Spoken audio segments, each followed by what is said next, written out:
run for their life. Run for their life is run for their life.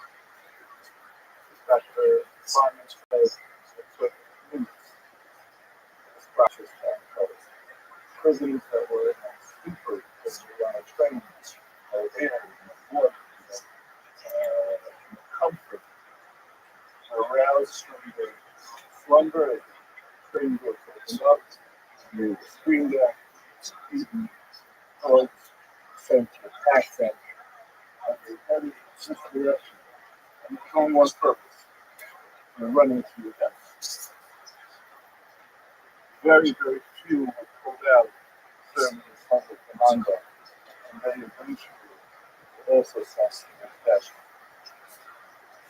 When you walk up to this monument, you see a lot of footsteps, memorial steps, representing among the stones are written different towns, steps, countries, and the victims of the centuries. Different signs say 800,000, 900,000. The numbers are astronomical. These are reasons that we broke them around like statistics. So our grandparents, uncles, aunts, great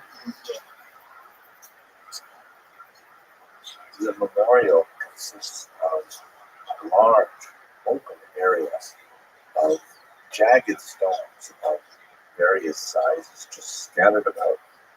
Some of them seeming at random have names of places and some rare occasions. People like the stone commemorating the heroic Cash Kosha of America's birthday Hector Goldschmidt and the children as he famously went to Treblinka with the orphans under his care. And the whole field is dominated by this massive structure in the middle. There's this big cross right through the center of it that looks from not too far away like it's an escape route that's half out. When you get up close to it, you see that it's just sealed off inside the glass. The experience of walking through this field of jagged stones just amplifies the sense of just loss, the incredible demographic difference without the rights of us.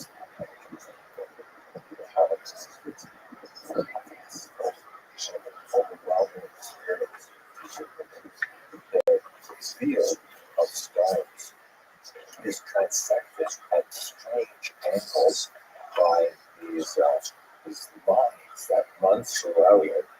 And they don't seem to have any direct purpose or direction other than the fact that they seem to know where they're going, as if there's an alterable force that is organizing all of this random destruction represented by the upright obelisks. And it's a very unsettling feeling to step through all of this, especially when here sounds of nature, a beautiful day, so charming. What's good, son? Can you hear me? Vicky Jones. Yes, I can, my friend. How are you?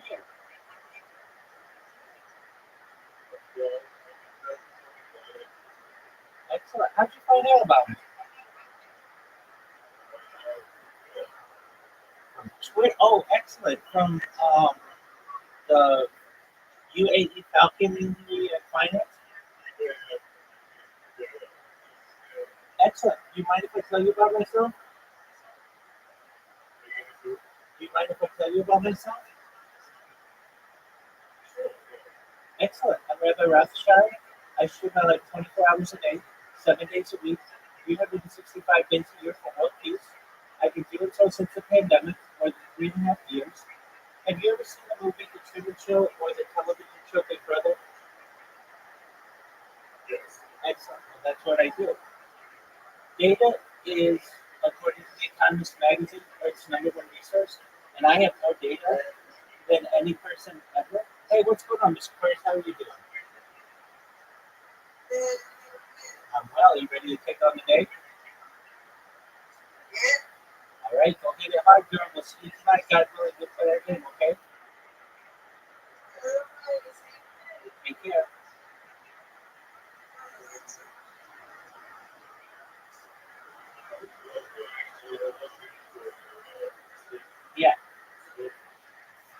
That's what I do. I gotta sleep sometimes. So I have more than 3.5 years since the pandemic. I have more data archived on the internet than any person ever. I have more social media than any person ever. I have over 100 YouTube channels, over 200 Instagram accounts, over 500 Twitch accounts, over 1,000 TikTok accounts, over 2,000 Twitter accounts, over 5,000 Blue Sky accounts, and over 10,000 TikTok accounts. I'm the most archived individual ever. And The Economist magazine stated in 2018 that data had overtaken petroleum as Earth's number one resource.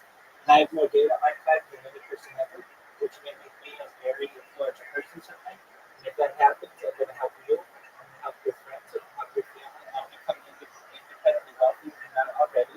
I'm going to help you to create generational wealth. And I want to ensure that you're able to have enough money to be able to start charities and philanthropic organizations of your own.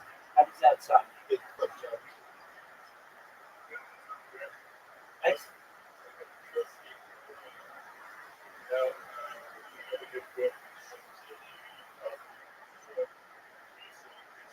Yeah, so I have streamed my bowel movements, and I have streamed outside.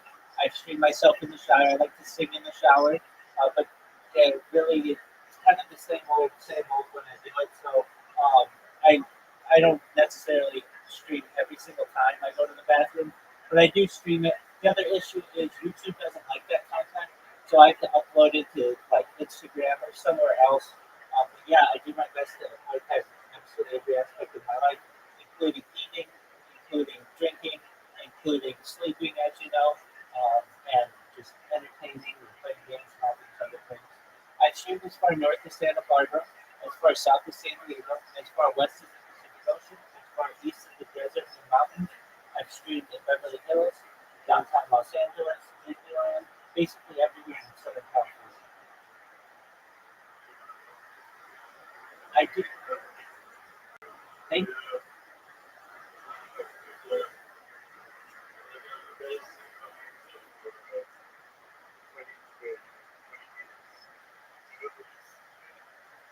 Well, I was like, 100%.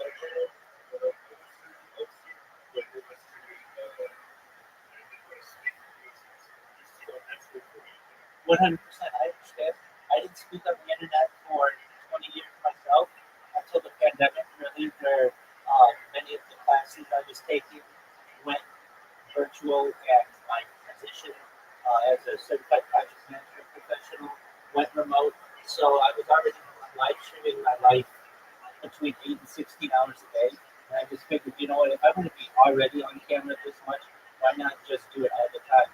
So you can literally go back to basically every single day of my life since the pandemic, almost close to 4 years now, and see what I was doing, but not just that, know what was going on in the world, utilizing, I keep radio going all the time that has news updates. So it's essentially a time capsule of human society, a time capsule of human experience, and like a timeline for the world. And I think it's really exciting that we have this much data. I know that it's going to perhaps not just have an impact on my life, but perhaps for people in the future. It's essentially what somebody would have done 100 years ago as a diarist or a journalist, but instead I am like just doing it virtually.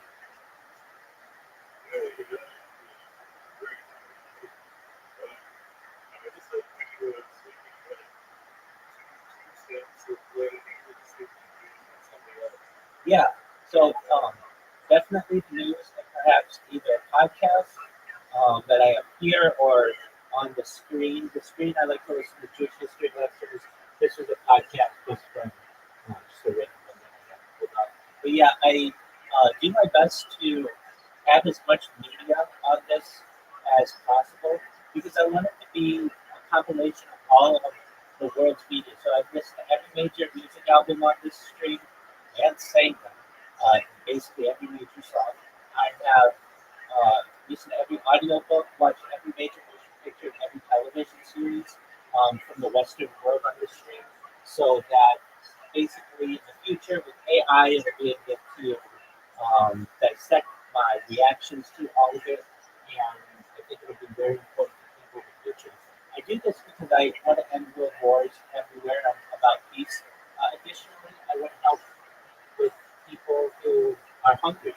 And so through ending world hunger through the use of technology such as agricultural drones, floating greenhouses, saltwater greenhouses, hydroponics, vertical farming, and cloud seeding. I think those are some solutions to the problems that we have, particularly with hunger and with ending world thirst. I'm sponsored by cryptocurrency, which was about $100 million, and one of the things that we do is we build wells in developing nations such as Nigeria. I want to keep those types of projects going. I'm an advocate for the life straw program, and most importantly, these elements, pumping Earth's water, pumping Earth's seawater onto land to make it drinkable. So this gives you a platform to be able to discuss those topics, and then just general positivity.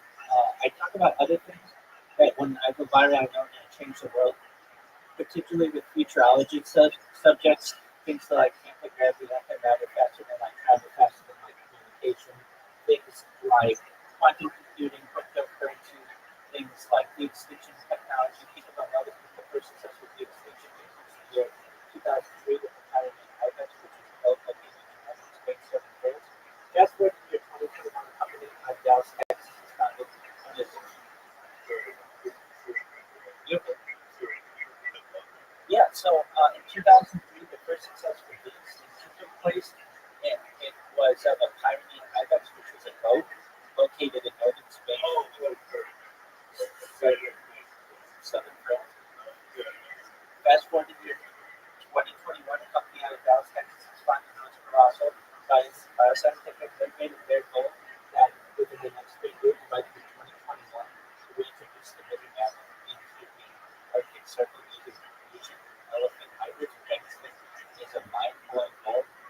They recently made headlines with their dire wolves that they introduced. Joe Rogan has met them. They're about a year old. There are at least 3 of them as of right now. I'm additionally an advocate for the other projects, which is reintroducing the Tasmanian tiger, followed by the Dodo program. These are really exciting things that can be implemented. Additionally, some things that I talked about that are going to help you if you want, and this is all with your consent. So I don't want anything to happen to you if you don't consent to it, or anyone else who watches my stream for that matter. But if you want, you should know that I talk a lot about life extension. And I'm going to give you the finances that you need to extend what was when you were born the average life expectancy for you of about age 80 to age 100, 120 through the use of technology such as oxygen therapy, human growth hormones, stem cells, things like nootropics, cryonics, cryogenics, things like perhaps ultrasound therapy, androgen therapy. Really want to get you to 120 years old, but then you can say, Rabbi, I've had a really good run. I don't want it to end. What you got for me next? And the next type of technology I'd like to discuss is what's called mind-blowing technology. This is the idea, again, with your consent. If you want, we can scan your brain into a computer, knowing where every atom is in your central nervous system, your peripheral nervous system. So later download this. Android, an avatar, a cybernetic, a clone of yourself, a robot, an ethereal being, whatever you want to do. But essentially, what I'm saying to you, big, yeah.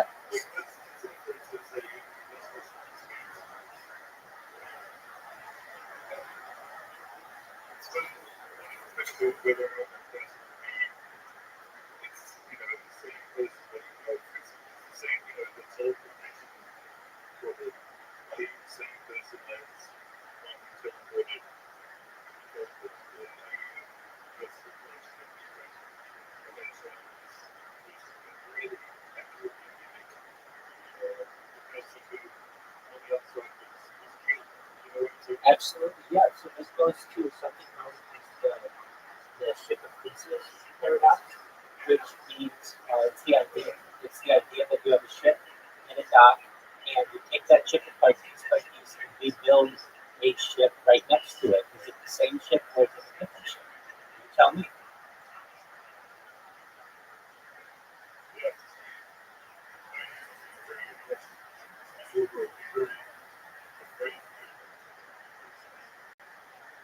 That's okay. I mean, because if you do that, essentially you have to kill yourself.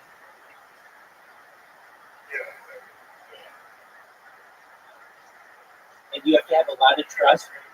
You have to have a lot of trust in the system that it doesn't glitch, and that you will end up exactly replicated on the other side.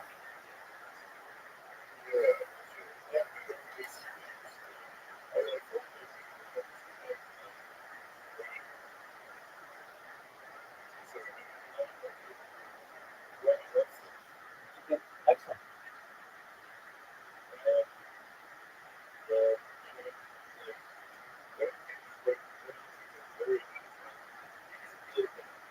Right?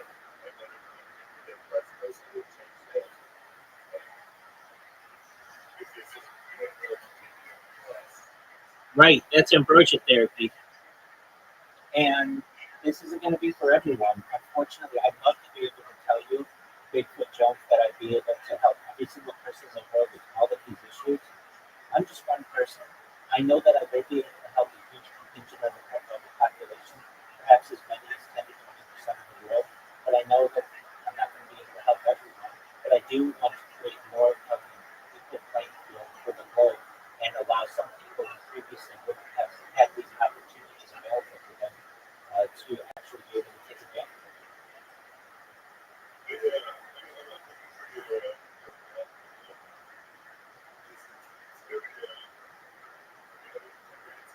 Absolutely.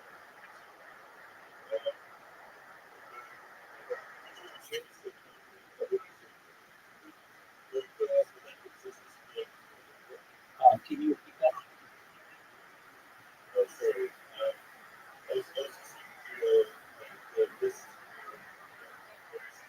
Right. Oh, okay. So, as I understand, there's the idea, and this is an idea in futurology. Let me make sure that we get exactly what we're talking about correct.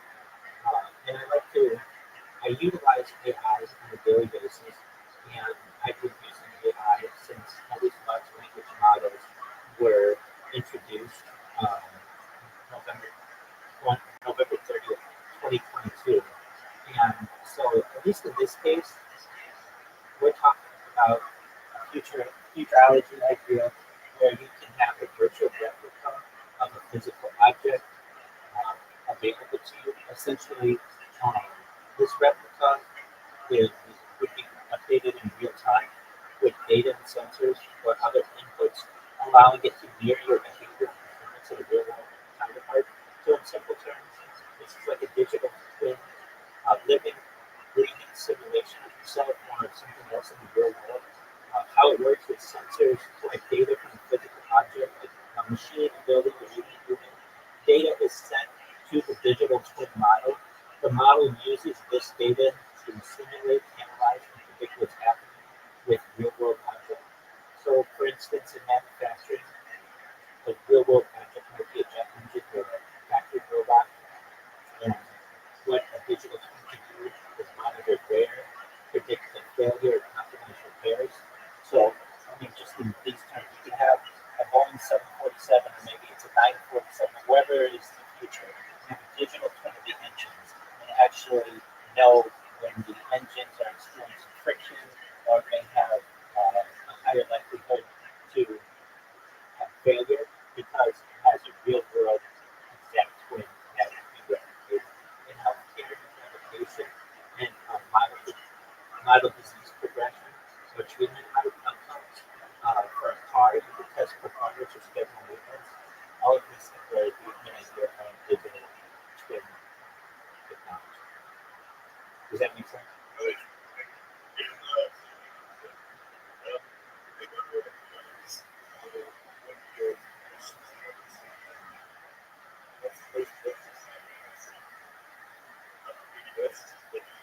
Yeah, that's kind of yeah. So this is a great question. By the way, the upper English is kind of a joke that I put in there. I like all accents, but one that I find humorous. I don't know if it's most attractive to me is that upper Midwest, don't you know, kind of talk. So the North, um, the Mid Atlantic accent is actually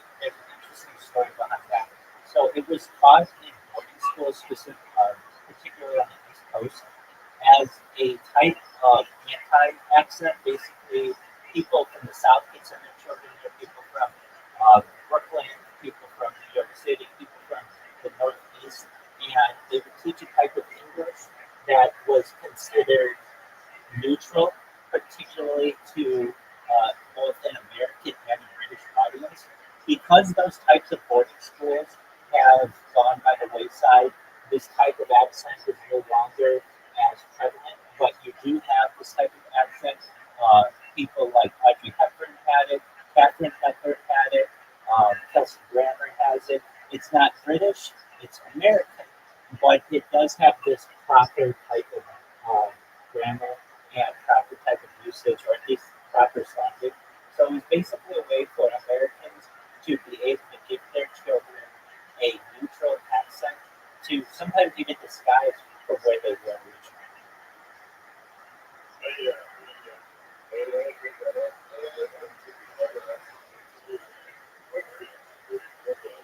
I'm based out of California.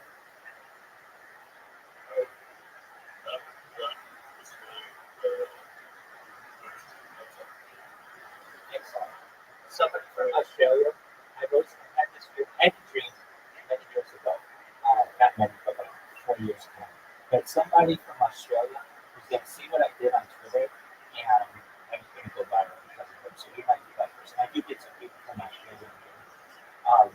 But basically, I had a dream 4 years ago, and it was a very powerful dream. And basically, in the dream, it was like you're going to be the most documented person in the world, and somebody's going to post something about you on Twitter. Somebody's going to see that, and what's going to excite them is reading my about section, exactly what you just said. So it may be you, it may be somebody else, or it could have just been a dream.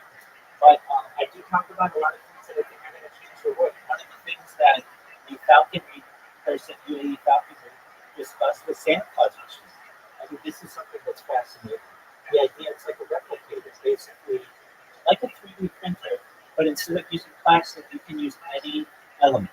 And these are things that are going to come to fruition while you're alive and while I'm alive. And if you've never heard the term Santa Claus machine, it's something that certainly is going to come to fruition. And I know it.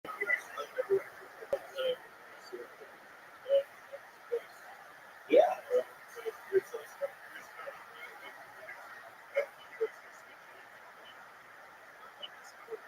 Okay.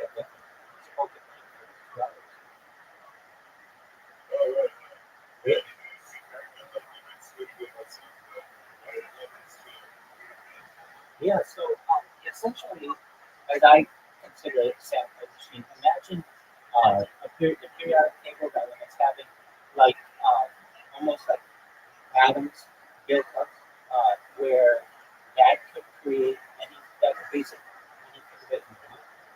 It's a pretty, it's an emerging technology, but it could give you anything that you want instantly and for free. So what are we talking about?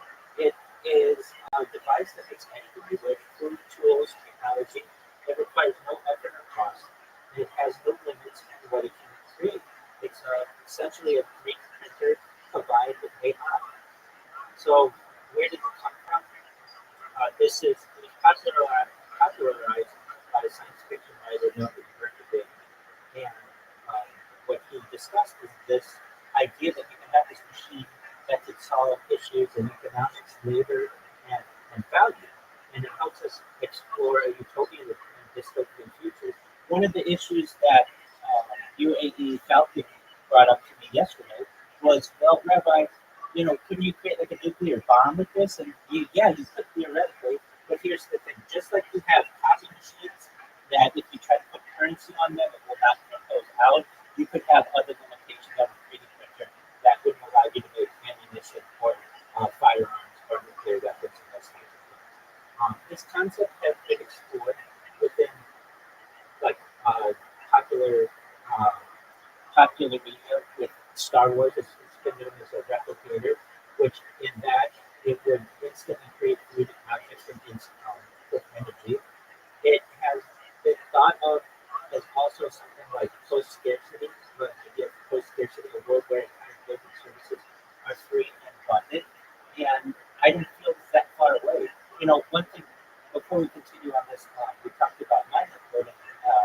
they're already experimenting with mice and being able to transfer memories of mice. If they're already doing that in the next 10 years, we may start to lead into things like mind uploading with humans, with people who volunteer for this. I mean, when I started this stream, the idea of brain computer interfaces was seen as science fiction. But we had the first successful brain computer interface through Neuralink with a man named, his name is Noah Hasbro. He's a quadriplegic person who can play a video game that both better than both you and I can play. And the reason why he's able to do that is because he has a computer interface that essentially allows him to move a cursor faster than we can move it with our hands. And he does this all without use of his hands or legs. And we've had then the second Neuralink implant be created. Now we've had half a dozen of them, and they've even created a helmet that allows you to use a computer cursor without needing any type of implant. We're already doing that quickly. That was science fiction when I started this stream, and now it's absolute science fact. And moving into the Santa Claus machine, when people start to hear this, the name alone is going to make people excited. Hey, did you know that there's a rabbi who streams live 24/7, and they talk about all this futuristic technology? And one of the things is called the Santa Claus machine. Oh, what's that? It's essentially a replicator that you can see in Star Trek, but it allows you to make anything that you want. It's essentially a 3D printer that utilizes AI and a periodic table of elements to be able to create anything that your heart desires, all for free and instantly. That's going to change the world itself. And many of these copies.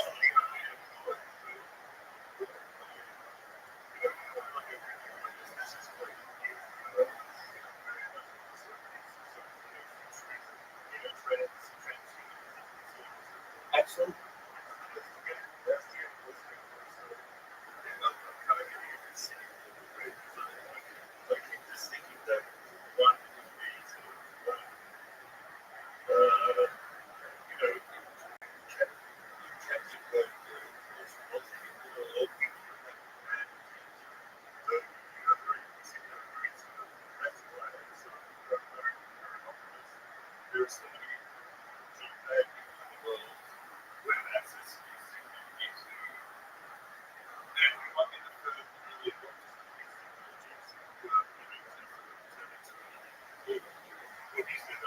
Absolutely. So I think that I get those people. Let's talk about who runs the world, who exactly it is. We're talking about the Astor family, the Bundy family, the Collins family, the Carnegie family, the DuPont family, the Lee family, the Merovingian bloodline, the Rockefeller family, my family, the Rothschild family, the Reynolds family, the Russell family, the Van Dunn family, the House of Windsor, and the Vanderbilt family. These families really run the world. Now, do I run the world personally? No. But I am a descendant of people who are associated with these families and essentially can help as a leader to be able to say, look, not just to our families, but to the world. We won, it's game over. Okay, now it's time for us to share the winners with the world. That doesn't mean necessarily absolutely every person is going to be able to take advantage of it. But if I could show these families that they still have an opportunity to stay on top with whatever the future of the governments are and the future of science is, but to share the wealth a little bit and to make it so that they can walk in public and not get heckled and not get attacked, that's going to be the best of both worlds. So they don't have to walk around with security, armed security all the time, or they don't have to live in a fenced-in castle. That they're able to live a normal life, which many of them have been unable to do because of who they are in society. These are opportunities as well that are really going to be attractive for many of these people because they are going to want to take advantage of them themselves. And to know that they are included, that these 13 or so families are included at the apex of society, but that there will be other people there, including the Council of 300 and other families to be able to help support them. It's a very exciting premise. Now, do I think that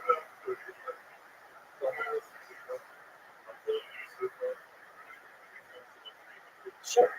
Aside from those 13 families, these are the other ruling families of the world, including the House of Saud,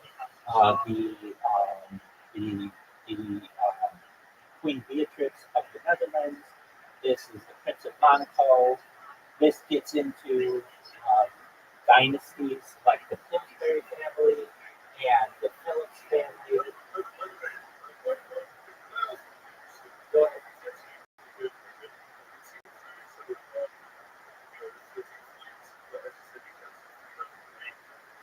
Sure.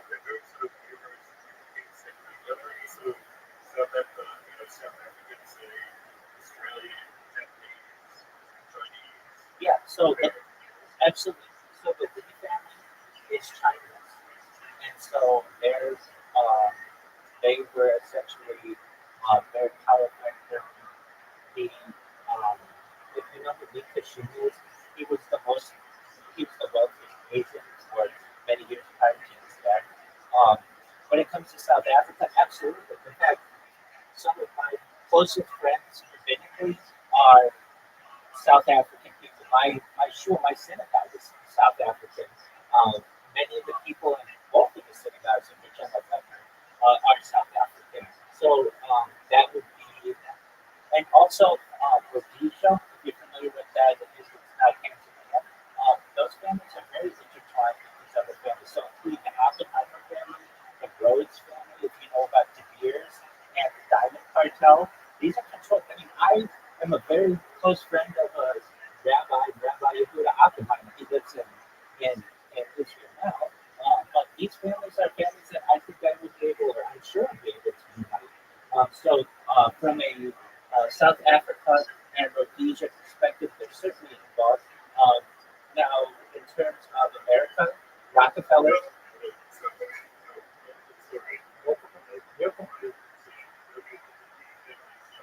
Yeah,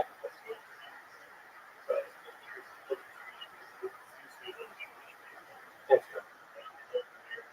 But also Christian people and Muslim people. This is of all people.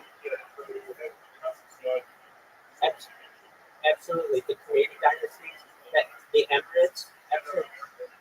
Uh, yeah, not that's newer money, but really it goes to I believe his name is well, he's the king of Spain, and his name is escaped. I think it was Carlos or Charles.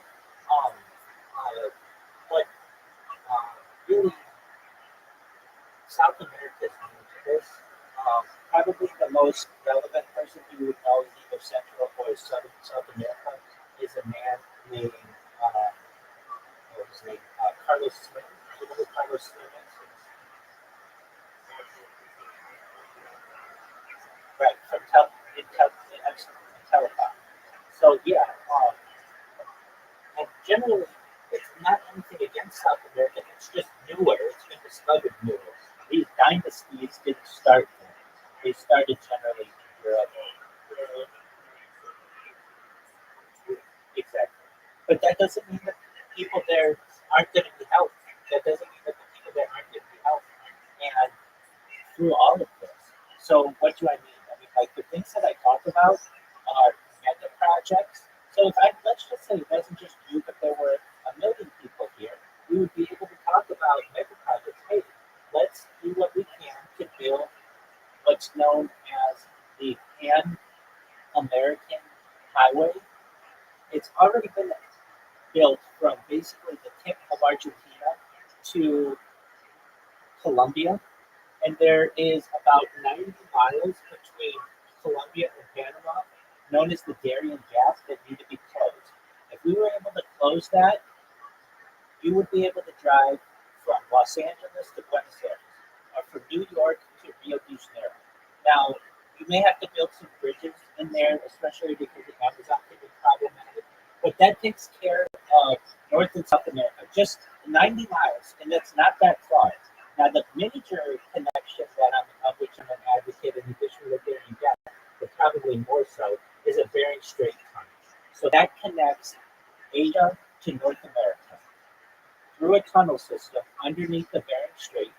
It's 51 miles. It's not that much. you were able to bridge, or to, I should say, to tunnel using a company like Elon Musk's Boring Company or another type of tunneling company, if you were able to bridge that, or I don't even want to use the term bridge because it's not a bridge, but tunnel through that, you would be able to drive from New York City to Cape Town. You would be able to drive from Rio de Janeiro to Paris. This will do a lot for the world. And no one's talking about these types of big projects. We're too focused on that which divides us.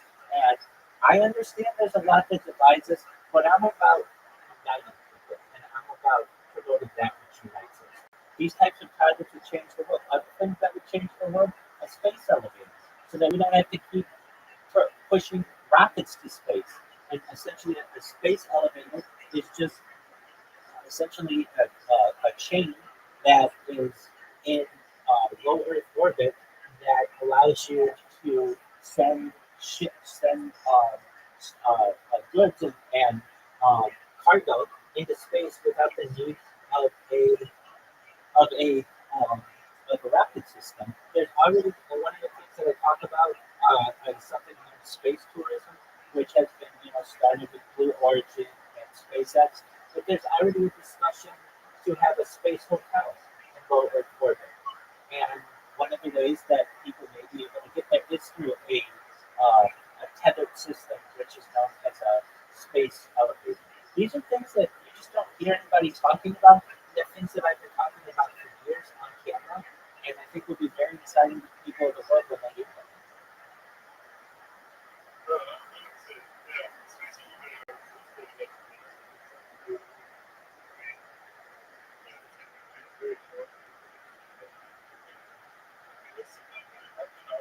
Yeah, there is. So the big issue with this is the tensile strength of um, of the fiber that you need, and so we just need improvements in carbon fiber. And there's a way that you can create even stronger carbon fiber than we currently have. Just for a moment, and I'll get you the answer. Yo, dog, what is the type of carbon fiber that you could need, and how do you make it to be able to create a space elevator?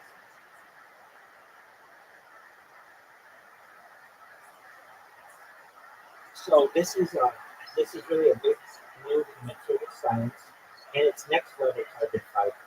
So you use carbon nanotubes or graphene ribbons, which are ultra strong, ultra light materials, far beyond normal composites. Why carbon nanotubes? They're five, they're 15 to 100 times stronger than steel. They're one-sixth the weight of steel. Their strength to weight ratio is unbeatable, and that's what matters for something made from orbit. To support a space elevator, you would need a material with tensile strength of at least 50 to 100 gigapascals. Steel and regular carbon fiber cap out at 2, so it's going to be a lot stronger than that. Carbon nanotubes and graphene can go way beyond that, theoretically up to 130 gigapascals. So how do we do this? We use carbon vapor deposition to extend a soothing heat. You heat up carbon-rich gas and grow nanotubes on the substrate. It sounds easy, but making the long, defect-free CNTs is incredibly hard. But here's the thing: we have AI that can help to oversee all of this to ensure it's done absolutely perfectly, and we didn't have this 50 years ago, 10 years ago, or even 5 years ago, like we do today. And then you spin them into a cake.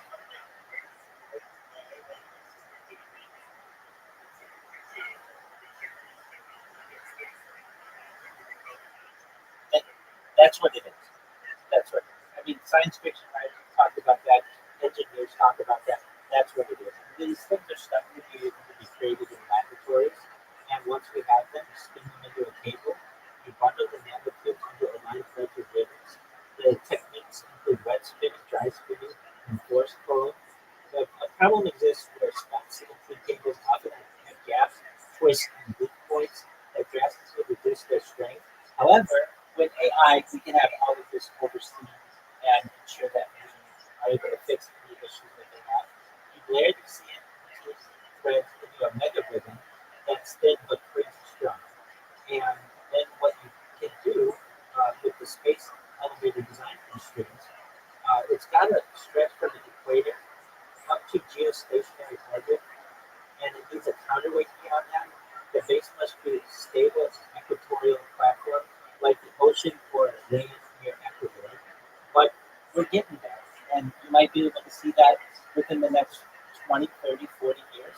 that's an amazing accomplishment. We're talking about being able to take people into space safely. Not that we can't already do that with rockets. We can already do that with rockets, but this would allow for major building projects to be done in this space.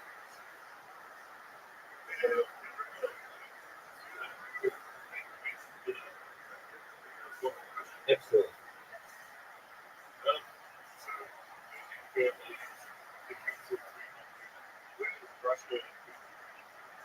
Yeah, so he would probably be towards the lower end of the top 1,000 people, wealthiest individuals in the world. And when you look into these things, they become dynasties.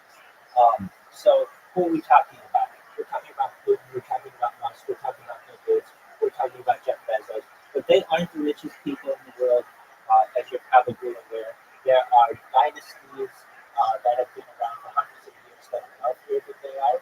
However, they are major players in the public view of finance.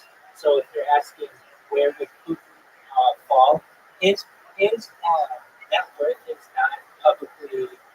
Well, they'll say he's like a 2 billion. They have as much as 20 billion, but he's probably has about $100 billion in holdings, which puts him in the top 20 or so wealthiest individuals publicly known. But in terms of the top 1,000 people in the world, that probably puts him around 950 to 980 or so.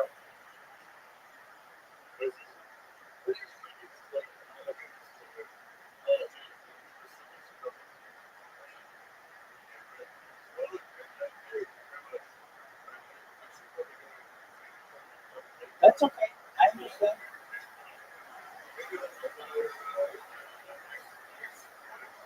Absolutely. Absolutely. You're always welcome. All I ask, please just tell your friends, okay?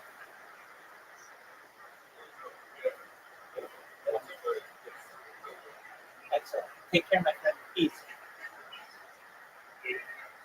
Pleasure to meet you. Take care, Bigfoot John. Bye.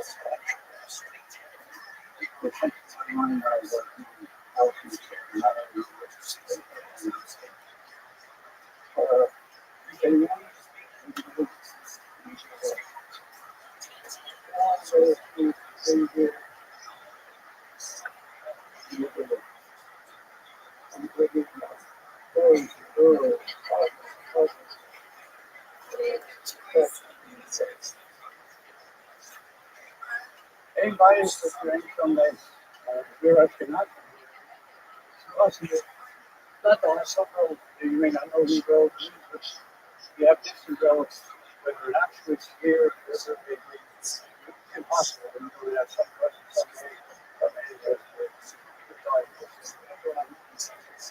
as a person. These kids are 700 to 900,000, 100,000.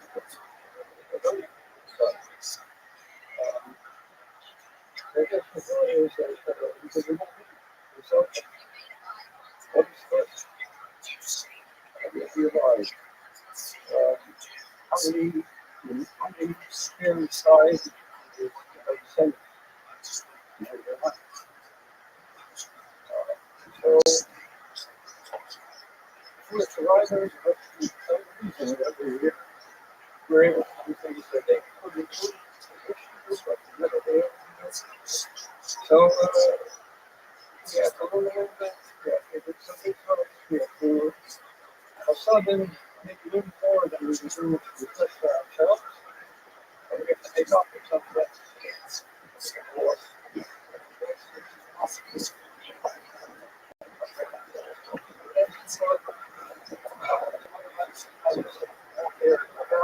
Walk out I'm taking this inside out, I'm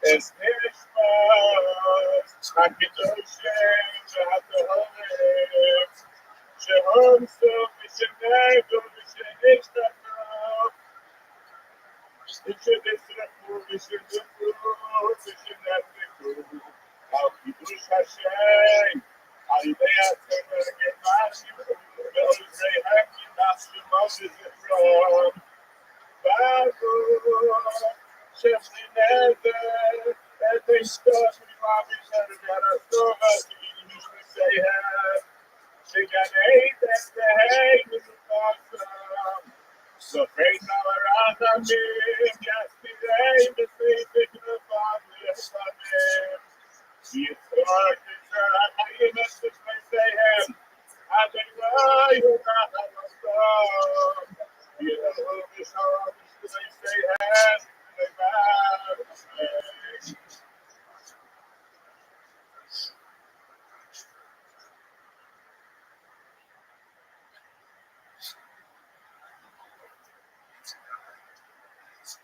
Here I am in Simna. This is my ancestral homeland in Lithuania, in the Alytus district. This is the first time any member of our family has been back here in 100 years since my grandmother left, and I'm very much looking forward to seeing the streets where she grew up and where all of my family is from. That's why I'm walking at the top of the town square right now. And I do a 360 so you get a sense of where the shul is located in terms of town. You see this cobblestone area behind me is the old medieval town square. This town is over 500 years old, and she's here at least 400 of those years. So this is the grand expanse of downtown. You can see right to the very end of it, and just looking around behind me, that's the other end of it, and it stops there. And there's this big, rather new municipal building that was built in the 1990s, 2000s, perhaps, or after they joined the media. And then right there is the old synagogue. And you can see how prominent it would be in the overall geography of this little shtetl. That's just right off the main square, at the other end of the street from the church. Where it's typical to have church on one end of town, and if you find a church, you just go on the other end of town, you find the synagogue. That's where the synagogue is located.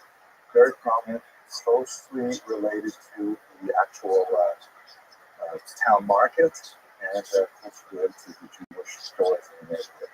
So one of the things that my grandmother always used to talk about was how when she was a little girl, the peasants would come into Simnas from the villages, and they would come to my great-grandfather's house, and they would change their clothes and they would take off their traveling clothes, their heavy muddy boots. She specifically remembered muddy boots, and they would leave them in her house when they went to this church back here. So if we think about that, it's hard to tell. Perhaps my grandmother lived somewhere along this street, or maybe down further behind me. We have no idea which house it would have been, or even if the house is existing. So this is the end of the street is basically where the large building is, correct? And the other end of the street is basically you just pass the church a little bit. Yeah, so the main street is probably about 3 kilometers long at the most. So it's one big street and a few smaller streets coming off like this. Yeah, this is a very grand building. I have a day, 1902. Yeah. This is the shul that my family's been adopted with. My grandmother left in 1930, and this synagogue was built in 1905. So it's something we would be there for synagogue.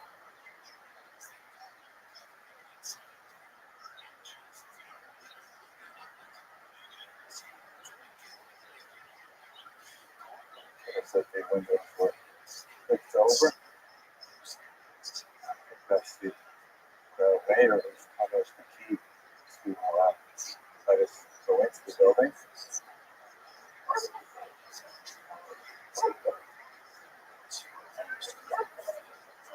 Hello. Hello, this is Henry. Приемно вас признаться. По-русски, по-украински, по-башкирски. Ладно, смотри, приемно.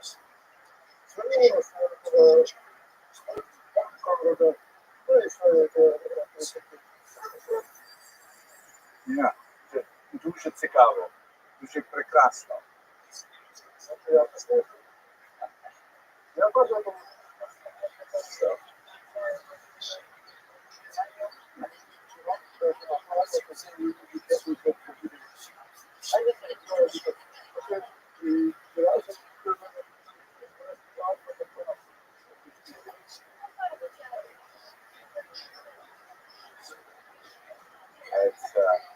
we're trying to get my broken Russian. See that there's some architectural pictures that were made to the synagogue, and compared to the looks like the original houses, and most of them are wood.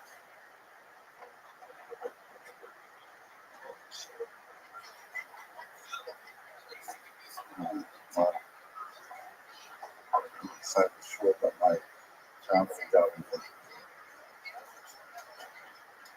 Just see what's that. Let's see if there's a different market.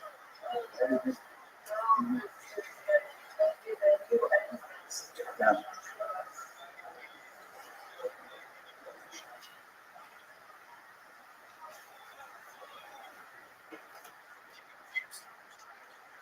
So now it has been transformed into a kind of a sports room,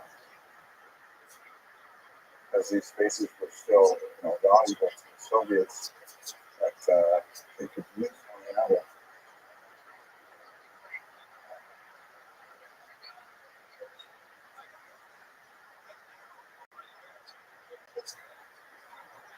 The ceiling is probably not original still. That ceiling is probably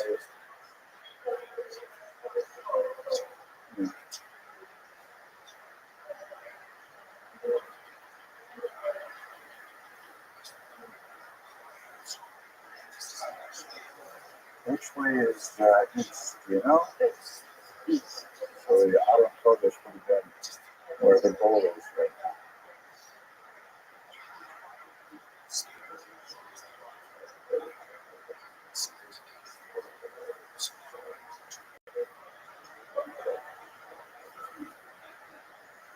So this is behind me in this rock where right now is where there would have been an Art Kodesh, of course, there's a basketball bat and like an indoor soccer ball. It gives me a certain amount of nefesh to be in here and imagine how this meant to my family when it was intact and functioning. It gives some sense of the depth of the loss the last century.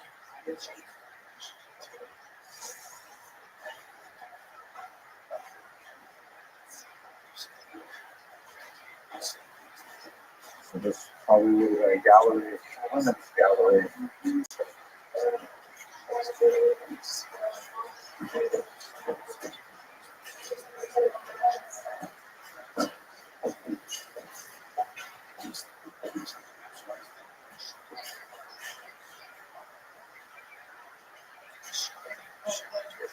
This is a sauna, right? For heat, but it's just the smell of the wood. Yeah. Yeah. So what would they do? What was done here? Что-то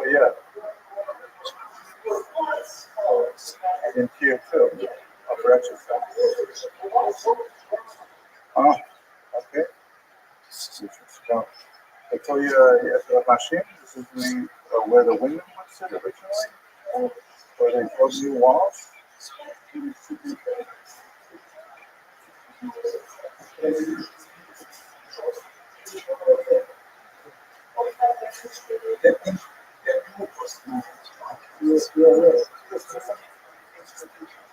And there was like a balcony here with these windows here.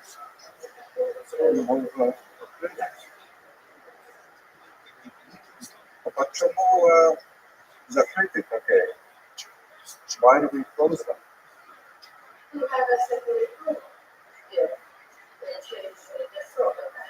Ah,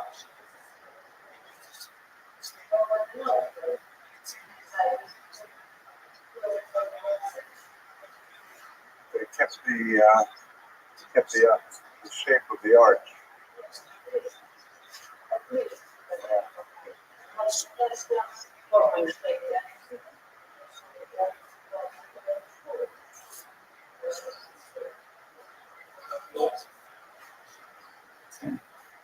Maybe someone will renovate it sometime. Bring it back, restore it. Will be in future.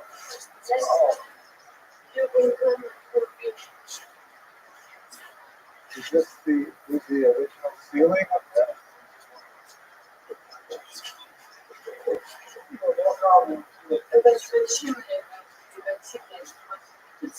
Oh,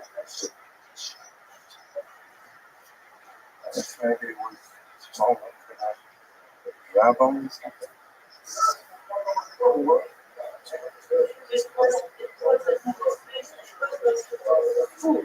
Oh, I see. School.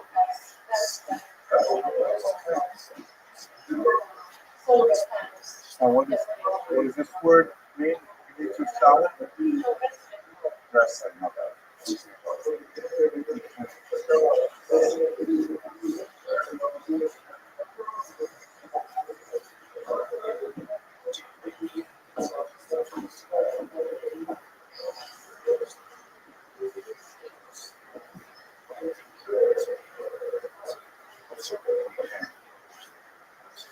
I would like to say a small prayer here, if I may. Just just 1 minute. One button. Thank you.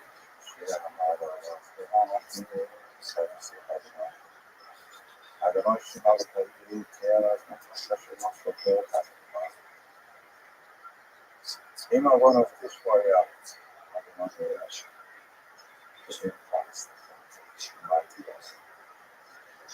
Kivisa like some that she could be borrowed from.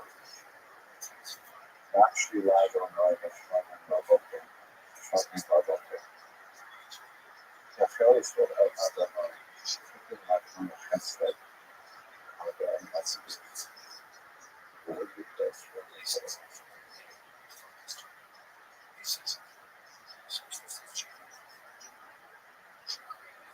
I don't know this stuff. I was so true. I'm very I'm not from the that's in the style of the block.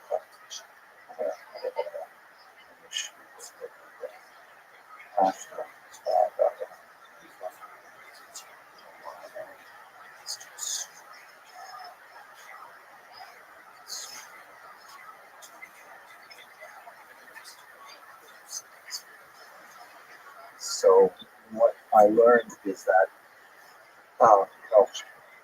after the war, the Soviets took advantage of this large open space and they made it originally into like essentially a kind of a city hall because it was a modern, unfortunately empty structure. And then they built this building next to it, which was much more grand. My guy calls it Palace. That's the new municipal center, and that's when they switched the synagogue into the sports hall. And we should bear in mind that, although it certainly is distressing to see a synagogue into a sports hall, in some ways it's actually preserved the structure because if it was completely abandoned, people would be coming in here and kids would be messing around with it and building bonfires inside and things like that. At least in use as a sports hall, it meant that the roof was maintained and the outer shell was maintained. And then now it is ready for some of the finance for organization so that is that this open field behind it, which is really just a 3-minute walk from the center of town, is the area of the Jewish cemetery. As you can see, there's no more, let's say, those gravestones. They have all been taken away and repurposed by the locals. There's building foundations, things like that. But this was the cemetery that would have been used for several centuries. Until this point, I have seen everything that I have expected to see, that formed my research and advance what was veiled on the town. But the last part of the trip was going out to killing sites where the auxiliary Lithuanians, together with some members of the concept of the murdered my family. And what I did not expect was the sudden realization that I was actually traveling along the same route that they must have walked from town. It's about 6 kilometers, so it was a 45-minute walk. And I turned on my camera to record it. Now we were traveling in an air-conditioned Volvo to get there, so it would have been a very different experience, obviously, for them. And I tried to meditate outside of my device and to take these last steps with drill and fear of what is the At several points, technology seems to be warning us against what we were doing. We came up to a very, very narrow sort of tunnel under within a railway or something that I think was more appropriate for a horse and cart. And it wasn't clear if the ball would make it through. And it was sending out all kinds of warning signs. And then when we got to a certain point, going from the paved road to dirt road to a couple of blocks of the road to finally, the GPS just stopped. The last road was called a paved road. But we could see on the GPS that the site was some distance off, but there was no way to get there. Obviously, you could get there only on foot, as if the GPS was saying this. You have to leave everything behind onto those areas because of constraints.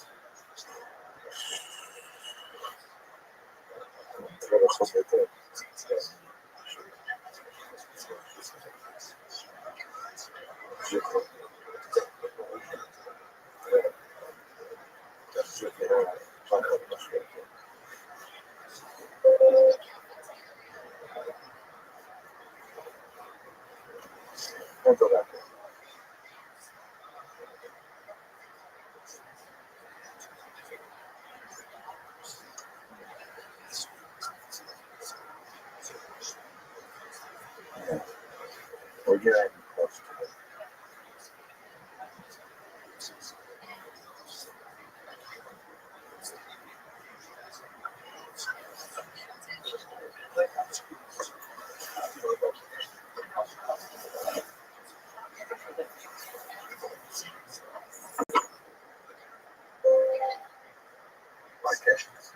Yeah. Okay, Joker.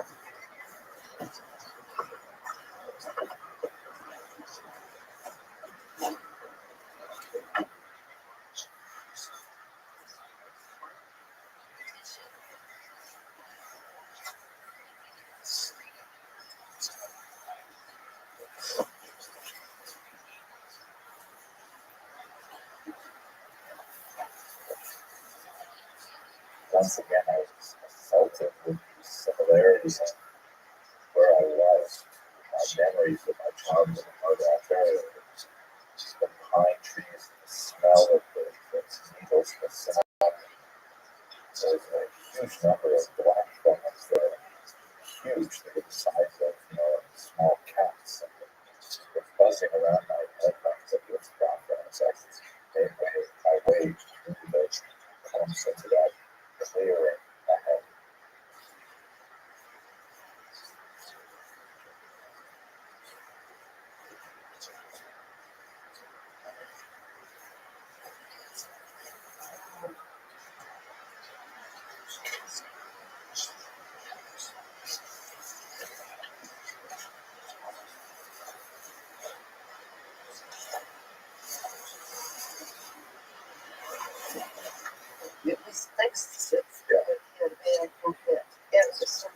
I understand.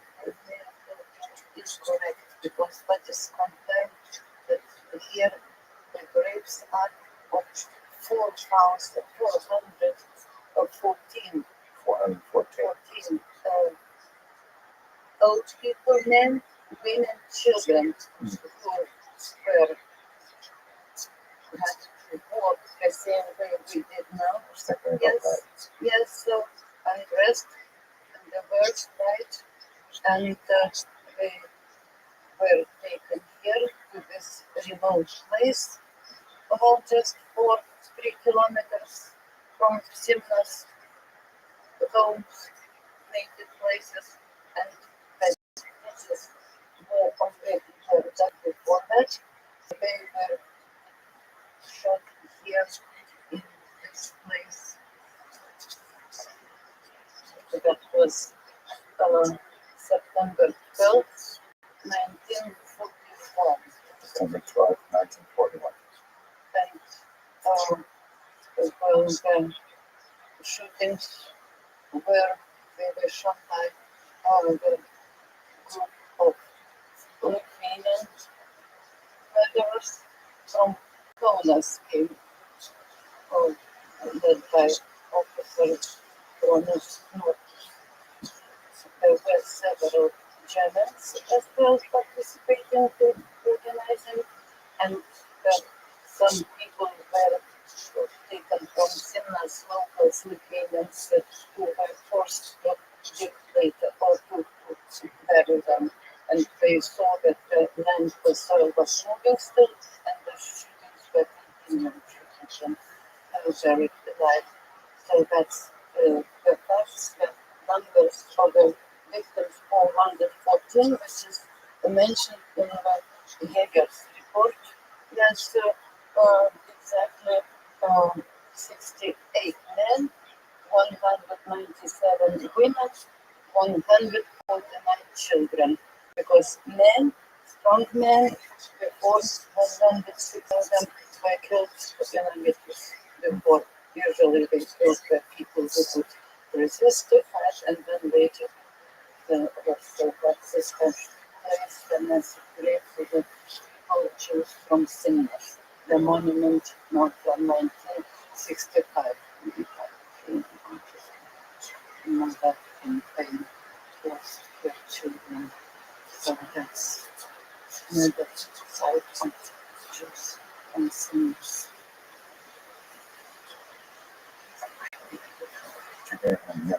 Thank you. Thank you for that information.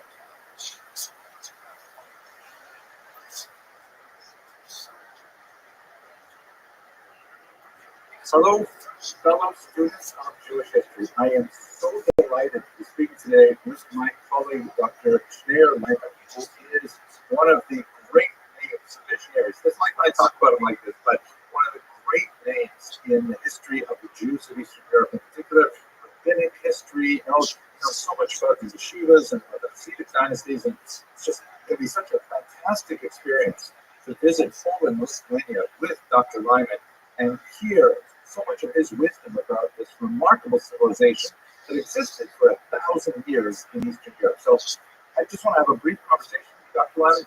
Can you tell us what's on your mind about this trip? What are you thinking about? Well, first, Professor Augustin, I want to make it very clear that it's a great honor for me to be traveling together with you. On behalf of Story University, this visit to Poland and Lithuania, you are a distinguished scholar, historian, world traveler, and I hope to learn a lot from you and from the group that will join us on our trip. I think it's very important to make such a trip, to choose to visit the sites where Jews want to live and thrive and learn from the history of those Jewish communities. So I thought I might give a small sample, if that's all right with you. That would be great. And of the kind of thing that interests me, and hopefully that will interest others as well. The founding father of the Haskalah movement And very briefly, by a stellar movement, I'm referring to a group that arose in the beginning of the 19th century, but throughout the 19th century in particular, in Eastern Europe. I'm concerned with Stella in Lithuania, and specifically in Vilna. So that began to thrive early in the 19th century, and the founding father of that movement, who I'm going to talk about, his name was Mordecai Aaron Ginsburg. Mordecai Aaron Ginsburg. And he was a great Maskil, the founding Maskil, the father of all the other Maskilim, and he died in Vilna in November of 1846. Can I interrupt you for a quick question? Or like if I hear the phrase founding father of the Haskalah, I would immediately say Moses Mendelssohn. Right. So I'm referring to the founding father of the Haskalah in Eastern Europe. Moses Mendelssohn should certainly be considered as the founding father of Haskalah in general, but that was in Germany. Okay, very good. But it didn't make its way to Eastern Europe, and certainly not to Vilna until the beginning of the 19th century. Okay, fascinating. And Mendelssohn, of course, died, I think, in 1786. So it took a few decades before it made its impact. Right.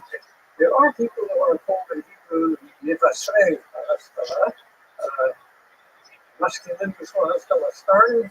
There were such people in the 18th century in Vilna, very few, all medical doctors actually, but none of them were really masculine. So the Haskalah movement that I'm referring to in Eastern Europe began beginning of the 19th century. That's very good. Let me just ask you one more question, and this is really for the benefit of my viewing audience. Could you just define Haskalah in a thumbnail definition? Yeah, that's very difficult to do, but I'll give it a try. Masculine in general, whether it's Germany, France, or Eastern Europe, first of all, came under the influence of the Enlightenment, and whatever values the Enlightenment pushed forward, they were interested in those, very specifically rationalism, for example. And they felt that there were some changes that needed to take place in the lives of Jews in the countries where they lived, if they were going to be living in the modern world. And the modern world begins with, for us, with the emancipation. That's in a nutshell. Okay, so what kind of changes? I'll let you go. I just want to I'll get to that shortly. All right. So, Mordecai Aaron Ginsburg died, and the Maskilim, his followers, by the way, we talk about very small people when we talk about Haskalah in Vilna at the beginning of the 19th century. In 1850 or so, in the entire Pale of Settlement, there were 2,300,000 Jews and not more than 150 masculine. So we're talking about a large minority. In any event, as usual at the time, they turned to the Maggid of Vilna and asked him to speak at funeral. And very briefly, before you ask me another question about it, the rabbis in Vilna, after the end of the 18th century, when no chief rabbi was again ever elected in Vilna, for a variety of reasons, the decision was made that it was appoint rabbis, because rabbis never had the title of that. What Arab translated as chief rabbi.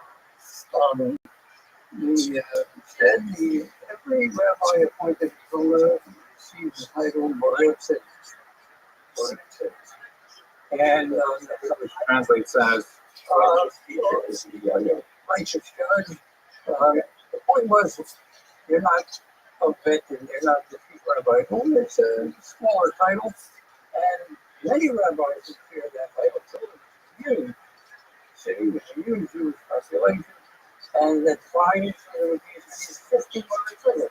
And each Moretzet would have a specific job or whatever it was, and one was an expert in gifting, divorce documents, another took care of the mikvah, so emptying the mikvah,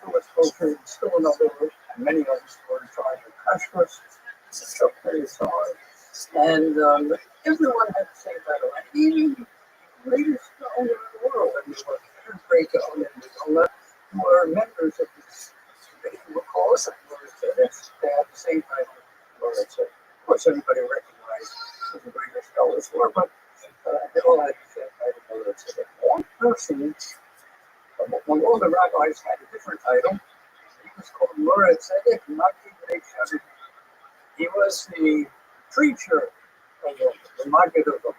And the Maggid of Vilna, unlike all the other Lawrence, would be the main speaker in the main synagogue, the grand synagogue of Vilna, the Knesset HaGadol.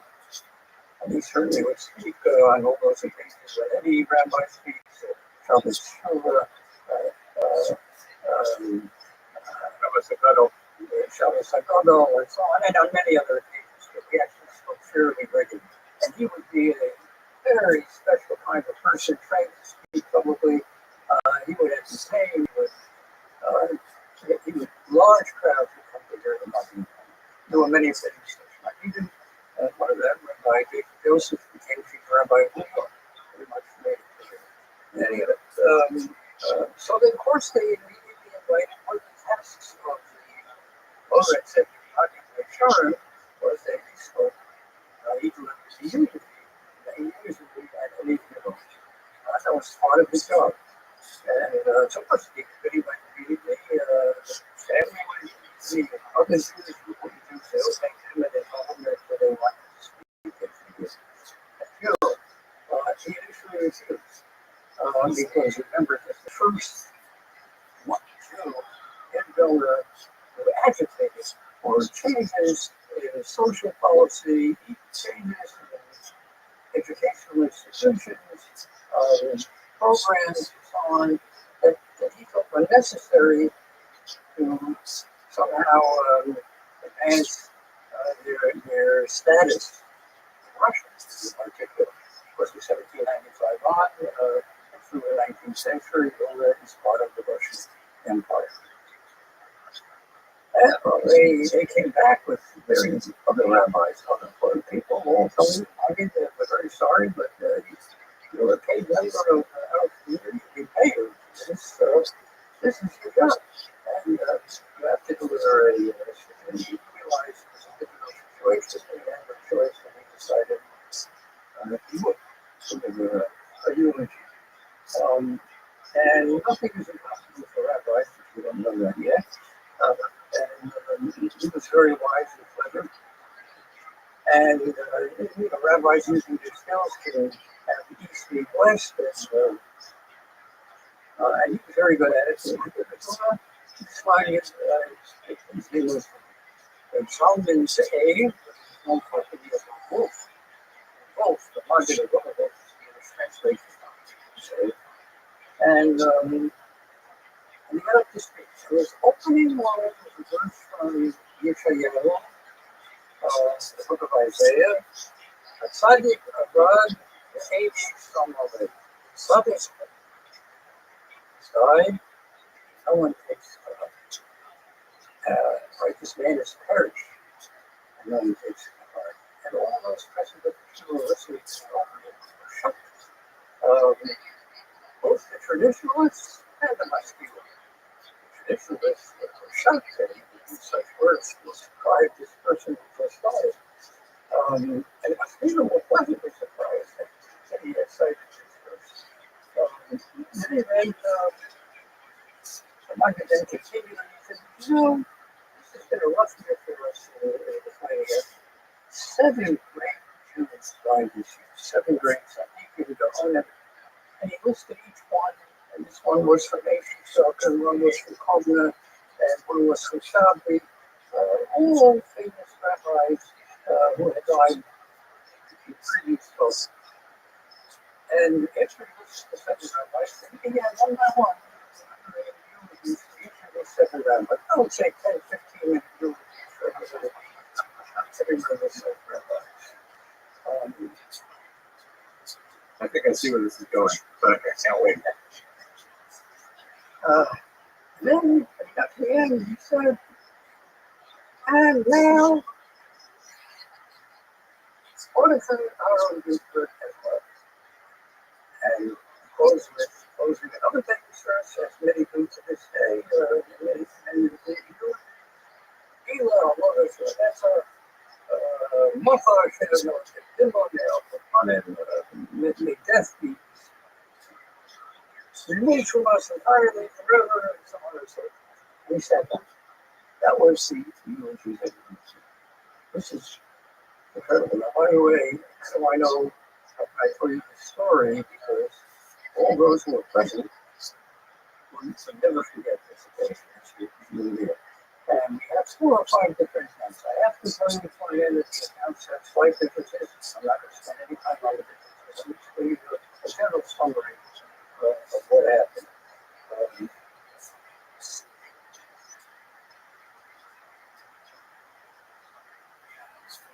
Present at the funeral, which would be probably in the Great Synagogue of Vilna, which is where eulogies were held before, as they made their way to the cemetery for the person to be buried.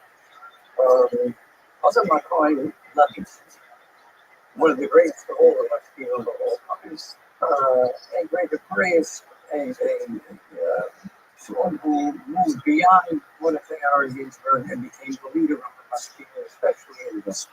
So his name was Cohen. Other Macaulay Levinson. So this could not have been in front of the beer. It had to be in the main synagogue and the beer would be outside. He got up. He said he'd like to thank the Rothschild for this wonderful eulogy that was written because for the first time, in the light of this delivery, for the first time in his life, he understands a series of verses in Scripture that he never understood before. And he began discussing 2 Samuel chapter 1. And 2 Samuel chapter 1 is the setting of your trajectory person. It goes against 1 Samuel. It major battles with the Philistines and the Israelites, and the Philistines destroyed the Israelites in this battle. King Saul and his son Jonathan were also killed in this battle. And second book of Samuel opens with someone escaping from the battle. Turns out it was an Amalekite.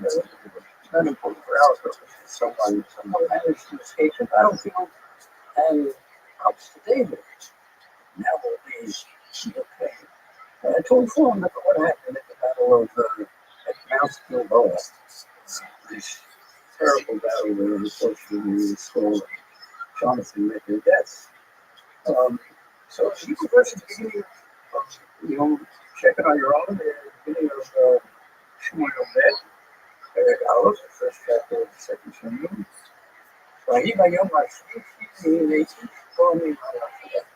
On the third day, the end of the battle, someone managed to flee, and it says each was a man that came, and he would be the reporter of the report to David and see what happened. That's in verse 2 of that first chapter. In verse 5, David turns to him and says, David turns to him and he says, the one who carefully gave him before he turns to him. And now it says, he turns not to the east, he turns to Allah, a fool, or really a young man, who reported. But the east is what one of my colleagues said, but the east is in the knowledge. The first thing he was an east, or every person. And all of a sudden, the verse says, he was a man. And he says, the solution to that problem, I first understood that because if you look at the report, that this report good, but what happens is David asks him, tell me what happened the battle. And his words are, I said, on the summer, Jews, Israelites were fleeing all over. God might have been not on many Jews died. Israelites and by the way, again, Shalom, by the way, Shalom, and Jonathan, I never what a man's feelings, something he would say, something that he just walked on prayer leadership. And of course, that's why David reports, and then it says, oh, such and such, oh, he's now I'm not going to and all of them, primary, secondary, and with secondary, primary, is not a, it's a non-homogeneous. I think I'm not going to clarify the in-person description. And then he went on to let me say a beautiful eulogy for Mordecai's arm second. People were very upset at what's going on here. And she got up, said he was he did dancing, and he was slung out the things that had Rob dancing for the rest of the who was himself a member of the Moritz and Exeter in Honduras. And the son was a businessman, wealthy businessman, and very wise. He said, I have to get up. I can't let this end with these situations.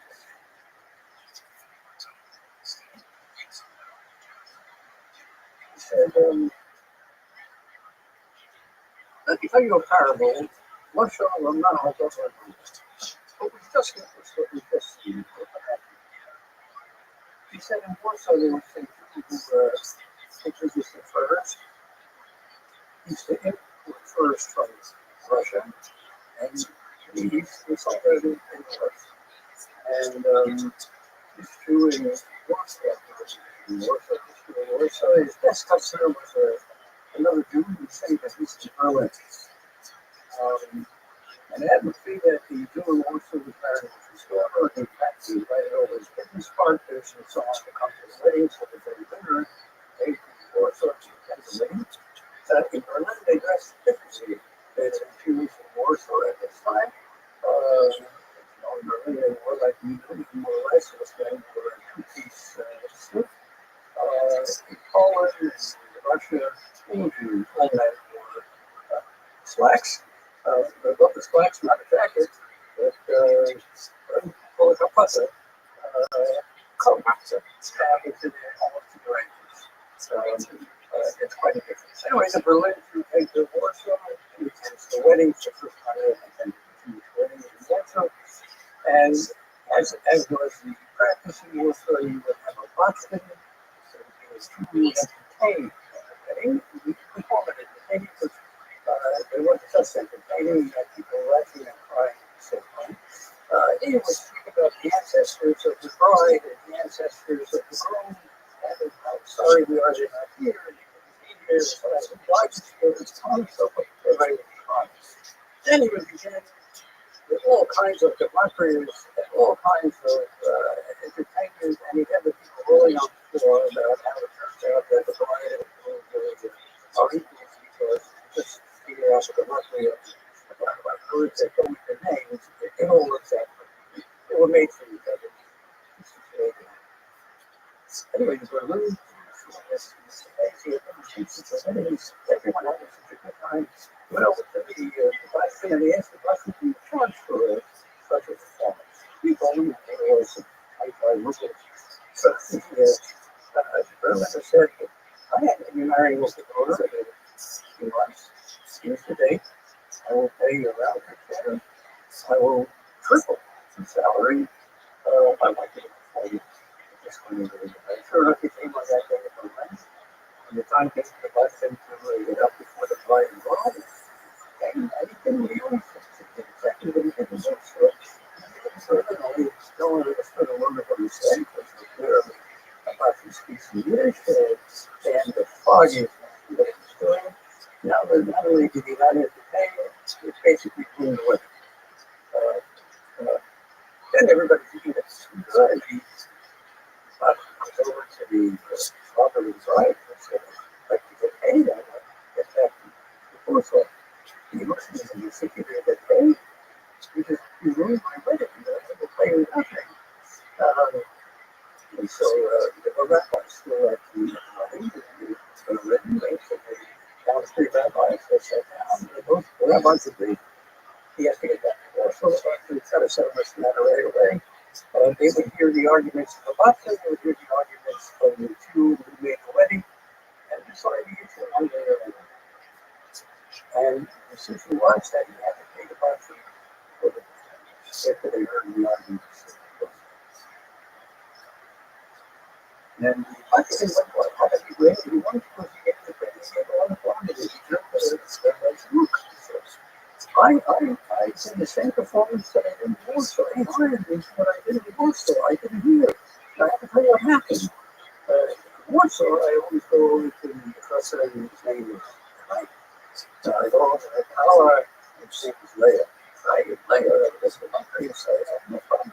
I went over to the professor, and I asked the professor, what's your name? He said, Ignace.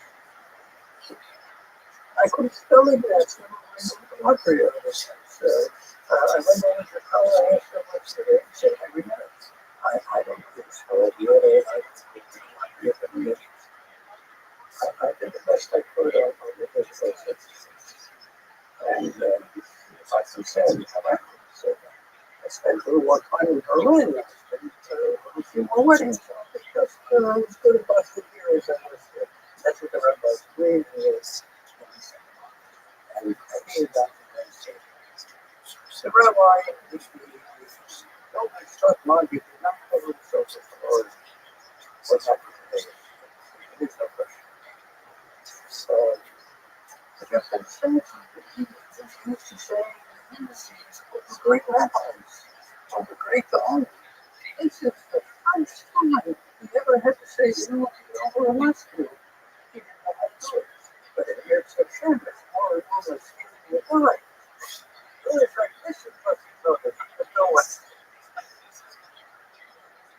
That's incredible. It's a curve. That's fascinating. And I love the way that you build into this the texture of the animosity between these equally opposed views. And Haskalah, of course, was in favor of advancing more secular outlook in many ways, sometimes actually secular practice, which would have been antithetical to the traditionalists. But they all use the same vocabulary. They're all working with the vocabulary of the text, vocabulary of Shalom and parables. Really, exactly, that's the exact point I want to make. I really think it's Oh, sorry. I was just appreciating it. the first thing is this camera. Yes. You see the portrait of Mordecai Power Engine. Wow, that's great. Wait, Mordecai Ginsburg. So this is must. Who died? He doesn't look so obscure. Here's it's what you see this morning.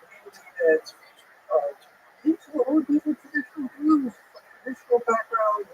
They went to stay there, they went to yeshiva, but they were conflicting a new Russia, a different Russia, a Tsarist regime, and they knew that they would be tested. They wanted two very important early requirements of the masculine Jews that were under the agenda to be here. First of all, the Jews from Russia, the country, and that's the language of the country. And second of all, living Russian, rest of Russia. Here you see the portrait. This is how he dressed the country. Oh, yeah. But he used to travel widely in greater Lithuania. Today was many of the single countries in Latvia. And because a large sections of Latvia were under German influence, where German was the rest was German dress. Whenever he went to Latvia, or whenever he went to Germany, he would shave, cut his pants, and wear a suit. This is how he dressed people. He said, Zola is austerity dressing. The goal was to keep the point where everyone would be not to dress like the Russians. That's fascinating. The point I'm really the story is not only an incredible story, but it shows you on the one hand how close he is to get this stage with the Rabbi. They have no problem writing the more excited knocking the ground. They think one of the people is going to speak to this. Time, they were starting his own thing, develop radical species. That's a lesson for me. That was just so fascinating. Thank you. That was really quite interesting. We were hoping to stay within a certain time frame, so we should probably wrap it up right now. But do you want to say anything more about this trip that we're hoping to take? Yeah, it's a wonderful occasion. So they wanted to make it. We're delighted to join with you. Visit these sites, and you will be very these sites from Henry, Mr. Robinson.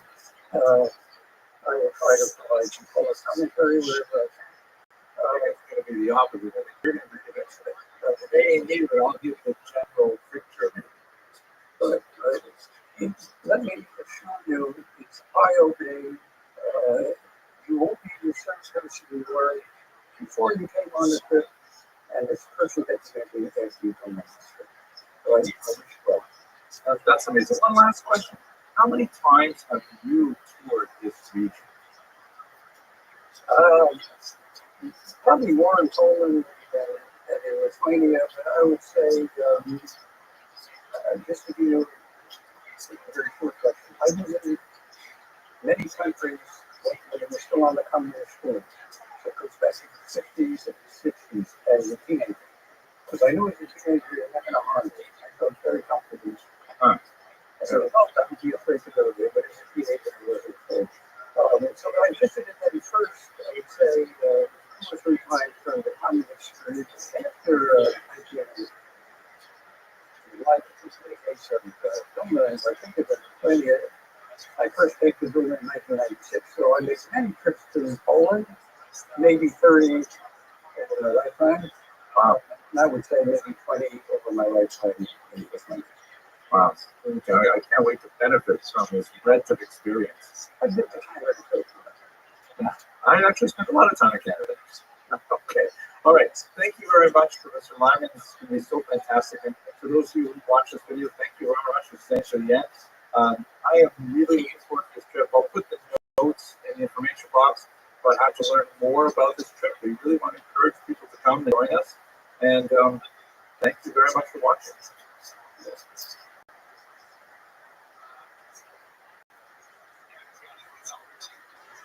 Hello, fellow students of leadership. Later this year, I hope to be traveling to Poland and Lithuania with Rothschild University and with my illustrious senior colleague, Dr. Schneer, where I hope to learn a lot more about the history of Jews in Poland and Lithuania, which is important to me not only historically because of the phenomenal impact they had on later Jewish history, but also because it happens to be the place of my ancestors. And I look forward to specifically seeing the places where they live in tiny Stetla, nearby our ancestors.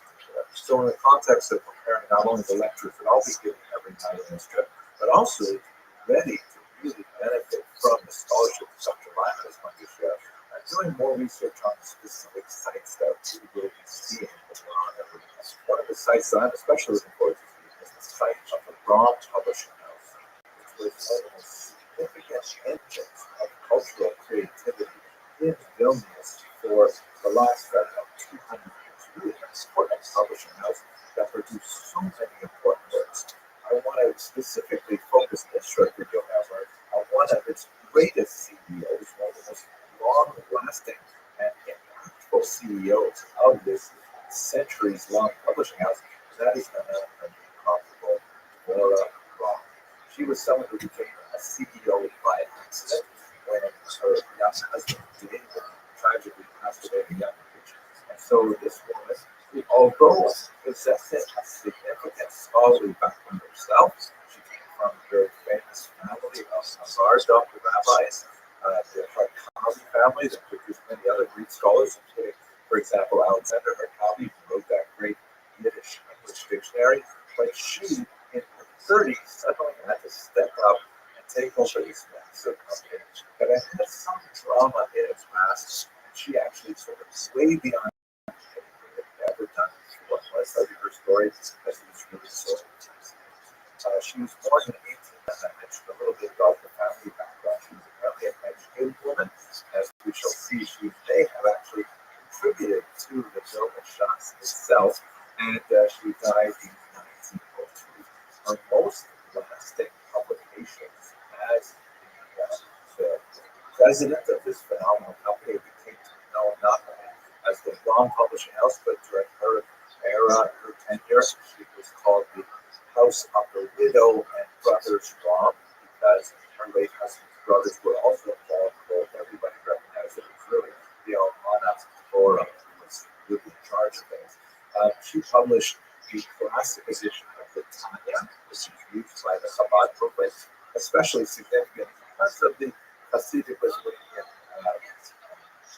sort of controversy that was especially noted in the publishing industry earlier on in the 19th century. To get to that, she also published, of course, the film shots.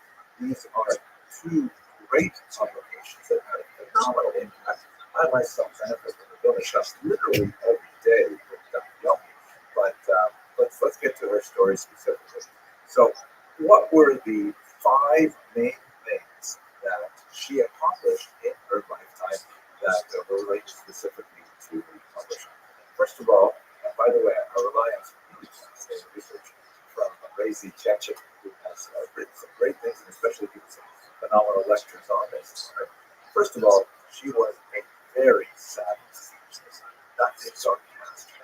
She reorganized the company, which had its financial struggles, along very modern lines for the 1860s, setting it up in a legal situation not unlike limited liability corporations of today, LLCs of today. So she, as it were, protected her own income and whatever fortune she was able to amass, which of course faced some hard times later on in her life as well, from the business itself, which was insulated by this novel legal mechanism that she used, one of the first of its time in Russia. Secondly, perhaps more to the point that we can appreciate it, she had a phenomenal design sense. She shepherded new fonts into existence, new graphic elements that she used, and perhaps the most memorable of her graphic contributions was that she orchestrated the creation of the famous Charblat, or frontispiece of the Gorman Shas. Let's have a very quick look at what that means. Here is an example of the Charblat of the computing Talmud, the Talmud produced by the Hasidic Shapiro brothers, with whom the Roth family had significant business conflict. And as you can see, it's actually the interior of this Shas is very beautiful and very well produced. But the Shazlat is like boring. It's got this kind of like geometric form and things like that, and it doesn't have a tremendous amount of character. By contrast, have a look at the Charblat of the Vilna shots produced just a couple decades later.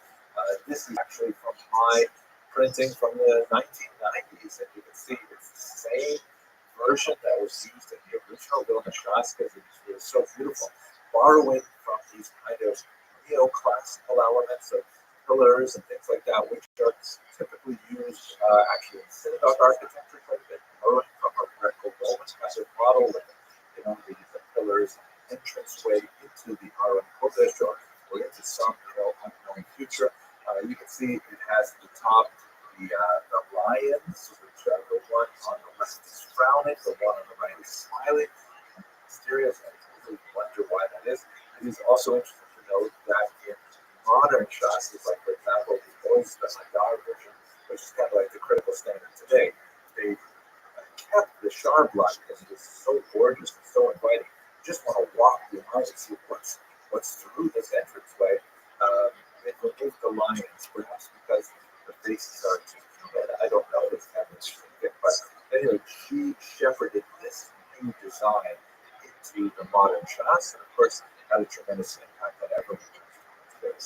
And third, really interesting, she was a technological maven. She really understood how to use most modern technology of the era, and she shifted from the essentially 15th century invention of type, where each page had to kind of tiny little letters placed into a big box and contained, and then you have to print the pages off it, and that meant that you have this big heavy box of type, of lead type.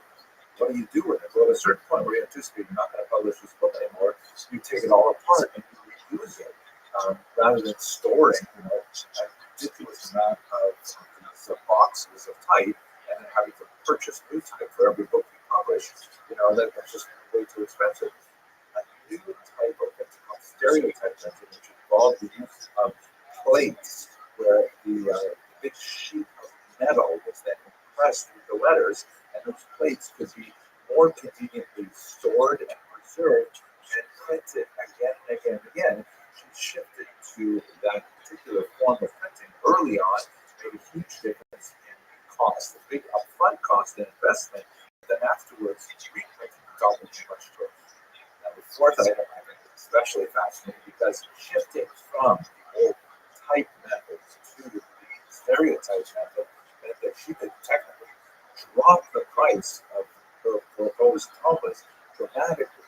But she said, no, let's keep the price high, and instead we'll use that money to invest in the tumbler itself.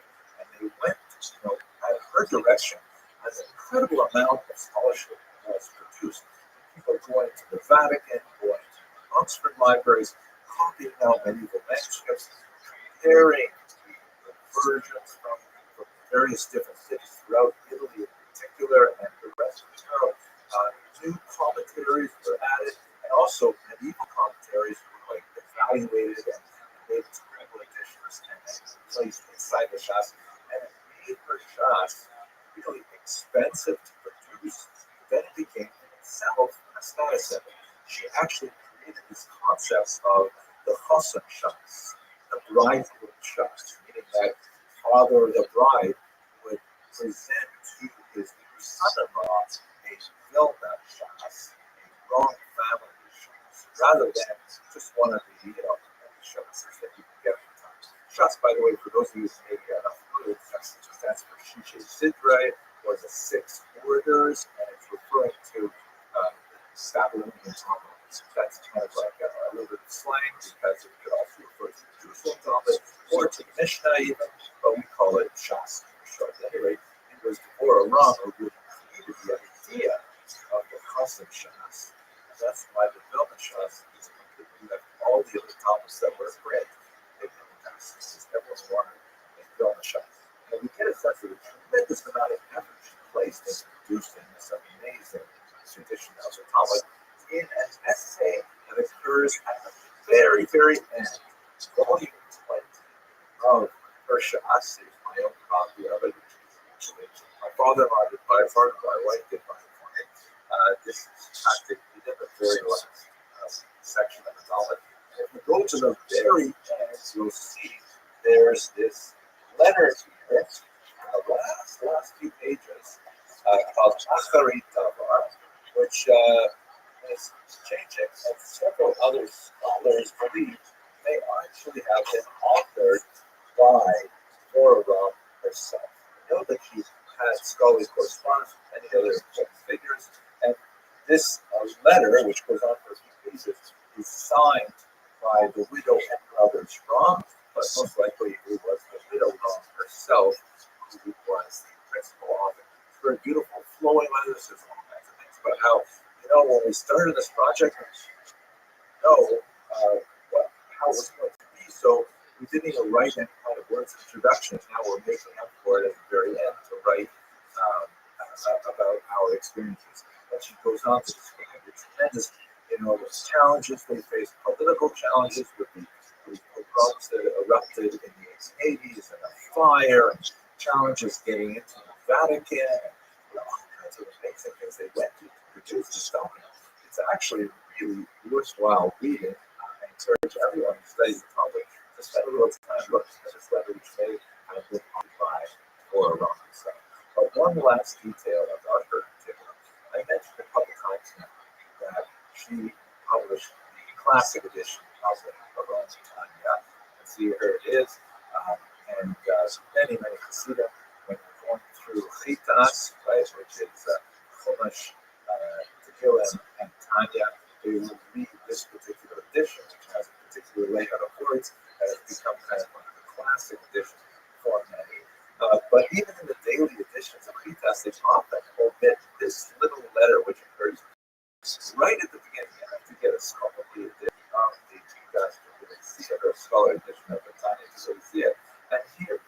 letter from, as you can see right at the beginning, the widow and brothers Roth. They specifically thanked officials in Lubavitch, starting with Rabbi Shalom Dov there, right, who was the great Lubavitch Rabbi, and the Tomchei Tnin Shiva for their help, because there was one particular moment where the Roth family was experiencing dire straits, and it was Chabad that stepped forward to assist them in their endeavors and really keep their company alive. And this is especially important because before Devorah ever took the helm of the publishing house, there was a really major dispute between the Shapira family, whose Shas I showed you a little bit earlier, and the Rum Publishing House. There was a major copyright dispute that involved some really nasty elements. I'm not going to go into details here, but it involved the police and involved the exiled Shapiro family and shutting down of their company for some years until finally that they could never regain, even though they had tremendous dedication to their activity, that so much so that according to legend, I don't know if I'm able to see if it's really true, but according to legend, the Shapiro family would immerse all of the books of type in the mikvah before they began to publish any works. Amazing kind of concept. Ultimately, one of the wrong predecessors before Dora had pushed them out of business. But when it came to preserving the wrong publishing house, the Rebbe Shalom Dov there said, you know what, we better preserve them. He supported them and they allowed them to survive. This is a note in the Tanya, specifically thanking Chabad for helping this together. It's a fascinating story. So much more to say. I would love for you to join me on this amazing trip to Poland and Lithuania. Once again, we're going to be hearing from the incredible Dr. Schneier Lyman and the senior influential scholars on the Jews of Poland and Lithuania. I'm looking forward to speaking, and I'm looking forward especially to walking the streets of these cities and learning more about how the Jews revolution actually went. Please check the information box for information on this trip. Thank you very much for watching.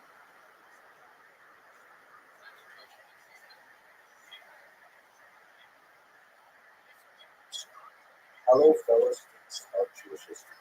You know, I have to say, one of the most wonderful aspects of my work is the possibility of traveling to many of the locations where so many important Jewish civilizations flourished over the centuries, really getting a sense of the deep, rich historical context of Jewish places and the Jews who lived there. But this summer is going to be absolutely fantastic because God willing, I'm going with my employer, Clear University, to visit Poland and Lithuania, which is the Alta High, which is where my family comes from, especially Lithuania, where I'm looking forward to actually visiting the mass graves where my ancestors found their last resting place. And this is going to be a tremendous trip because we're going to look at all of the things that Jews did, specifically in Warsaw and the region, and in Vilnius, Vilna, and its region, also in Kovna, Kaunas. Now, I've been traveling with a tremendous senior scholar, Professor Schneier Lyman, who is absolutely a genius. And, you know, we speak about the Vilna Gaon, the great scholar of the century. Well, Schneier Lyman is the Gaon of Vilna. He knows Vilna better than anybody else. And I'm here looking forward to spending this time. We'll be teaching lectures on this trip. So in the context of preparing myself for this trip, I'm going back over a lot of my old notes and put into this for you so you can get interested in this particular trip. The amazing history that we're going to be exploring there. I'd like to share with you now a video that I recorded a long time ago that goes back to the question of the origins of the Jews of Poland and Lithuania. I hope you find it useful. Hello and welcome to Jewish History Lab. Today we're going to look at the origins of Polish Jewry, and really the origins of the entire Eastern European Jewish population. But Poland is one of the most central and memorable of the countries that we'll be looking at.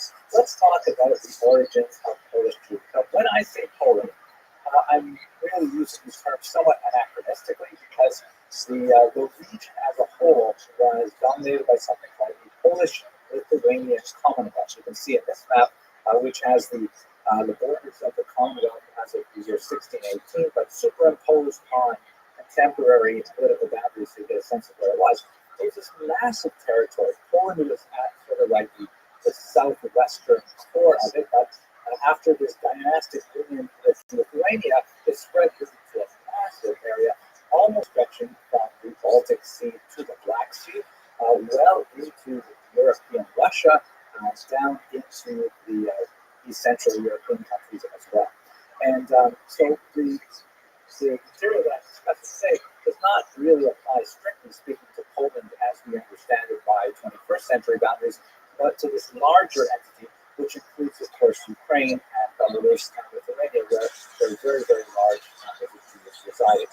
The southern part of Latvia is also very important because it was part of the Russian Pale of Settlement, which we'll get to in a few lectures from now. But at any rate, where did the Jews come from in this region, which became the dominant center of the world Jewish population in the early modern period? So there is a small migration that extends back really to the first centuries of the Common Era, perhaps even a little bit before the Common Era. And these are Jews that come from Byzantine lands and make their way through the Khazarian Empire as well. The extent of Khazarian influence is very, very difficult to quantify. It appears to have been minuscule. There are occasional references to Khazarian Jews, for example, in one of the early Russian chronicles, the Kodesh Saramin Lekler, which is not strictly speaking Russian, but refers to Kiev and Rus, the region as it was known at that time. And there's references to Jews from Khazaria being involved with in particular. And they left behind, as we discussed in previous lectures about Khazaria, they left behind very, very little trace of their presence, either in cultural aspects, literary aspects, and so on. We don't really know a lot about how extensive this penetration was and how much it affected the later dominant Polish Jewish population. The really big migrations into Poland come in the 12th and especially up until the 16th century, and they're coming from the western part of Europe. They're coming primarily from Germany and France, making their way sometimes through Austria, Hungary, places like that. But that's really where you have the dominant Polish population of Jews. There's lots of places in European evidence, lots of very significant connections between cultures that started, for example, in the Rhineland and then made their way to the east.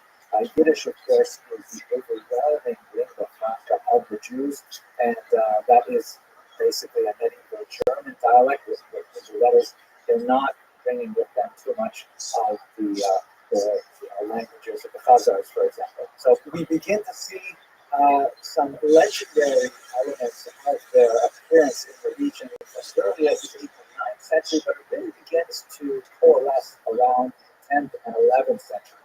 And one of the things that we see them doing, for example, in very early period, is that Jews are serving as royal renters. They are making money. Here, have a look at these coins. I mean, literally making money, like producing money, things to be used as money, not necessarily making money for themselves, which I'm sure goes hand in hand with it. But some of the earliest coins in the Polish Lithuanian Commonwealth are actually written with Hebrew characters. Here you see a few stencils of several of them.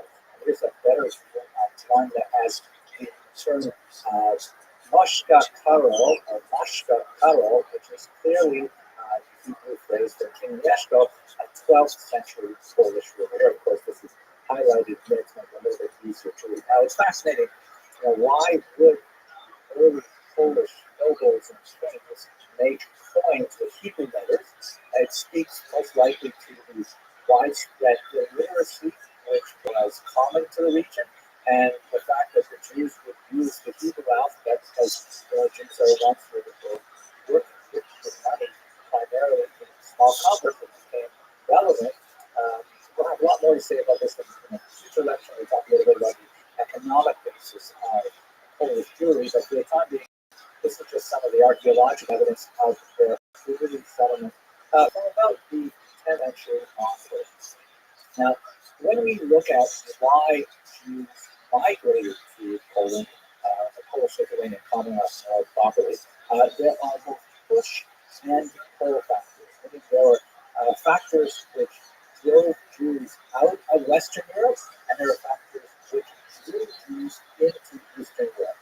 Eastern Europe was definitely a place of refuge for Jews. You can see here a beautiful representation by a man named Gerson, representing King Casimir, who is accepting the Jews and giving them protection and refuge. So much so that you see some of the great scholars like Rabbi Moshe Isserles from Galicia, who referred to Poland with kind of like a fanciful etymology from Hebrew Pol, meaning here, Pol, meaning go west, but here will find refuge.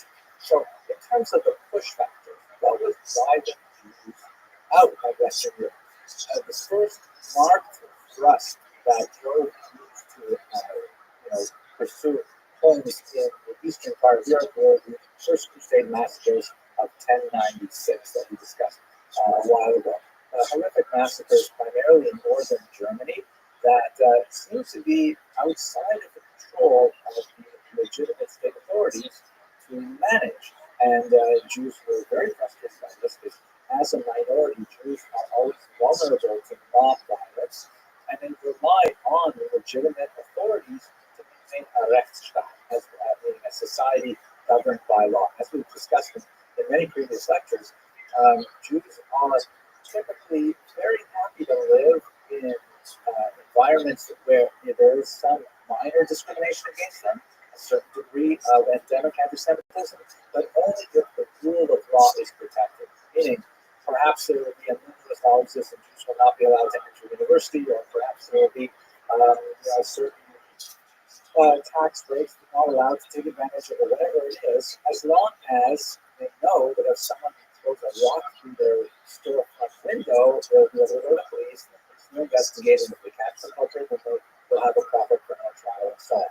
So Jews fear mob violence like any minority. And when you had these series of massacres that accompanied these traveling bands of crusaders, or as we discussed in the electronic crusades, more of the ragtag followers of the crusaders, and that the local authorities, including the church, not put a stop to it, so that's when there's an increased push of Jews from Western Europe moving towards the east. In the 13th century, with the horrible blood libels that we had also discussed in the previous class, resulted in a series of expulsions. In France, in particular, there's 3 expulsions in the 14th century, and so there's more and more reason for Jews not to live in Western Europe. This is kind of like the push aspect of it, as Jews are finding Western Europe far less hospitable than they ever had before. Now, there's also Polish factors as well. The Polish economy was actually having a very difficult time, particularly in the 13th century, after the Mongol invasions of 1241 and onwards. The demography had dropped. There was a very, very weak economy. As we saw earlier, the Jews are the people actually making the money, physically making the money, because they don't have a really well-functioning economy compared to Western Europe, and Jews have the know-how and the understanding of how to produce points like this. And so the local Polish leaders were actually fighting Jews and saying, please come to our area. You are literate, you will live in concentrated areas and take advantage of the skills in Poland. They also, to make this attractive to Jewish migrants, they created something called, or they adopted something used in the West called Magdeburg Recht. Magdeburg is the name of the city, and Recht means law. And this is basically like a medieval charter that lists the specific privileges that a community may enjoy. And although some of these charters were actually written much later and designed to look like they were written earlier, they nevertheless did reflect long-standing agreements as to what were the privileges and sometimes disabilities of the Jews in particular regions. Right of settlement, for example, the right to control their own fields, the right to indicate when foreign Jews can move in and set up community businesses, and what monopolies Jews would have. We'll get more about this when we get to the economics of Eastern Europe, but Jews were often granted specific monopolies. For example, Provenancia, the distillation and distribution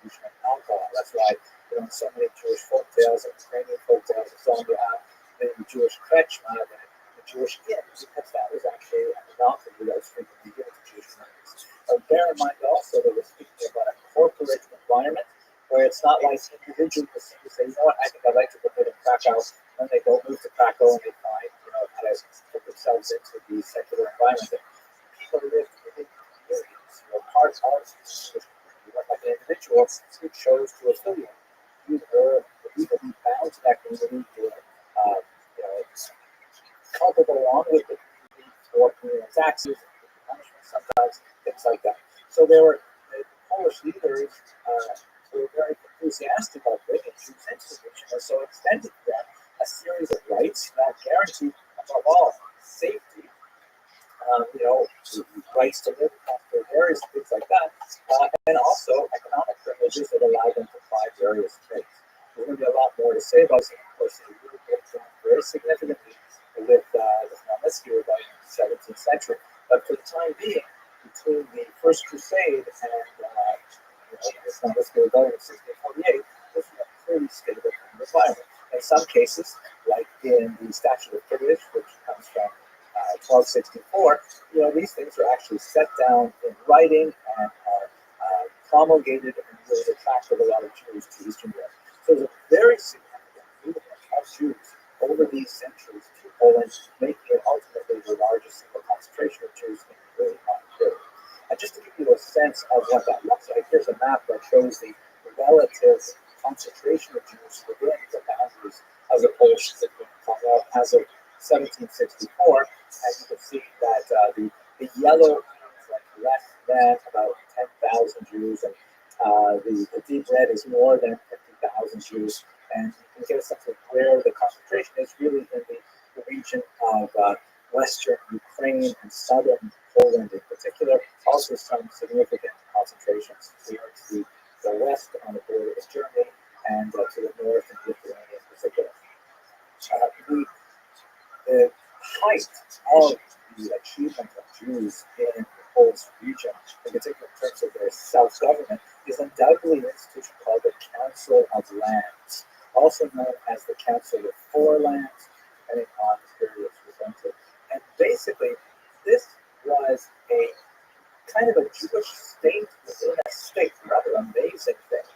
We spoke about communal arrangements of the Jews in the Kahila, essentially the self-governing Jewish municipality that handled all of the social welfare works for Jews by collecting their own internal taxes and distributing it charitably to individuals as needed, and set up, everything from wayfarers support, poor brides and orphans, and all kinds of social services, but also self-regulating by Talmudic law. And each of these municipalities was basically structured very similarly. And what happened was in Poland, they came to terms and they united themselves across the entire scope of the Polish community within one, as it were, national organization.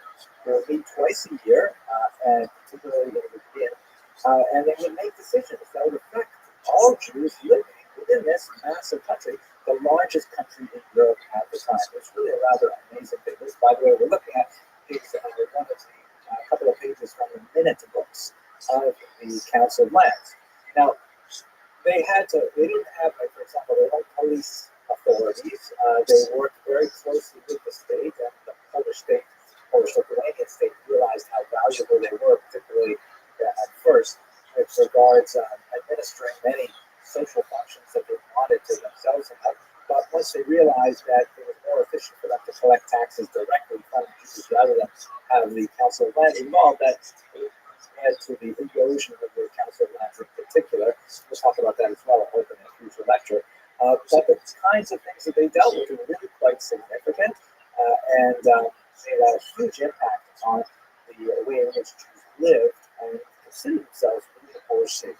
This was really one of the high points of the Jewish diaspora, at least up until the Magnitsky rebellion of 1648, where Jews regarded Poland as really a golden era for Jewish civilization.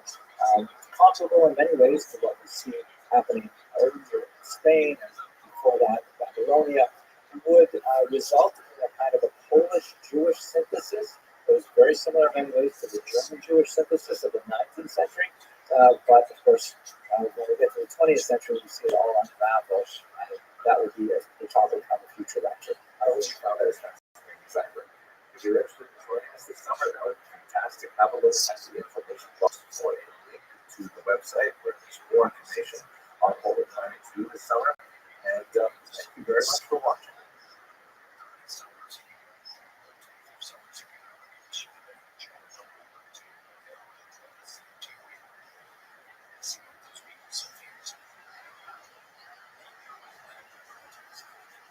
Hello, fellow students of Jewish history. I was so excited to come across this individual in the course of my research for the Kosher River Cruise expedition to Japan in 2026. His name is Rabbi, and actually I find a tremendous affinity with him, not only because he's a historian, he's also kind of an intellectual immigrant, fascinating individual who had a tremendous impact on Japanese history. Here's his story. He was born in 1861 in Germany, and he went to the University of Berlin, right? This is the late 19th century. The society is beginning to open up, and Jews are allowed to enter higher education and so on. And he studied under the great and highly influential historian Leopold von Ranke. Von Ranke lived between 1795 and 1886, and Ludwig Ries, one of his latest students or his last students. Now, this is a picture, by the way, of what von Ranke would have looked like around the time that Ries was studying with.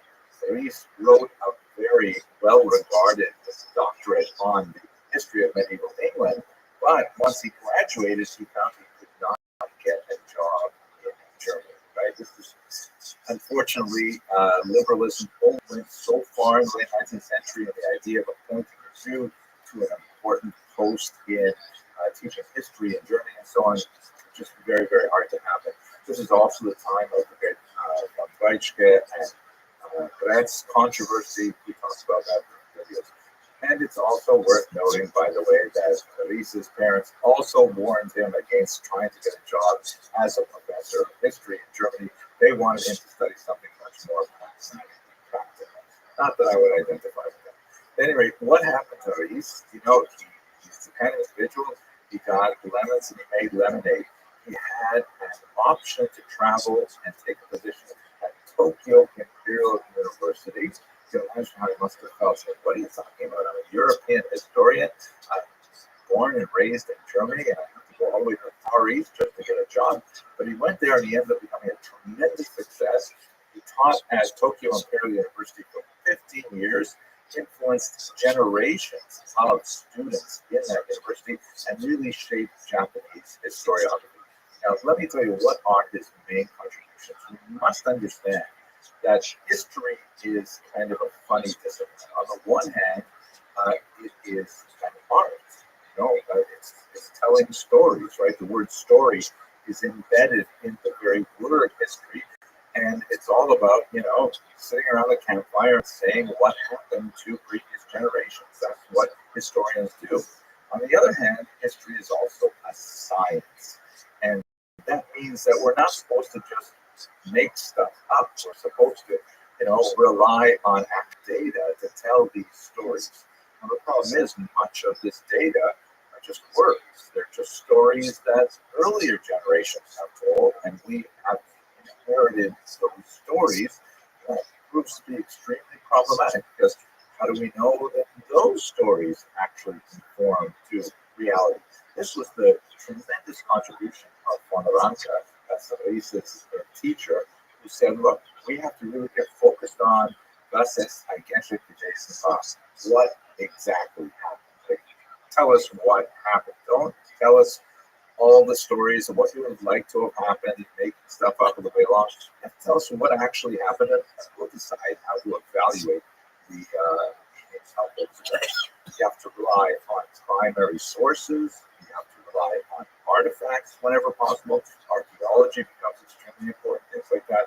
And von Ranke really grounded the discipline of history in this kind of delicate space between art and science, whereas before he was pretty much firmly in the world of the arts. So Ries took these ideas and essentially brought them to Japan.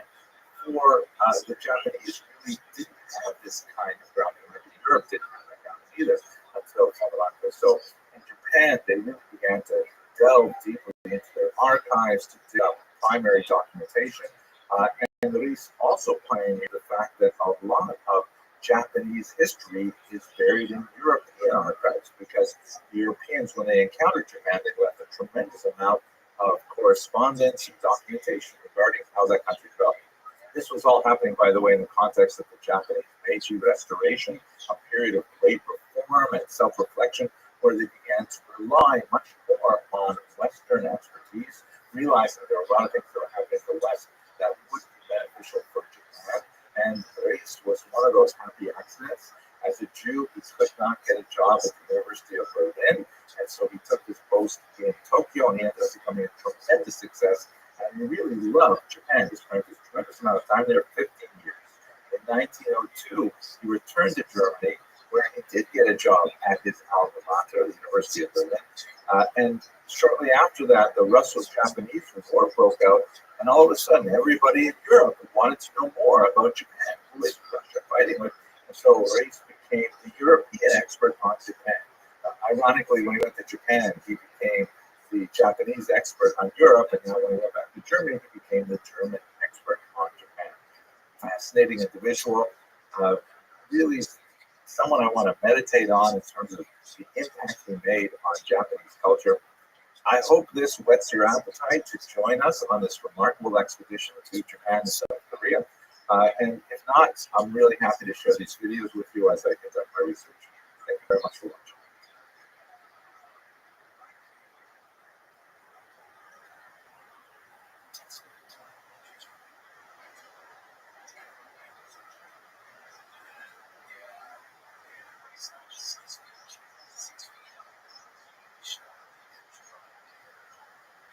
Hello, fellow travelers in Jewish history.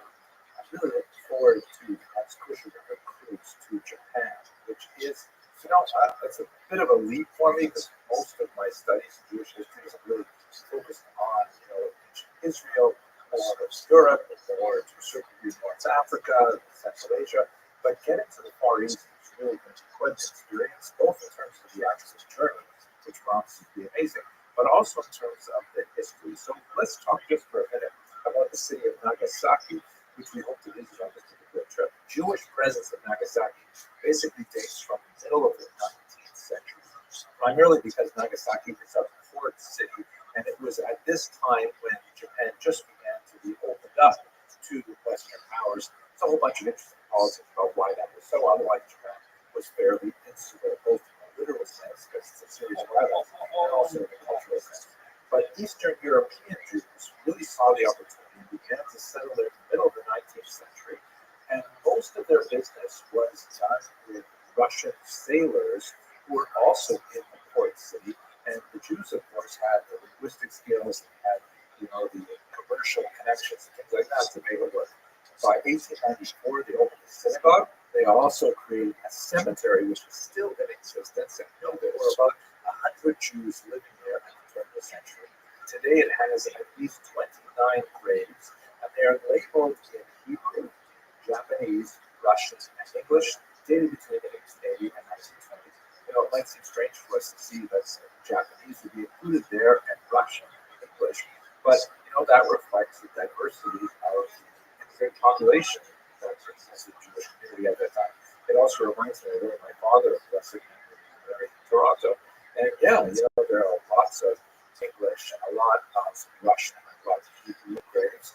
Some of the older sections are Yiddish, and I wouldn't be surprised if you wandered around and find some French ones here too. So it's interesting. But at any rate, the community, I wasn't able to find any photographs of the gravestones. I'll have to see those in person. I did find this photograph that labels the actual year, 5653, in the Jewish calendar, which is, of course, empty. It's the date of creation as per the calculation of the Seder Olam, a very important first century chronology of the world. And the Jews are there in a section with many other people. It's this region called the Sakamoto Cemetery for foreigners.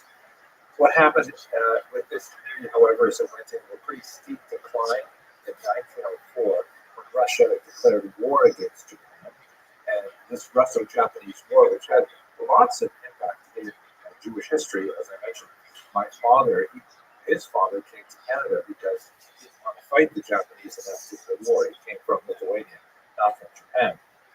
But still, that interrupted the flow of Russian sailors to the port.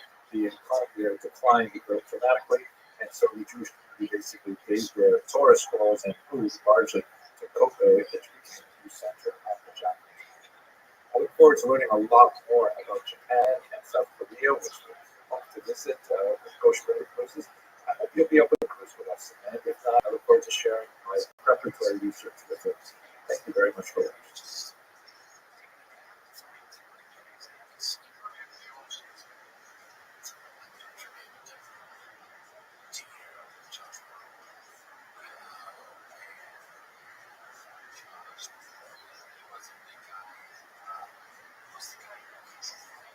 Hello, fellow travelers and explorers of Jewish history.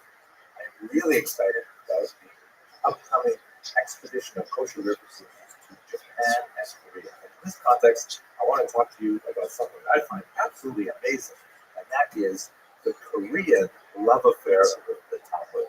Now, you may not think that Korea is the first place that you would go to when you want to study Talmud, but basically, it is not impossible that there are more people studying Talmud today than there are in the rest of the world. I know that's a bizarre statistic, but if you think about it, there are 49 million people living in Korea. And according to the Korean ambassador to Israel, who gave an interview in 2011, his name is Young-Sam Ma, he said that not only is he a student of Gemara, but in fact, all mothers in Korea read the Talmud to their children at night. Now that's like a mind-blowing thing. Even if it's only talking about 10% of Korean mothers reading these to their children, that's looking at somewhere in the neighborhood of 5 million people studying the Talmud. There are only about 16 million Jews in the world today. So this is an amazing statistic. So let's try to unpack this and understand how is it possible that so many people are studying Talmud in Korea. So apparently there is not a long and comprehensive history of Jews in Korea. In fact, I looked in Encyclopedia Judaica, and they even have an article on Korea, which is mind-blowing. But it's primarily a late 20th century phenomenon because Jewish GIs, members of the U.S. Army, were stationed in the early 1950s in Korea. Well, that's what Jews really, in larger numbers, began to appreciate the values of that particular part of East Asia. It included, for example, Chaim Kota, who wrote some important novels that deal with Talmudic topics, later translated to Korean and very popular there. But in particular, a rabbi named Rabbi Tokeir, who served in Korea in 1962 and then later was sent to Japan as a Chabad Shaliach. He had a phenomenal impact on the study of Talmud in Korea in particular. Rabbi Tokeir authored a book first in Japanese, which kind of distilled Jewish wisdom, as you can see from this particular reproduction of one of the pages. The book is called 5,000 Years of Jewish Wisdom, Secrets of the Talmud Scriptures, which was printed in 1971. And you can see that they use this Japanese text to kind of replicate the feel of the Talmud. But apparently it really took off, not only in Japan, but especially in Korea. It was published in 1974 in a Korean translation, and by 1984, more than 2 million copies were sold in 7 editions. And it is just amazingly studied today. There are more than 800 different books with 300 publishers with the word Talmud in it in the Korea National Digital Library. 169 of them list Rabbi Tokeir as the author, and Talmudic texts frequently the bestseller lists in Korea.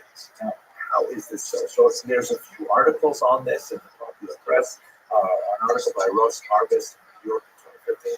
But I really relied heavily on this fascinating article in the Association for Jewish Studies, which was published in 2018 by Sarit Katan, Rubitz, and Kim Clare, which is absolutely fascinating. It talks about how the Talmud really penetrated Korean culture. There is this belief, this is really probably the biggest thing, there's this belief that Koreans looked at Jews worldwide, looked at their successes, particularly in the world of science and education, and Nobel Prize winning record, which is really pretty impressive. And also the fact that Korea is actually, as a modern state, the same age as Israel. It was also formed in 1948, and there are certain parallels between the growth of Korea and its wars, particularly with the northern half. Of course, Korea is a divided nation. That Koreans really look to the West for deep wells of wisdom, and the Jews were a perfect example. There's this belief that the Rusa-style learning of the Talmud is especially important, and it's especially valuable for teaching kids. Let's just have a quick look at some of the editions of the Talmud in Korean, which have been published, and they are absolutely fascinating. Here is the one I just found on YouTube, the Jewish Talmud Scriptures. And just to give you the description, is kind of fascinating, but this one looks more or less like a fair representation of, a translation of a popular edition of Talmudic teachings. By the way, let us understand that the Talmud that they are teaching is not really above the way we have today. It's a highly anthologized and curated edition, closer to Ein Yaakov, I think, than a regular Shas, with like nuggets of wisdom and Agadata, things like that that are given over to them. But the children's editions are especially numerous and fascinating. Here's another one I found on Amazon for children's Talmud. And here's one that I love this particular. Look at the graphics here. There's a little Rabbi in the corner here. And it's a Talmudic approach to teaching the Korean language. Yes, you heard me right. The Talmudic approach to teaching the Korean language, to a certain degree, it feels like a lot of these Talmud books are like self-help books that are designed to say, use the Talmud to become a better person, to become a better businessman, and especially to become a better student. Here's some children's Talmud, baby's first Talmud. Wow. Here is prenatal Talmud. I mean, oh my gosh. Prenatal stories fostering the wisdom and emotions of your baby. I mean, we know Yiddish mamas are incredible, and Jewish mothers are definitely devoted to the idea of having their children grow and develop. But how many of them if you go to your Jewish bookstore, how many books are there that are designed for pregnant Jewish women to read Talmud to their children in utero? I mean, this is so bizarre. Wow. Well, I hope you found that as fascinating as I do. It's just mind-boggling. I can't wait to actually get to Korea and hopefully find one of the bookstores where they sell these books on the Talmud. I know I'll have the whole thing of reading it, but just to see how the Talmud has animated this culture is something that I'm really looking forward to. I hope we'll have a chance to put this together, and if not, I'm looking forward to sharing with you my research and my experiences here on this. Thank you very much for watching.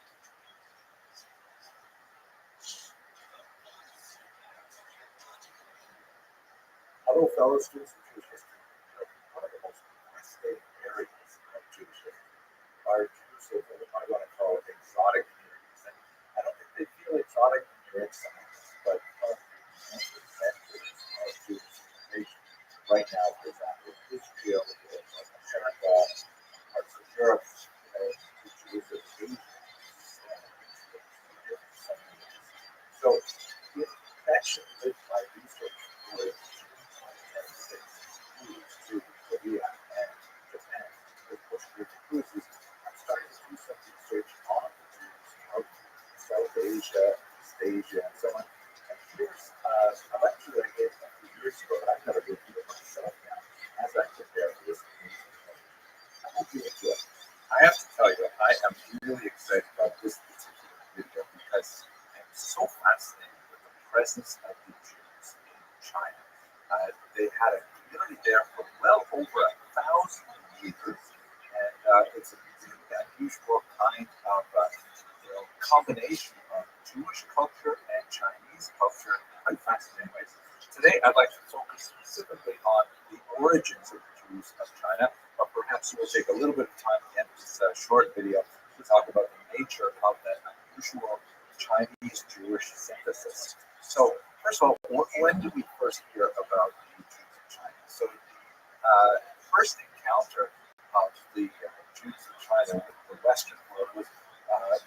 person of Matteo Ricci was the first important meeting. And Matteo Ricci was a Jesuit priest who had come to China with the goal of converting the indigenous population to Christianity. They had a lot of challenges with that. We'll look at some of those.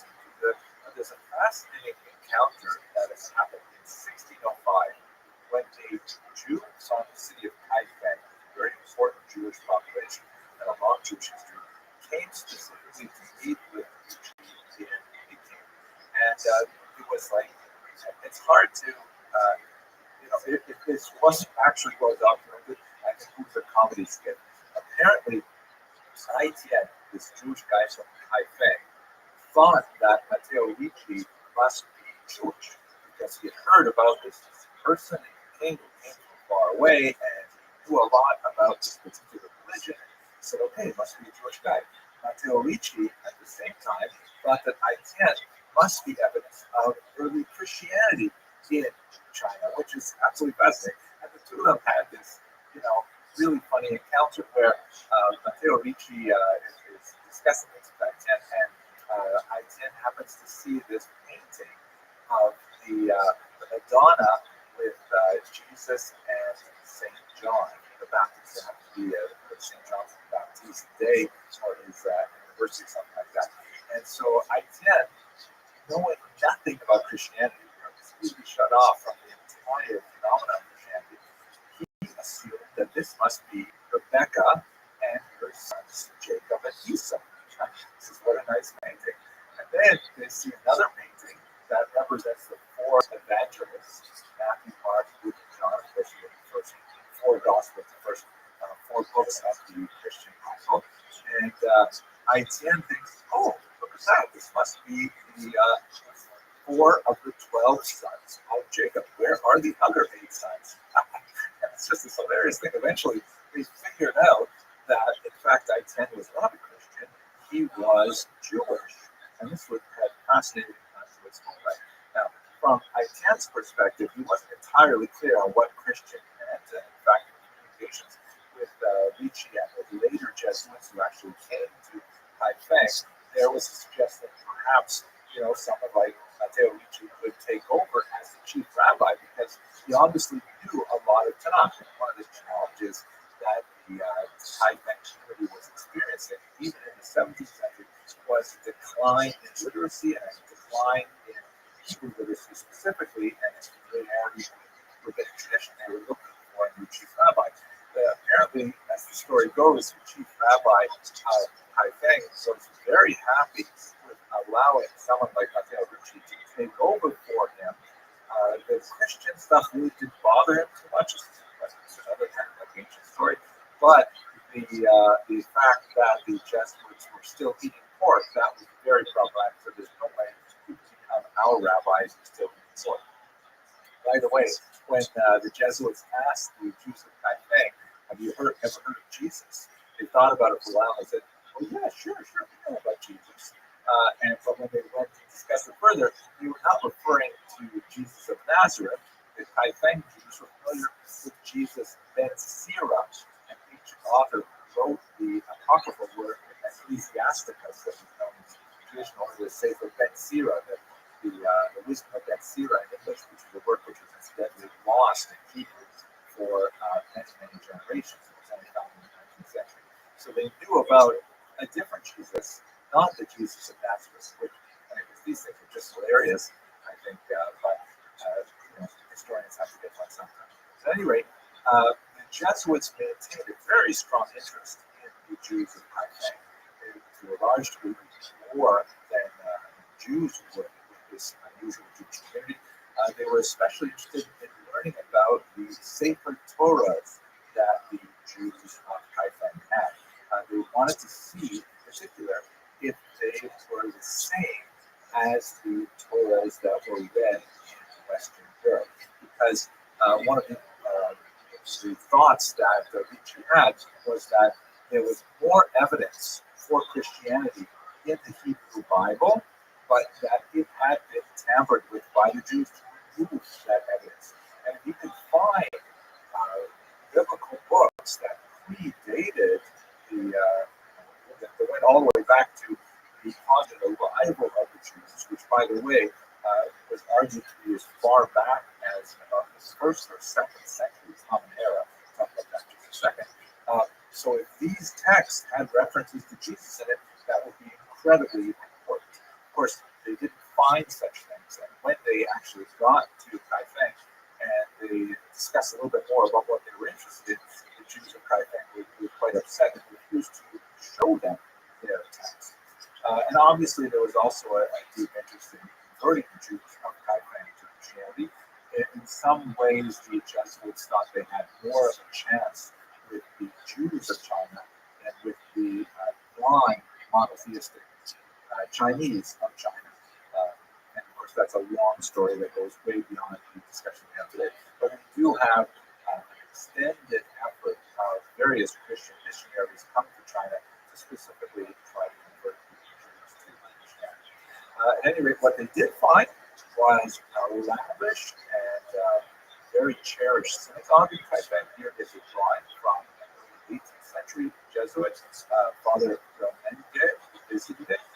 And we also not only drew the architectural layout of it, the Jews were definitely very attached to this particular facility. Some of these historical records indicate that they rebuilt it many, many times, and it was originally constructed in the 12th century, perhaps on an earlier site. And he also recorded graphic images like this of Jews of Kaifeng reading the Torah on a special kind of chair they called the seat of Moses. They put a Sephardic style art on top of it and open up the box and they would read the text inside. Quite fascinating. They had a really quite active and vibrant community for many, many centuries. So our task for us today, however, is to try to understand where did these Jews come from.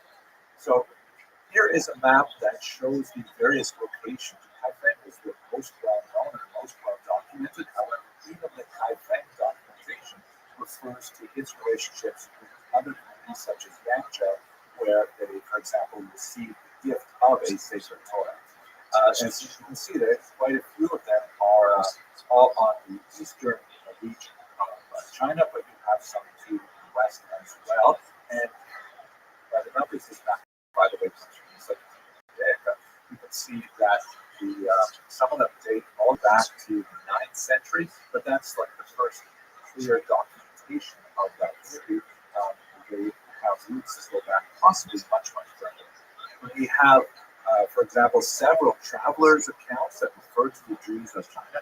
Benjamin of Tudela never actually got there and referred to China specifically, but he did come very close, or at least he collected reports and came very close and could easily get in contact with them. Marco Polo, the famous traveler, has passing references to Jews in China, and we have some fascinating Chinese tax regulations from the 14th century in which there are just scattered references to Jews. Unfortunately, they don't tell us a lot about how large the communities are, or how active they were, or what they were like, but there is clear reference to Jews being present there, along with Muslims, by the way, with whom they were frequently associated.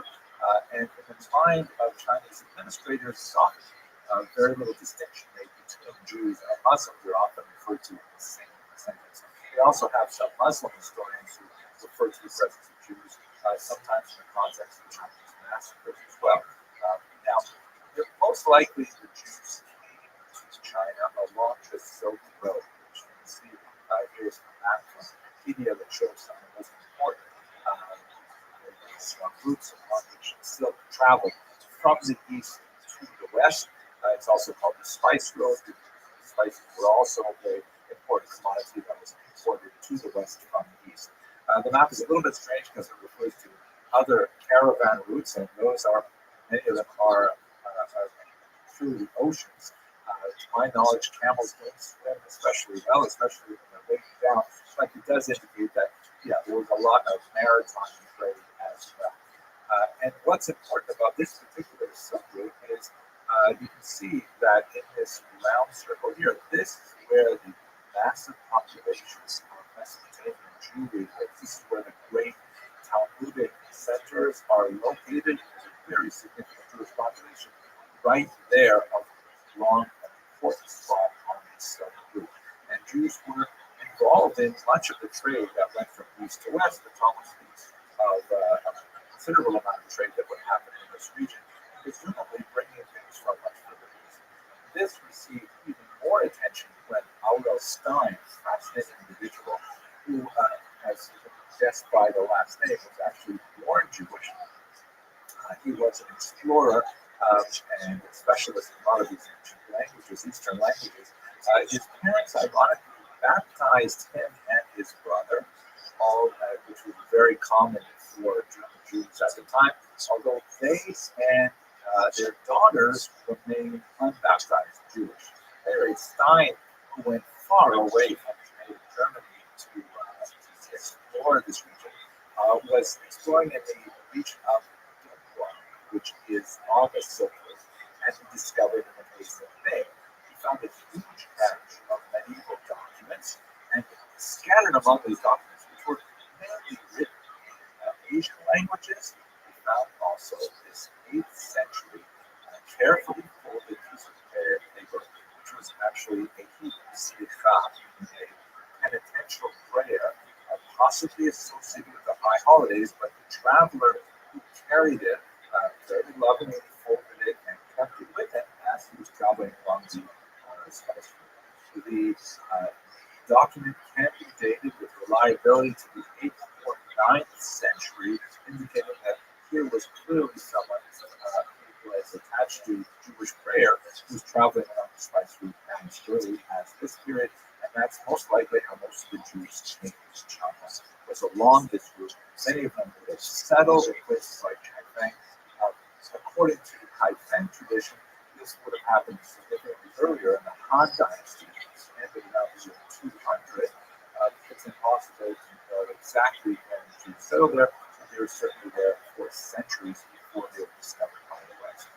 Now let's take just a couple of minutes to learn about what was this unusual community like. So the documents that we have to tell us about the eternal life of the Haifeng Jew, that is, documents which were composed by the Jews themselves, as opposed to accounts by travelers, which are fascinating themselves as well. We have several stelae, stone blocks, which were established in the synagogue to record important historic dates, many of them associated with the rebuilding of the temple, of their synagogue. And by the way, modern Jewish parlance, if you go to a synagogue, you'll find the exact same thing. They're plaques honoring the people who spent money and worked hard to rebuild the building or to refurbish it. So we have 4 different texts.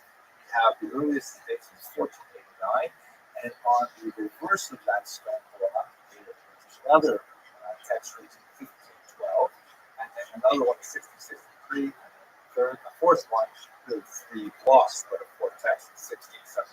The last one doesn't tell us a lot about the history, it's very difficult to read, but the earlier ones tell us a lot about how the cherished the temple and rebuilt it, who's the people who were involved with it, and also how the community had to endure some terrible disasters, like a massive flooding of the Yellow River that overwhelmed the town, and the synagogue was destroyed and had to be rebuilt. We also have this unusual text called the Memorial Book, which is dated to the 17th century. You can see a page of it here. This memorial book lists a lot of prominent people in the town and gives some sense of their genealogy. As you can see from the document, it's written in both Chinese characters and Hebrew letters.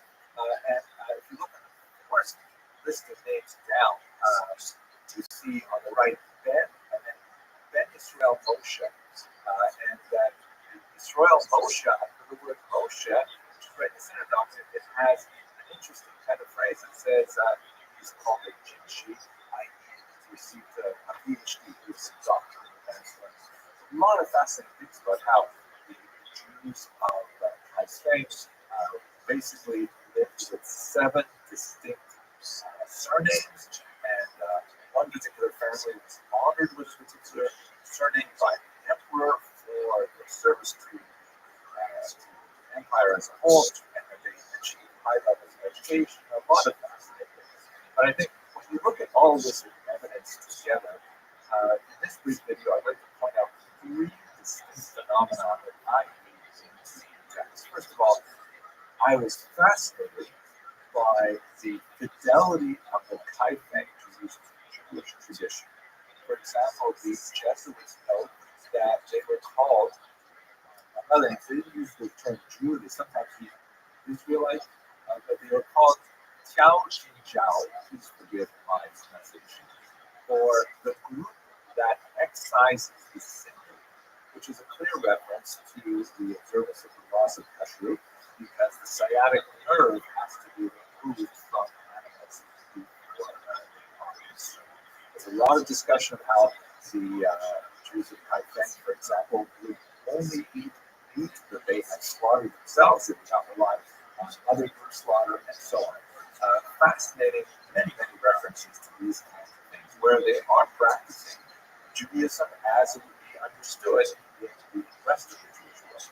Secondly, however, especially they had some really unusual adaptations to Chinese culture. For example, one of the things that's described in sources is how it was customary to establish a tablet that would have the emperor's name on it, and that people would show it symbolic obeisance, like kowtow before, bowing before, things like that. Very problematic in Jewish traditions to bow before anyone, or certainly to bow before a block of stone. It's actually idolatry in tradition, very problematic. So, how did the Jews of Kaifeng deal with this? It's very clever. We'd say in Yiddish and copy, right? Jewish head. They wrote the verse Shema Yisrael Hashem Elokeinu Hashem Echad. Hear, O Israel, Lord our God, Lord is one. On the top of this particular brick, on top of the emperor's name, kind of like a decorative element, and then with whatever bowing they were doing, it was like they were bowing to God because they had this verse on the top. I love this stuff. Also, very problematic for the Jesuits was the problem of ancestral veneration. Matteo Ricci reported to the Pope in Rome that one of the issues is that the Chinese have a very strong ritual of honoring their ancestors, and there was a major debate in the church. The Pope actually went back and forth on this as to whether or not this could be tolerated.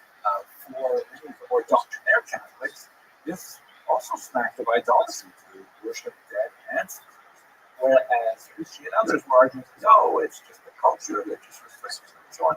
So for the Jews, it was no problem, because of course this is really big into Jewish thought, not necessarily worshiping the ancestors, but appealing to God on the merit of the ancestors. In Hebrews, that's a very traditional thing. You look at Jewish prayers, and there's constant references, so to speak, reminding God that Jews are the descendants of Abraham, Isaac, Jacob, Sarah, Rebecca, Rachel, and Leah. Look at what they did, remember their actions, and so on, and provide kindness for the descendants. So the idea of ancestral veneration was not really problematic to Chinese Jews at all. It's quite fascinating to see how Chinese culture, Confucian culture in particular, and Jewish culture was able to find points of contact and synthesis.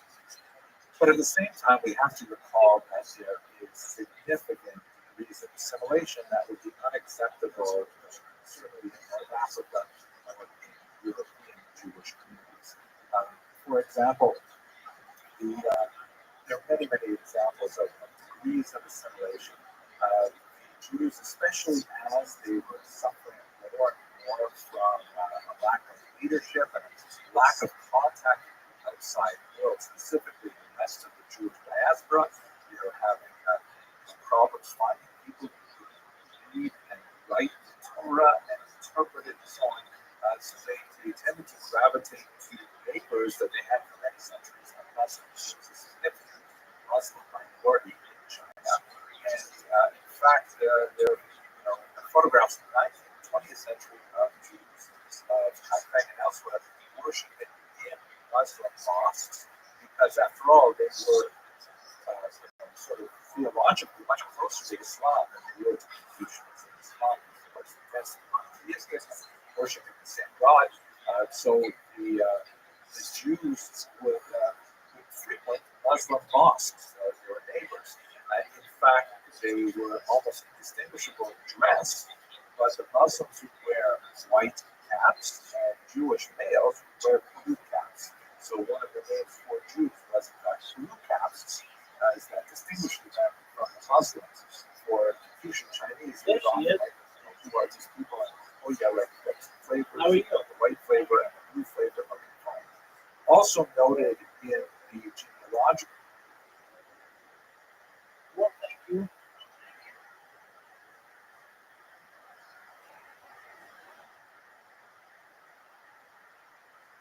What's in your deck?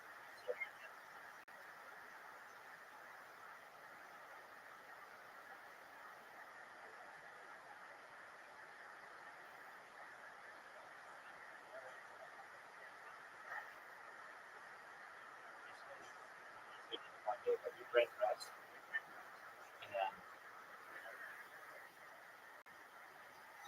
And later, parts of the day, you're thinking about what you want.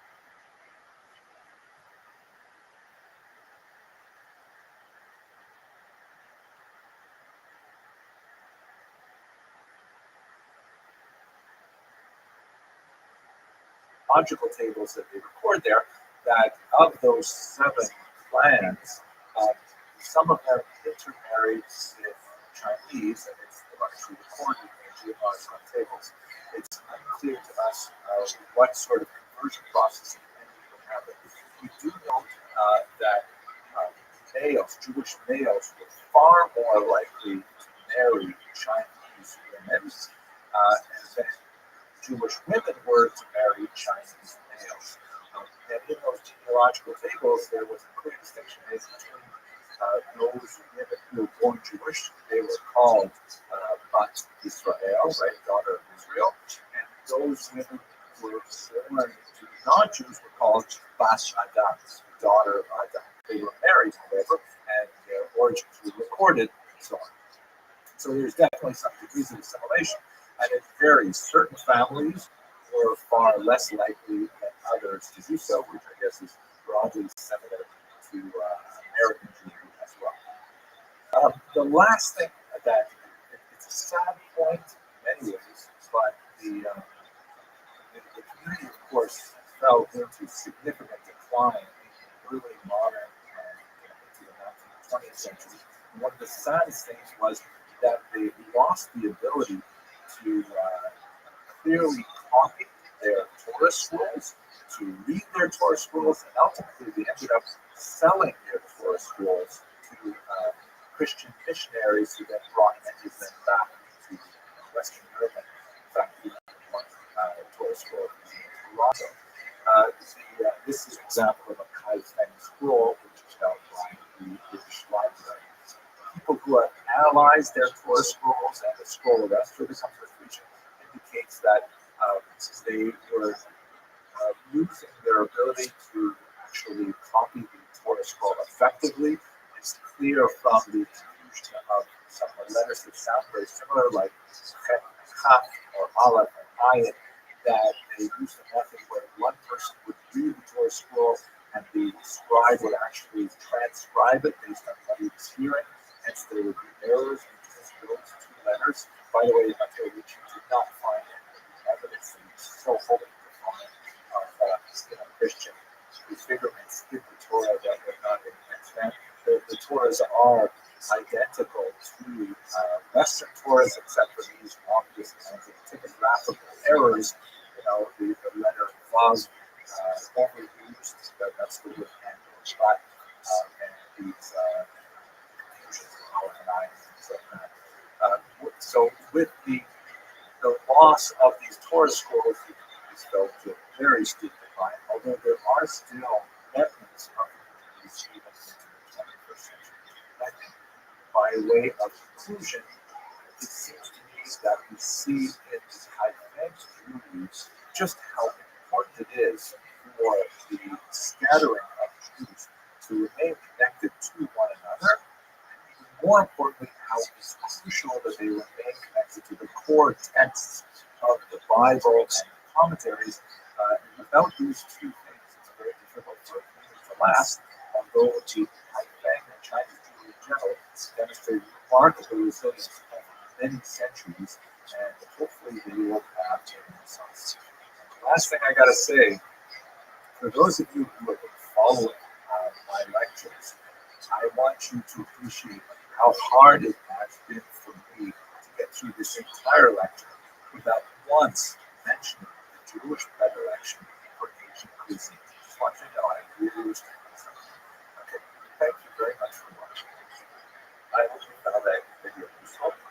If you're interested in joining us on this amazing Japan and Korea, please have a look at the website, www.com. We have lots of information. Okay, in the meantime, I look forward to sharing this with you.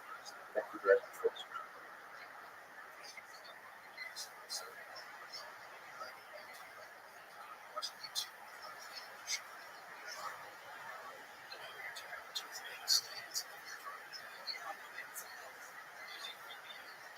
Okay, let's go straight to the topic today. I want to spend time focusing on the turn of the 20th century, really a consequential period for Jewish history.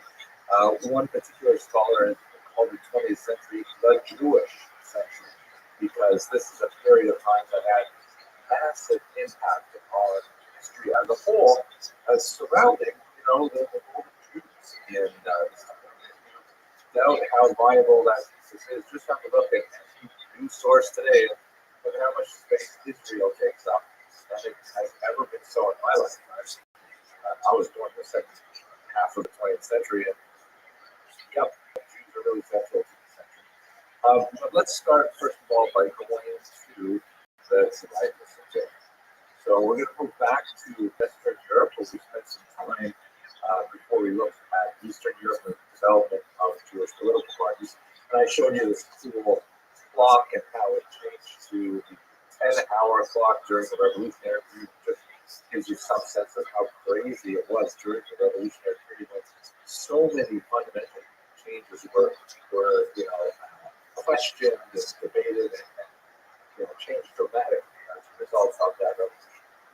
One of the things that we didn't have a chance to talk about too much, but I really want to touch on it very briefly, is the development in the 1840s of the first modern world of Jewish organization.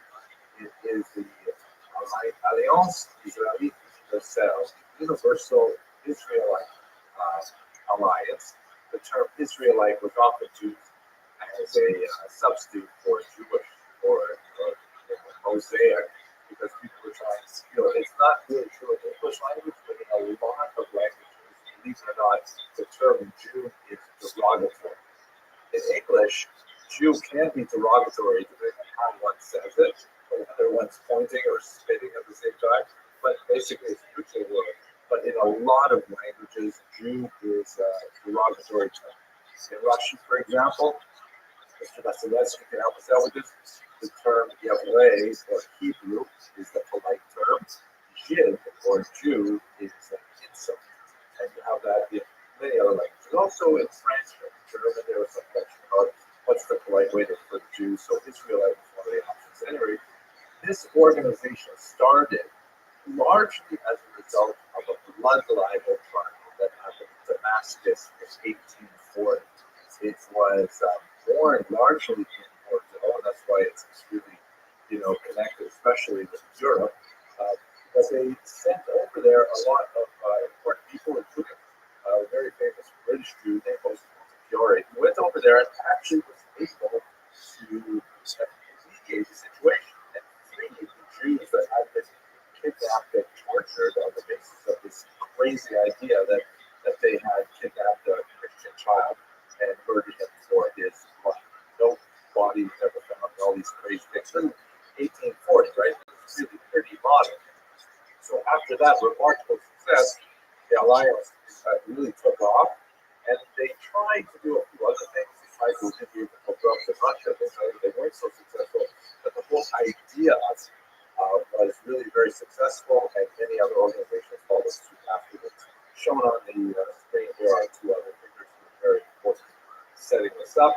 Not necessarily religious individuals as well as Orthodox enterprise, but this was a pan-Jewish enterprise, meaning involving Jews regardless of their religious orientation, but looking more towards a national organization. This is the contemporary website of the Alliance. Not nearly as powerful as it used to be 100 years ago, but still very significant, especially in places of French influence, like North Africa, that was colonized by the French for a long time. They set up a lot of schools in particular, and certain parts of the world, the Alliance is like the way in which people interact with Jews, just like today, Chabad is sort of, for many people around the world, Chabad is the way we see Judaism. So for many people, the Alliance in North Africa and the Middle East, Baghdad, places like that. Mr. Grant, you're gonna do that pump test every time I say the word Chabad. I'll squeeze it in if I see that you're not. Yeah, I usually do it. 100%. Okay, very good. Now, but that has to be balanced against what else is going on in France, and it happens to really nasty anti-Semitism developing. Now, we've used this term anti-Semitism before, but up until the 1880s, it was anachronistic, meaning the term was not invented until the 1980s. We talked to many lectures as well about Wilhelm Haas, the German thinker of this era. In France, and especially nasty behavior of Jews with this man here, Edouard Bourbon, who made his living essentially muckraking in the yellow press, meaning in kind of like the cheap newspapers of the era, against Jews. And he had a phenomenal career, claiming that the only thing wrong with France was that there were too many Jews in France, that they were, eroding the interior of French culture, and that we really have to change the immigration policies and get rid of the Jews who were already in there. So we published this magazine, La Libre Parole, which means sort of like the free vote, meaning have your say. And it had these almost propagandistic caricatures of Jews, like you see this highly typical image that shows a sort of Jewish beggar, which for French Jews, for French people, would have evoked a lot of the migrants coming from Poland into France at this time. And as you can see, he's got like these sort of claw-like simian hands and feet. They're all holding on to money. And there's this evocation of the global Jewish conspiracy by having him grab onto the entire world. And it's kind of sending this message that France and the rest of the world are in peril. That's actually one of the titles of, I don't think it was his book, but one that he promoted, La Pèlerie, the Jewish peril, the Jewish fear, meaning fear of Jews. And this gave a tremendous amount of support in the 1870s, 1880s, and 1890s. And the key cause was, this one, I like this one too. See, it says, popular illustrated edition, Jewish France, La France Laïque, Jewish France. The idea is that, oh my gosh, France is going to be taken over by all Jews. And you see, you've got this image of a crusader, which is kind of like the metaphor for a lot of these neo-Christian anti-Semites, meaning they have to mount an after that very violent crusade against these interlopers. On his shield, the word Sakira, this will be, this is going to happen to you guys. And then on his feet is like this old bearded Jew lying on the Ten Commandments there, because he's been knocked down successfully by the Crusader, and his bag of money has fallen off and things like that. And you can see this is written by Edouard Bourbon. That's the anti-Semite of the era. Incredibly popular and influential anti-Semite. You should also know that at this time, in the 1870s and 80s, the word anti-Semite was still neutral. You could say you're anti-Semitic. I'm an anti-Semite, just like a person could say I'm a Democrat or I'm a Republican or whatever. It was like a term used in public and polite discourse. So they actually ran parties, political parties that were openly, explicitly anti-Semitic. They called themselves, there's an anti-Semitic party. Vote for us. We hate Jews. It's hard to imagine, but it actually happened like this. And the cause of that, the great thing that everybody was talking about was this horrible incident that happened to this Captain Alfred Dreyfus, who was a captain in the French army. And now, let us remember that France, up until this point, was the poster child for emancipation. Right? You recall, we spoke a few weeks ago about France. They published the rights of citizens. After a little bit of hesitation, they said yes, and even Jews are able to give rights to citizens. And Napoleon, questioned it. He called this great Sanhedrin, and he confirmed it. He said, yes, Jews are Frenchmen like everybody else. So this is 100 years after that. And everybody thought that France was like, so forward-looking and so liberal to Jews, and so kind and so, advanced. And then to have this Dreyfus affair happen was a crushing defeat. What exactly happened? So Dreyfus was a rather nondescript Jewish captain in the French army. No special distinguishing career moves or anything like that.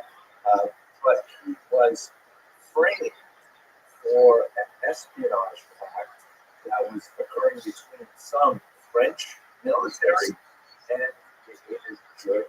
Right? France and Germany have this long-running feud that occasionally erupts into wars. They had a war in 1870. They would fight again in World War I in 1914. So this is in that period with still a lot of tension going on between France and Germany.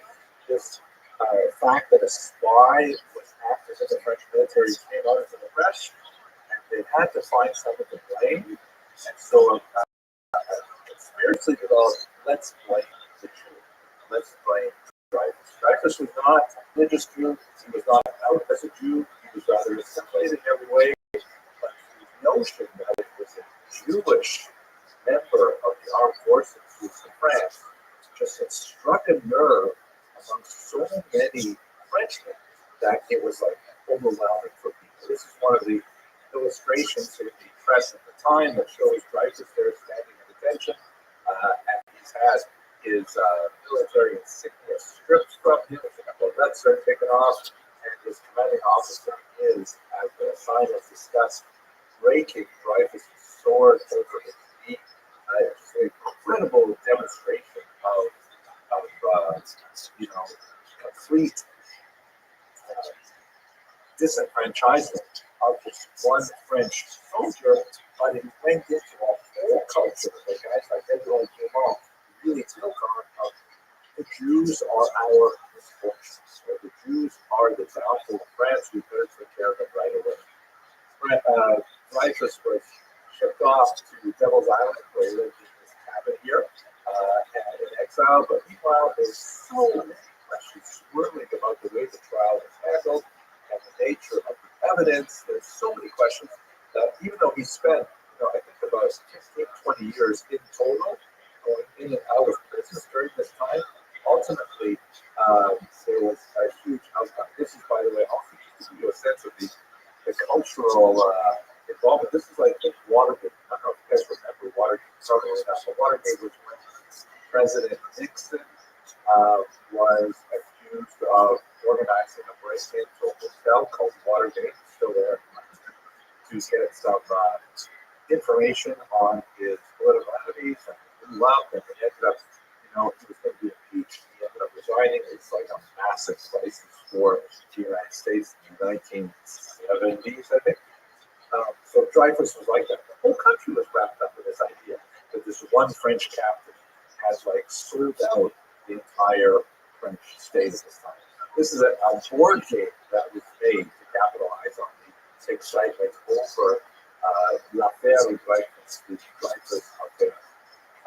It changed dramatically and fundamentally when this poet, non-Jewish poet and writer named Émile Zola, who actually had written about a dozen really powerful novels. They're actually quite powerful and remarkable. But he's much more famous for what he did with Dreyfus because he was like sort of on the left wing of the spectrum and disgusted with all of the irregularities that took place with Dreyfus' trial. Obviously, this guy was being framed for this. He did not do anything like this. There was definitely some other people who were still in the French military and protected by military. He finally, with some influence from a Jewish thinker named Bernard Lazar, he wrote this remarkable historic article. You see, it covers the entire front page of this newspaper, the Dawn. And it says, J'accuse, I accuse, as a letter to the President of the Republic by Emile Zola. And it is just total, overwhelming takedown of all the corruption that was associated with this trial. And he openly said, and front page news, that this is a complete sham and travesty of justice, betrayal of all the French ideals of emancipation and so on.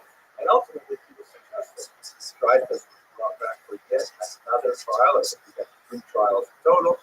And while he was not pardoned until 1995, 100 years later, and even then it was, there were people who were not happy with the funds. But he was allowed to go free. His sentence was commuted and the thing was put behind. But for his efforts in this regard, he was roundly hated. Here is a depiction from the period of how Zola was surrounded by a mob of angry Frenchmen who were really upset with him for even suggesting that there was corruption in the French military. And he was absolutely correct. In fact, some of them who were charged by Zola and others of being the actual spies, hung themselves in jail or things like that. There was, a lot of really nasty things afterwards. What is especially important for us and our purposes is that there was a young journalist who was there at many of the proceedings of Dreyfus. This man, Theodore Herzl, the father of modern political Zionism.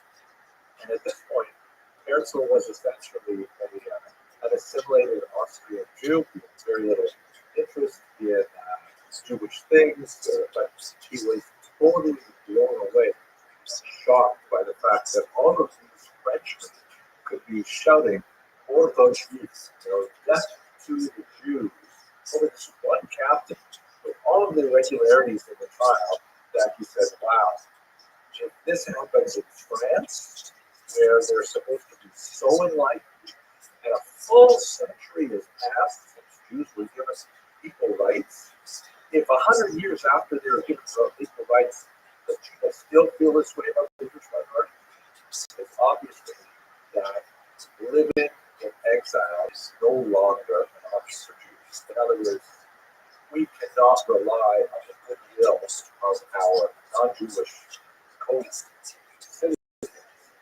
We have to have a land of our own, and Herzl meant Israel and Zionism really was what the moment that kickstarted them was the father of this political movement that would ultimately find expression in modern day. Okay, so let me pause at this point and let's see if you have any questions or arguments or discussions. Professor, could you say that Dreyfus's his term was commuted in 1955 or 90? Well, in 1995, long after he was dead, he was pardoned by the French Parliament posthumously. His sentence was commuted, was something like 1905. Right? They said, okay, all right, maybe you shouldn't have gone through all this and let him go. But they didn't formally apologize. They didn't declare him guilty. They just said, okay, that's enough. All right, sir. What did you just say? Anyone else? I don't see this. What if I say collide? Maybe you got some Japan will say something. Oh, I think we must have stuff on there. So how to teach them this? I sent this in a while. Okay, let's go on then. If there's no other questions or arguments. There he is. Okay. Okay, we're going back to this section. So let's go now back to Eastern Europe and focus a little bit on what's going on in Russia, because Russia still has the largest concentration of Jews in the world at this point. Also, remember on Wednesday, I'll show you a demographic map to show you just how many Jews were in Eastern Europe at this time. And Eastern Europe was primarily Russia, although there's still much in Austria-Hungary and Finland. This is a map that we're going to look at again in probably on Wednesday, maybe next Monday. On the left, you see the way the world looked before World War I. And on the right, you see the way Europe looked after World War I was over. And it's a huge change in East Central Europe. Before World War I, East Central Europe was divided into 3 big empires: the German, the Austro-Hungarian, dual empire they joined in the 1860s, and the Russian Empire. And then after World War I, Germany was shorn of a lot of its territories. Austria-Hungary were reduced to a tiny little group of states where fully 2/3 of their former populations were now living outside of the country. Right? You have these new countries like Czechoslovakia, Poland, which had been a country before, was reborn again after World War I. You have the Baltic states were created, Slovakia, Latvia, Estonia, and it's a totally different map. And as you can imagine, there were a few winners there, like if you were a proponent of Czechoslovakia and nationalism, you would consider yourself a winner. But there are a lot of people who consider themselves losers, and they were really unhappy about it, and they wanted to revise the history. They wanted to revise this map. So that's going to be really important for us to get to World War II in particular.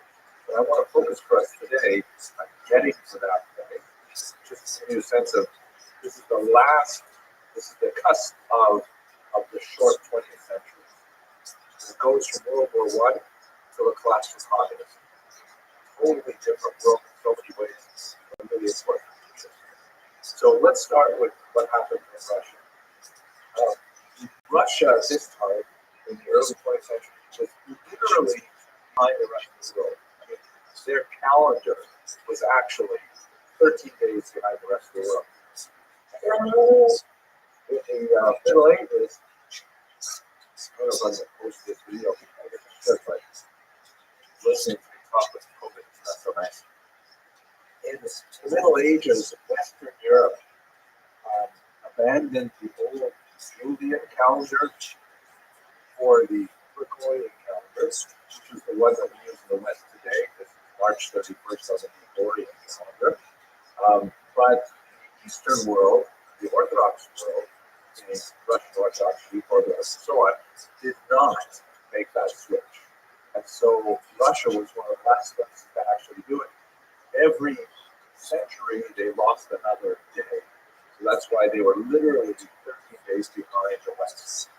If you look at Russian sources, therefore, they will refer to the February Revolution, whereas if you look to like German, French, English, American sources, they'll talk about the March Revolution, because in our calendar, the West, it was March. But that's just one sort of symbolic fact of why Russia was still so far behind the rest of the world, both in terms of industrialization, in terms of its governmental structure, in terms of its treatment of Jews for sure. They were still living in a pre-modern era. So they go into World War I in 1914, and they're like hopelessly under-equipped for a battle with a modern state like Germany. They have like really poor outfitting, they have unmotivated soldiers. It's literally so few bullets that they tell their soldiers, use your bayonets first. Right? Now on one side you got Germans who are at this point, by the way, using actual tanks. Tanks were developed. They have Air Force. They're not using it especially the later governments armies would, but they do have an Air Force. And the Russians are coming in there with like horses and wagons. and telling their soldiers, get close enough to the Germans so you don't have to waste bullets, just use your bayonets. And they're like mowed down. Russia lost very heavily at the beginning of World War I. Later, they would catch up, largely as a result of their greatest soldier. I'm sure you've heard of him. He's called General Winter, because the Russians have a really brutal winter, and Western European forces often have difficulty adapting to fighting under those conditions. But they went into the war, and 3 years into the war, they were suffering terribly. They lost a lot of territory. Their economy is in tatters. And in Leningrad, which was at the time called Petrograd, or Peter's City, and that was renamed. Let me start that over again. There was a city to the north called St. Petersburg, which was named after St. Peter, but the word "berg" in the name of the city is a Germanic word. So during World War I, they decided we don't want to have our capital city named with a German name, so they changed it to Petrograd. Petrograd is Russian city. And then after the war was over and the communists took over, they named it again Leningrad. Now she went to Russia and wanted to visit the city, you would have to go to St. Petersburg again. It got its original name. But in St. Petersburg, there is a massive protest over food supply, where on International Women's Day in March of 1917, there's a whole bunch of women protesting the lack of bread in bakeries, and one woman got unusually worked up. Picked up a brick and she threw it through the window of a bakery. That started a small food riot that eventually expanded over the entire city. And by the end of a few days, the entire government had fallen. The Russians had invaded the Tsar's mansion. They took him over. They arrested him. Later, he would be executed, ironically, by a Jewish assassin. But that was the end of the Russian Empire. It fell. Remarkably little pressure, largely because like in your own times with Assad, Syria, there was very little holding it up. Once enough people simply decided they were going to rise up against it, it collapsed out itself. They appointed a new government called a provisional government, and the idea of the provisional government, which was led by this guy, Alexander Kerensky, not a Jewish guy, was to kind of organize, okay, what kind of government are we going to establish in Russia? And they weren't moving from any kind of bourgeois democracy. They had a very weak parliament called the Duma that was essentially an extension of the Tsar himself. And it's like they didn't have any kind of a democratic position to speak of. And so they had to figure out what kind of government was going to set. Also, don't forget, Russia was not a unified country by any means. There were 50 major nationalities living in the massive Russian Empire that covers, by the way, 1/6 of the world's surface of the earth. Tremendous amount of territory. You've got Orthodox Christians, Catholic Christians, you have Muslims, you have Buddhists, you have Jews, all over the place. And so we were trying to figure out what we're going to do for all these people that are no longer subject to the Tsar. They took too long to make the decisions. And what ended up happening is the communists were able to mount a sufficient force, and they took over the government forcibly in October of 1917. But before we get to that, it's important to note that Kerensky, although he himself was Jewish, he was definitely very cognizant of Jewish concerns. The very first thing he did when he came to power was he abolished the Pale of Settlement, which was shown here in this map. This was something that Jews hated by this point, although in the 18th century, when it was first set up by Catherine, it was actually not such a bad thing. There was lots of room for Jews. They actually had elevated rights as codified by Catherine the Great.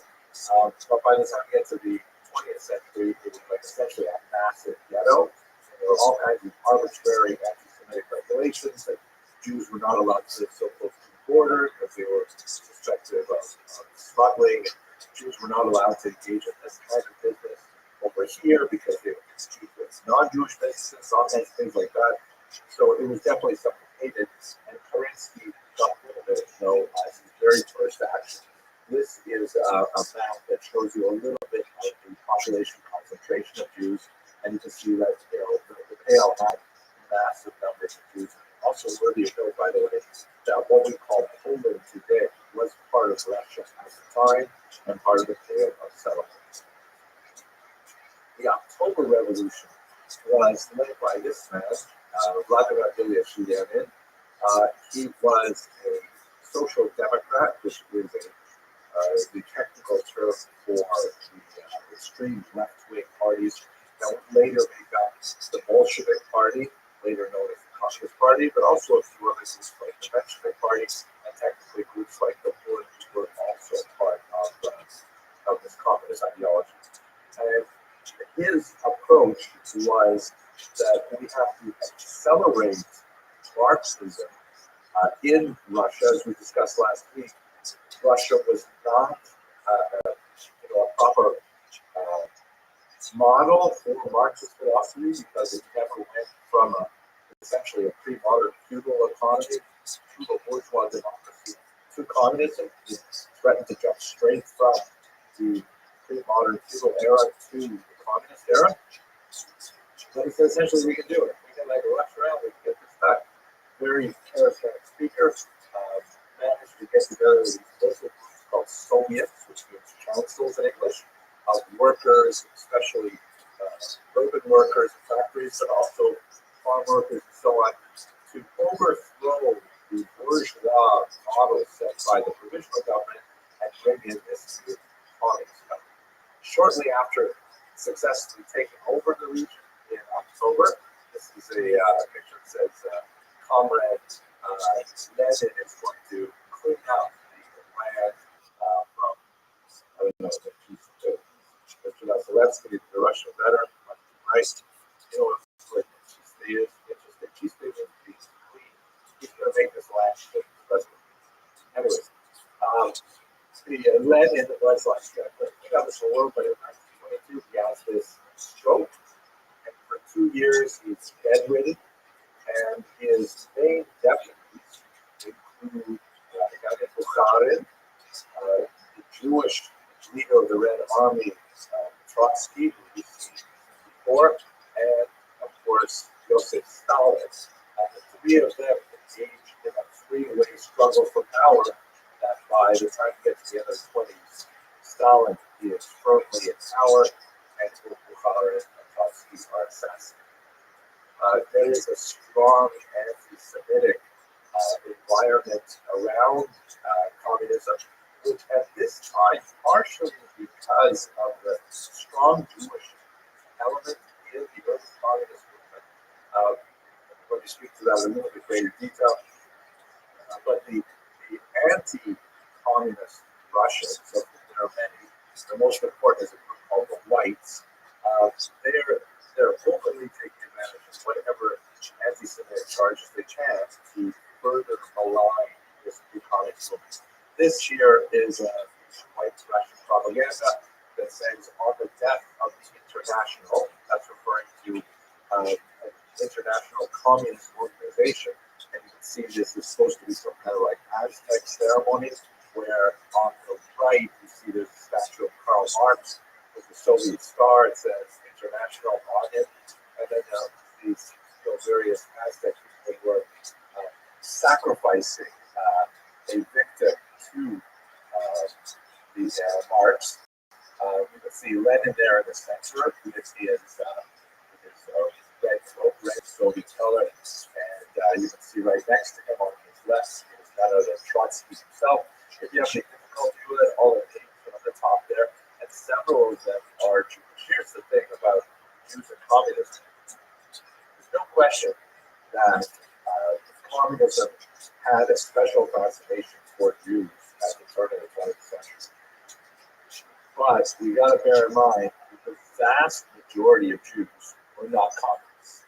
However, if you looked at communists and you wanted to see how many Jews were in there, Jews were definitely disproportionate especially in the leadership ranks of communists. That's a scary kind of thing. At some point, you might have, 1/3 of the leadership of the communist organization of Jewish extraction. There's actually a kind of a dark joke about it in Yiddish. They had this organization called the Serbocystic Central Committee, which means the All Russian Central Committee of the Communist Party, and they would make a Yiddish acronym out of it. It's thick, it stands for Consent Volunteers, where 10 Jews are in charge, where 10 Jews command. And, it was not hard to look at. Like, if you look at this particular list here, Zinoviev and Trotsky, and I believe Kamenev, that's 3 out of the 1, 2, 3, 4, 5, 6, 7, 8 names are Jewish. And that's scary. That's quite a number. Now, again, re-emphasizing the vast majority of Jews were not communists, and communism was very anti-religious, anti-Jewish, but there were still people who were attracted to it. Part of that is related definitely to things that are neutral, like urbanization. Jews were also highly urbanized, and highly urbanized people were far more likely to support communism. But there was definitely a surge of interest for this brand new political philosophy that promised to put a final end to national interests.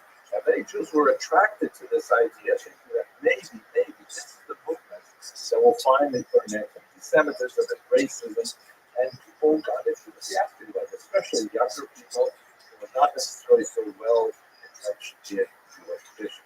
By the way, to look at this a little bit more closely, this is also a little bit of Christian propaganda. You can see the Jewish guy here clearly sewing the caricature of Emmaus, but he has the number 30 on his bag, which is the 30 pieces of silver that Judas received for betraying Jesus. So the idea here is that Jews are also betrayers. However, the biggest push towards into the Communist Party were the pogroms that occurred in the context of the Civil War. Before we get to that, I just want to pause for a second, and then we'll talk about the Rothschild. So, questions, arguments, discussions.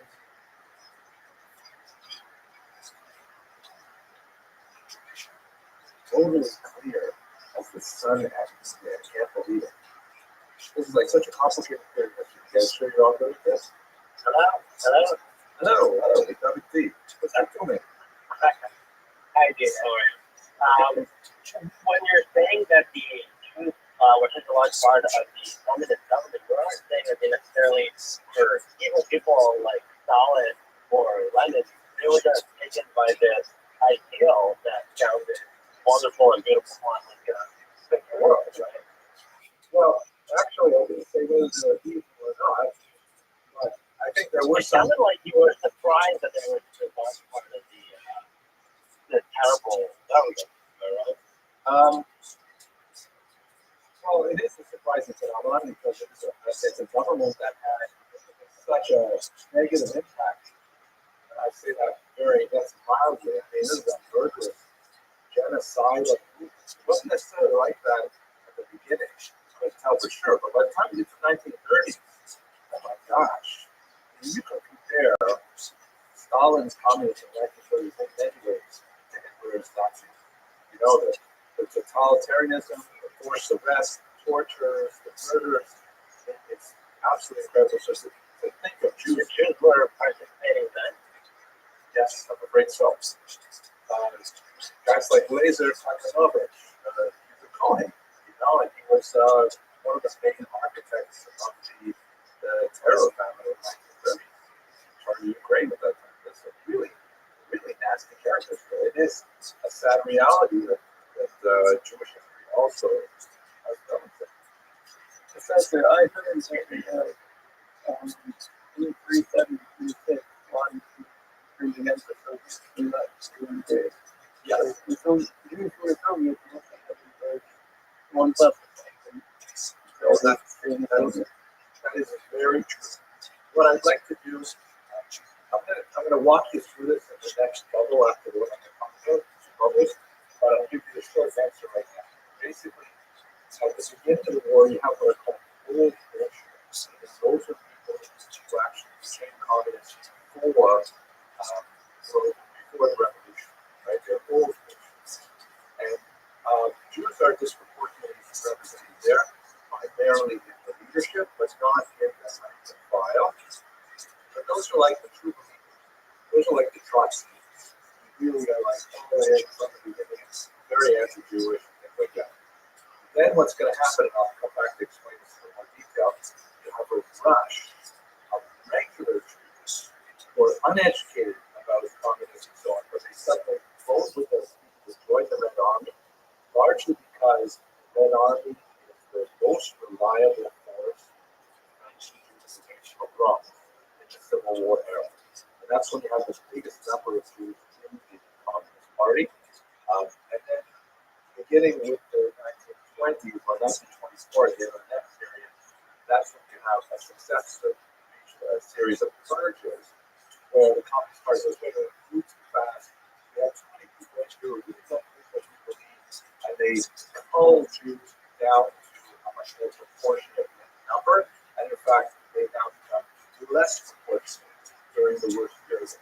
So in other words, when communism was its worst, there were the fewest Jews, but it would be a mistake to say there were no Jews in communism.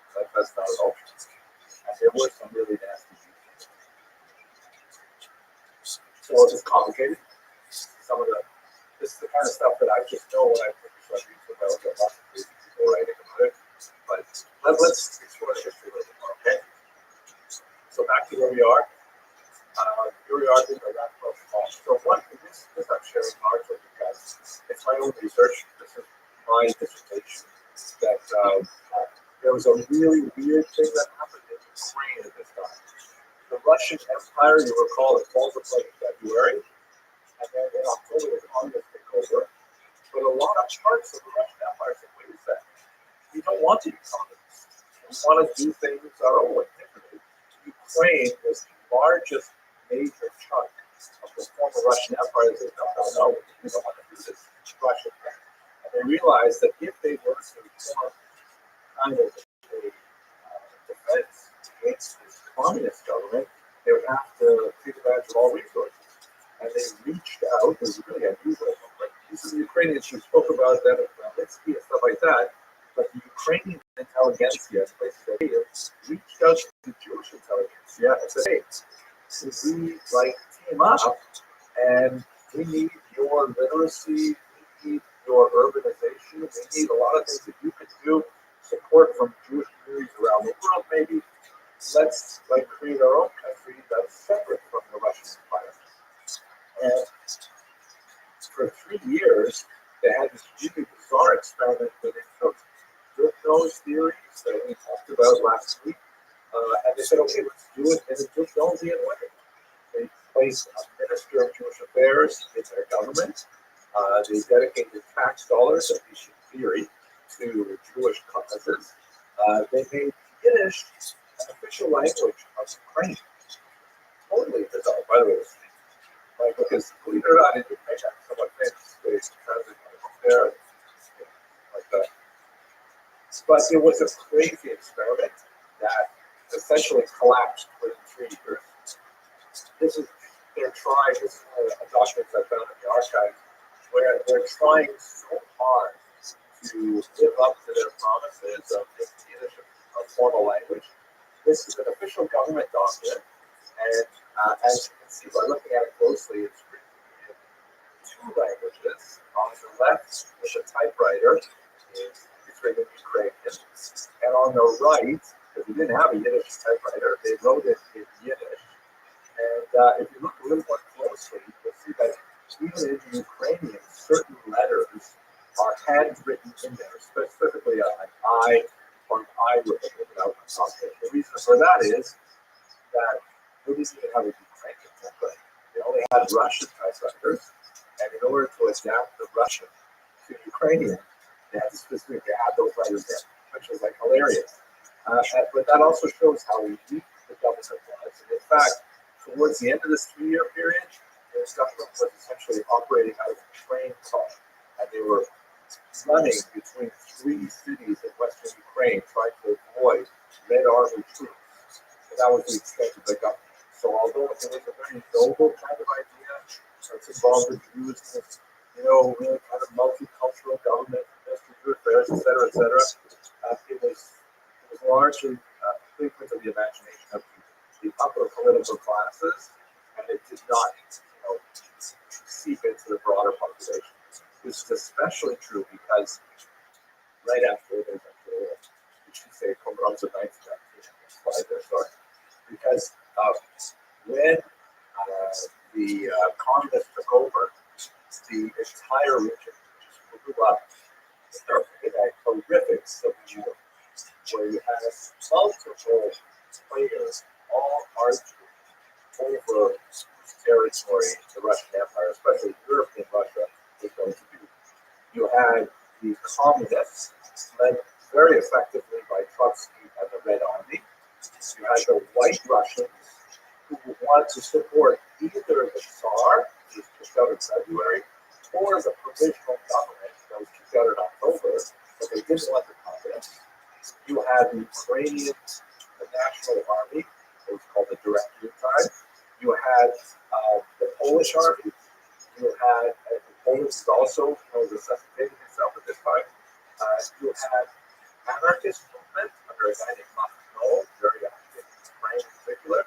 And then you had dozens of temporary ephemeral gangs of communists who said on Tuesday would go to the Unions, and on Thursday would go to the communists, and the people who suffered the most were the Jews. Incredible pogroms, way beyond anything that they had experienced in 1881 or earlier. And you'll recall we discussed last week that there's this remarkable acceleration of violence that occurs in Eastern Europe after 1881. The scale is phenomenal. In the 3 years of pogroms, 81 and 84, you have maybe 50 people killed, a really small number compared to later violence. In the great pogroms of Chisinau and Odessa, 1903, 1905, and so on, you'll have maybe 200, 300 Jews killed per pogrom. Still pretty awful once in the pogrom.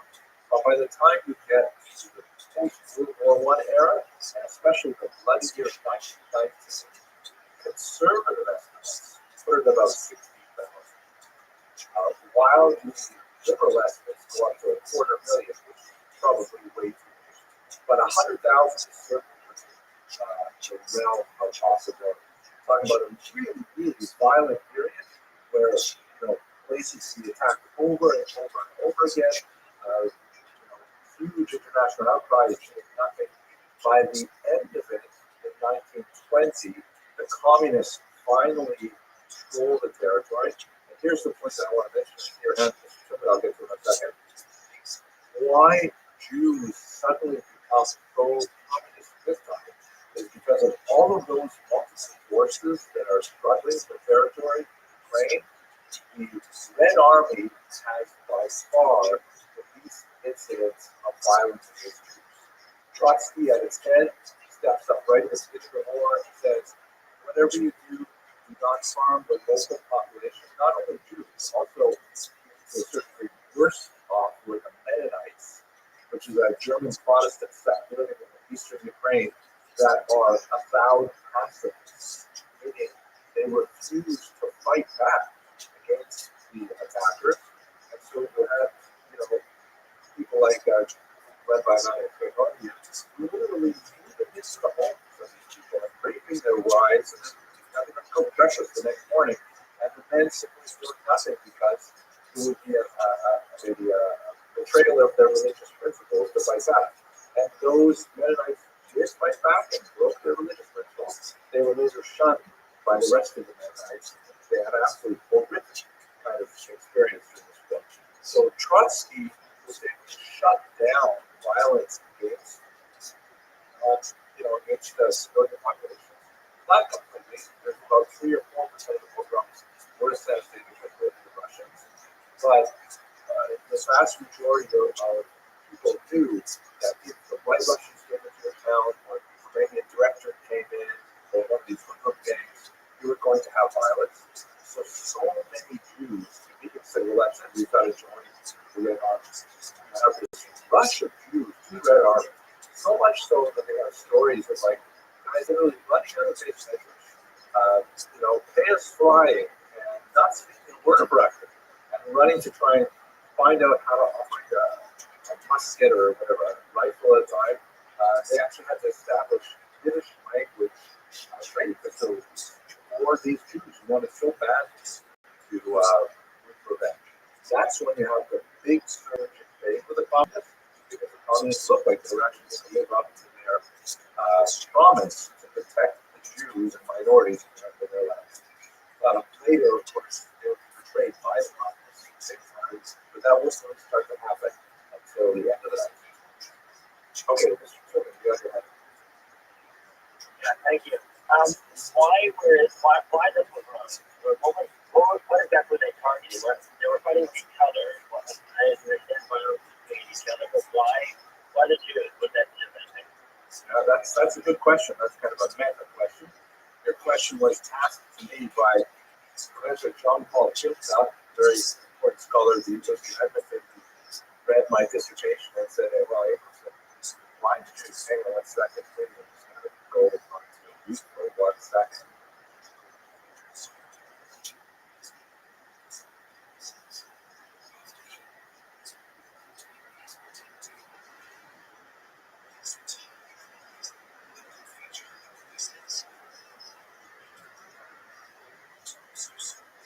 Sorry, folks, I'm teaching this from home and I have other people here.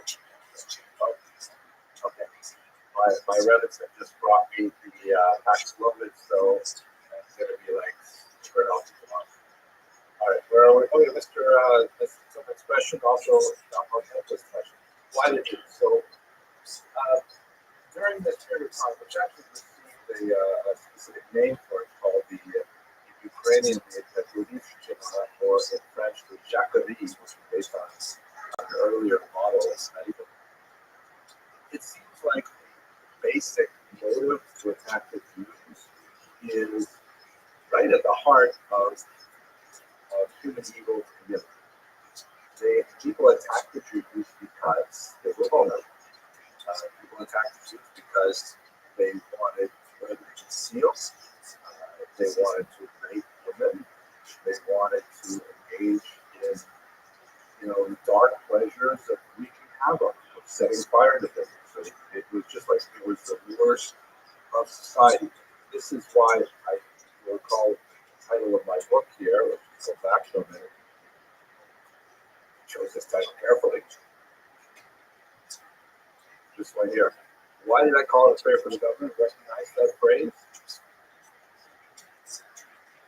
I'll see how you guys should know this. We say it by dominating. Yeah, good. Well, Turkey album.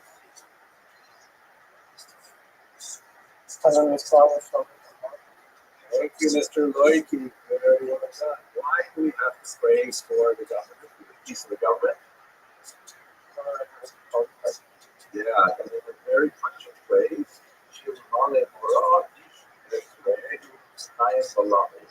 That if it weren't for the fear of the government, people would swallow each other alive. So my book was really focused on this period of people swallowing each other alive because there's no government whatsoever. Right? The government falls in February 1917. It's not restored for 3 years.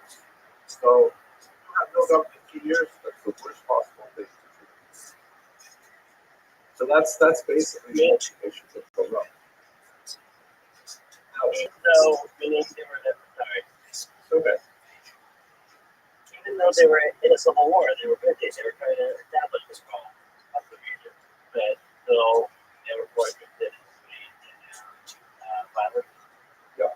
Well, this goes into more detail that I plan to discuss in my book. I'm curious, but two things. You should note that 40% of the reported pogroms were perpetrated by the Ukrainian government that was also at the same time the Minister of Jewish Affairs and stuff like that, which is like a huge irony. So obviously that points to the fact that the Ukrainian government was not able to communicate its its ideals to its own populations. But that, they might be saying one thing in their government message to the rest of the world, but they're obviously not communicating to the trial of the government. Also, they're we have to understand this is kind of like the dark unwashed masses. These are the regular people who don't know anything, but they don't write anything down. They don't read records of their opinions, why they do these things. But we do know that in January of 1919, at their height, they have about 100,000 volunteers in their army. And by the time you get to March, you're down to 16,000. In other words, they have this huge support from the peasants. They say, oh, that's it, let's fight for Ukraine, Slav, we'll fight it up, stuff like that. But as soon as they have to fight against the Red Army, hey, well, that's not good. But fighting against Jews and Mennonites, that's an entirely different proposition. How we can do. So we're looking at this is a period that really exposed the worst dregs of the human psyche and motivations. And yeah, it scarred the Jewish world. We would know a lot more about it if it were not for the fact that the Holocaust so overwhelmingly overshadowed this period of history. Okay, shall we go on a little bit? Any other questions, arguments? Okay. Sir, when you had that book that you wrote, The Prayer to the Government, I found that very interesting because every year by government uses some officers from like 19 those one, and it has brachos in there that are like compared to the government. It's now brachot for the czar or like brachot in terms of doing a title. It has like their names. That is cool. I actually have one of those myself. It is a really cool thing. I mean, it's a real deal. We do have to trade the wealth of the government. In America, too, we definitely have to. Because there's no, we shouldn't think that America is not this, that, we wouldn't be exposed to this kind of stuff. Anyways, okay, so legacy. One last detail that's really quite fascinating with regards to the focus, but still a fascinating story. This is a picture of Simon Ben-Zura, interesting individual who was, like many of these figures, before the war, he was not a military person, he was actually a poet and a journalist and a playwright. A lot of the really significant right-wing figures of the 20th century did not come from military backgrounds, but came from humanities. Ooh, scary. Like Mussolini, Hitler, the artists. They were not, generals when they came to power. But Yoda came to power in late 1918 in Ukraine. So I mentioned it was under his watch that the worst period of pogroms occurred.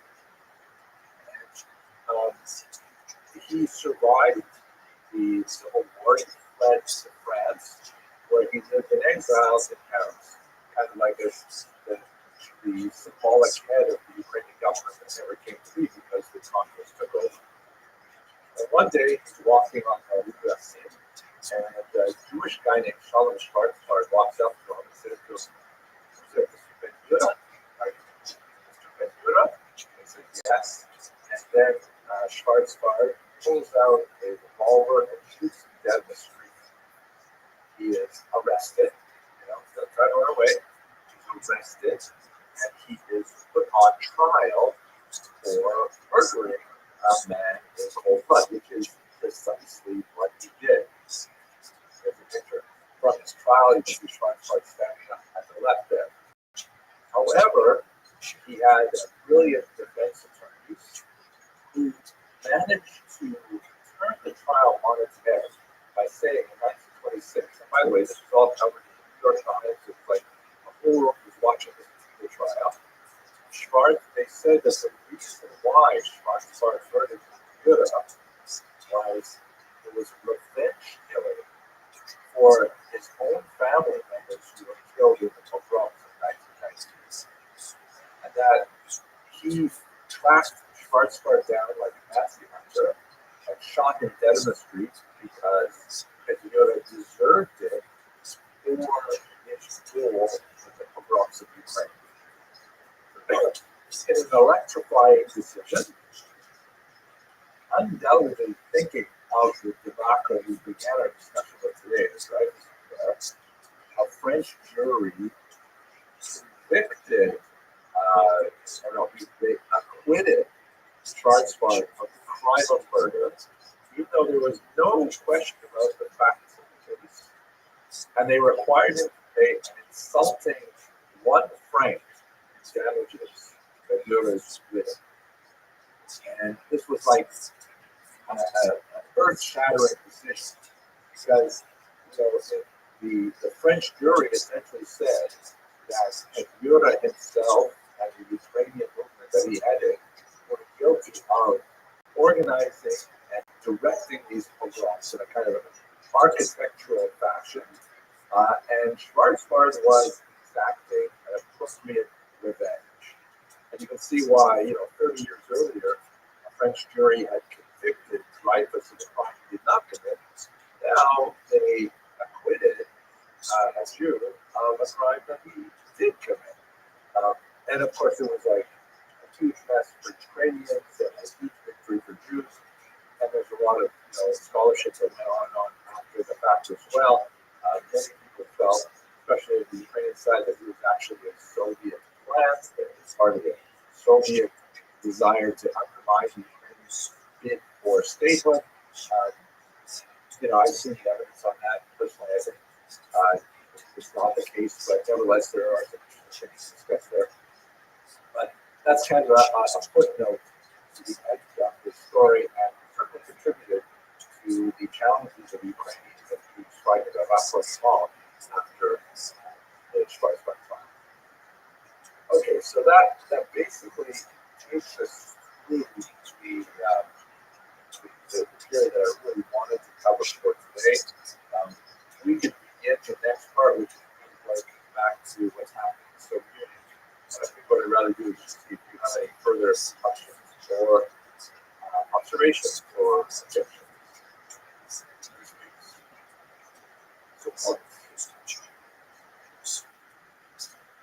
Perfectly clear. As I said, okay, correct? And it's been the professor clear.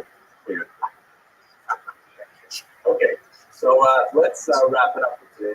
We'll begin with the bizarre Soviet period on Wednesday. I'm feeling a lot better now. I'm pretty confident I'll be in tomorrow. For those of you who maybe wanted to show up to my share this morning at 7:29 a.m., that did not happen. So 6. We will, God willing, start tomorrow. I'll wear a mask, so don't worry about the COVID germs. But God willing, we'll start tomorrow. Okay. Great learning with you, gentlemen. Hope you have a good test. Social and professor. Thank you, professor. Thank you.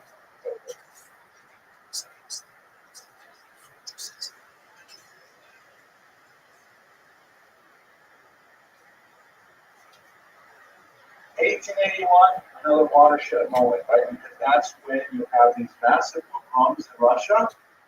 In terms of the scale, it's well under 100 people killed. So, it was terrifying at the time, but when you look at the rest of the 20th century, it's like a blip. It's strange to see how so little violence could make such a huge change, but it also gives you a sense of, unfortunately, how deeply we have been wounded by the last century. Kristallnacht, also just before the Holocaust, about 200 people, 260 people killed. So again, the numbers are still tiny compared to what we're going to see later on in the century and even in our own days. But it had a massive impact because over 3 years of pogroms, Jews eventually said, this is not working, we're going to give up, we're going to do something different. And now here are the 5 basic strategies that Jews devised. The first one that we talked about last Monday was immigration, right? The most traditional of the strategies of dealing with this kind of, anarchy, where the government cannot protect the Jews. So one of them are people. The second one is socialism, which is the idea that no, we're not going to simply pick up and leave and go someplace else and start this cycle all over again. We're going to change the society that we live in now. We fundamentally want to alter society by razing to the ground the economic principles upon which this society was based. And so they adopted in particular this one philosophy called socialism.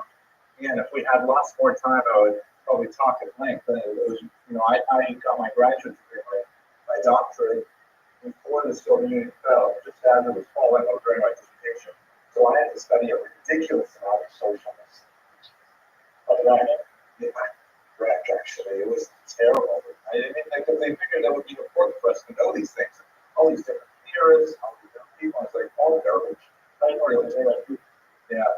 A good chunk of it was made by this, as we shall see. But for our purposes, thumbnail definition of socialism is the idea that rather than landed classes and those who control the means of production achieving the highest level in society and using their positions, those perches high atop of the economic pile to dominate lower classes and keep them in servitude, socialism says, no, let's give it all back to society. Socialism, let's take the factories away from the oligarchs and let's give it to the people. The people will run everything themselves. It's like saying to someone like Elon Musk, we're going to take, you've done really great, thank you for building these rockets and electric cars and stuff like that. We're now going to take away all of your properties and we are going to divide them amongst the wealth of all the people of America. That's called nationalizing a resource, an economic resource, that belongs to the entire nation.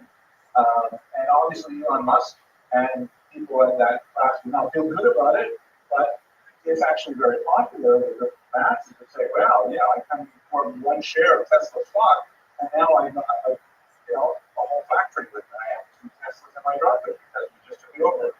Mr. Silver, you want to say something? Many times, Jews have had an experience that in different continents. Cuba is perhaps the best example of it. Yes, Mr.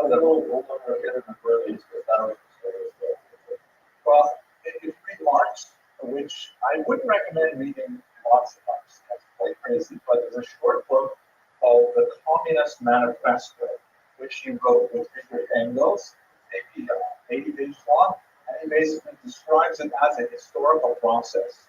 And the key element of it is the rich get richer. If you have wealth, you use wealth to make more wealth. That's the title of this book. It's that's capital, right? Capital, money. That's what it's all about. If you don't have money, it's impossible to make money. So therefore, it's like a self-perpetuating kind of social structure that inherently dispossesses lower classes. The idea of socialism is you create, quote, a dictatorship of the proletariat. The proletariat means the working classes. You have them rise up and en masse take over the entire economy, distributed equitably, at least in theory, and this will create a workers' paradise. You'll have this phenomenon called the friendship of people, because everyone will love each other. You have to end a class struggle between upper and lower classes, and especially because Marx himself was such a deep veteran anti-Semite. He was born Jewish, baptized by his parents, like many Jews of the 19th century, but he had a phenomenal hatred of Jewish people and unusual behavior. He hated religion in general, and he called it the opiate of the masses. This will be very relevant when we get to the Soviet period later. What does that phrase mean? Religion is the opiate of the masses. Opiates are drugs. Right. What kind of drugs are opiates? Highly addictive. Excellent. What else do you do? I know you guys are saying asking for a friend. Not the senses. They make you stupid, right? They make you slow. If you ever see like these 19th century opium dens, and by the way, well, we have a pretty sordid history with opium in the country, about America, and England in particular, where we were pushing this product on the societies because it was actually very good at keeping populations docile. People who take opium, they tend to get very lethargic, and they just want to lay down and they just want to do nothing. So that let the opium just work through their system. And it's like, it's a sedative. It makes you forget your problems, but it also makes you stop doing anything. So when he says religion is opiate to the masses, what Marx is trying to say is that religion is as addictive as an opiate, and it makes you stupid. It makes you lethargic, makes you check out, and not try to change the system. And when he's saying this word, he's really pointing at Christian more deeply. But he says, if you're like an impoverished coal miner, you've been a poor coal miner, and let's say, northern England, since you were 7, 8 years old, you've been going down to the mines, you've got all this coal dust in your lungs, you're going to die early in a painful death, and you're going to be miserable, and you feel terrible about everything. But you go to church, and the minister says, don't worry, the meek will inherit the earth. And in this world, you may be downtrodden and so on, but in the next world, it's going to be fantastic. You'll have like palm trees, where you like boca, so nice. And so that keeps you stupid. That keeps you saying, oh no, I'm gonna follow this path, and I'm gonna like understand that God has given lots of money to these people and not to me, and that's the way it's supposed to be. My goal is to accept the system so that in the next world I will receive my heavenly reward. And that's what Marx was trying to criticize, saying that religion is a tool of the upper classes to try and keep people in check, keep them addicted to the opiate of religion so they don't rebel, right? This will become very relevant when socialism actually becomes a reality as the governing principle of the Soviet Union and totally attacks any religious society, including Jews, in a very big way. So that's any question about socialism for our thumbnail definitions? Good question.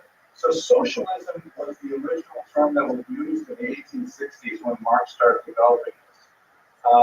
By the time you get to the revolution in 1917, there's a whole panoply of different flavors of socialism. So in 1918, a movement called the Bolsheviks, which is really the larger portion of the Social Democratic Party, they decided to rename themselves communists from the term communism, that we're all together in a community.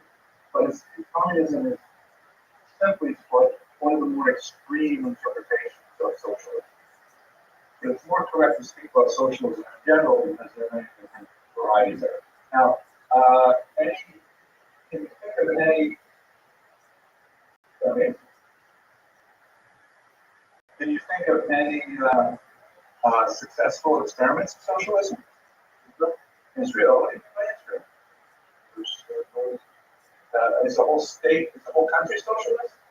The capital was violent for industry, for economy,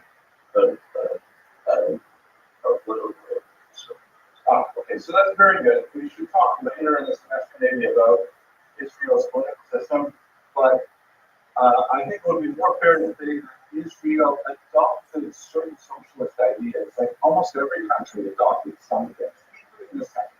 Like, for example, the concept of welfare, that if you're really poor, the government will give you money to stay alive. That's a socialist idea. If you were a pure capitalist, like total monopoly man capitalist, you would say you don't work, you don't eat, die. Right? Well, we don't want to say that. We don't want a society that's so rigid. So we have adopted a socialist concept of, that the society will protect its weakest members by providing food. Canada, wonderful neighbors of the north. Some would say, oh, I'm not even going to utter it. But Canada went a step further, like most civilized countries, and said health should be a right and not a privilege. So in Canada, they have a single-payer health system where you will pay more taxes, but that means everybody has health insurance. In this country, that's been a huge struggle, and it still has not completely solved the health care issue. But healthcare is a socialist idea, universal health care. And yes, there are problems with it, and need rationing, stuff like that. But the fact is that you do have universal health care, and we don't. And that's been wrong.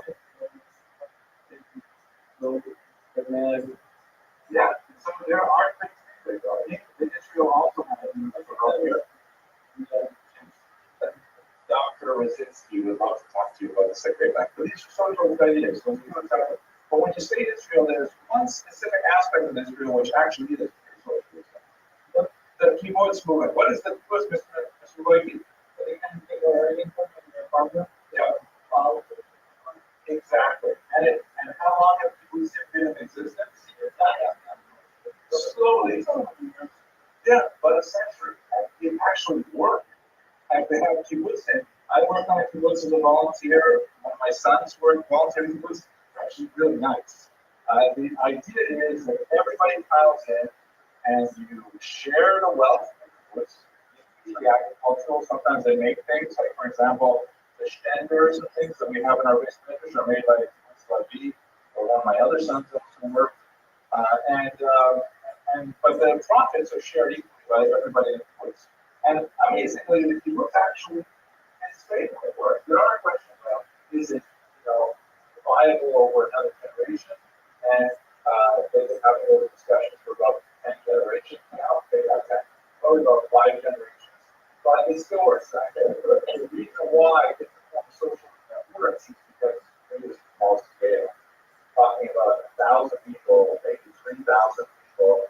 That group of people get together and say, we all believe in this, and we cooperate. But in the Soviet Union, with millions of people, it's crazy. It does not work at all. Cuba, these things the biggest flaw on this social policy. Okay, we did all the country.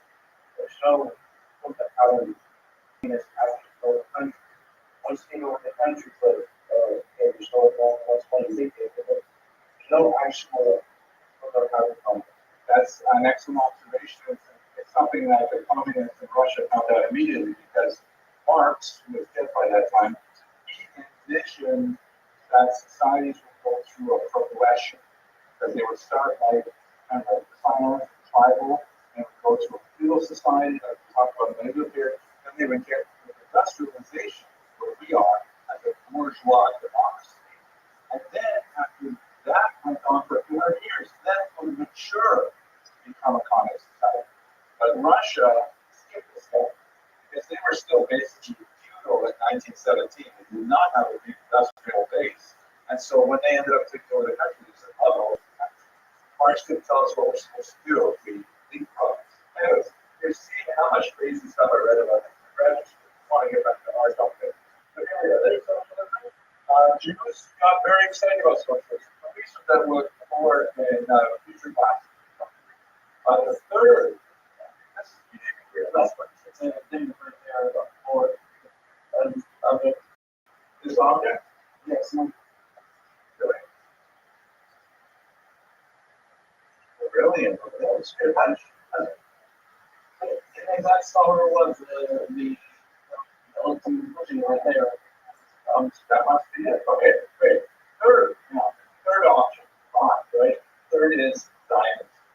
Now, as I'm sure you are aware, the idea of people desires to go back there to Israel is almost a goal for Jewish people, right? You have this sense vision of Babylonian exile and for hundreds of years. As there also, I'm sure, there were theological approaches to it that suggested that while it is an admirable thing to go back to live the land, especially to die and be buried in the land, they're wonderful things. But the being in a modern state, with a flag and army and passports, stuff like that, that may have contradicted a particular modern choice. And so there was no support for centuries for any kind of idea of a political return to power. Remember that most people think in terms of creating political states in the late 18th century. So when the Jews started thinking about it, they were already, a good 50, 60 years behind most of Europe. So like, yes, I knew that. And as soon as the Shavuot, is, look at how brilliant these students are. They're watching this. Okay, so that's good. Thank you. We'll have to look at that later. So the idea was that Zionism was like an ideal, and I looked to, but no one really thought about you actually trying to organize a Jewish state there until the 1880s. And this was a rather different response because essentially these guys were here for a certain way. This one member for this, Mr. Rance. Gotta read that pretty apples for it, right? So this is actually said, we're going to Herzl in the picture in the background. He's the founder of Zionism. We'll come back and talk about it. But this idea of Zionism is like, wait, we're not going to do the first option of just emigrate to some other language colors. Because we've done that before. We're just repeating a problem. And this whole idea of socialism is the sugar. We're not going to like recreate Russia into some brand new economy. It's crazy. In fact, it can come out work out. What we will do, however, is we will stop history by moving back there to Israel. We'll end this 2,000-year-old cycle of Dallas by going back to land Israel, establishing ourselves there as a state, and that will ultimately make the end of Jewish history because we will have gone full circle back to Israel. Obviously, we're going to talk a lot more about this because amazingly, in 1948, the creation of a state, which is absolutely unprecedented in U.S. history. There's no one who comes even close to the idea of reestablishing a state, even 300 years after it disappears. Closest thing maybe is Poland, and Poland had a lot of help. So I'm going to come back to that. That's a third option. A lot of Jews chose this. Very popular. Fourth option, this one is a little weird, actually, using the rattle here. Doesn't mean the other one just one here. It's this one. Okay. So weird. This is a little weird. It's not one of the most popular, but it did have some lasting, doesn't it? So feel it in the way we're organized here in America. This is called diaspora nationalism. Diaspora, of course, is a Greek word that means scattering. That Jews are scattered around the world. They live in small minority communities all over the world. But they are going to engage in nationalism, meaning they're going to organize themselves and they're going to try and create little structures in the countries where they live. Where this became especially relevant is in the Russian Empire because you had a massive population of Jews, the largest single concentration of Jews in the world at the time, and the government had just fallen apart in 1917 with the collapse of the Romanov dynasty. So they had this opportunity, maybe we could actually do it. The basic working model of diaspora nationalism, which was articulated by the great historian Shimon Tugnov, was this idea that you get all the Jews living in the country to join a single voting bloc called a cadastre, and every Jew registers for that bloc, and then you get a minister that represents you in the government. You get tax dollars from the government to pay for your schools, to pay for your cloud, for Asian restaurants, all that stuff. And inside the cadastre, you create your own Jewish parliament. And here in America, Canada, Europe, they have something called the Federation System, which is a model on the diaspora nationalist idea.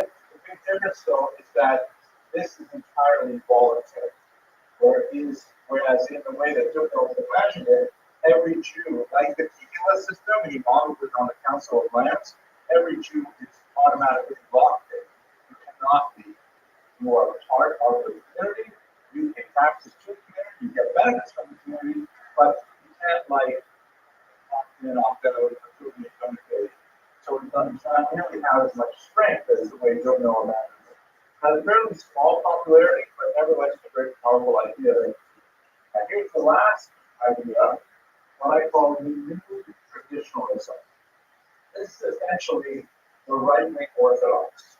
Because up until this point, really we're saying the turn of the 20th century, you could point to, let's say, 1912, when the Rothschild was founded, that maybe the actual moment when it was articulated. Traditional Orthodox Jews were not interested in any of these other except maybe immigration.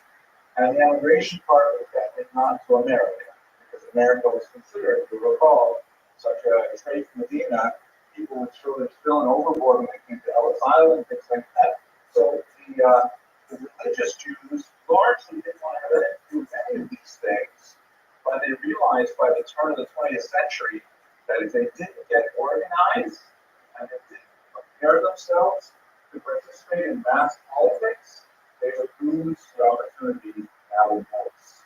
And then a lot of things they cared about, like, taking the Shabbos, like protecting Shita, like maybe getting government grants to pay for the Shita, stuff like that. They wouldn't have a chance unless they organized.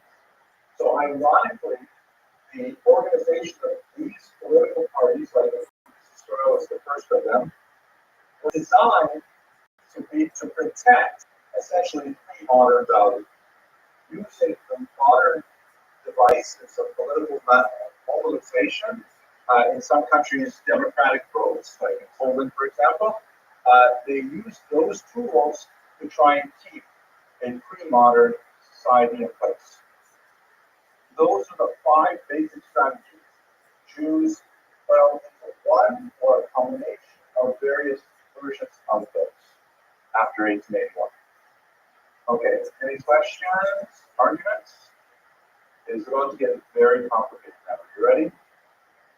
This is the part where you will now begin to understand your crazy Uncle Joe and why he has such weird political ideas.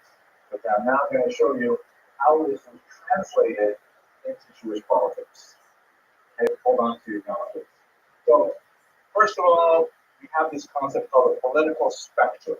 Right? We use it in American politics, we use it in Jewish politics, although it's not precise. Because the basic idea is we have a left to right axis, right, an x-axis, and on this x-axis you have on the left socialism, right, that's what we call people left wing. It actually has to, the reason why we say left is because of the way the French Parliament was set up, and those people sat on the left side of the room. The left wing is called socialist, the pro-socialist. Right wing is called anyone? Capitalist, thank you, Mr. Rubin, political science major. Right, so this is when we say people on the left, people on the right, we mean they lean towards socialism if they're left wing, but they lean towards capitalism if they're right wing. They lean towards, but in an American context, people who are more socialist are in favor of the government having a larger caretaker role in our society.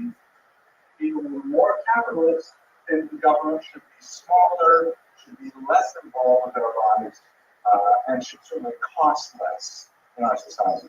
Socialism is expensive because you have to pay taxes to manage all the programs.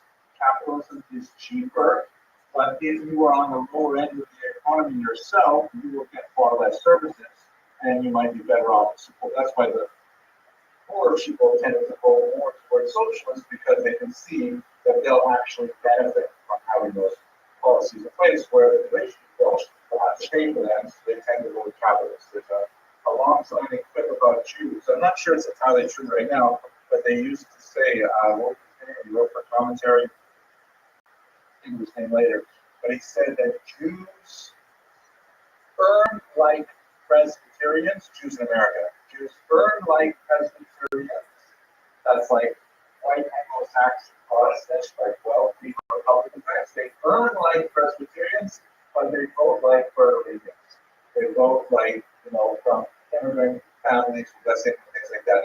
And that was basically true for much of American Jewish history. It has been shifting since the Reagan era.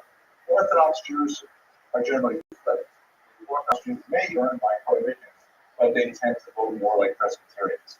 Mr. Pat, after the fact that you know more about these social media are simple like you gotta repeat that slower for a little bit. I'm gonna have to do the fact that even though age to well, so first of all, we are still a minority. We should be more such a minority because we are. But the reasons for it are complex. The reasons probably have a lot to do with the social values that are, really deeply embedded in Judaism. For example, the idea of caring for the poor is like we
He virtually invented that.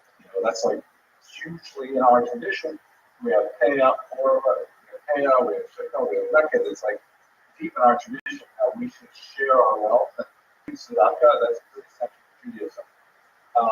Why it changed since Reagan is, in my humble opinion, has a lot to do with the some of the other aspects of the progressive movement that are antithetical to Jewish values. LGBTQ is one issue, abortion issues, a lot of areas where traditional Jews don't feel comfortable, and so this should happen that way. You add to that the fact that in the last 40 or 50 years, Jews have really succeeded financially and making them emulate their Presbyterian neighbors. This is our American political structure. Right? It's pretty simple. Judaism, Jewish politics is not going to be that simple. We have another axis, the y-axis. What's on the y-axis? You have on the bottom, you have something called fairness, known in Yiddish as Doa kites. Meaning, do we believe that our political lives should be exercised here in the Gullus, in the exile, the diaspora, or should we be there in Eretz Yisrael? Science. That's not the wrong way. I gotta be careful though. This is like so expensive, right? Especially because keep your hands off the door. There we go. So we have Israel politics. It's a separate axis altogether. And in these four quadrants you can place virtually all Jewish political activity. Okay, let's go on and see who this is. Over here, the quadrant that is bounded by socialism and diaspora nationalism. And diaspora, we want to do something here, and we want it to be socialist. You have this group called the GUN. It's a short form of the General Jewish Workers' Party.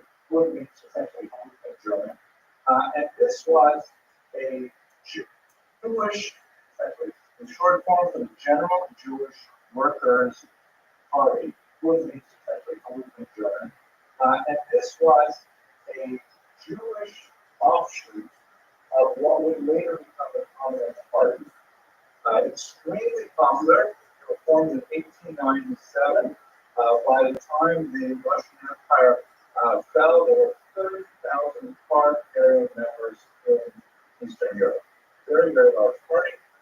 Concentrated in Lithuania, where you had a lot of Jewish proletariat working in industries there, where actual factory work, and they emphasized all the kind of things we talked about with socialism. What made them Jewish was that they recognized that Jews constituted a distinct part of the proletariat, and they should use Jewish messaging to get to them, using the Yiddish language, using Jewish culture whenever possible. This is the way they convince Jews to become socialists. Here in America, there was a version of this kind of thumbed down called the Arbeiterring, the working circle, the worker circle. That's essentially the Bullies in America. It's not the input. Here's what they need before this. Yeah. And they look on the presidents because for this their points for federal say Interesting. So this is the party that lives in a quadrant that is both socialist and diaspora. Right? They want to do this in Russia. They do not want to go to Israel. They don't have over in this quadrant that we want to do what we want to do here, not in Israel, but we want to be capitalists. We don't want to get all this crazy socialist stuff. This is Shimon Duggan, the historian who developed that idea of diaspora nationalism as essentially what became the federation movement. Right? That we will organize ourselves in the diaspora and we will collect donations from ourselves and we will support ourselves and things like that. That's that politics. Now, for the top of the line, science, all the times that we can measure what Jews actually believe in Eastern Europe, Zionism comes out as the largest single group. barely the outright majority. Like if there are 100 Jews, you might have 40 of them say they want to be Zionists, and then you have like 20 or 30 who want to be pro-this, and the remainder would be scattered across the other parties. Zionism was consistently the strongest single party, even if it didn't constitute 50% of Jewish political opinion. We only have a few examples of elections where we can actually look at results and see what Jews said, and they're scattered in different places at different times. But we know that the idea of Zionism was hugely popular among Jews. Then over here, our last quarter, so they had signed the traditional Zionists, and a major party was Herzl, who essentially said he wanted to create Europe in Israel. If you've been to Haifa, that's like kind of the perfect place for Herzl. It's like sedate, it's calm, it's relatively, politically oriented. They have a large Arab population. Stanley, one of my sons, planning to go there for graduate school next year.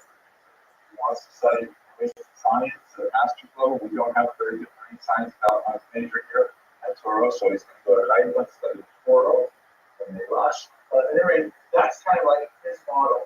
Not the kibbutz socialist model, but the Israel capitalist model. There were people who disagreed with Herzl and Zionism, and I could fill this chart up with like 40 other groups. It's crazy, but I will really pull out one of them that's really important.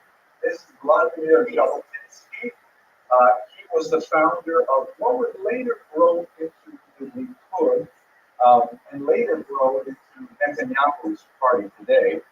They have different names, but he basically agreed that Jewish society had to transform itself to Israel, and he felt that it should not be communist. But he differed with Herzl on a very, very fundamental idea. Herzl thought the best way to get a Jewish state is let's go talk to the leaders of all countries in the region, the great powers in Europe. Let's choose them. Let's use our medieval skills as Shadman and as intercessors, and we'll negotiate our way to create a state of Israel. Herzl had Jabotinsky had this idea that you're never going to get it done that way because non-Jews hate Jews. This anti-Semitism is just a given, and you can talk till you're blue in the face about what really is going to make Israel exist is a machine gun. That you have to take it, you have to be militaristic about it, you have to be forceful about it. If you look at Israeli politics today, you'll probably see Herzl's legacy and other movements in a minute that is like more moderate, more like kind of like amenable to American sensibilities generally, and then you see extreme right. You see other groups that say, no, all this, meeting in Qatar and let's talk with the create a Palestinian state for like that too. Though there are people who say that's ridiculous. The question, they are Jabotinsky's descendants intellectually. Very, very live and interesting. One more movement to make it a little more sensible, let's put that flyer over here. This is a group called the Poale Zion, the workers of Zion. Whenever you see the word workers in the title of the party, it really means commons. So these are, this is one of the most important organizations that help build the kibbutz, and they believe in, coexistence with neighbors and share of wealth, estate, and things like that. They're also prepared to defend the state, but they're kind of an ideal model was a Jew had a shovel in one hand and a rifle in the other hand, prepared to protect the woods. But on the other hand, constantly working on the agriculture. And they disagreed literally with people like Jabotinsky. They said to Jabotinsky, you're just gonna you're gonna fight with all of our friends. You're gonna make the British hate us. You're gonna make the Arabs hate us. It's gonna be terrible. We have to work on building bridges, work on peace and stuff like that. And they were on each other's toes all the time. So this is the basic picture, almost, of what it looked like politically for Jews Around the year 1910, Mr. Lorenzo. Mr. Parenti, you have adequately anticipated the next part of this lecture, right? Because this is, you can manage this, right? It is more complicated than the political system. You don't have one spectrum. Jews have two, left and the other down. But of course, if the Parenti correctly anticipated, we also have a religious spectrum. Almost everybody in this map is either non or anti-religious. Like this side of the spectrum, capitalists, they tend to be neutral on religion. Like, there's no reason to stop it. I may not be particularly interested. I'll put on a kippah to go visit Yad Vashem or something, but I'm not really gonna I'm not gonna keep Shabbos, the Basila, and I'm not gonna do that. But it'll be okay. There are definitely some religious figures here, like Menachem Begin, who's an inheritor of Jabotinsky as well, like religion. But on this side, they're generally anti-religious. The Sim are the socialists for sure, anti-religious. There are some minority groups in their religion, but the majority of them are definitely anti-religious. I'll tell you a quick joke, actually a story that happened to me. I was once at a funeral, sad occasion, that I happened to be at a funeral, and I was standing next to the Consul General of Israel. And I'm talking with him, and he says to me that when he was a young man, he grew up on Hashabeh, that's what the kibbutz. Hashabeh has a young daughter, very, very communist, very, very anti-religious, peace on Yom Kippur and things like that. That's where they were. They're like buying into the Marxist idea of like religion is the only of the masters. He said to me, this is one of the guy, he says, when I grew up, we had everything on our face. We had bread, we had pasta, we had beer, everything on our face. Nowadays, the young people, they just don't keep the traditions like they used to. Enjoy it. The young people that now extend to he says he was very serious about it. Okay. Anyways, so so this side basically anti-religious, this side neutral, some maybe positive. That's very good. What's the difference between the two Swan and the socialist?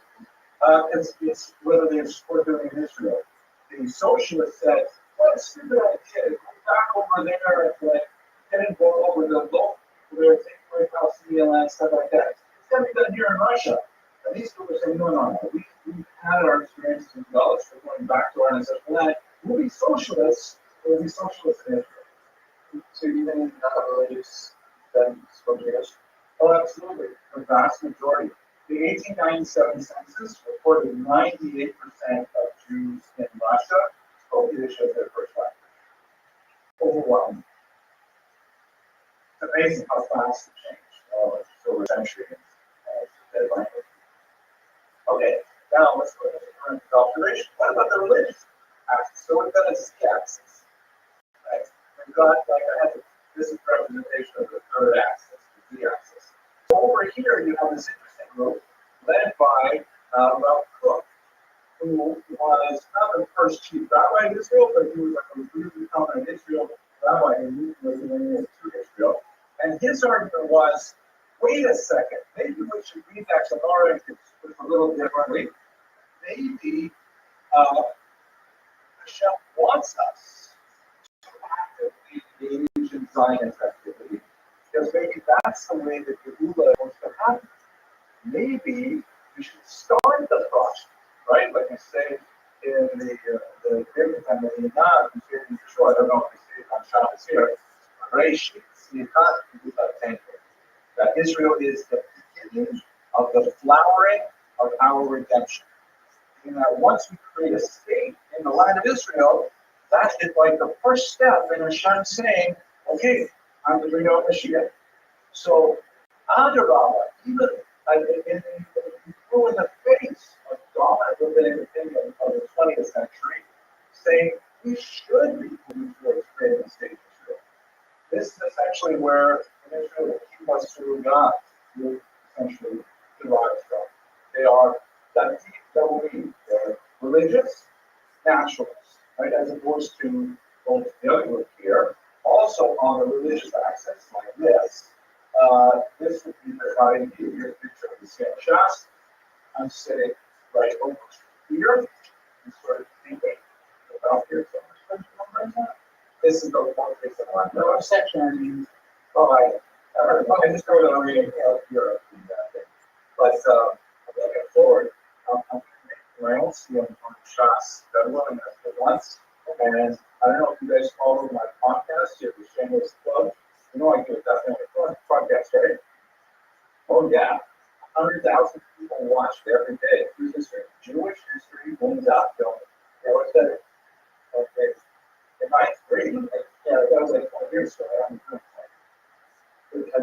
oh, that's pretty cool. And then that one got, well, it's kind of good. It's short, but it's an audacious thing. I can't believe I almost finished it, but I record a short history video every single night for the 2,711 videos.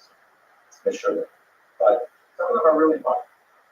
Anyways, the Buddhist is royal, that constellation of religious parties, we call it Arabian, we call it English cultural trust, you know what I'm talking about. They said, oh my gosh, you're serious? You're going to take this idea of Zionism, which is so trite, which is like you're working with all these secular Jews, with all these Jews who are like, how do you possibly get involved in something like that?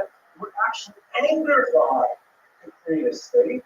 He would say you are, contravening that oath, you're trying to force my hand and picking a ship before his time, will end in disaster. So they were actually in this quadrant on a religious perspective, and until the middle of the 20th century, they were staunchly anti-Zionist. And this basically gives the picture up until the middle of the century. What happened after the Holocaust? Okay, so the state of Israel was established. Yes, for sure. What happened to these parties?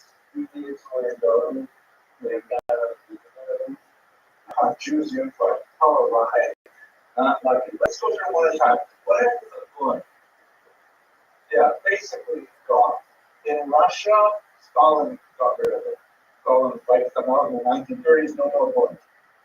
Sort of like echoes of the book survived outside of Russia, like our veterinary, the workman circle, but only as a pale shadow of the socialism. If you're going to need a book, it's probably leaving in New York, probably in Lower East Side, because that's like where the last of them would live. But they tend to be like very pro-socialist, still, celebrating Jewish stuff and things like that, but secular. Mr. Rubin? Like, two other things I think we made about this in New York. Yeah. One is in Union Square in New York. Yes, I actually worked with a lot of them, right? And Okay. So it's basically this used to be the most popular single party in the late 19th century, but it's gone. What about the diaspora nationalists? They were about 4% of whenever the Jews voted, 4% of the most. So they basically disappeared. But we take it for granted because we still believe in the echoes of it, the Federation, stuff like that. Coalition, the socialist Zionists, what happened to that? They're still there, absolutely. Yeah, they went through different parties. They were the largest, and they were in power in Israel until 1977, until Menachem Begin took over. He represents the right. But this is a very, very strong, dominant trend in Israel. They have weakened significantly because the right wing has been ascendant. Netanyahu has been powerful for 19 years, I think, for a really long time. But before him, this was all about social here. Ben Gurion, Weizmann, all these kinds of people are Bolsheviks. Carousel against moderate Zionism, the middle is basically dropped out of Israeli politics. Very little kind of like moderate Zionists were there anymore. I think if they're moderate, they probably would be Miami or something. The Jabotinsky's party, so we saw the good, but we also see a few other parties. One very important one was organized by Mayor Kahane, called KAK, which was a very, very extreme party in the 1980s. And, actually, it's ironic to look at today's politics, because a lot of the policies that he argued for are now kind of like being gradually accepted in Israeli policies. Like, for example, the idea of quote unquote population transfer. Like the way to solve the Palestinian problem in Israel is to move them someplace else. And this, after the assassination of Yitzhak Rabin in 1995, his party, KAK, and he was actually assassinated, his party was made illegal, like the Nazi party. And the inheritors and collection of people like Benir, Smotrich, who are arguing very, very right-wing ideas that borrow from Kahane's playbook, but they're still not operating as guys. But one of the debates that's going on right now in Israel is suggesting that their activity is illegal because they're borrowing intellectually from Kahane. It's a strange thing, but there's. We talked about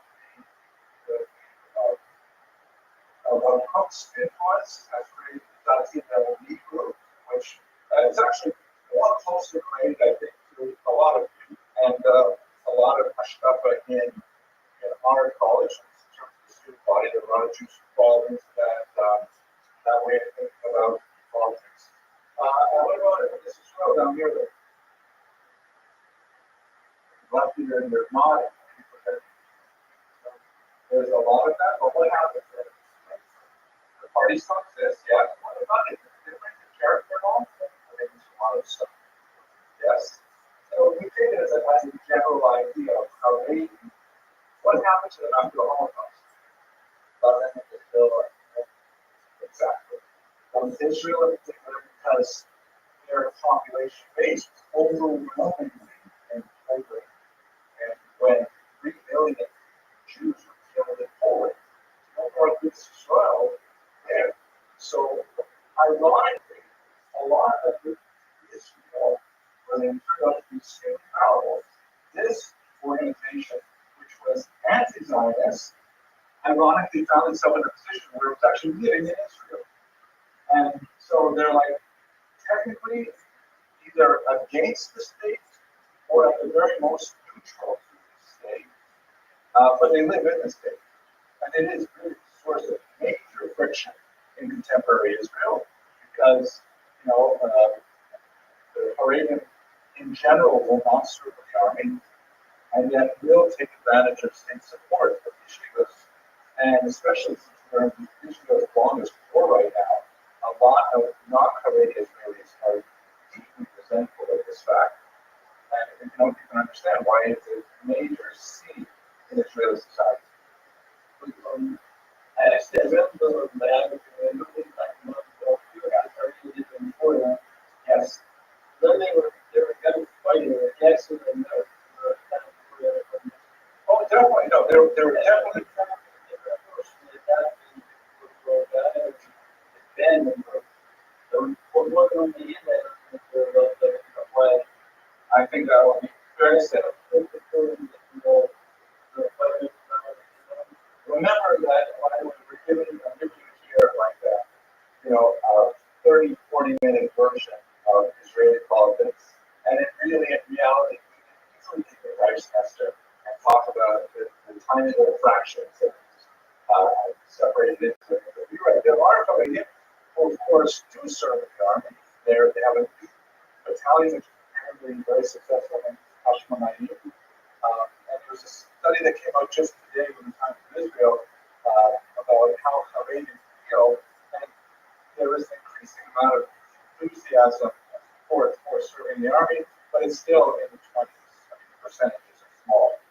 Most Haredim have been participating in that. Doing that.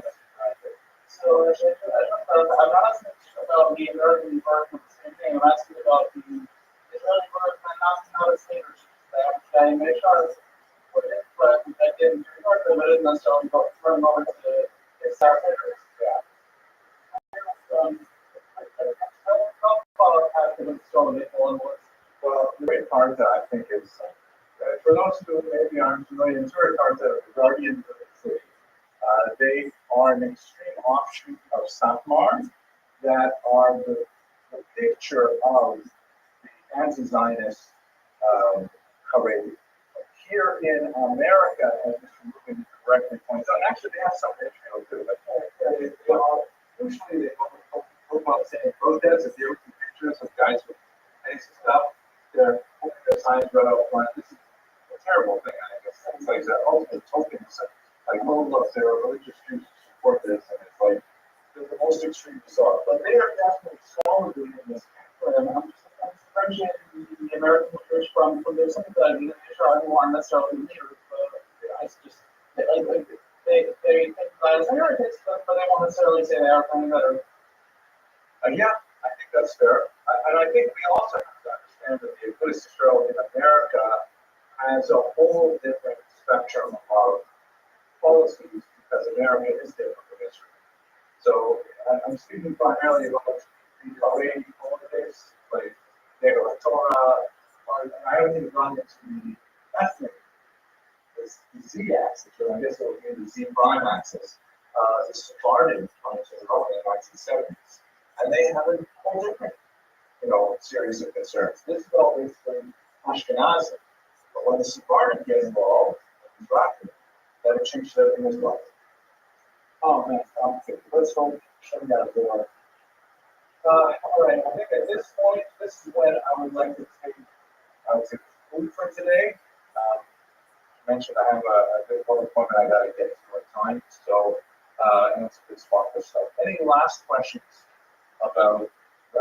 Do you understand now why your phrase Meyer holds the way he does, where he is like?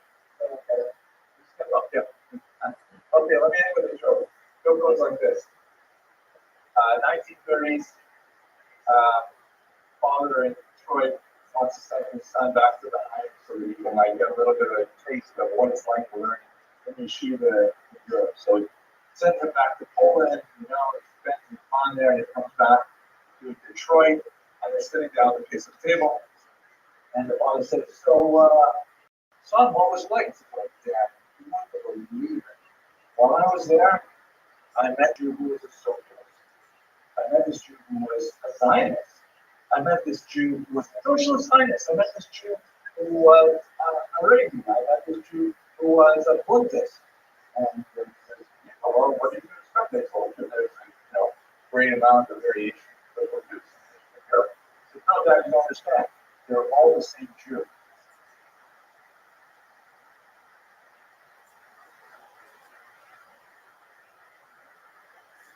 Today's class, and probably lead into Wednesday, is hugely important because we're going to be talking about the birth of modern Jewish national movements.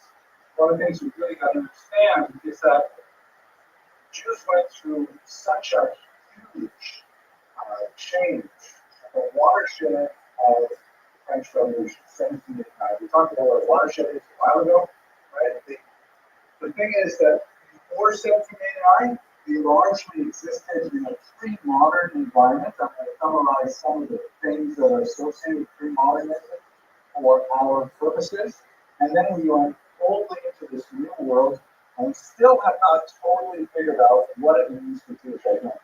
We're still struggling with a lot of the basic concepts that we first encountered over 200 years ago. These are really deep-seated issues. And then probably we'll probably get to on Wednesday, there's a major change in 1881 when a wave of nuns in Eastern Europe, specifically the Russian Empire, forced Jews to rethink the way that we have been relating to the outside world in a very basic way. We come up with 5 basic strategies for how to deal with the world.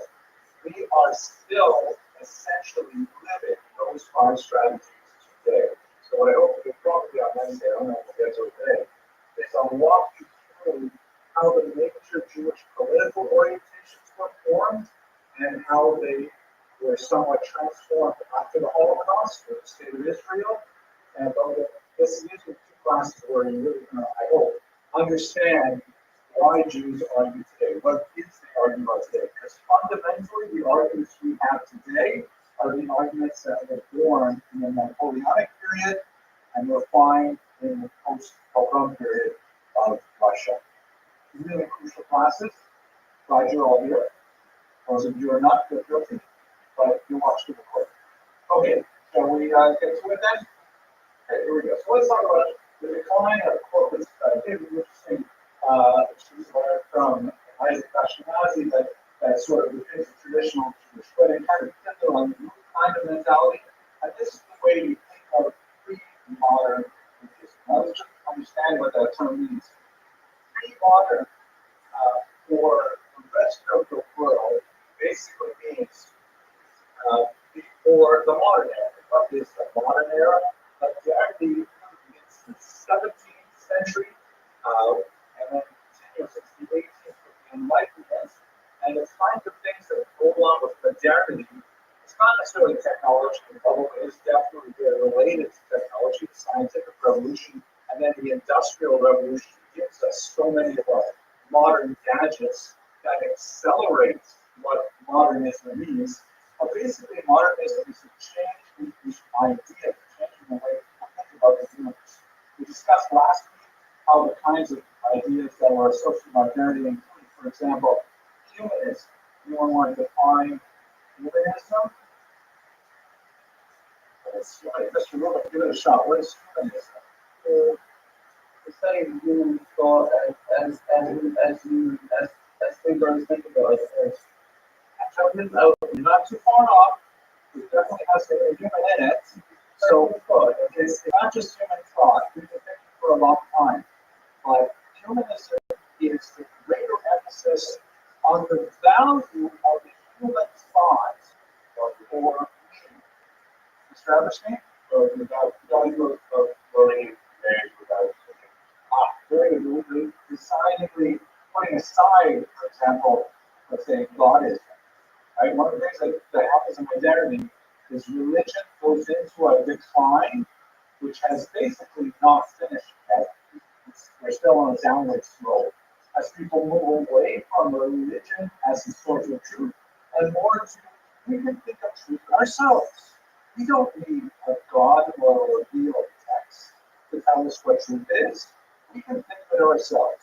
This reached its apogee in the late 19th century, and then it began to crash with World War I, and especially with World War II.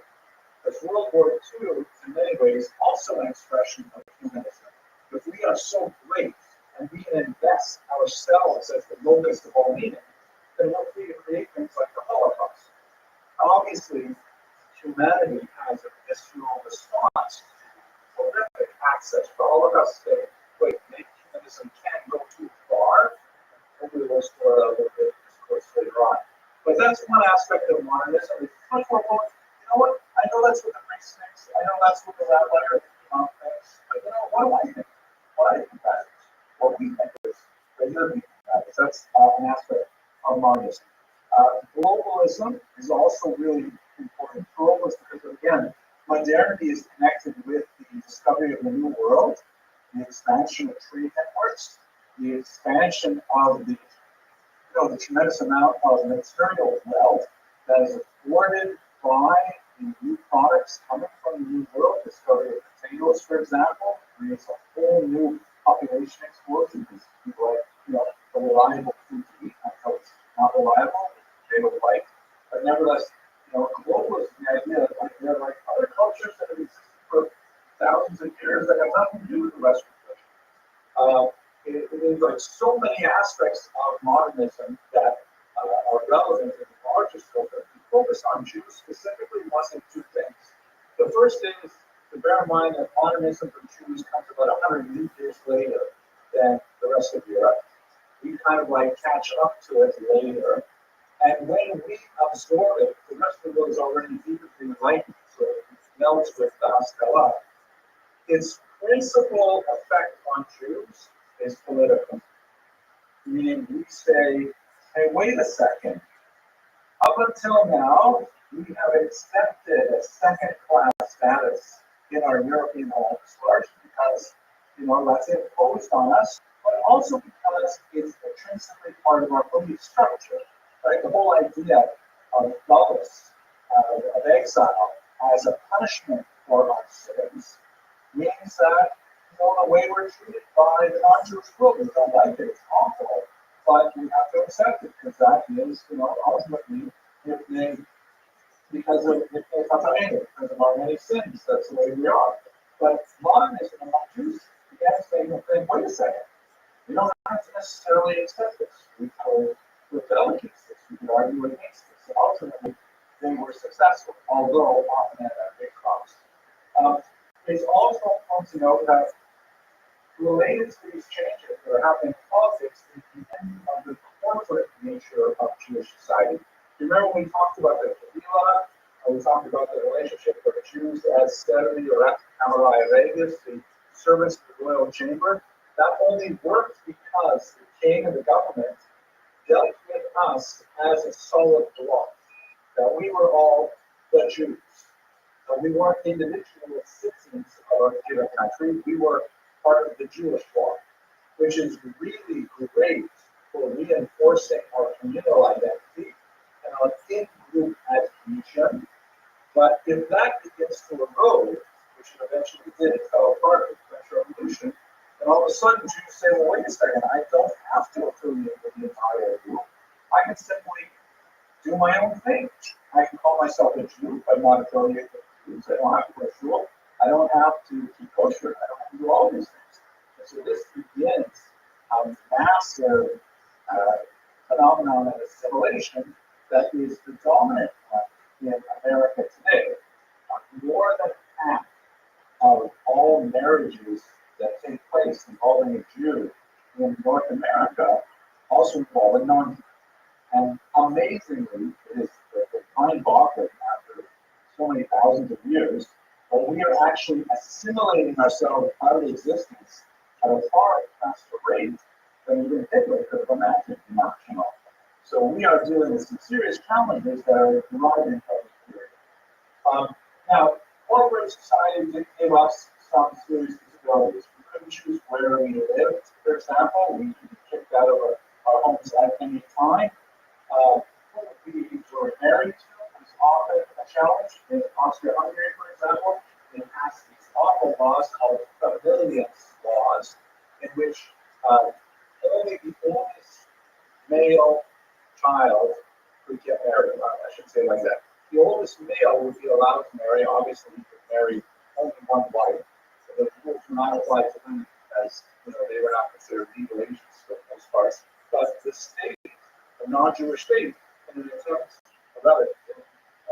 attempt to control the Jewish population growth, said only one male in any Jewish family is allowed to marry and obviously have another family. The rest of the men, well, they're on their own. That's why you have, for example, a huge onrush of German Jews who immigrated to America in the 1840s because they weren't allowed to have families for the state law. Education, of course, was limited. Jews couldn't go to higher education, things like that, universities and so on. Really tight restrictions. There's only a couple of universities in Europe that are allowing Jews to study at a higher level, and they're primarily trained doctors. Some humiliating things like oaths, like if Jews were brought to court, they were required to take this really, invasive, humiliating promise. They had to do things like stand on a pig skin with their chest bare, holding onto a sacred Torah, and saying they promised not to lie in court because Jews would be assumed not to tell the truth. So therefore, this oath called the Mori of the Jewish oath is important.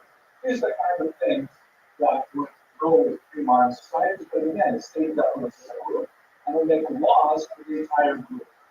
Frequently discriminatory laws that were increasingly difficult for Jews to bear as modernism was marching forward and a lot more opportunities for them. Is there a question?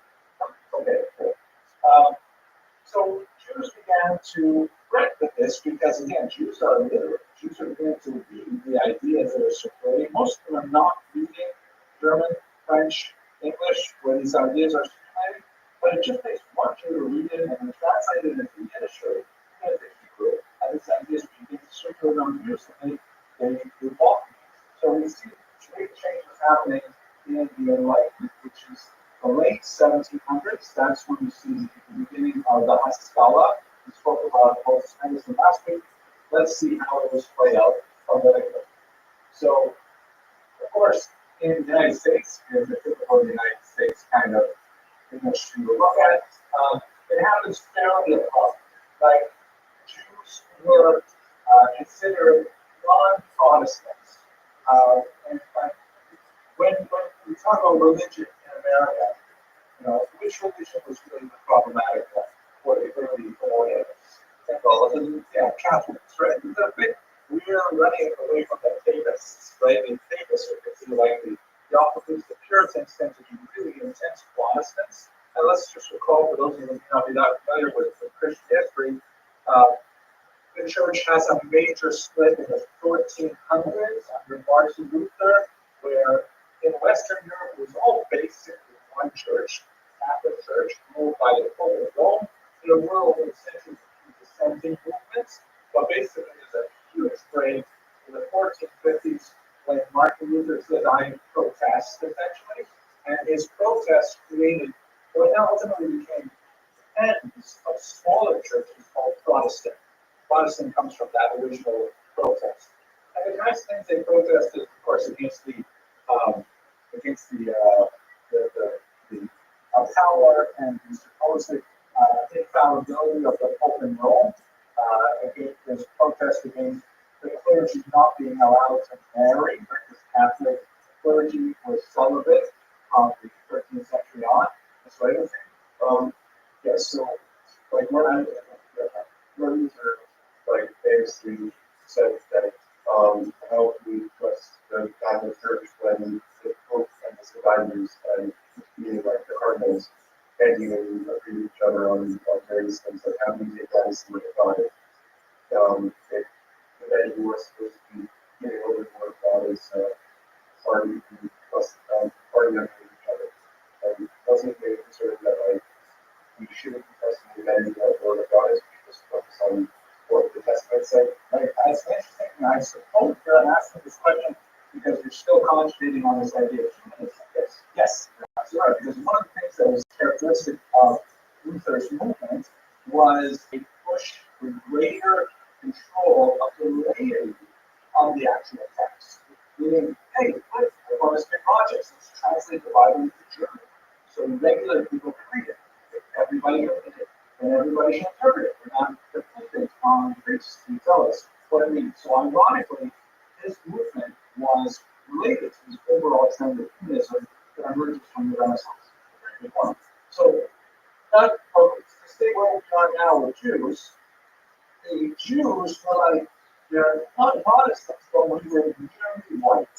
And let's also bear in mind that in America, without a doubt, the greatest social scene is racial, non-religious.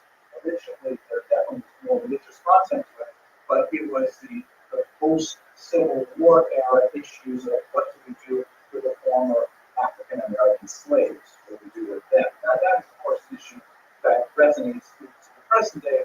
Even the Trump presidency is a very big deal with how we deal with issues like affirmative action, DEI, and so on. So the Jews were like almost white. What does that mean, almost white? White from the whole thing in the way. Okay, white supremacists would not consider us white, right? They would consider us like fake whites, right? Like pretend to be white to get ahead. That's just right.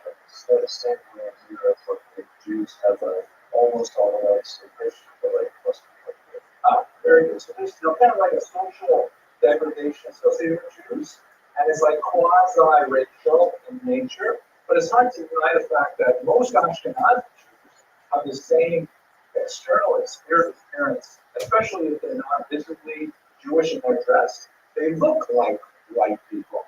So therefore, we can like sort of like grandfather them. If our main problem is with black people, and the Jews are kind of like just the line of the future. Yes, I mean, but I remember the first people that saw discovered Europe was Columbus and like Spanish. Yeah, those were I guess like Spanish Jews are as far as so when they be generally darker than nationality. You were absolutely right, Mr. Vasilevsky. The point is that race is not really about color. It's really a social construct that more or less corresponds to, complexion to a degree, but not enough to make a real difference. What I do is, in my own family, I have a daughter, when people see her, they say, and she has the same thing as my mother, so my grandmother. People say to her, what are you, Hispanic? And they get this again, right? Yeah, it's like, it's a thing. But if you identify one way, you can often, quote unquote, pass for other colors. So we're not talking about, like, blue, black Nigerians or something. They're really obviously a different race, whatever that means exactly. But Jews are sort of like out of the line. And also, work like part of a really powerful group like Catholic Church, pushing different agenda, so we're less turning to America. And what that means is that when they actually read rules, Jews think that but I think we actually Mexican so my Jewish translator. Yeah, so I said on this, right? Okay, so what happened in America? There are limited female perspectives and goals. Most of the early colonies didn't have time or energy to push anti-Jewish discriminatory measures. They were too worried about like homesteading, sending off the Indians, and whatever else they had to do with agriculture. It was just too far from the center for any issues to really be carried over to the Americans. There were small issues. Some of the states preserved the more in the Jewish oath, things like that. So it really quite minor. In the Constitution of 1787 and clearly the Bill of Rights of 1791, Jews got a full pass, right? It says, we got people, right? What is the word? Thank you so much. I just got this thing. I forgot, right? In order to right to right that I want life, liberty, and happiness. Pursue the happiness. That's terrible. I should be lying to this. I'll pick away my teeth.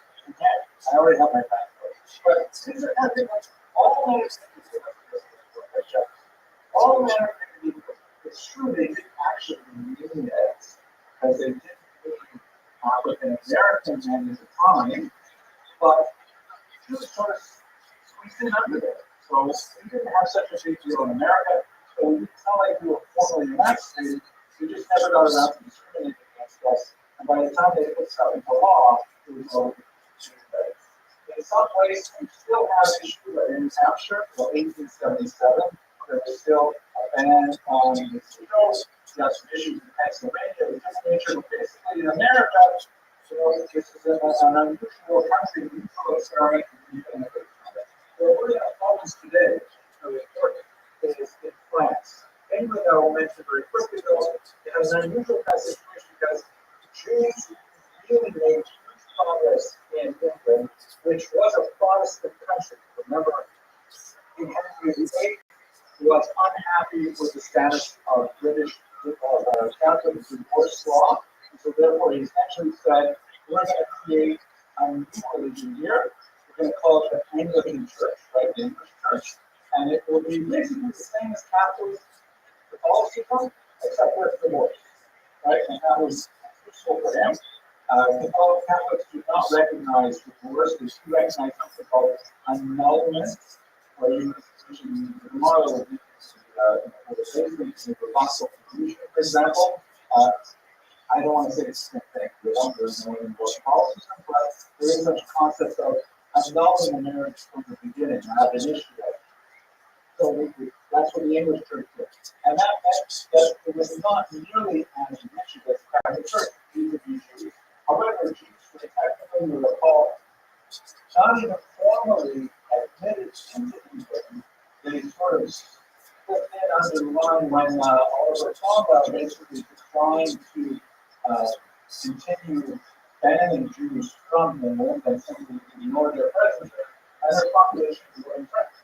So there you have a situation where Jews are advancing in terms of their wealth, their social standing, and so on, even though they don't have food, they don't store it. So, for example, David Solomon elected the sheriff of London in 1835, and there were several people like it. He was denied his pension because he would not take the oath as a true Christian, which was a required oath. So you have until the Rothschild, the parliament, they actually changed the law, but you don't have the same kind of rigid change or rapid change that you'll have in France. So social change in this case, the Jews already basically find their place. That creates a legal change. But we got to focus on France because France is so important. Here's France. Unlike England, which sort of, unlike America, which sort of went, was so far away from this sort of the center of what was happening in society and culture. And unlike England, where Jews sort of like grew into an anticipatory condition, in France it happened as a dramatic break. Right? France, right in the center of Europe, goes from being an absolute monarchy, which is a practical term, meaning the king of France is in control of everything. At a parental level, theoretically, you recall what one of the kings, I think was the Rothschild, something like that, après moi, after me, nothing will be applicable action. I'm the Italian discussion once said, that's moi. The state, that's me. What I want. If I wake up in the morning and I want everyone to wear purple, I can pass it to everyone has to wear purple. This is kind of like that absolute knowledge and kind of knowledge. It did not necessarily function so well, but nevertheless, this is the way it's set up. Huge break in 1799, massive overturn of society. They end up passing this particular document, Declaration des droits de l'homme et du citoyen, the Declaration of the Rights of Man and of Citizens. In French, these phrases are gendered. So a woman named Marie Rouge said, wait a minute, this also includes women and female citizens, right? Not just men and male citizens. They said, no. We really did it. Just men and male citizens. Later on, we have to deal with that, but just men. And then kind of like influenced very much by what was going on in the United States. That's why France and the United States had a very close relationship, statue of liberty, forgiveness, France, things like that. They essentially created this declaration, which is very gentle, soothing in tone, that all French men are equal. So the Jews say, that's not still right. Wait, hang on. That's not necessarily what we have in mind. You are living here in France and you are a man, but we're not quite ready to say you are equal to the rest of us. So here you had a case where the law was changed before society was ready for it. They made a rule, all French people are equal, and then the Jews said, exactly what we would do about it. What ends up happening is they make a distinction between starved and occupied. In the supporting class, we talked about this at much more length than we talked today. But basically, you look at the map of France, there's two very, very different populations that are two different sizes. Up here in the northeast is our homeland, right? The Ashkenaz, our class. We come from here, this class. We're all living up here. Near Alsace-Lorraine, the old German territory. This is the age of our toast, was very active, things like that. These are Yiddish-speaking, high concentration, dressed differently, religiously much more to the right, populated way up here. These are the Jews the French were not prepared to accept because they were so totally different from everybody else. On the other hand, way down here on the border with Spain, all of these descendants of Spanish and Portuguese, especially Jews, who fled to Spain as Christians. Remember, they were forcibly converted to be Christian until they settled here in the 1500s and the 1600s. And by the time you get to the early 1700s, they're beginning to become much more wealthy, much more powerful, and they start asserting their original Jewish identity. They come back to their Jewish identity. And 200 years after the submerged in the south of France. And they start saying, hey, us too, for sure, you should be, recognized as what ends up happening in France is as it been that the Sephardic Jews, through a controversy, they're prepared to talk to nationalism. And they start arguing, you should give us equal rights because we're really French. We speak French, this is our BBC. We dress like Frenchmen. We're not so insistent on conscious and jobs and stuff like that compared to those crazy nationalism. You should give us citizenship. And in fact, that's exactly what happened. In 1790, they give the Sephardic Jews equal rights. And then a year later, they say, okay, the Ashkenazim too. They couldn't figure out a way around it. The Ashkenazim also became equal citizens. And that's not the end of the story, but let me pause and see if anyone has any questions. I went through a lot of history real fast. Mr. White?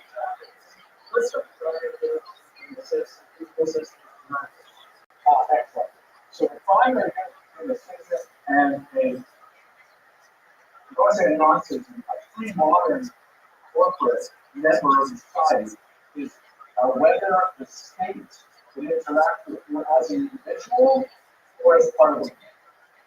So in pre-modern society, before the people were citizens of the country, you would fit into a larger caste, either the caste of the Jew, and so you were subject to all restrictions and had all the privileges where they were of being Jewish. That's distinct from the peasants. The peasants had different rights, different restrictions, different privileges, different responsibilities.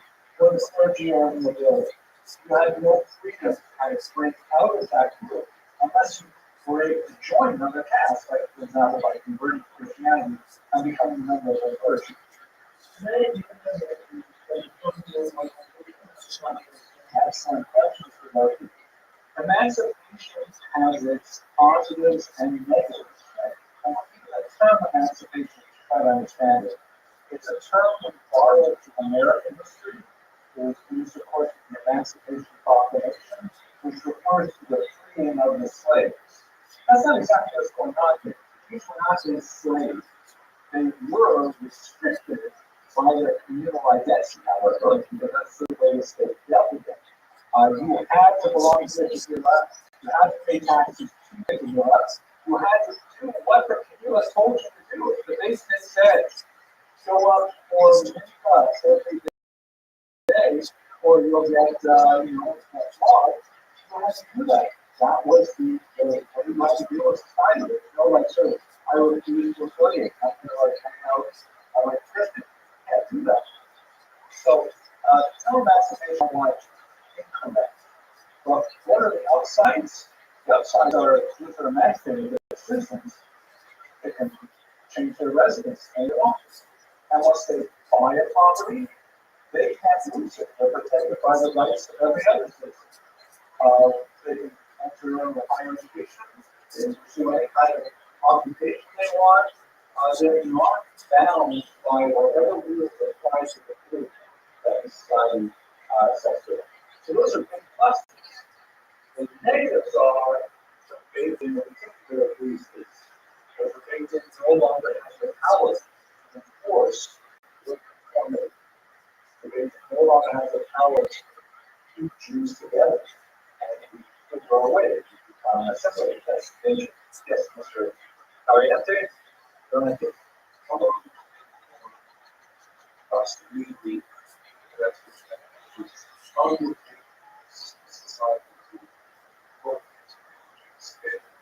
Mr. Parenti asked a brilliant question. How long did it take for society to fully integrate the Jews? So let's assume we're talking about France. How long did it take? Mr. Rupert, you're smiling. That's an answer. Didn't. It didn't. Yeah, maybe it didn't happen. Right? Case in point. Right, that's excellent. Another case in point. Oh, yes, right. We have something in France today. It's like fine. There are people who are free France left and right. Oh, today. Okay, the Holocaust? No, it's true. If you visit France, every single French person will tell you their parents were part of the system.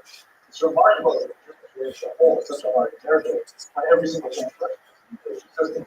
But no, there was a good argument to say it never was. You could even say it was in America. You know, even though we have benefited phenomenally, one might say, boy, this problem never ended. We're still dealing with the same problem. As social acceptance is a much higher bar than legal acceptance. And I think in America, African Americans are still very much struggling with these challenges. So they've got lots of laws, civil rights movement, all kinds of things that have supported them and still. So these are like the end lecture. We're still going through these problems. Let me finish the story with this kind of bizarre, interesting story. So fast forward about 25 years, Napoleon is now in charge. This revolution in France did not go smoothly. You had like pendulum shifting between radicalism and back to conservatism as they try to work through this massive change from the king to a democratic system. And a lot of non-Jews from the Northeast will complain to Napoleon, saying, Napoleon, you have got to roll this emancipation thing back.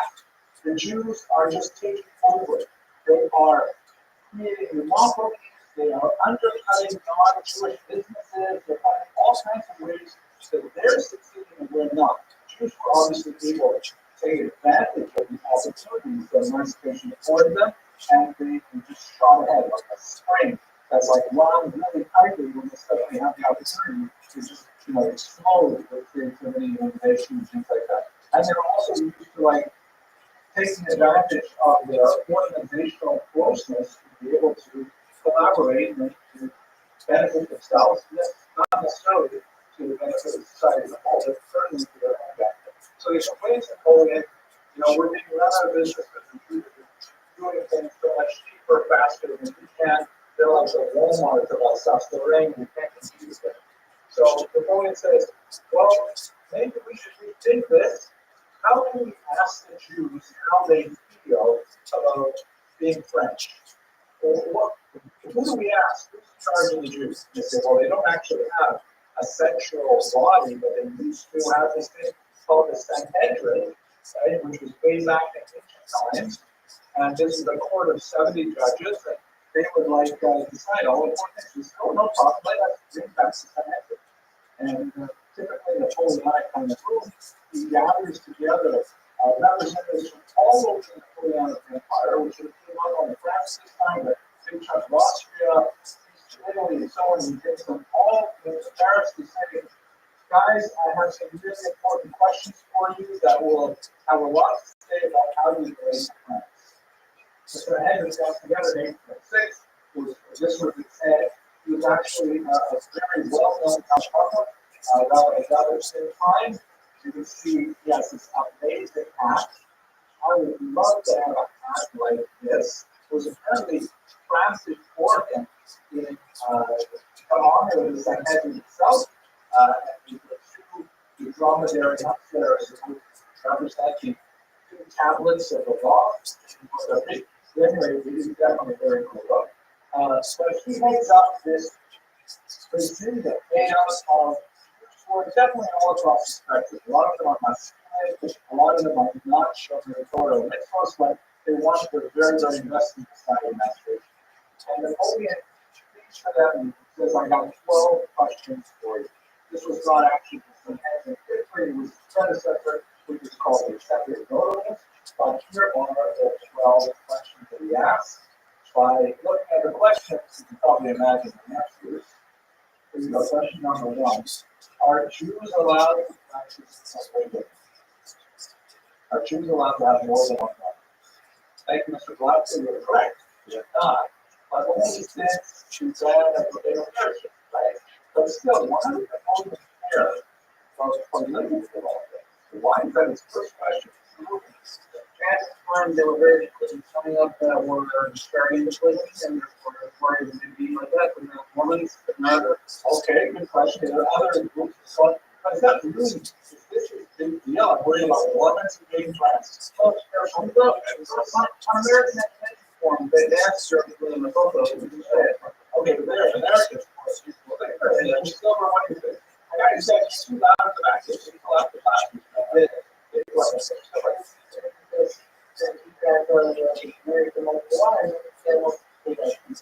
Right, so population growth is an important question. So I'm like, how big is this problem going to get? You guys, as I was told, of course, she's read the Bible, like all educated people, they can actually read today.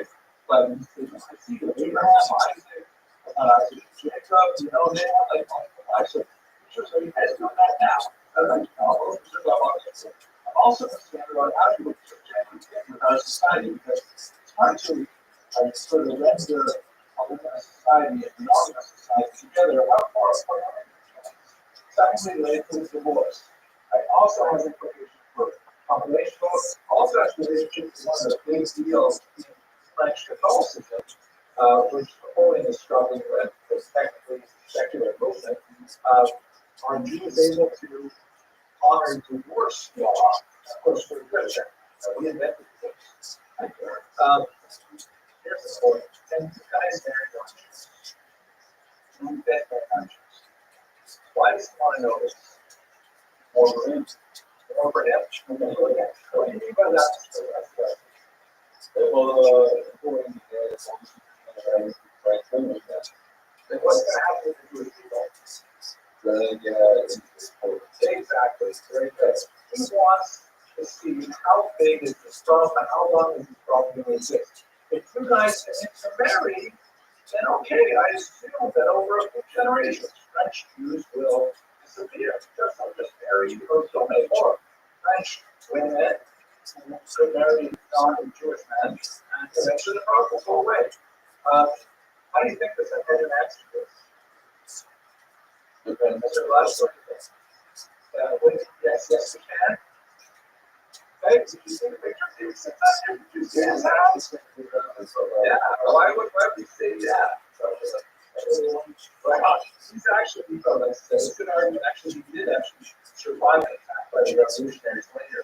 But they answered in the most swarmy kind of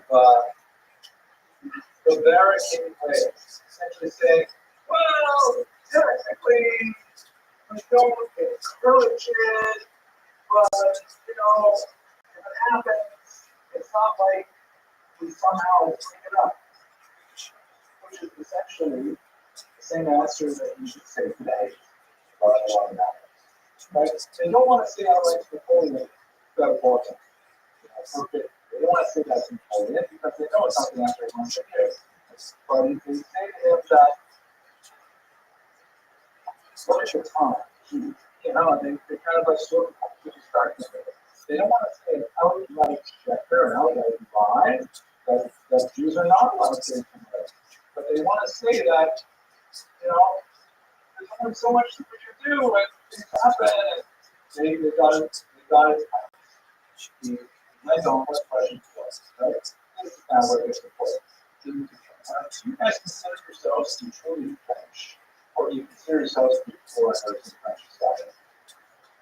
What's the implications of this question? This is really the money question. It's really what he wants to know. Mr. Blanket. Oh, very good. Especially because science had a war with Germany for once every 30 years. Really won't be doing right now. But you guys who speak Yiddish, you sound and look a lot like what you use on the other side of the German border. You're join those guys and play the chess. Or are you going to defend France? So that's really the money question. Everything else kind of like so described. You know, do you consider this your country? Do you defend France? They have shouted you have an innocent city. They just got on more. So defend France to the very death, right? This is also really important. It points to rabbis, and the rabbis have sort of the Zoom is in the way here. The rabbis have police. Why does Napoleon want to know that? Yeah, she's going to make her own. Or even less than an army. What does it constitute a state within the state? Right? What happens if, how much power do you guys have to regulate yourselves? If you are a completely voluntary movement, or if you want to affiliate with the community, it's just like joining a knitting club. Right? Everybody in this club loves to knit. You get together, you agree on what colors you're going to knit, what patterns you're going to knit. Who's going to be the lead knitter, who's going to be the secondary knitter. That's all fine. I don't care. You do whatever you want. But if you can like force people to knit certain things but not other things, and you can say you can do this, you're part of the club, then the holiness work doesn't want to have a rival. You have to obey the rabbi.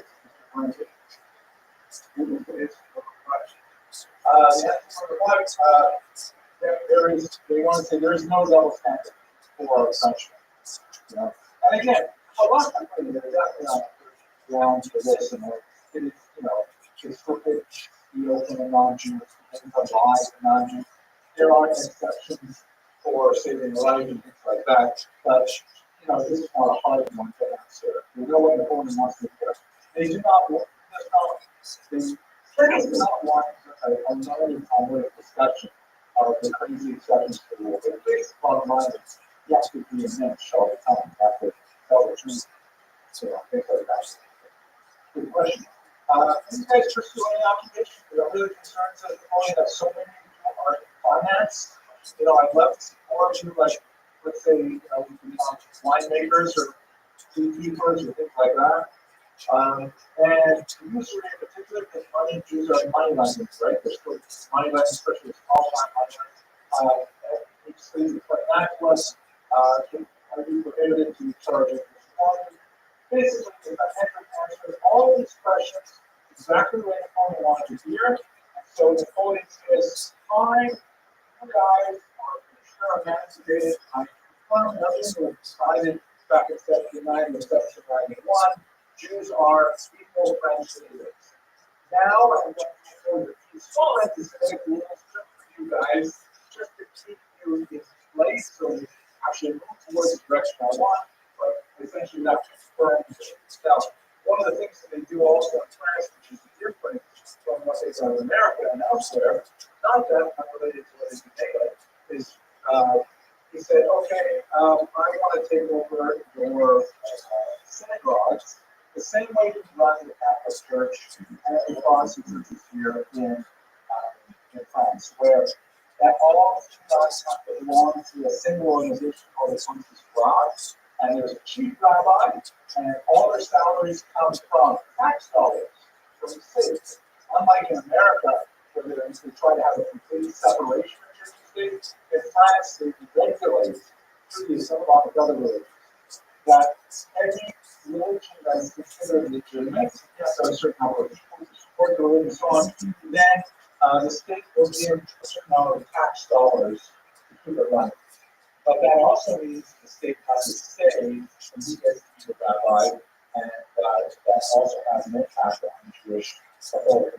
But this is essentially the end of corporate existence for Jews in France, and it will just spread throughout the rest of Europe over the next century. This is a coin I think I showed you a few weeks ago.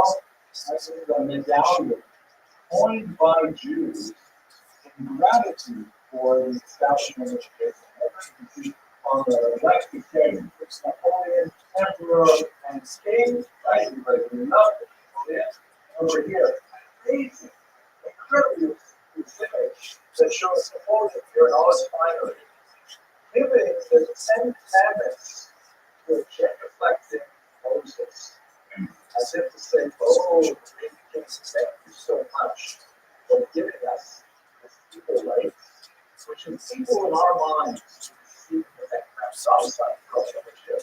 But it shows just how enthusiastic the emancipatory Jews were in France to see this happen. I forgot the name of this line. Mr. Sperling. This was produced by Jews. Yes, right. So this is in the past year. Sometimes they just have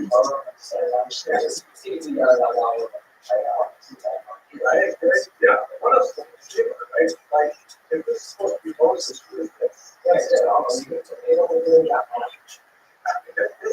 emancipation of the Roman Catholic Jews at the time. They thought it would be so great that, yeah, right, guys, don't, as Rabbi Darrell Wine likes to say, you never confuse Jews with Judaism. Like, this is what Jews did, not what Jews told people. Mr. Grant, I want to say, I want to do what's more. I think so, yeah, because of Grant's things. And so that's why I showed you, right? But I want you guys to appreciate, oh my gosh, you know, people were so ridiculous, so desperate for emancipation that they did do things like this. It shows how far gone they went. But we're still legal. Mr. Rabbi, your question. Okay, so let's go find some more. Now, it went crazy after that. So also remember that the French Revolution went on, and there were a lot of other things that happened during the time that we're not going to cover here, but I want to point out to you that the White era and France, it took them really about 60 years before the revolution finally sort of calmed down. As a pendulum effect between conservatism, reaction, and radicalism. And I think that we've done so far, I'm sure exactly thoughts. But in the revolution era, they actually tried to change time itself. Is there unusual about this particular clock face from the revolution era? Well, place it up. Frank's trying to say, correct, it has only 10 hours. Right? There's a one of these crazy Sumerian system of 12 hours, 60 minutes, right? Which is ridiculous. Let's make every hour 100 minutes, right? Good metric system. Let's make every day 20 hours, right? 10 hours a day, right? 10 hours a day. Let's do it like this. And they actually switched to a 10-month year, which meant that they had to have also a 10-day week, which was hugely problematic for Jews because all of a sudden Shabbos could fall on like day 4. And the regime actually attempted to force Jews to only observe the Sabbath on day 10, which could be Thursday. And this, Jews would evolve all kinds of 60 ways to try and keep Shabbos when it was not the 10th day. Luckily, this did not last very long, but it was an absolutely crazy day. Very much to eventually find out. There's 24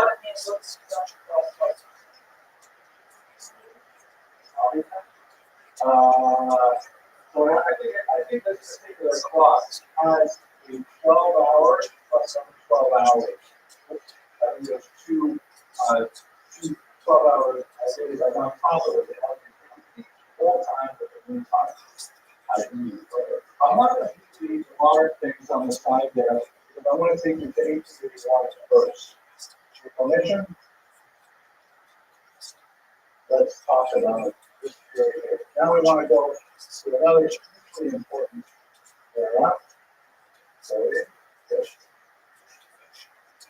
I want to move so far when we talk about France, the France was sort of a leading edge of emancipation. So now we got to go to Russia, which I like as by far the largest chunk of Jewish population in the world. The bulk of world Jewry, probably about 2/5 of world Jewry, was located in Eastern Europe by the time we get to the 1900s, and they're overwhelmingly African. Sephardic Jews are a much smaller portion of world Jewry at that time. We talked in the previous class about how Jews got there, and they got mapped all this stuff. They used this lecture as a context, and I'm going to jump ahead to this period. So, the big thing happens in the 1880s. There is in 1881, the ruler of Russia, which has not gone through any of this emancipation stuff. There were some changes in the rule of how Jews were treated under Catherine the Great in the 1760s, especially when she took over Poland in the 1770s. But basically, Jews were still living in a pre-modern existence in Russia right up until 1917. So this idea of Jewish government as a group is something that reserved well in the 20th century to Russia.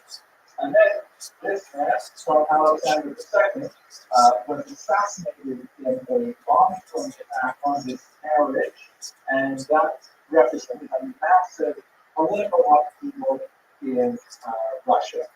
From the Jewish perspective, what happened was between 1881 and 1884, there was a wave of small-scale attacks on little Jewish villages throughout the region where Jews were allowed to live, the Vale of Salem. And these attacks, you already heard the years, the years of these attacks, many of these communities attacked multiple times, essentially said to the Jewish population there that Russia is not able or interested in protecting these communities. And this is like a wow, a very important principle in Jewish history. You know, you worry about anti-Semitism from the right, you worry about anti-Semitism from the left, but our worst enemy is anarchy. Jews fear anarchy more than anything else because anarchy represents the breakdown of the law, and since we are a minority, we are the most defenseless when there is no strong government. Even if the government is mildly anti-Semitic, mildly discriminatory, that's actually way better than a government that has no power at all. So that's what's actually happening in Russia at this time. You wake up and say, oh my gosh, this country cannot protect us as the members of society. And so they're going to turn to 5 new ideas for how they're going to deal with the situation. So thank you very quickly. I want to show you these citizen charges. A great study by these people here. Rothschild, they were organized psychology and studying I love this kind of research. This is a study of the pogrom waves of Eastern Europe, particularly Russian Empire. You see this, it's a number of pogroms, not necessarily their violence, but they actually got far more violence in the revolutionary period. The number of people killed for pogroms is much harder. But a huge number in 1881, a huge number here in 1905, and then a smaller absolute number that again is being excessive because they're values much quicker time in the revolutionary era of 1970 and 1921. I will point out that these numbers compared to the Holocaust are tiny. Like the scale of these attacks, we have 200 pogroms here, right? But we have 6 million dead in the Holocaust. So, you know, these should be, people thought it was the real treated in 1919, but that's only because we didn't know what 1939 was going to do. Okay, so when you look at the number of pogroms, and what these scholars did was they correlated them with crop failures, the years when there were bad crops. And as you can see, there is a correlation, but it's not a necessary cause. There are many years when we had crop failures, but no pogroms. Then they do the same thing with political turmoil. Same thing. There's no question of political turmoil when the pogroms happen, but there are lots of times when there's political turmoil and no pogroms happen. But if you combine both of those, one of the years when we had crop failures plus political turmoil, and that correlates on a 1-to-1 ratio. In other words, it's really bad for Jews when there's a political turmoil combined with an economic downturn, which is scary, right? So let's hope that politics in Washington stabilize, and let's hope that they do not go into a recession. It's also bad for Jews when they come back. One of the other mechanics of combined these symptoms is really bad for Jews, really bad for everyone. Yeah, that's right. They say about African Americans that the American economy as a whole, African Americans get at least for pneumonia, right? And I think we see the same thing about this. So it's bad for Americans because of political turmoil and economic downturn. Much worse for Jews. Mr. Bland, please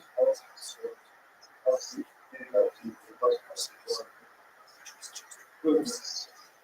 It's 6 years before.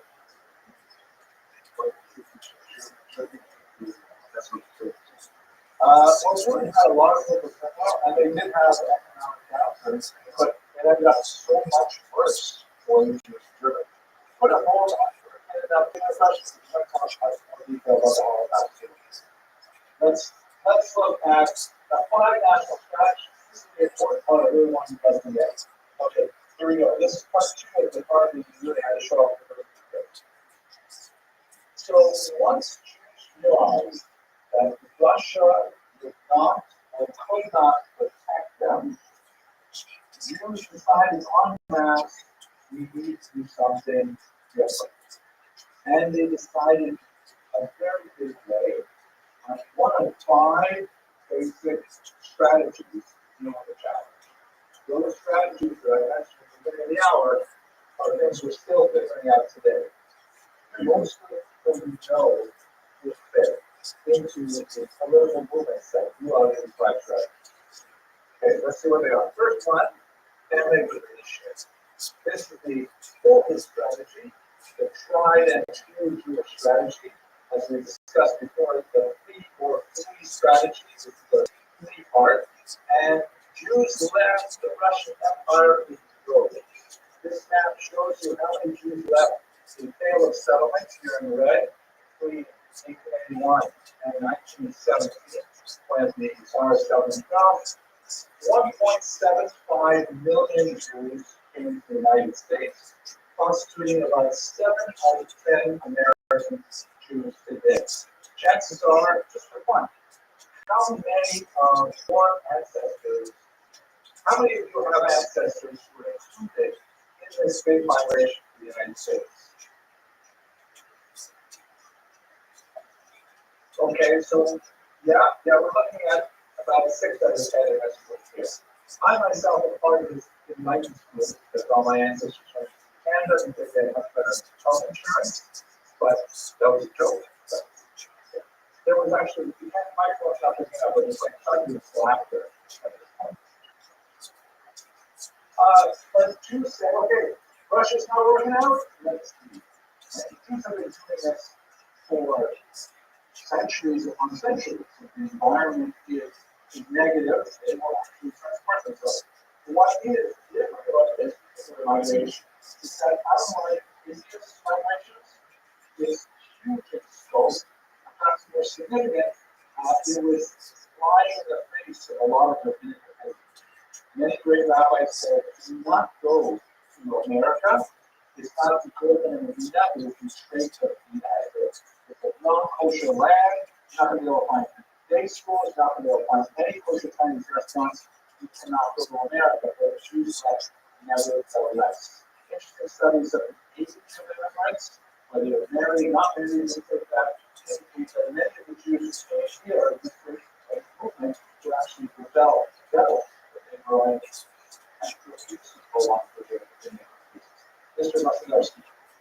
The all the way to the first I guess some knowledge that Egypt outside of the medical Oh, basically, there are a few places where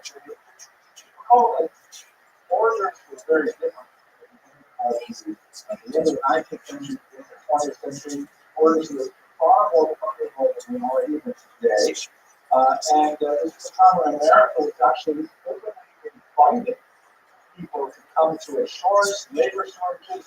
The Industrial Revolution in America was just booming, and it needed people to work the plants and to plow the fields and to lay down railroad tracks. And so all you have to do is basically save up enough money for a passage, one-way passage from Hamburg or from England, and you pay their rate costs. You know, and they came and just said, here I am, let me do this. Follow up questions. So yeah, I'm going to notice the examples went all the way down to Africa and it's like leadership. Excellent question. They're not exactly right. For a lot of these concentrations. In the case of South Africa, we used to express a ladder migration that is very common phenomenon in many minorities where people tend to go to a place where there's someone from that place already gone.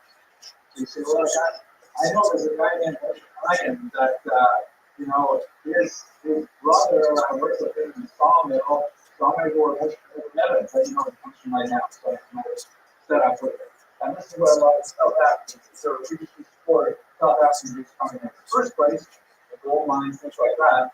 But, so there was land issues, so a lot of big box and land issues specifically in South Africa. So quite a lot. There's not a lot, and there's more lateral migration to Asia. There would be a huge amount in World War II when Jews had their way out to the Colorado and to Uzbekistan and things like that. But that's what they're really nice. But Jews tend to emigrate, which is very different from being refugee, is something that's like what Mr. Miller.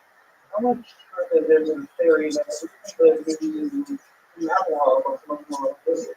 Obviously, they want to stay back. That's just a loss of value to that. It's not a theory. It's more an observation. They don't stay back. Regardless of the differences, right? The Jews who came at this time, they were Jewish. They were frequently disobeying their rabbis, frequently disobeying their parents, and they're saying, you know, I don't care. I'm going to set up my own America, and I will remake myself. And you know what? I am open to everything in America. I am going to learn English, and I'm not going to speak Yiddish even with my children.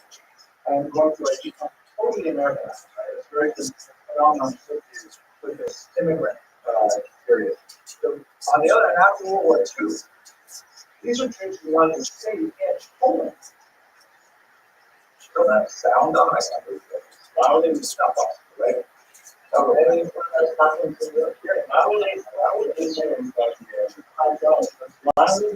I can understand you guys like this, but play a video and sound you do like over the top.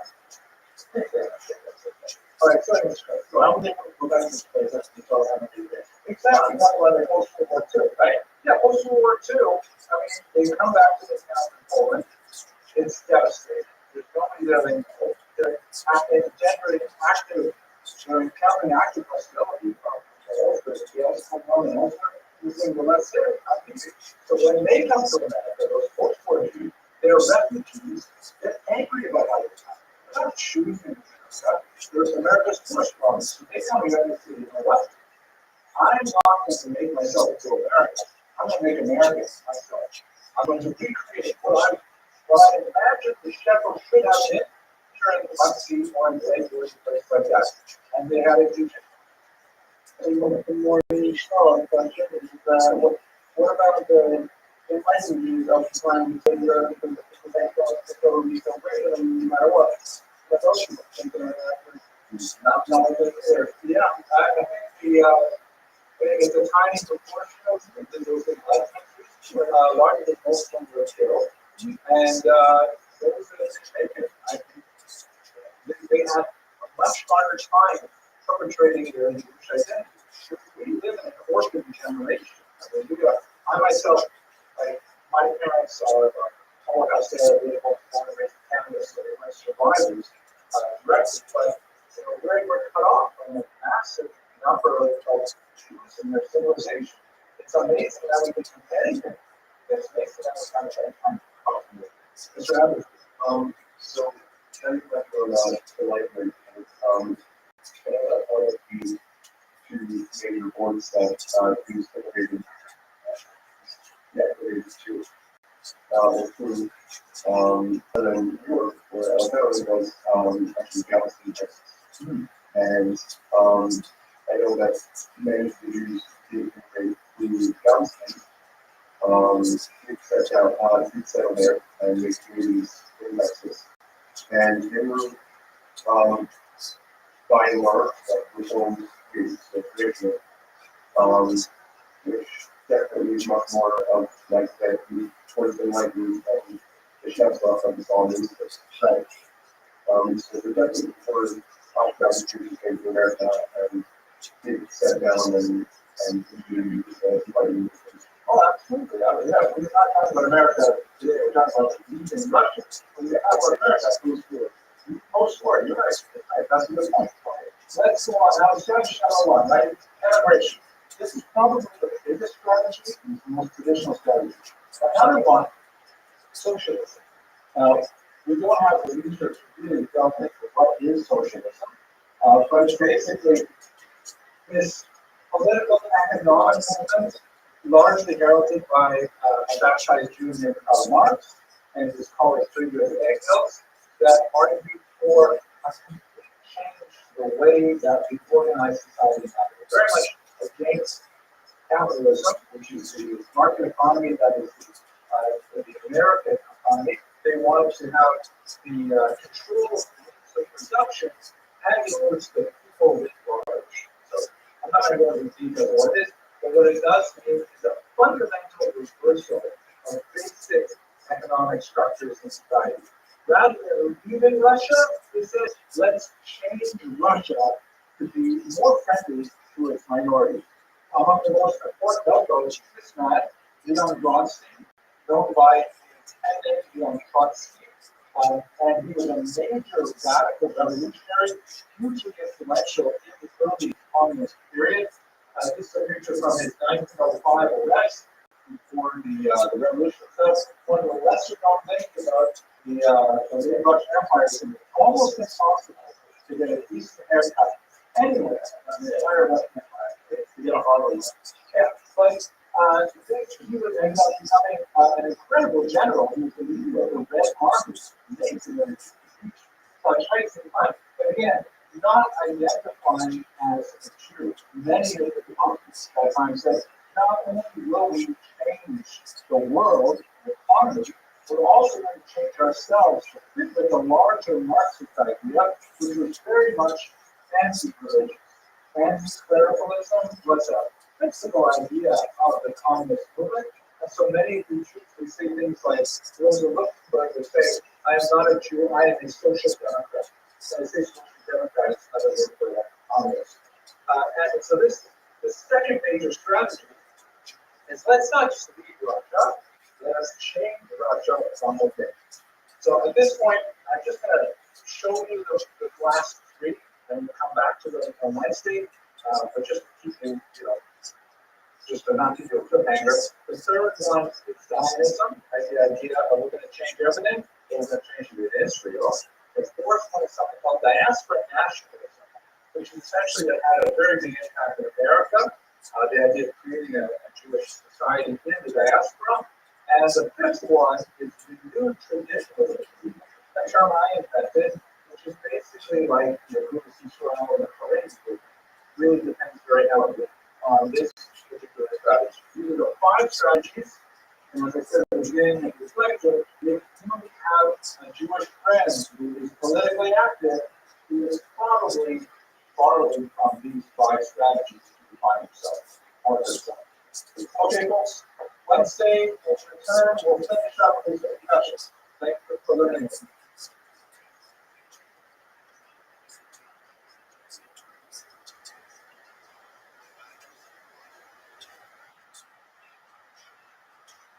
All right, we have some great things, like this is, gentlemen, this is the material that's going to change your life. Because when you understand this, you will know everything that is important about life. And Judaism, all that fast. That was about the enlightenment. Yeah, for me. No, I think I say that's wrong. It has to be about reality, but how do we get to it? I mean, history, one of the things about history is like, it's really about how did we get here in the first place? You know, like you're driving along some kind of country road, and all of a sudden you look up and say, what is this place?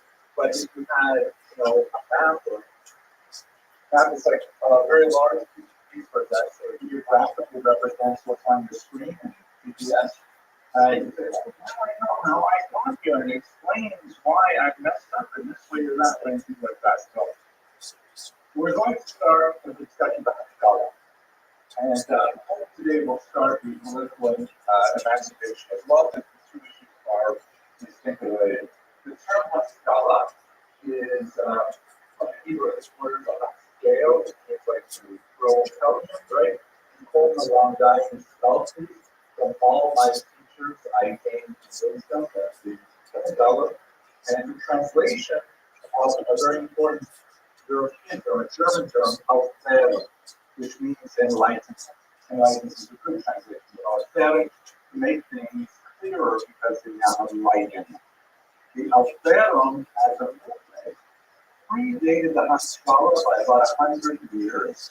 This is like an intellectual wave of ideas that washed over Europe, and it caught up with the Jews eventually, and the Jews started really loving it. The kinds of ideas that are in the Alferum include popular thought, like, why does the king get to be in charge of all of us? We should be in charge of us, right? So America, for example, was one of the Enlightenment experiments in popular sovereignty. The shift of the locus of veracity from revealed text to scientific inquiry. Really important sense. I did so well. It's pulled up like that. What do I mean by that? If you want to know what was true in the year 1600, you would go ask your priest, your imam, your rabbi. They would tell you what was true. And that's the address for truth. I would go to my rabbi to what is true. I might say to my rabbi what is true. The Enlightenment, the Alferum, the Haskalah, shifted that away from, well, maybe the rabbi, the imam, the priest is not so accurate all the time, but these science guys, Newton, people like that, whoa, all of a sudden they're demonstrating things with, hypotheses and experiments. That's where truth is. So it's built on the earlier scientific revolution in a very big way. It's just got changed in changes in the idea of where it's true, how to find out if something is true. And that obviously, the latter leads to us decline in overall religiosity. But of course, we are still on that slope downward. There will be occasional revivals, Europe-wide, America-wide, of like new religious energy from time to time for various reasons. They may explore some of them. But basically, since the Enlightenment, the Western world has been a downward slope when it comes to religious faith. Do we know why the first time that you're doing yourself or not? This is the first time you even know people in the years. We have been thinking for ourselves for a very long time. It's just that we've decided, thinking on behalf of the human race, we've decided to sort of use a different set of variables to determine it. It's that question. No question. Those things happened a long time ago. Those go certainly all the way back in our tradition to, at the very least, the Mishnah. It goes all the way back in the Greek tradition to the Greek sophists, guys like Plato, Aristotle, guys like that. But they're all about questioning. The question is, which data sets do you use to question things? We use data sets. We say we've got this amazing source of truth. The Torah, here it is, it was revealed to us. That's my lust, that God gave us this document. So of course that's where we're going to go for our truth. If, however, like in the Enlightenment, people begin to say, well, how do you know it wasn't revealed? If people lose confidence in the answers, they start saying maybe we should look a little bit more. It's a good question. That's more like a chase question. It definitely is a snowball effect. Like when one person gets an idea and spreads it around, that energy and steam goes on to another person. And even if the first person who had the idea has an idea very close to modern values, it nevertheless has a huge potential. Like, I'll give you one example. René Descartes, famously associated with Cartesian graphs, which you probably know. René Descartes, religious thinker, Catholic, he says, I'm having trouble with all of these ideas circulating, and I'm having trouble with reconciling them. So he sits down and conducts the first of what he calls 6 meditations. 6 deep meditations. What is the role of the first one says, how do I know this? How do I know? Maybe I am like a dream in this world. Right? You ever have that solipsistic thought when you think, how do I know that I exist? Maybe I am actually dreaming that I exist. I know you guys probably never watched Star Trek. It's one of the great cultural achievements of the 20th century.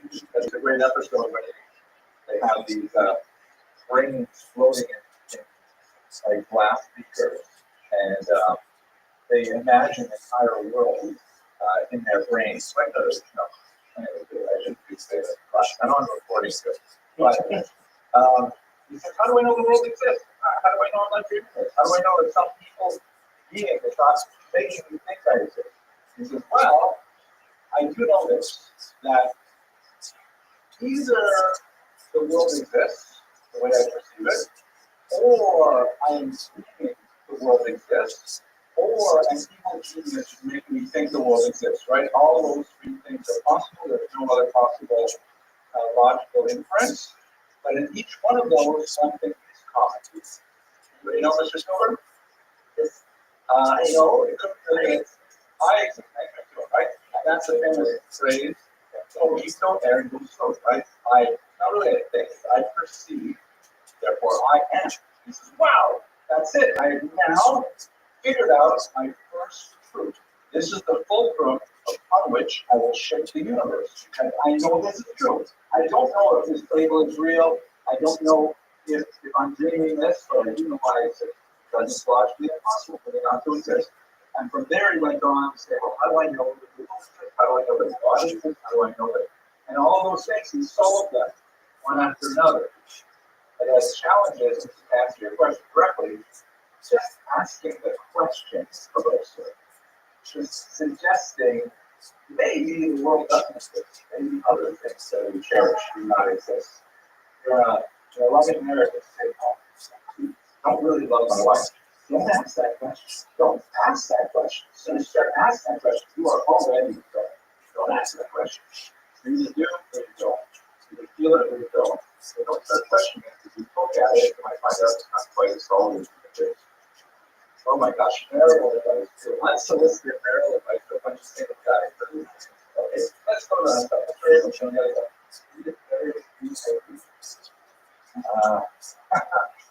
Good question. That's initially that question, right? Robo analytics, that's the much knowledge, comes much, much pain. Better sometimes not to know. Like what do they say in English? You don't want to know how the sausage is made. Expression. I think that's okay, that's true. Let's guys get out on you don't want to get out. This is so cool. This is Ferrara, I believe 1570.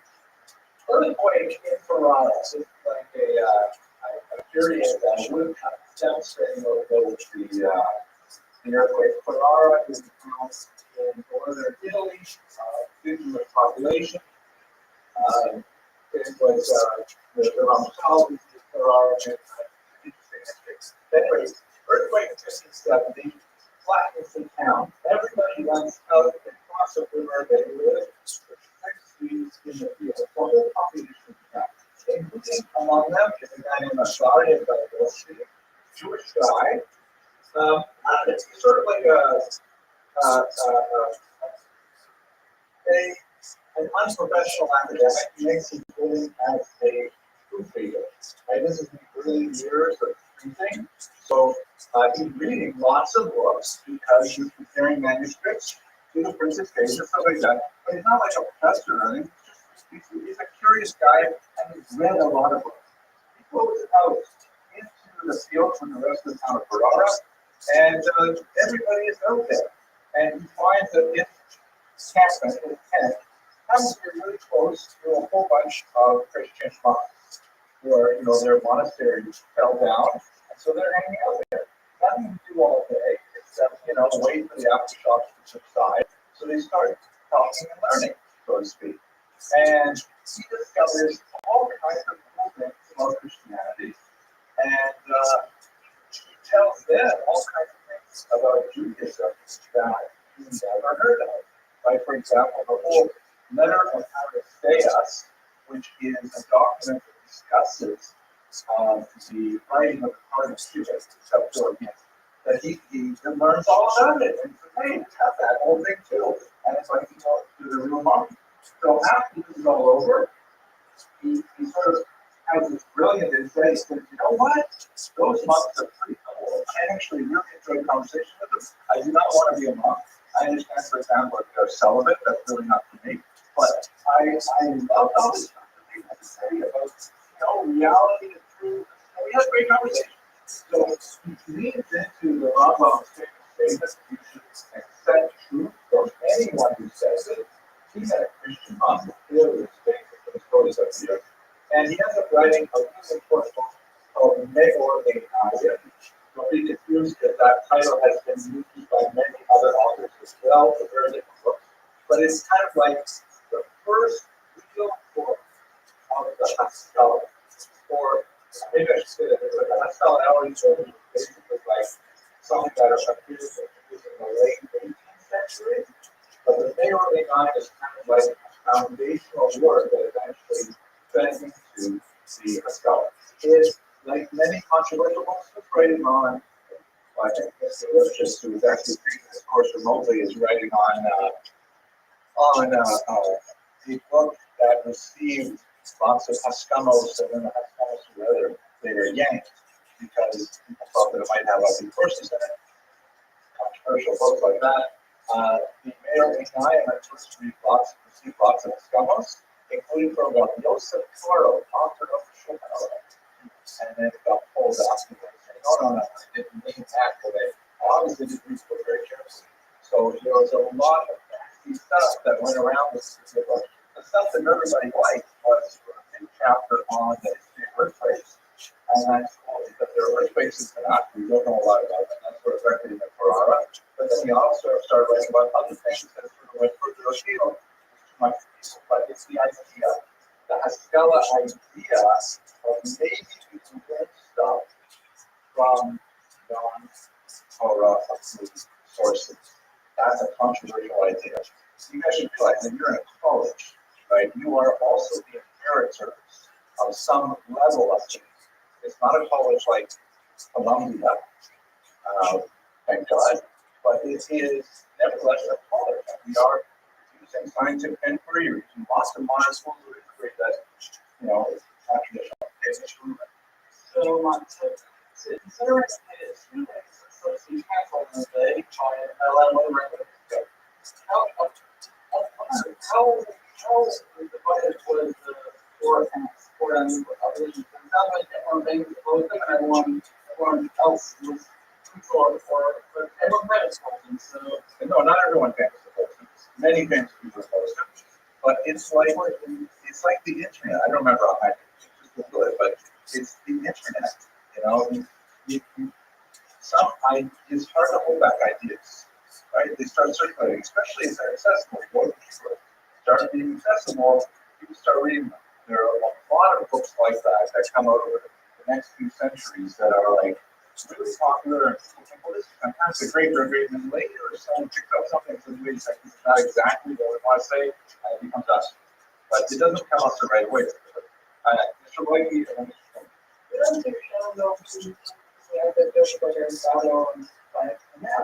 Exactly. Everyone has to Maimonides in Aristotle? Right. I think that it's not like the first person to say that. Correct. He's the first person to fully put on. But he's the first person to say, we can learn about it, and I learned it by way from Christian monks. So camped outside of the right? It's a totally different source. It's not even like a pagan source. So he was one of the ones that popularized it. And again, the Rambam's writing in manuscript, expensive, hard to attain. He's writing in print, like the internet. Everybody's got it. It's really hard to control. It's like Instagram. And we're still really, being able to live our ideas that, not mental, it's about all the others, communication stuff. Well, more of a deep dive into that, but a lot of the issues have to do with the way science is interpreted and how we should reconcile passages in the Bible with 16th century science. That's probably where he got into most of it. It's a big thick book, by the way. Translated in English. I think we have a copy somewhere in the dangerous literature section of the Federal Library. It's worth looking at. Another big emphasis for the Haskalah, we have not discussed in great detail here, but there's a couple of you have been in my articles. Really important is the Portuguese diaspora. The Portuguese Jews were called by special law, the greatest historians of the last century, the first modern Jews. And by modern, he meant like Jews have a totally different outlook on life and are especially identity switching and to borrow from the secular world without feeling guilty about it. The reason being that unlike the Sephardic Jews, the Spanish Jews, who were expelled in 12th century, the Portuguese Jews were forcibly converted in late 1496, early 1497, and then they experienced the Portuguese Inquisition, which was absolutely awful, and then only afterwards were they able to get out of Portugal and start establishing communities throughout Europe, as Jews were also Christians at the same time. Meaning, they were forced to become Christian, not that they got Christian driver's licenses. And they could go wherever they want, they could go to universities, they could take any job they want, they could take any job, any profession they want, they could live anywhere they want. They were Christians, and they were prepared to exploit their Christian identities, but still they wanted to retain the English ones at the same time.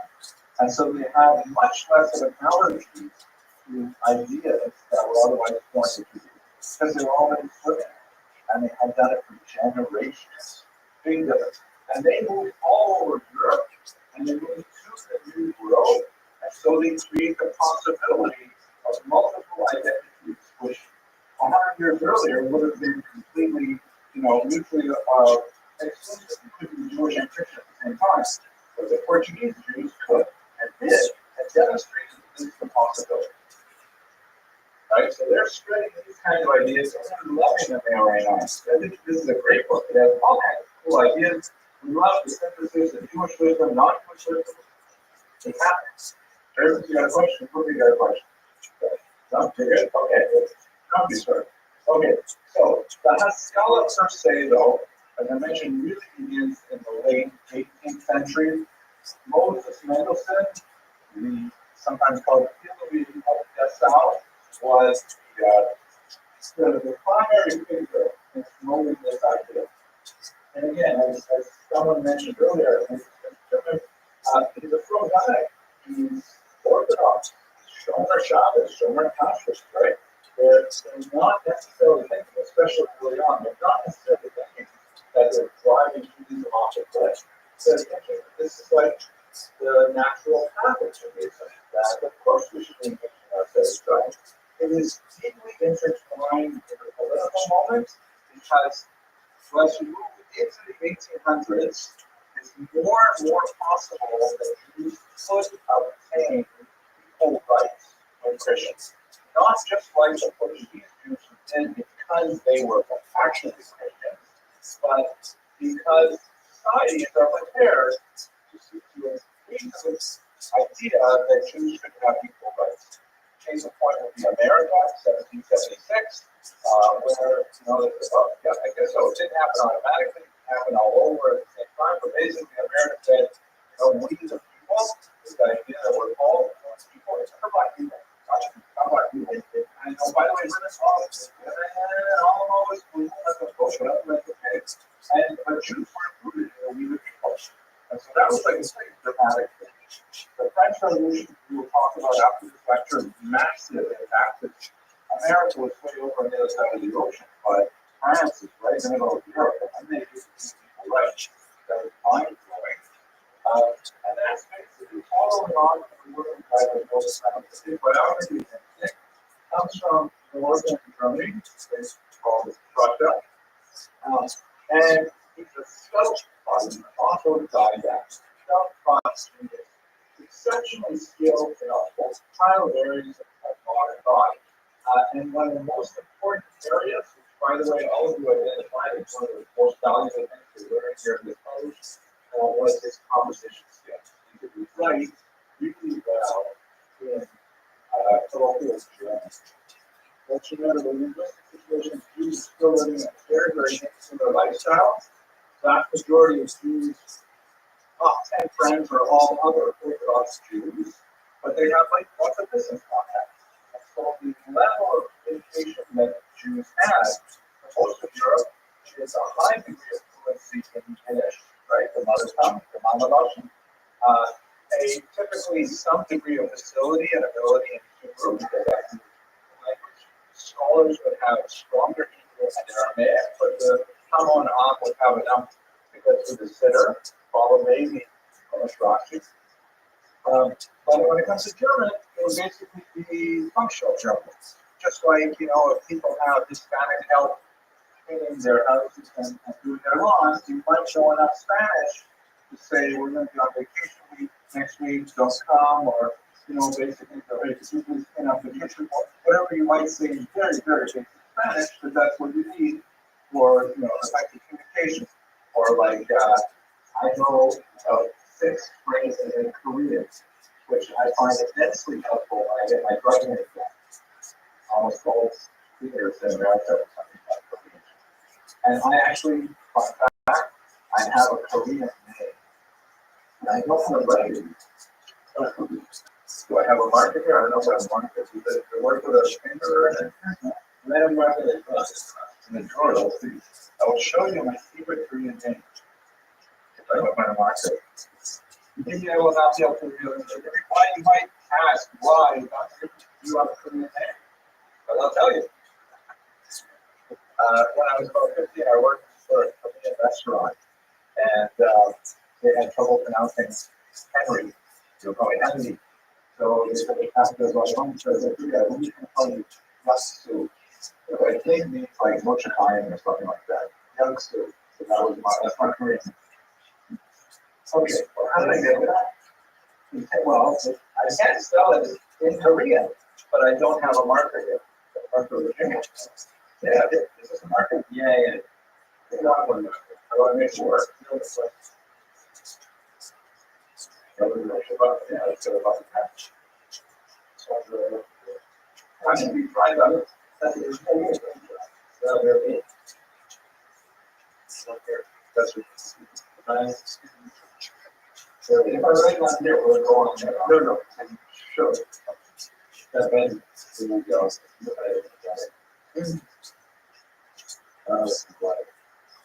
There it is.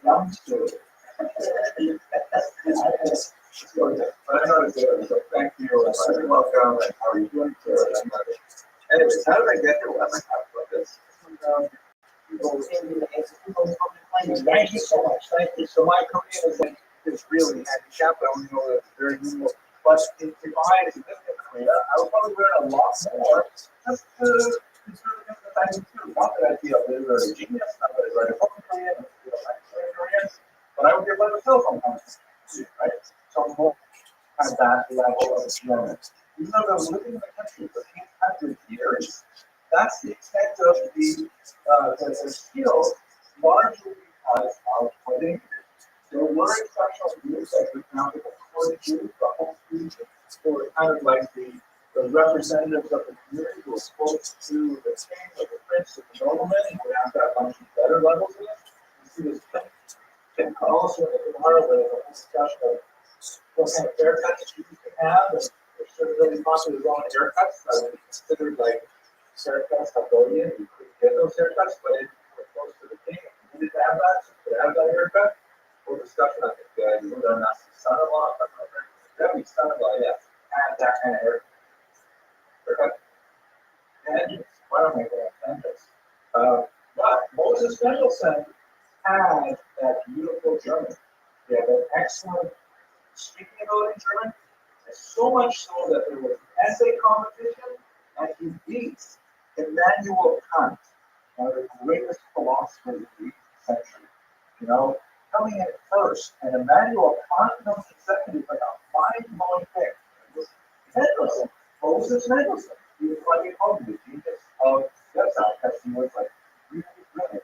And he wrote a ton of material in German and also in Hebrew to explain Judaism to the rest of the world. He was kind of like the Oprah of Judaism for the rest of the world. Everybody said, oh, wow.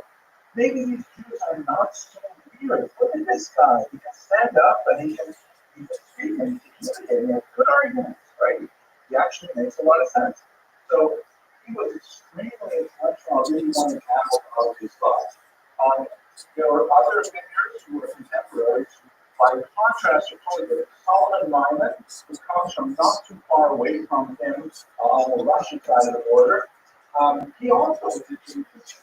deeply involved in the world of ideas and deeply engaged in Jewish things, and secular culture. But unlike Moses' mindset, he can't find a balance. He can't stay calm and still appreciate the outside world. He ends up converting to Lutheranism, and as typical, he writes a nasty book about Judaism afterwards. It's autobiography. It's a fascinating work.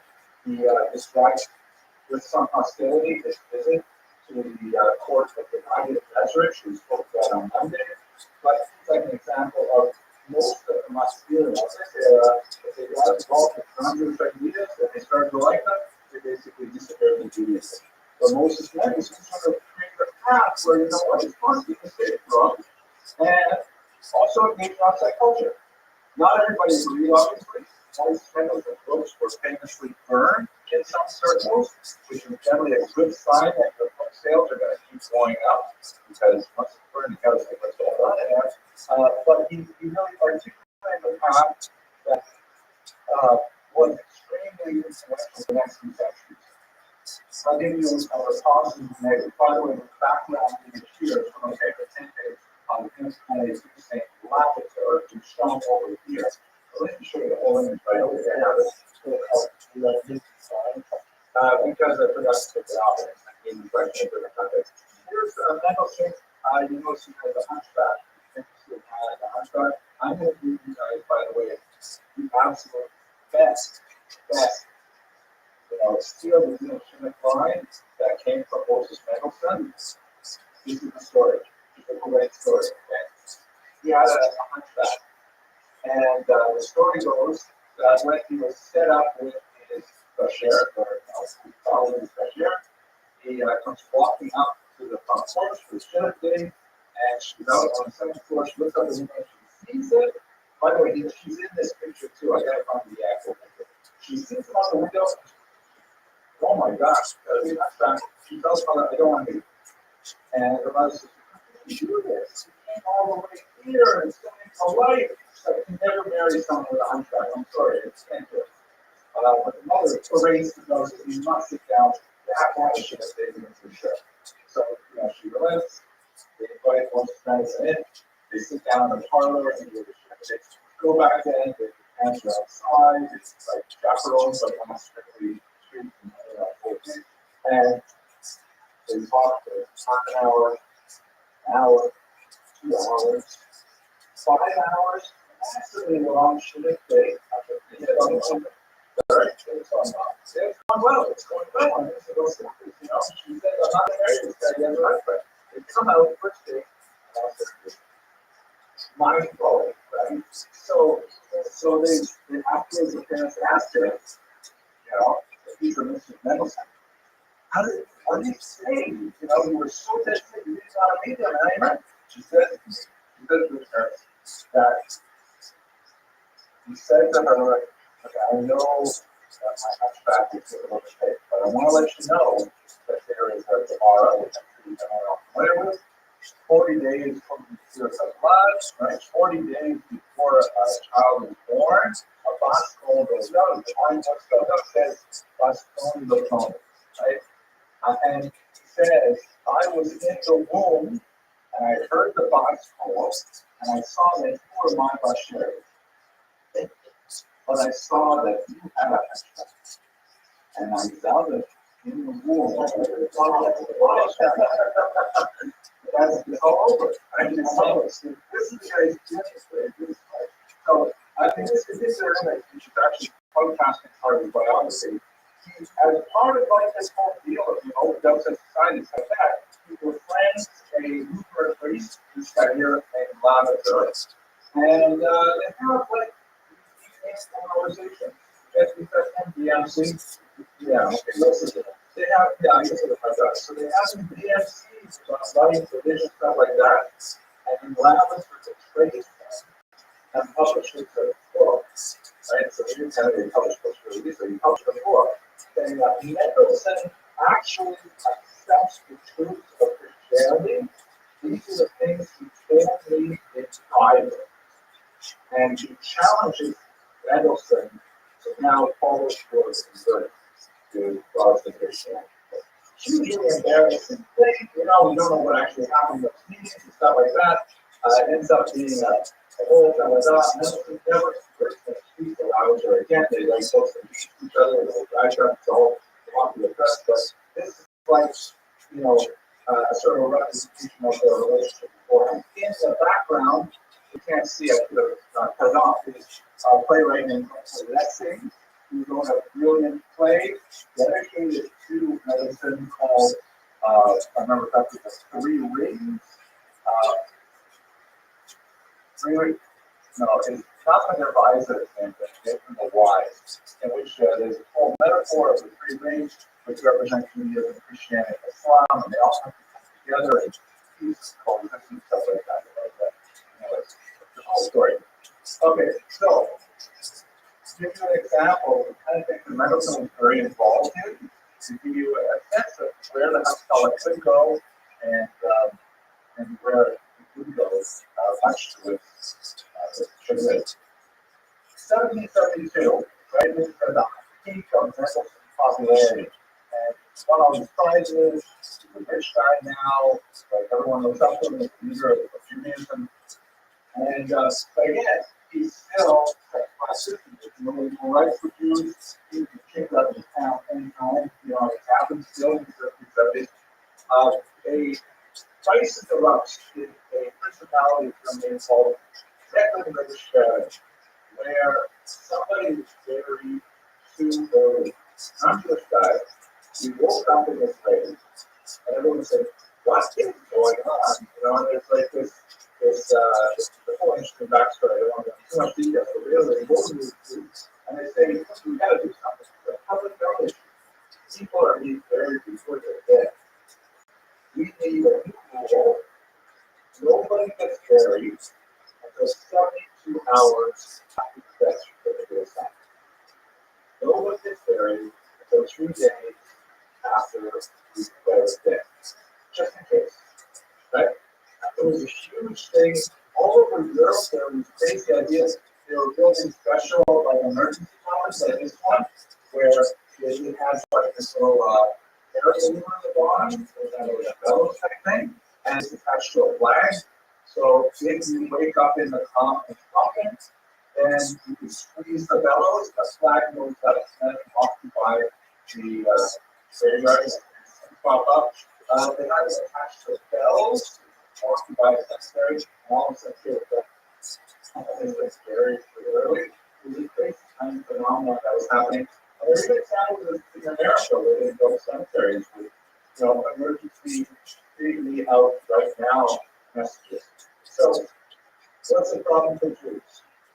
Prepared to say. Yes, Judaism valorizes cemetery. We consider the decomposition of the corpse an atonement for the disease, and we consider quick care, the quicker the better in general. So we do have an idea of how many settings you can wait to preserve the honor of the name, like let's say, I'm not giving you a lot of this direction. There's a lot of discussion about, you know, if a close family member needs to come in, there are some posts that say you can wait a certain amount of time for it to get there, you know. But in Israel, of course, the ideal is to bury within 24 hours. And everybody goes in these conferences, you know, right? So the idea is to accelerate the conference. Even the conferences here at Rothschild have holes built at the bottom of them so that literally the worms can get into the coffin faster. Right? Those are our values. That's what we do. So waiting 72 hours is design-based. It's an insult to the deceased. We can't do that. That's a really serious distance to, you know, fish on the maze. So they go to two great rabbis. One of them is Rabbi and the other one is Rabbi Moses Mendelssohn. Rabbi Yaakov is initially Scottish. Doesn't know how to deal with this. He says you better go to Rabbi Mendelssohn because he knows how to talk to the German authorities. Later, Rabbi Mendelssohn changes his mind and a little bit of discussion with Mendelssohn on this. But Moses Mendelssohn does keep it. First of all, he writes listening to the nobleman that is, and he convinces them to make a carve-out exception for Jews because this is their practice. But the other thing he does is privately, the Jewish community, but you know what, I think it's a good idea. We should really adopt this stuff into our lives. Because as much as we dislike, a lot of something, whether it's their body remaining, it's much worse to bury a person prematurely. So this is a public health thing. And moreover, it says that we can historically, the example of this is a Jewish Muslim. We have lots of examples in the Hellenistic period of the out in indoor king grave, out in Beishan, other than Arabia, Ushalayim, anywhere where Jesus' birthday, where we would bury people, in accessible place. Actually buried, not in the tomb. I'm sorry, absolutely. The people of the Talmud, right? The holiday, like a yogurt, that after your parent or loved one, your people go. So you go back after a year and collect the bones. And then bring the bones to the second day. I know it's wild. You go to the map, you can see that they have a whole bunch of examples of stone ossuaries, which is kind of like a sarcophagi. A sarcophagus shows a whole bunch of how many the Mets here in Manhattan, and they haven't informed the insurance translate that. But the ossuaries are about this big because when you just collect the bone, you don't need a lot of space. And that's what we do. That's what it says. I don't know why don't we just go along with it? Accept this public health measure. So you see how there's a willingness to compromise. Halacha, when there is what's perceived to be a secular public health, is our motivation. Where you also see this fight in your own lifetime during COVID, the same kind of arguments were happening. On the one side, more of what we would call today a Rabbi approach of let's shake the sheep and it's written here. We're not going to pivot anywhere from what they're already in. At the same time, there are a lot of rabbis tending more rested, saying, well, what is it? Public health, stuff like that. Maybe we should that. Maybe we should not have Indian or Yom Kippur. You guys remember that? Yeah, exactly. So the last show we were shut down Yom Kippur. Yeah, most of the way that. Again, you say it's 480. But this is the same question that we have with premature burial. Okay. Now, I don't want to get to like an overly picture of the Haskalah. I don't think it's an exceptional figure in many ways. He is considered, for example, the founder of Reform Judaism. Now, that I do not believe that everything is true of the galactic compromise in Reform Judaism. I think he was going to roll over in his timely grave, but in his own lifetime, he had students who were so far off the beaten path. Like this guy is David Friedman, that's very important disciple of Moses and everything. Rothschild said in 1799, Edison died in 1786. He said, you know what, this is just way too much work. We are never going to be emancipated people unless we simply adopt Christianity. So he proposed in 1799 the dry baptism proposal, saying that we're not actually going to go through it, but let's just kill everybody with Christian. And then we'll just, live the way we want to live. That way they'll make us people citizens, and then we'll just fit in. Right? You can't imagine too many rabbis going along with this. But this was definitely a result of the Haskalah going for that consideration. Okay. We also have a more moderate expression of Haskalah, which is Samson of Hirsch, who is a tremendous intellect of the 19th century, and a lot of these battles will be way more consequential than they were in the 18th century. And he argued in Germany, which is very different from Eastern Europe, he argued in Germany that there is no way that we can hold back secularism. We have to figure out rather a way to adapt it to our existence. We have to find some kind of middle path where, for example, we do not sacrifice only halakha, but let's think carefully about what we call minhag. With the country over, they were all for saying that in those years, finding what was it? Or like, or Oh, Geiger, yes, definitely. Geiger was the founder of the reform movement. I know that most of them are intellectual sources. Geiger said, you know, none of it is actually true. Let's just do what we want.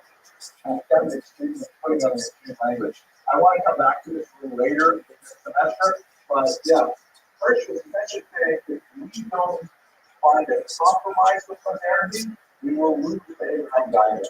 We'll lose the David one. Remind you what I'm saying. This is what I mean.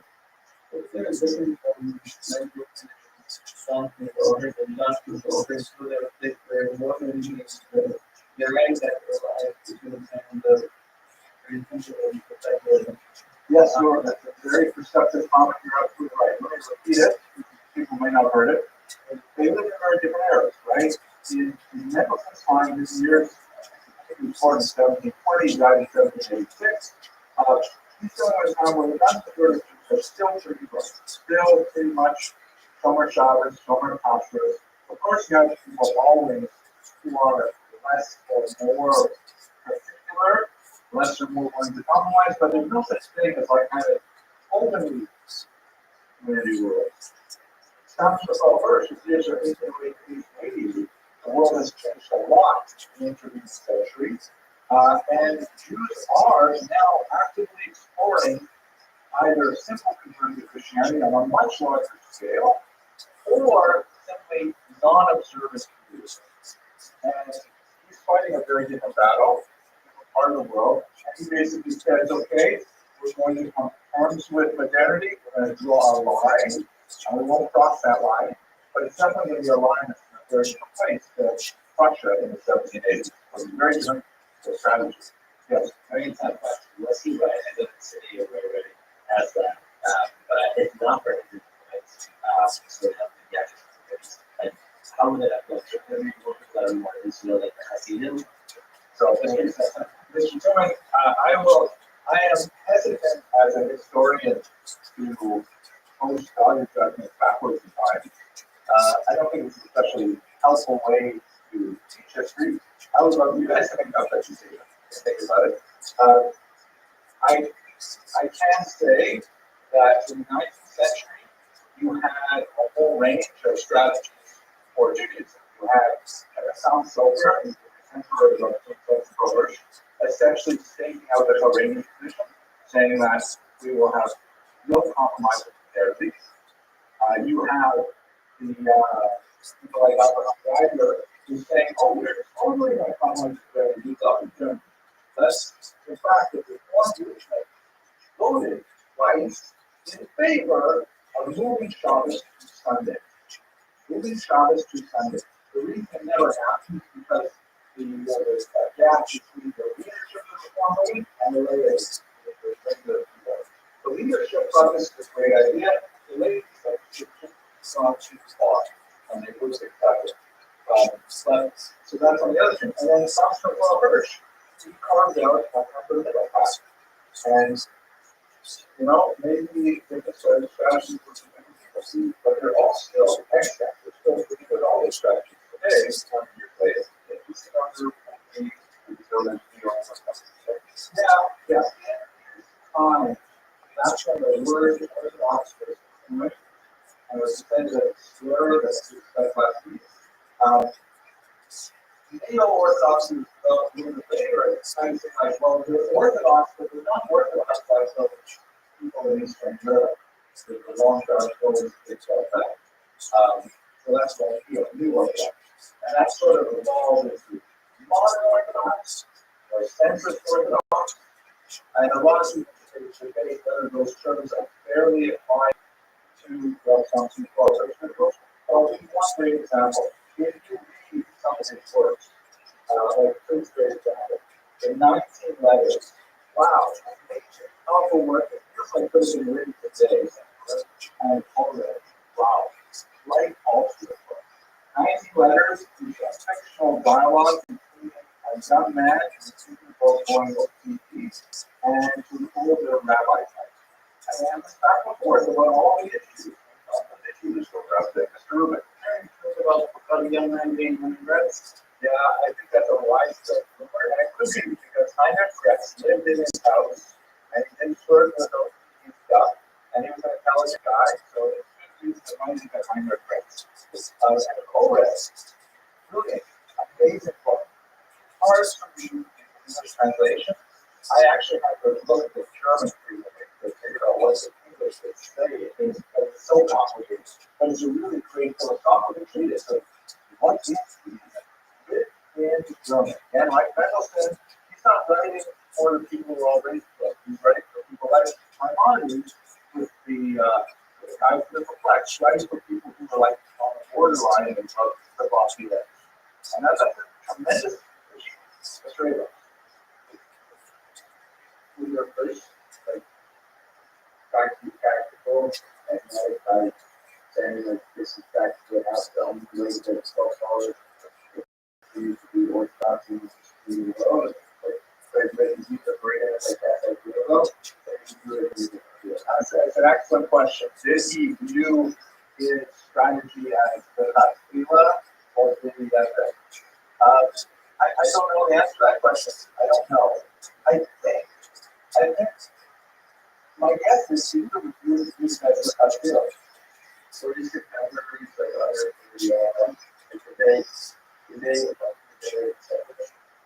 no, it's controversy. All these great people have controversies going around. It's hard to find a great rabbi who everybody wants.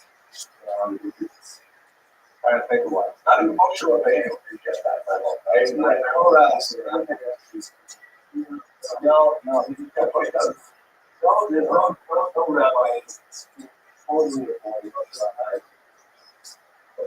I think each of the science was criticized, but people recognize that. I like you recognize their science. There was a long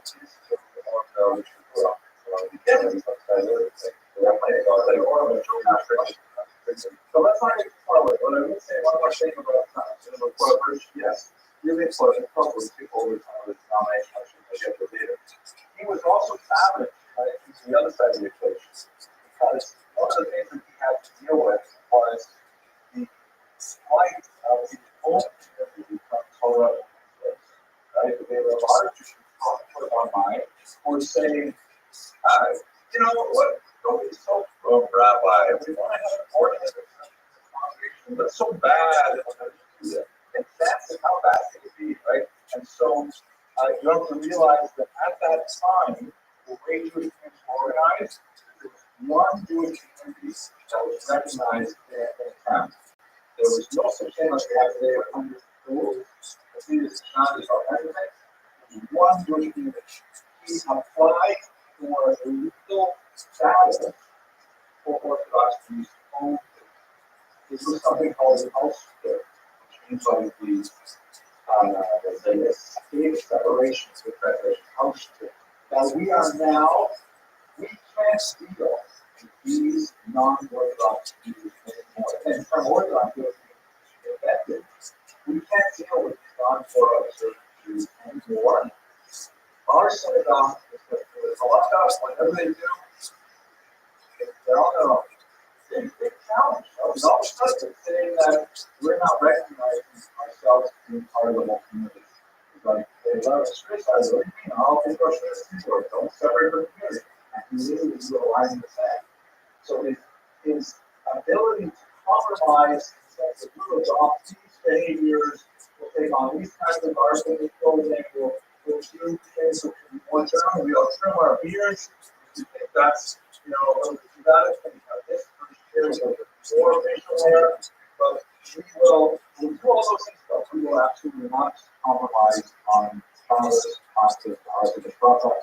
And our people, in order to say this, we're going to separate. And that's essentially the Orthodox strategy for the next 150 years is adapt, but also separate. Okay, so we can argue more about that. Let's go back to Eastern Europe. Let's go on Eastern Europe. Eastern Europe is a very different situation. The Haskalah affecting Ashkenazim in Western Europe was deeply related to the whole concept of the word pleasure. Oh, yeah. The Eastern European situation is very different. Western Europe, Jews are actually fairly small in terms of the percentage of the population. They might tend to concentrate in larger cities, they tend to be concentrated in single digits of population. So once you get, east of Germany, all of a sudden Jews are concentrated in smaller settlements, villages, and sometimes in large cities, but the population is sometimes over half. The Egypt, for example, had about 70% Jews. That was the population. Everybody's Jewish. And then the kinds of assimilatory pressures that were affecting the Western Jews is totally different from Eastern Jews. And so it has a slightly different kind of context. For one, Jews regarded German culture as being high value. Jews thought, and this is part of the tradition of the 20th century, we speak about this thing called the German Jewish synthesis, where we really wanted to be like folks back. We thought Germans had the best literature, the best science, the best music, the best art. We really did have an amazing selection of cultural artifacts. So much so that I think it's expressed in such denominational stuff, like we talked. I know it's not the time lecture, but we're in that direction. Abraham Geiger reformed congregations that typically not called synagogues, what are they called? Temples. And why do they call it temples? Go their way to call it temple. It's the service like it in Jerusalem. We don't have it. We can still practice. Okay, very good. A little bit sharper, Mr. Rubin. It's how many temples are there in Judaism? Three. Well, okay. One at a time. Exactly. One at a time. Now, where is that temple? In Jerusalem. So why? What does it mean if you build a building in Berlin and you say this is my temple? You build the center of Berlin. Thank you, Mr. Rubin. Exactly. You move the center of Judaism to Berlin. You say, oh, forget about all that heavenly stuff. The one to the back. All reference to Mashiach. This is us here for this. This is where we belong. Of course, you should give us equal rights as citizens because look, we've already made this commitment. We've abandoned it on our temple interest over creating here. That kind of thing is not happening in Russia, in the Russian Empire. Jews are not deep admirers in the 19th century of Russian literature. Not reading Tolstoy or Pushkin. It's not that interesting. But back then, it wasn't their thing. They got involved in many more Jewish issues, and especially it found expression in things like Yiddishism, like the celebration of the Yiddish language, running like this, I'm breaking to the Yiddish language. I'm going to look up your name. You show up for class, but I heard you stay where it's really cool. So the Yiddish was vernacular, and they're saying we should now make this vernacular, which was not considered even by Jews a real language. It was basically something like English characters. My own grandmother, Alice Charlotte, who was born in 1910, she didn't even call Yiddish Yiddish, she called it Jewish. That was the Jewish language. That's what Jews spoke, but it didn't have a real status at the time. So they started writing new literature, Talmud, and the word people like that, just on terrorists, or Zionists. One of them really big. We're going to get more into this by going on Monday. Zionism becomes motivated. That's a Jewish kind of Haskalah expression, not as a trying to imitate non-Jews, but want to do their own version. And of course, socialism again, more and more next year. One of the most significant areas in which Jews did express the Haskalah in Eastern Europe was a greater emphasis on introducing secular studies into Jewish education. One of the pioneers was this man, Joseph Pearl, who lived in Galicia, generation after Moses Anderson. There's one fascinating story about him that I want to share. He was a virgin and the prophet. He was a midnight man and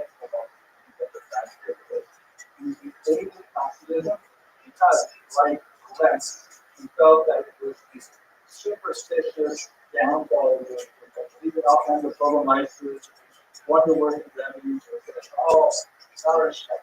And so it meant his attempt to reform Jewish education. Of course, he really put transmigrants in developing schools that was very widespread, but he also wrote a satire of Hasidism, the title of which is right now. Maybe somebody's going to look it up. Joseph Pearl, the title is Rabbi. Right now, here and right. Now, Tamar, right? Like, not Tamar. What's the word? What's the shortest for Mary? Isn't it like Mana? But it's not heavy.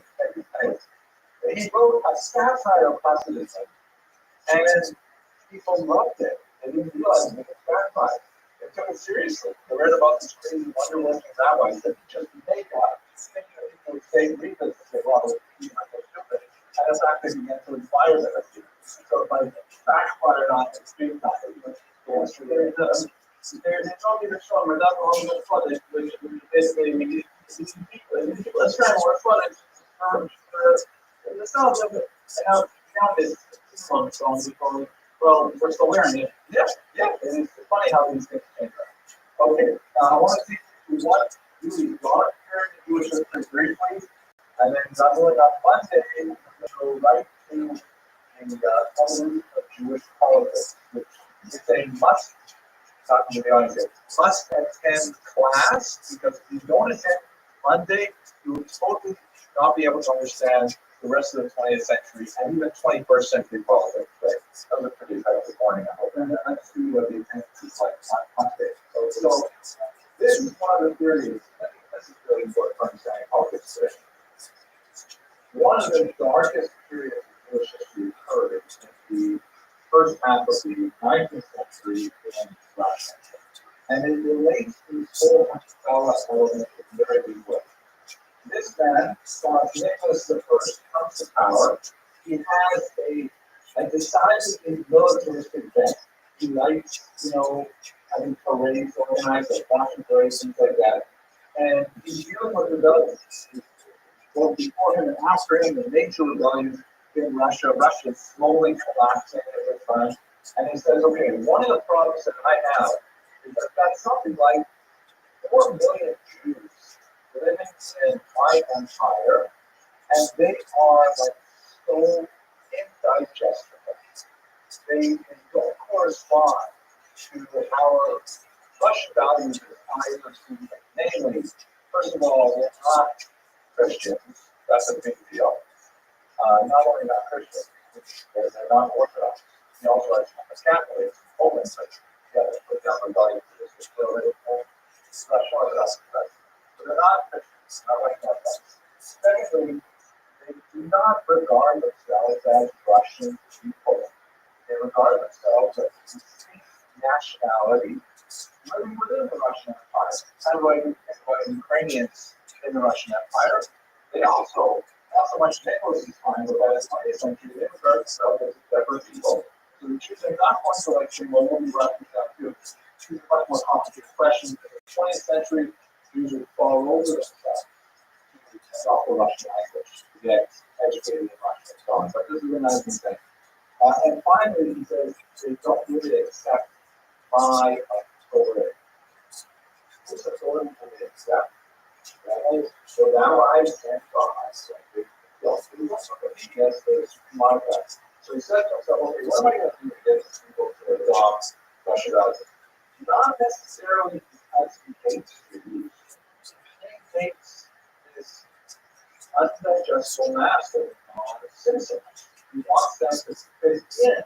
What we find is, one of the later Russian ministers said, 1/3 of them immigrated, 1/3 of them died, and 1/3 of them converted, which was okay.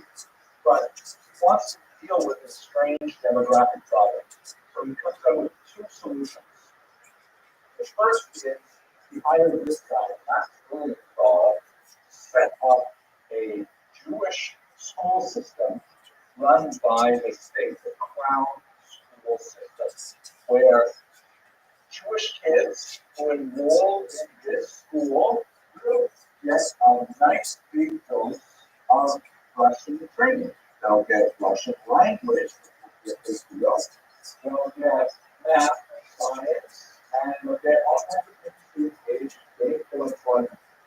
We will probably also throw in there a little bit of conversion efforts to get them to convert to Christianity, but that will be like non-efficient. And Max Blumenthal, a fellow supporter, says, fantastic, here's my chance to get these backwards, super religious people and launch them into the 19th century. Let's get them, modernize them, give them proper training overall. I'll hand those Russian Orthodox priests who want to come in and give you the occasional conversion lecture, I'll handle it. Ended up in this terrible failure, we didn't discuss the actual Cincinnati afterwards. But the idea was that the school system was supposed to be a pathway to assimilation into Russian society. Again, Nicholas I's motivation, although we can't say he was a bio-Semite, he was primarily doing it for social reasons, not because he hated Judaism, but because he wanted the Jews to be more like Russians. Why would any Jew even consider this? I mean, good reason. Good reason. In this particular case, I would think there's a better motivation. But good guess. Appreciate it. Ruben? Translated also, and one of the other communications. Jewish parents generally want to get their kids ahead. You will see in the 1920s in Russia was a huge phenomenon, but they generally don't send their kids to schools where they think they're going to convert to another religion. They generally don't. That's just too far. It does happen, but it's only too far down. Mr. Featherstone, explain that. They're worried that if they don't get these people effort to accuse the Russians or Syrians that they will no longer be these people that Okay, good. You're absolutely right, but you need to have to play this sharper. Careful right up in the podcast. Maybe there's more work to do. This is something that they want to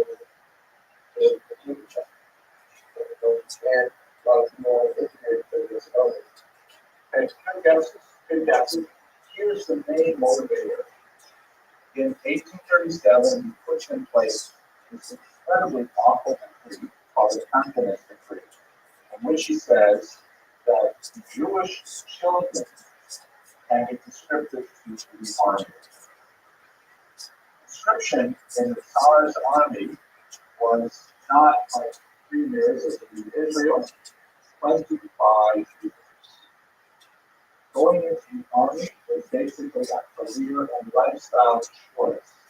In Russia in the 19th century, basically, if you were like the oldest son, you would get a little bit of your father's land. If you were the second son, you might go into the priesthood. The third son, you might consider the army. And this is a career decision, 25 years. Now, Jews historically, they never really wanted to use the army. They didn't speak the language properly, they didn't have any values, they were not interested. The Jews typically would pay an additional poll tax. This is basically the story across Western Europe as well. Jews would pay an additional tax gladly to keep their kids under a 25-year military service. Nicholas I, remember he was a very military guy, says, well, that's totally wrong. Totally wrong. We want them to go to the army because that's a great way for them to learn Russian values, Russian language, all that stuff. So therefore, he says no more exceptions.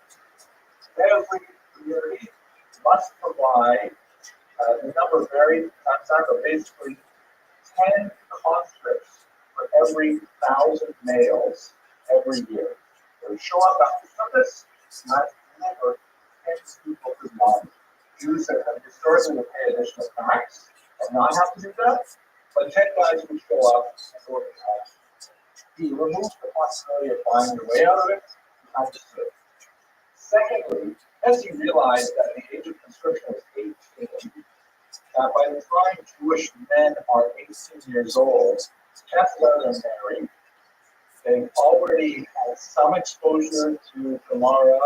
They've already had a bar mitzvah. They probably have a few meals of Chinese food. There's no way they're going back from Yiddishkeit. So he says, I'm lowering the age to 12. So 12-year-old Jewish boys can be conscripted, serve 6 years in a military school called a consulate. That's why they get the name after that. And then serve 25 years. Relative. That makes a 12-year-old kid 6 years in military school, battered by the specialists, and then 25 years down. Actually, we did. They highly session to take more of that. It's not religiously across the board, but generally speaking, I see some token but you know, like this. I'm good at how's this work school system? What is this depending on the kind of access to go to school? You got to score exactly. If you question the system, so then it seems like this doing that has a terrible choice. Either I expose my kids to the risk of instruction and being sent to be tested in Siberia for 25 years, or I send to a school that we actively going to try and learn.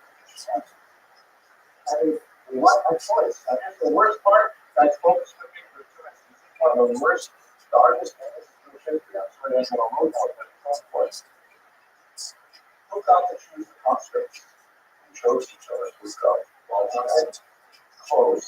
It was the Jewish community. The Russian government was like really poor bureaucracy. They didn't have the manpower, they didn't have the skills, they didn't know how to run a country. They frequently offloaded tasks on the locals. So it was the first thing, the Jewish Kehillah, which we spoke about before, the Kehillah has to choose which kids go. And so every October, the Jewish synagogue, Jewish, federation, had to choose which kids go. And you can believe it, that it's not the kids of the wealthy who were chosen. They would choose the children of widows, children of poor people, and it got so bad, it was like a mind-blowing actually happened. It got to a point in the age of the 50s, this went on for like decades. By the point in the 50s, they actually hired professional kidnappers, Jewish kidnappers, to go and steal children to present them to the government for instruction. Like, parts of it, many of who went through this. And this created a huge rift in the Jewish community. Because basically a whole generation of Jews, 30 years, Jews are saying, I can't trust my rabbi. I can't trust my leadership. They're handing it over to Moloch. That's their turn. Absolutely. Please, internally corrodes the fabric of Jewish society. And it's one of the reasons why Russia later, a generation later, when those kids grow up, they become revolutionary, become communists. What do I have to look at my leaders? Look at who's taking care of me. It's so corrupt. Okay, we're going to pick up on politics when we come back on Monday to say must attend. Okay, we'll have an excellent day.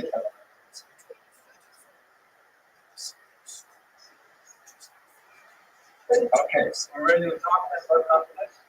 We're going to talk about a really nasty fight between Christina and Nastasia that erupted in the 1790s, about 15, and then it sort of settled down except for a few crazy people on YouTube. I feel right back and say, what do you do on YouTube anyway? Rabbi was on YouTube. Okay, so here we go. What is Hasidism exactly? What are we talking about? So I'm going to try and separate this from neo-Hasidism, which of course is something that's very popular today. I'm actually involved in the do a lot of research on it. Have you read one of the male heroes? But practice is traditional practice. That is not some really basic stuff here. In terms of practice and belief, if we break it down, if we have the opponents, right? Remember that the opponents are actually the traditionalists. That's like the old time religion. The term Orthodox would not be coined for about another 60 years. It would be coined in Germany largely as an insult. It's defined because the word Orthodox means one doctrine, one way. That was meant to be sort of a nasty thing to say to traditional Jews, saying, you think there's only one way to be Jewish, as opposed to us Reformed Jews who have like 17 different ways to be Jewish. So that's why the Orthodox term was traditionally intended as an insult, a slur, later became adopted as a term of pride, saying, yes, this is the way we are. The truth is, as you all know, there's no such thing as one way to Jewishness. Almost a palata, and you can put about 6 or 8 people inside Almost. There are lots of different ways to be Jewish, but there are about. So the term that would have been used if people were struggling to find the term to describe something that has not had a contrast before that, they would use the term al-Salawah, which means full believers, but they did it the old way. So they later became called opponents because they opposed this new movement called Hasidus. So in terms of like, do they believe in kind of, as close to the answer is obviously yes. Both groups are on the same page with that. Do they believe in really key elements of Judaism? Like, for example, a person is going to become a care, and you have to teach them the basics of Judaism in order for them to join a club.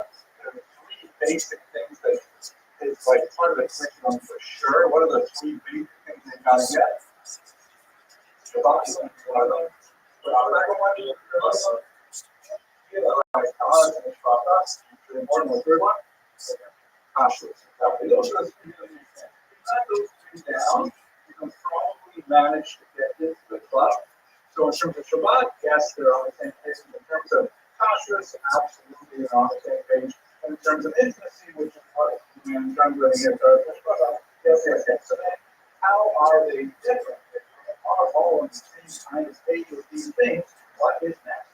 Yes, there are like tons of technical details. Like for example, our Mishracha, there is a difference between the construction of the mikvah and or Yad or Tatas or these are kind of details that the rabbis really get deep into, so to speak.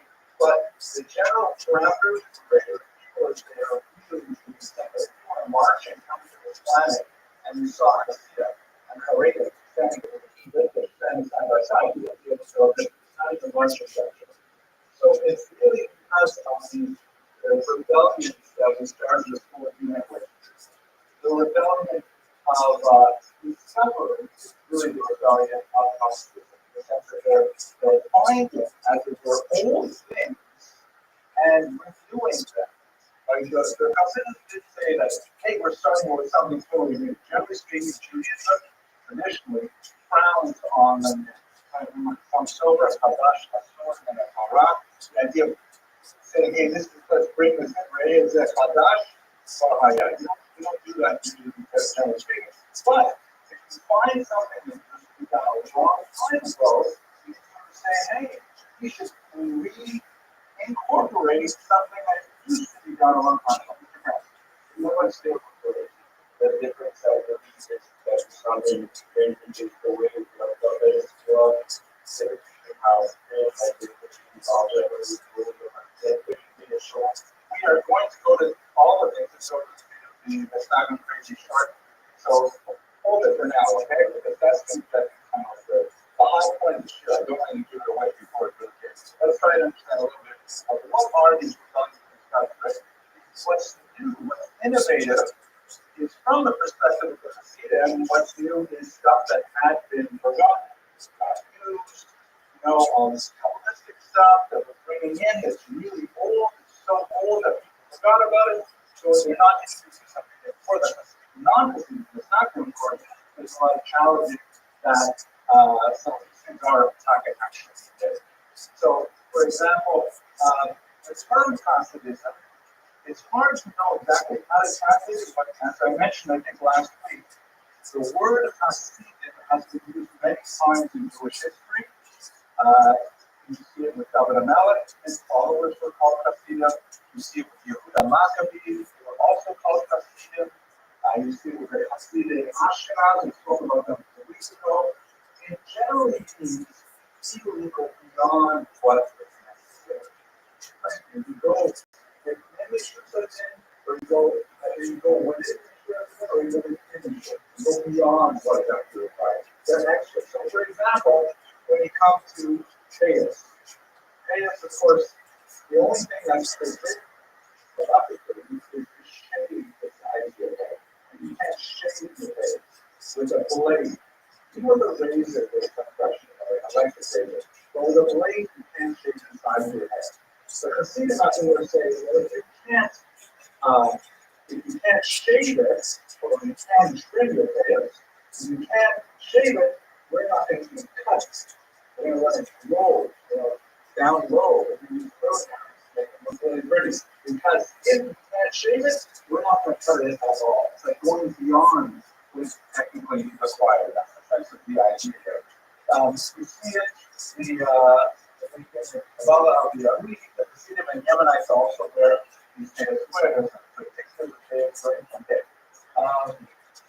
But where did Litvaks start wearing potatoes?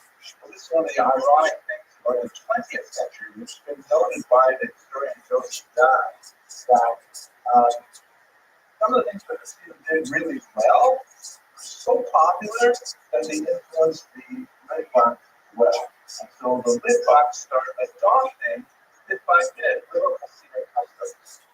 This is a phenomenon that is especially true in the 20th century, not just Litvish customs, but also Sephardic customs get into the Ashkenazic world, and we're just kind of like a chola with many different Hasidim. So that's where Litvaks will also grow their payas sometimes, even though technically, historically, they never had payas. Like so long as Mr. Gone. Wait, oriented.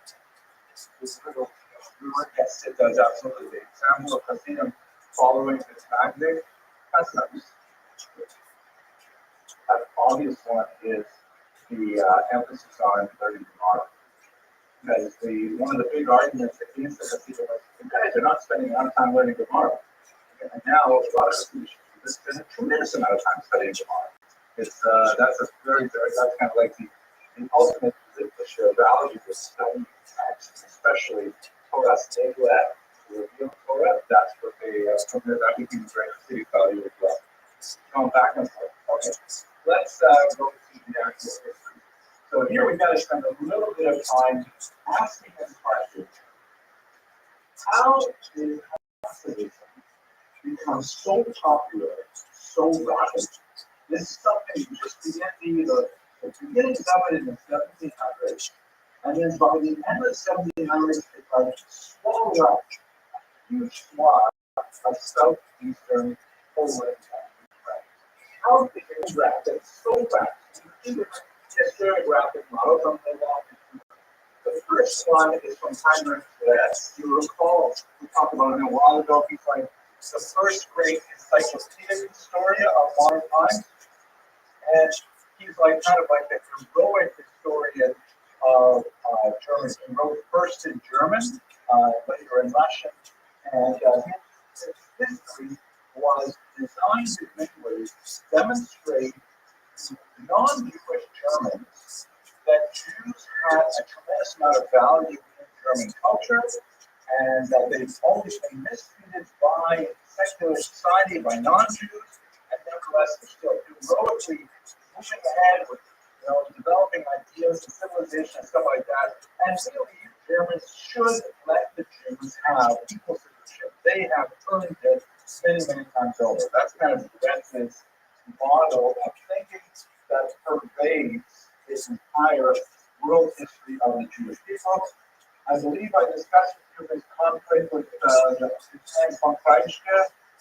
Did I discuss that? Well, we'll talk about it maybe later on, especially with the Holocaust. There was a huge counter reaction to these directions of the book. So he wrote the 1880s and 1890s. He founded English in the first decade of the 20th century. He sees Hasidism as the worst possible thing that could happen to Jews.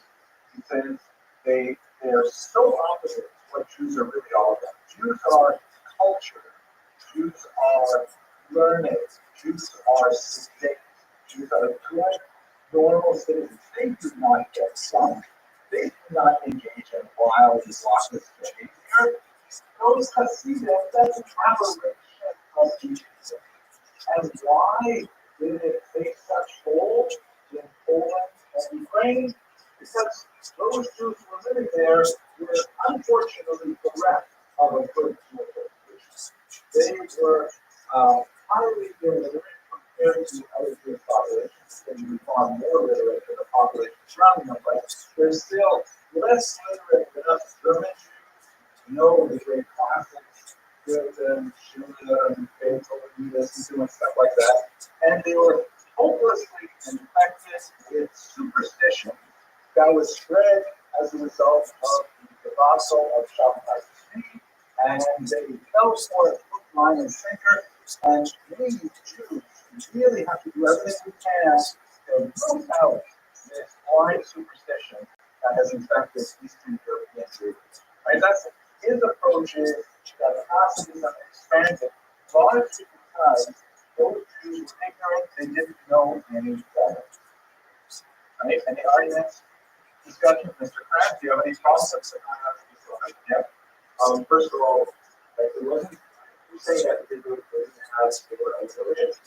We are much less literate than others. Even in the quote unquote responsible country, they would never have lost their conversations. Yeah, so it's never but that doesn't change the argument. Right. But I would say that it's more of the idea of the culturalist Hashem that is in literacy. Right? So you get people through Hashem, worry. You don't get Hashem. So you're having to the next historian, Shimon Footnote. We mentioned him, I know it. We talked about how he was shot. So, but we've seen a lot of conversations specifically on Hasidism. Shimon Footnote, unlike the rest, most of his work in Germany, Footnote did most of his work in Poland and Russia, and he wrote in Russian as well as in English. And he said, no, that's all wrong. Hasidism is a genuine outpouring of the Jewish spirit. It's authentic. The Jews of Eastern Europe were like, polishing. They were longing for some kind of connection to Hashem. And the reality is that all the great yeshivas were way up in north in Lithuania. They were separated from us, but they still wanted to serve Hashem. And they found their way to do it through both expressions of religiosity, through singing and dancing and camaraderie. And what the Baal Shem Tov did was he tapped into that basic human need to feel like you are a child of God. That's the really great thing. Friends should not criticize the Hasidism. They're actually sometimes really beautiful Jews, and we should encourage them. Right? So very, very different approach, but still it relates to an intellectual approach to Hasidism. Another example of this Cooper is kind of like he explores those thoughts further. Mark was not actually a historian, but because they're influential in the influencing of Western Europeans who has often pointed that into Hasidism. He was a philosopher, my famous book, I Am Thou. Really, actually, very interesting, fascinating book to read. But he was, as a youth, quite taken with Hasidism, and he translated all kinds of these words into German and popularized it. And his big thing was that Hasidism succeeded in to capture the Jewish imagination. And the kinds of things like that guy I read to his comments, that he was criticizing wrestling and so on, that's his favorite. Wrestling and fantastic because he has these weird stories that really not many used to tell and things like that. He says that Hasidism spread because it captures the imagination. That even intellectuals sitting alone in their studies, they read Hasid and say, wow, it's mind blowing. I want to be a Hasid, regardless of all the other things going on. Now, here's my favorite. Not favorite. Here's not my favorite. I think that he's great. Here's how it really puts heavy emphasis on Hasidism as the next stage of Jewish mysticism after Shabtai speech. He does draw direct lines from Shabtai speech to the Hasidic movement. Shabtai speech, of course, was forgotten because he's referring to Islam and everyone was depressed and stuff like that. But Shabtai speech did open up to a large population the possibility of studying Kabbalah. People began to say, wait a second, we've been missing all this really cool stuff coming out of Scott, the Alviso. Wow, it's so amazing. So he said it really has to do with the intellectual approach. And in fact, there are a lot of rabbis, and a ridiculously embarrassing number of rabbis who became knowledge of Shabtai speech, and even after he converted, they stayed on quietly or under the table, still being Shabtai speech believers. There was for about half a century a long, number of surprisingly important rabbis who were still serving as the head of the faith, still serving as posting and stuff like that. I don't know that they're still writing pro Shabtai speech stuff. It's very, very difficult period. Mr. Grant, quick question. So we're going to follow around and also it's a little important. I've heard people say you work was around town with before customers were born, but not that much before, about 40 years before the Rothschild. Okay, so let's go. Here's my favorite. This guy's my favorite. It's Dino. Someone else is going to have to this guy. Yeah, right. So I should get it. Dino is great. You ready to go? I don't know. No. I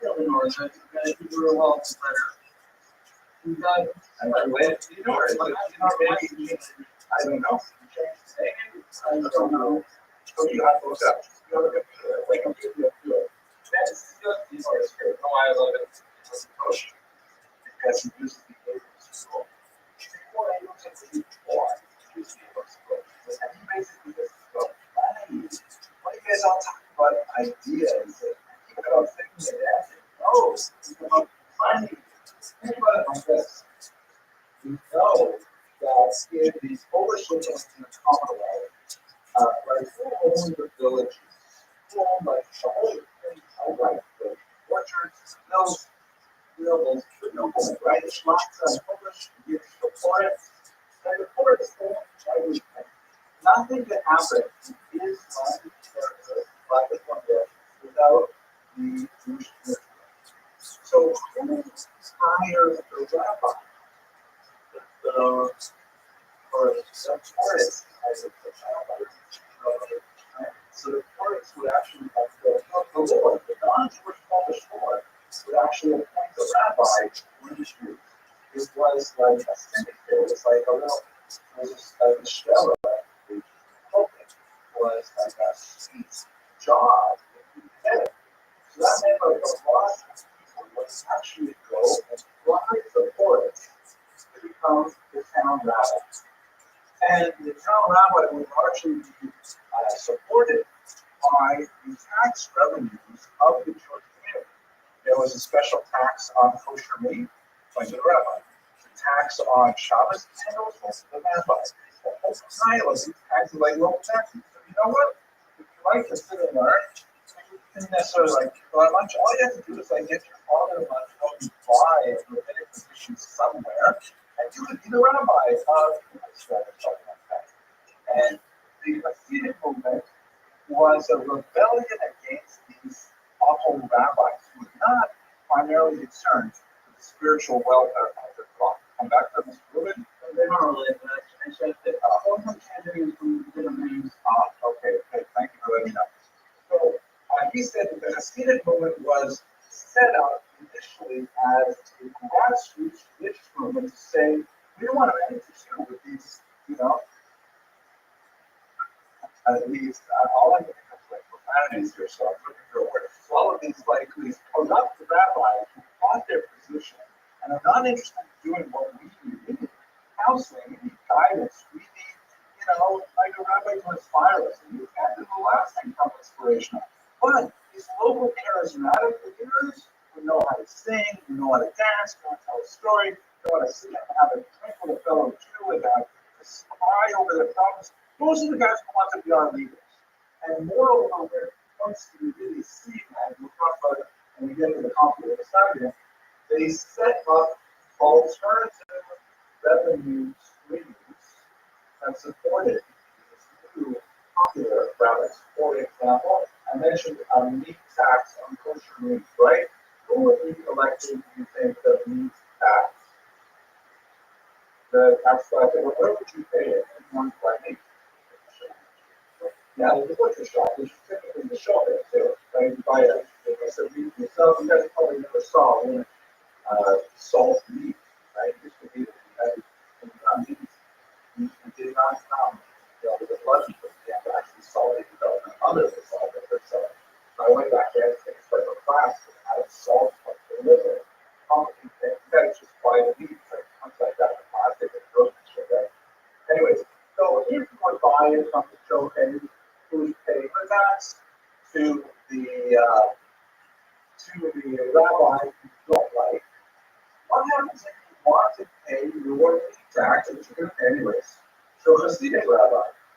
How would you do that?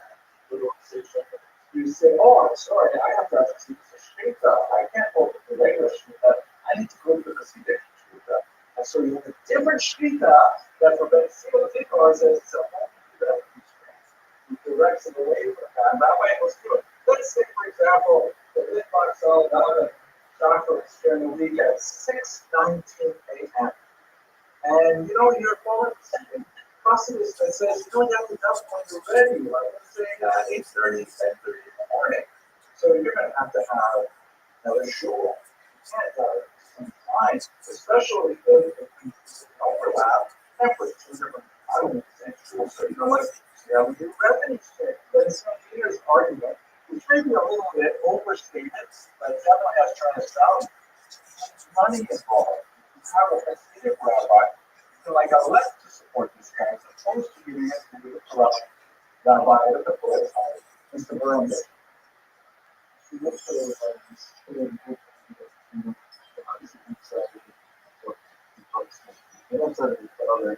Yeah. How do those become? We're going to get there. I know I tell you it's a tricky part, but that's just that short. But we'll get there. Mr. Krause, quick one. But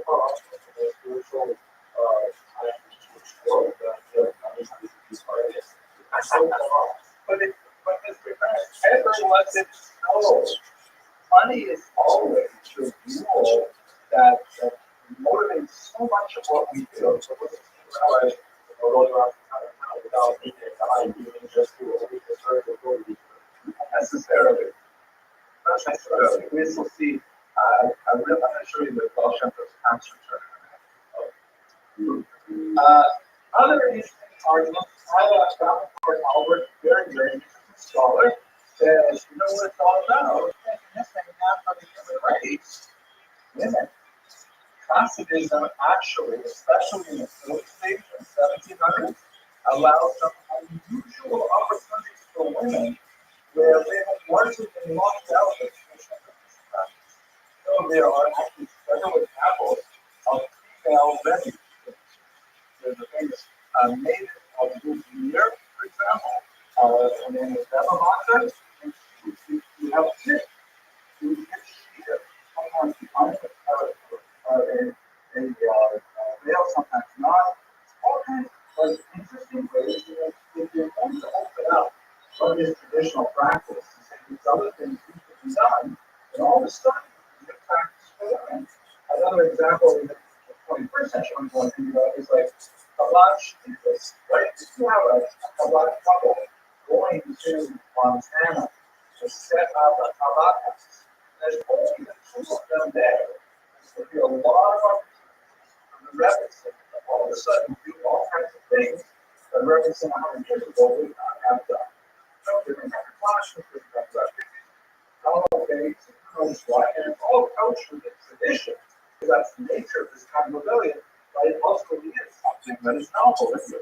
So in Albert, I explained a bit about how Nazism appealed to women as it offered new opportunities for them to express their spirituality. So that's just half a dozen different historic rabbit approaches to try to understand how it is after the Nazis. Let's get down to the order of producers. My colleague Moshe Rothschild, actually a senior colleague, had a big impact on my own research. Except for when Soviet Union fell apart in 1991, actually a little bit earlier because he was in Poland, but that collapsed slightly before it. Many scholars were, until then, shut out of all the secret Soviet archives. Soviets were like computers, jealous of information, very nervous about what kind of things to put out and so on. So he was one of the very, very first Jewish scholars to be able to get into the Polish archives. Poland was part of the Soviet bloc, it was not part of the Soviet Union per se, but it was part of the bloc. Ironically, I was also a much younger scholar than him. I was a graduate student at the time in 1989 when I first went there, and that's one of the reasons why I got further into this field is because I was allowed access to the Communist Party archives and found all kinds of cool things in the early 1990s. But anyway, he was one of the first guys to go back there, and he went straight to Poland to a place called Mechivich, because he was looking for one particular thing. What was he looking for? The Baal Shem Tov. He wrote a book called In Search of the Baal Shem Tov. Baal Shem Tov, Rabbi Israel ben Eliezer, the famous founder of Hasidus. He didn't know for sure if he actually was a real Christian. The only book he had that said anything about it was this book, Shivchei Havesh, the Praise of the Dash, Baal Shem Tov, right? Master of the good name. That was published decades after he lived, and so filled with all kinds of like miraculous stories and stuff like that we don't even know how we're supposed to take it. It's not a history book. That's how we said. There's a lot of questions. So Moshe Rothschild went and directly to Meshivach for and found his tax records. Sure enough, the Baal Shem, you can see right here, it was Baal Shem, right? That's it, the Baal Shem. He was recognized, now this is quite the French always see, but Mr. Rubin Trigger, I thought he was it was an education exist. I mean, it existed, not true, but that's a whole different argument. That's 155 sometimes, but yeah, so it's don't know possibly we have census data, and all we had was legendary stories. And there are some people like the Pied Piper or the Sheriff Nottingham. That's not necessarily the emphasis either, but they become part of the religion here. So the question was, who existed until he did?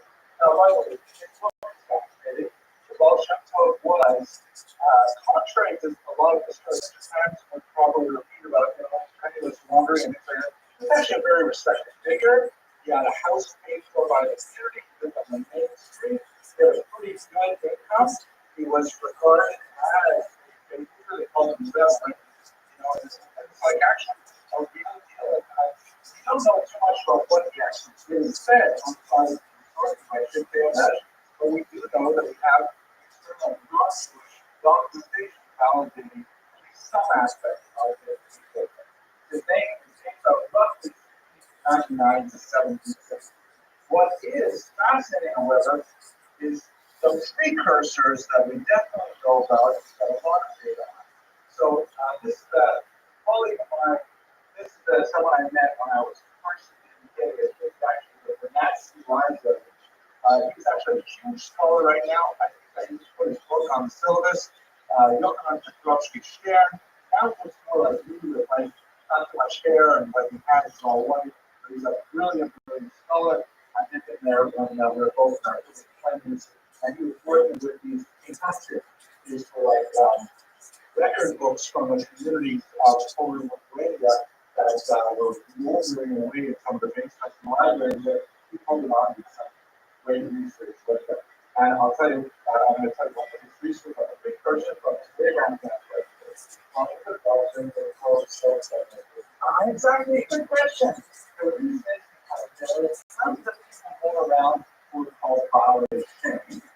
And he didn't necessarily qualify him, but people are advisors. He was the Baal Shem Tov. What does that mean? Travis, you can answer that? So hang on one second. Somebody can answer that? He's the good Baal Shem. Excellent. But what does that mean? He's a good Baal Shem. What is a bad Baal Shem? No, well, everybody says that.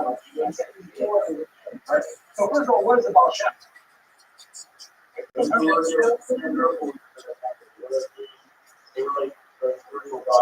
Okay, what do they do? Good. A Baal Shem, literally, master of the name. Like master of Hashem's name. Why? He was right and they right amulets. So it's huge deal. Remember, this is after Shabtai Tzvi, not that long after, right? Baal Shem was born in 1760. That's 100 years, 95, after the doctor of the Shabtai Tzvi version. But in those decades, there are all kinds of people who are using good living, writing amulets. What are amulets, right? You probably haven't seen them making our phones right? When our children was born, we got these little laminated cards that have something like Shibisi on it. Actually, Shibisi is also the rest of the so that's an amulet, but not a text amulet, right? That's just it's the same kind of thing. These are like, not just the word blockers, but like magical devices. More examples they are convergent devices, which means these are tools you can use to get God to do things you want God to do. Right? That's magic, right?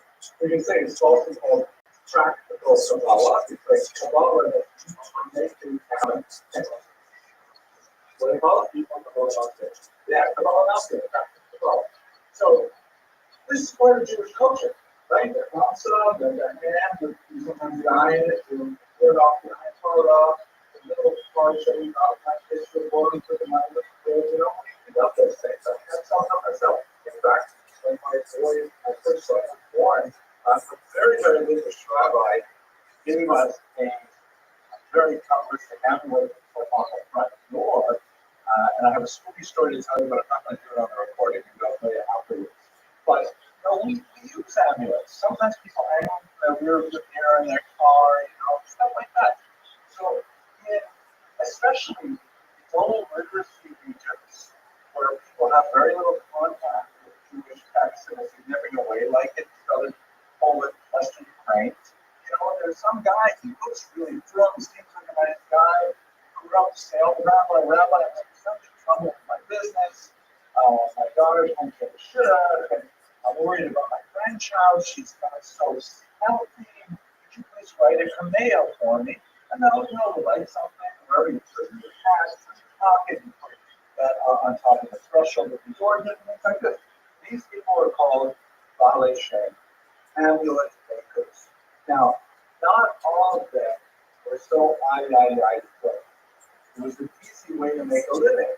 You could just halfway write your name, you might be able to convince people that it was worth paying money for your ambulance. And really, this is nothing new with Judaism, right? How most in our time, somewhere around there, $10 probably exactly which word, somewhere around there. Whole discussion of 10 prayers on Saturdays, on Shabbos, and a whole discussion of what's the defining factor. It's often discussed, of course, consider Shabbos, but only Yosef, right? But when prayer on Shabbos for what kind of is there? By a multi, they're written by an expert. So that means right away, you've got amulets written by experts, and amulets are not written by experts, already in the complicated period. So it's a really cool thing to do. But they were not so good. This guy, Rabbi Rothschild, he was a Baal Shem. Oh, he was great. He was accurate, and he was so wonderful to be with, we love it, and that's how it became a really great people like it. So by following up on studying the Rothschild, particularly you look at one called Hillel Rothschild, fascinating example. Hillel Rothschild wrote a 500-page manuscript, which is the best to ever be published. He said you can only copy this out by hand. Nobody is allowed to publish it. You don't know how to, of course, publish it, but it's really interesting because it was like the last gasp of anti-folk culture. We're not going to go into the whole business of publishing things with anybody in the street can have it. You have to be able to write it out. So there's a whole background to the Baal Shem Tov from the Baal Shem that was very active at this time. Okay. So any other hand, so Mr. Krantz? How do you say that it wasn't? You said it was a woman, but it's they were moving they were retiring. That's it. Later, they should pay back. They were of the Boston teaching at the time.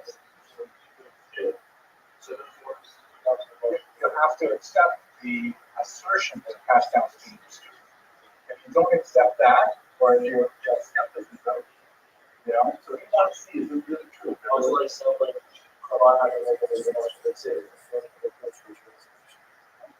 I think the Balkan consider might have more of that. Mr. Parenti. what's the system for nationality? We know all these things, but a lot of it was between first culture and why would you show the wrong? Well, the amulets go all the way back. The amulets go all the way part of Ashkenaz's communities existed. We have it tomorrow, all the spectrum of amulets. So that goes back. The Kabbalah, that's a large discussion. I don't want to have it here, but we know it has an explosion of it in the 13th century in Spain. And it makes pretty good progress to get to Europe by the 1700s and to motivate a massive amount of people. Popular movement. Pretty impressive. But let me go on through. So what happens is the Baal Shem Tov, he has a couple of disciples. One of them is the Maggid of Ansrich.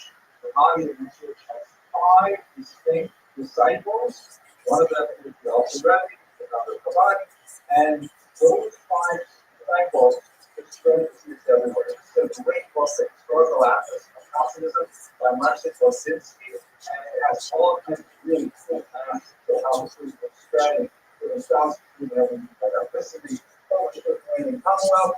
Here's Benchbush, and here's like from Benchbush and Maggid, you have the maps spreading Hasidism throughout the place. But of course, and this is in 1772. When he lived, so he was rapidly science. Bob Jumper started 1760. 12 years later, you got this 3rd generation going, and they were really strong. But that's when it starts to run into opposition. It's only when the Maggid really has significant popularity that the Litvak systems start waking up and saying, wait a second, this is serious. And it's actually shaping the way communities in Eastern Europe, what are we going to build? The opposition centered around the Vilna. Here's another example of an image out here. Again, I don't know how accurate this is. He lived from 1720 to 1797. The last 20 years of his life were involved in one degree or another in the opposition to the There is a considerable amount of ink spilled on how much personally was opposed to Hasidism. There's no doubt that he was opposed to it, but maybe not necessarily the same degree of vitriol as many of his followers. And in fact, probably I was just too down with this phenomenon that we often see in history that, great leaders may have a particular attitude to condemn or champion one cause or another, but it's often their second in command to become the real proponents of that attitude. And they will use their mentors' prestige to wage their own wars. In fact, you may have been the case Ayala, where he certainly had some serious reservations, even opposition to Nazism, but it was his followers who became like really advocacy for everyone to streets to fight over this. So what is it that they wrote together? I'm going to list that they share 9 different things that will sound good. Really the first is, what is a sacred prayer for business, right? Hasidism tends to emphasize a very different approach to Mila, whereas the Litvaks really have a level of discipline in terms of what exactly are the boundaries of time when you're allowed to govern Shabbos and tomorrow. And these, are widely ignored by the Swedish groups, largely in the sense of, what's the point of praying on time if you are not inspired to pray? This is not an endorsement, gentlemen. You've got to show up for Shabbos at 7:45 in the morning and claim Hasidus as your excuse. 7:45 in the Shabbos. But that's the idea with us because, I'm not, what is the shoe on my davening for if I'm still sleeping? Let me, it's better you can sleep during class, like some of us. So, my voice is very soothing at the phone. So, that's what Robert Van Dior said that the several prayer groups really had an economic incentive for it as well. But it was a way of getting revenue streams for the government and from the so that's goes along with the more demanded prayer times. Of course, they're saying this is, I'll take Russian and Hebrew, they'll separate from the community, and you're setting up separate Hebrew and things like that. There are different groups and so on. That's not right. And what is this with the traditional siddur? What's wrong with the Ashkenazi siddur? The Hasidim went back to various earlier styles of davening, which were associated especially with the Rabbi, as you always celebrate Rabbi Yitzchak, phenomenal Egyptian later Slav novelist of the 16th century. The seventh kosher slaughter, the whole thing is about, when you shut the night, I don't know how much study second schooling yet. I'm pretty sure I should be studying it by the end of 4 months. The second schooling, the whole discussion there, your night has to be both sharp and free of things. But the problem is, especially technology in the century, if you make the knife really sharp, very easy for it to get a nick. If you make it a little less sharp and get nicked, it can maybe be pushing the example of 96 slices. So the lid box and the freedom differed on the degree of sharpness that it had to have. So that meant different shpita, you have to have a different shpita. They said, what is this? You guys not studying Talmud? Are you getting together and you're sitting around and telling stories and drinking alcohol? Is that what we're supposed to do? And instead of studying the Gemara, that was enough. Oh my gosh. Kabbalah is supposed to be Kadosh Kadoshim. Shlomo on himself is a phenomenal Kabbalist, but that's like kind of like the ideal in the literature world was only people who had met all of the markers, 40 years of age, male, having completed shots and posting. Then maybe you could look at Kabbalah. Instead, these Hasidim are like, they're taking Kabbalah dollars, wagon drivers, oxen traders, water carriers, regular, trust, lonely people with no education, and they're right away talking about the zero and everything. What is common with the idea of stuff for ordinary ignoramuses? That's survival. It's being like, pearls and throwing them into the mud. You can't do that.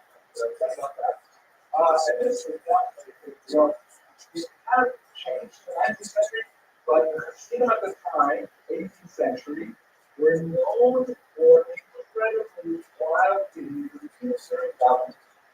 Turning somersaults in shul was regular practice. Can you imagine? Like rolling up and down. And so I see a lot more side from our ship, all of my phones, do a ship. So I feel like violence in my gesticulation. You ever done with wrestlers, lots of clapping, stamping the feet, partly stolen, where you scream out loud when you're dubbing, like social action, someone about to stab a knife in your back and dub it like it's full of balls. So really, you add to that alcohol, and things can change dramatically. And say these guys are like, that's not easy. We dub and start still, we don't move, we're like us, right? And we wait for like Scotty to turn on the transporter beam, quiet, and these casinos are just so loud, Mr. Grant. They said that it's not to take all of the control. It's one of the dogs and so the body is banging you off the next like a cable. Right? You can imagine. I mean, that just gives you a sense of like how the lit bus is crazy. And finally, number 8, anti-going which is another category for saying breaking the law, or just breaking law, and you will sabotage secretly fall away from shower. So these are like the charges that were brought against the seasonal by the victims in the bank. They also ready the Zona of the audience on the Kabbalah, and Rabbi Nachman of the Touch went to see the Zona and say, hey, no, it's not like that. Sure, there are a few bad eggs, these things, but that's not really what we're all about. He doesn't want to actually use to see them. And so we don't know exactly, like, there's one way to interpret that, but it definitely was not interpreted in a positive way by the economy. And so in 1772, again, not clear whether it comes from the down or whether it comes from the forward, but in 1772, there were experiments placed on the movement, and their books were actually good. This is not the first time Jews got stolen. Books of the Greek astounding, we saw them for them. They wound up in the starting class. Here we go. It's an acronym of the they were not going to be a fairy, but as well, right? Now with the students, they compare them back against the assignment, and they have to stand and bound that and stuff. So the assignment book as well, and it was like just a crazy for the last 2 decades of the 18th century. And you're trying to really act each other's throats, and especially nasty back in the year 1781. That was like one of these gets down and dollar hours kind of band. This was the period when it was like the most ferocious level of conflict in England. Ultimately, the go ahead in 1794 when there was a rabbi in Minsk, a Messianic rabbi, and he was Minsk is like one of those borderline territories.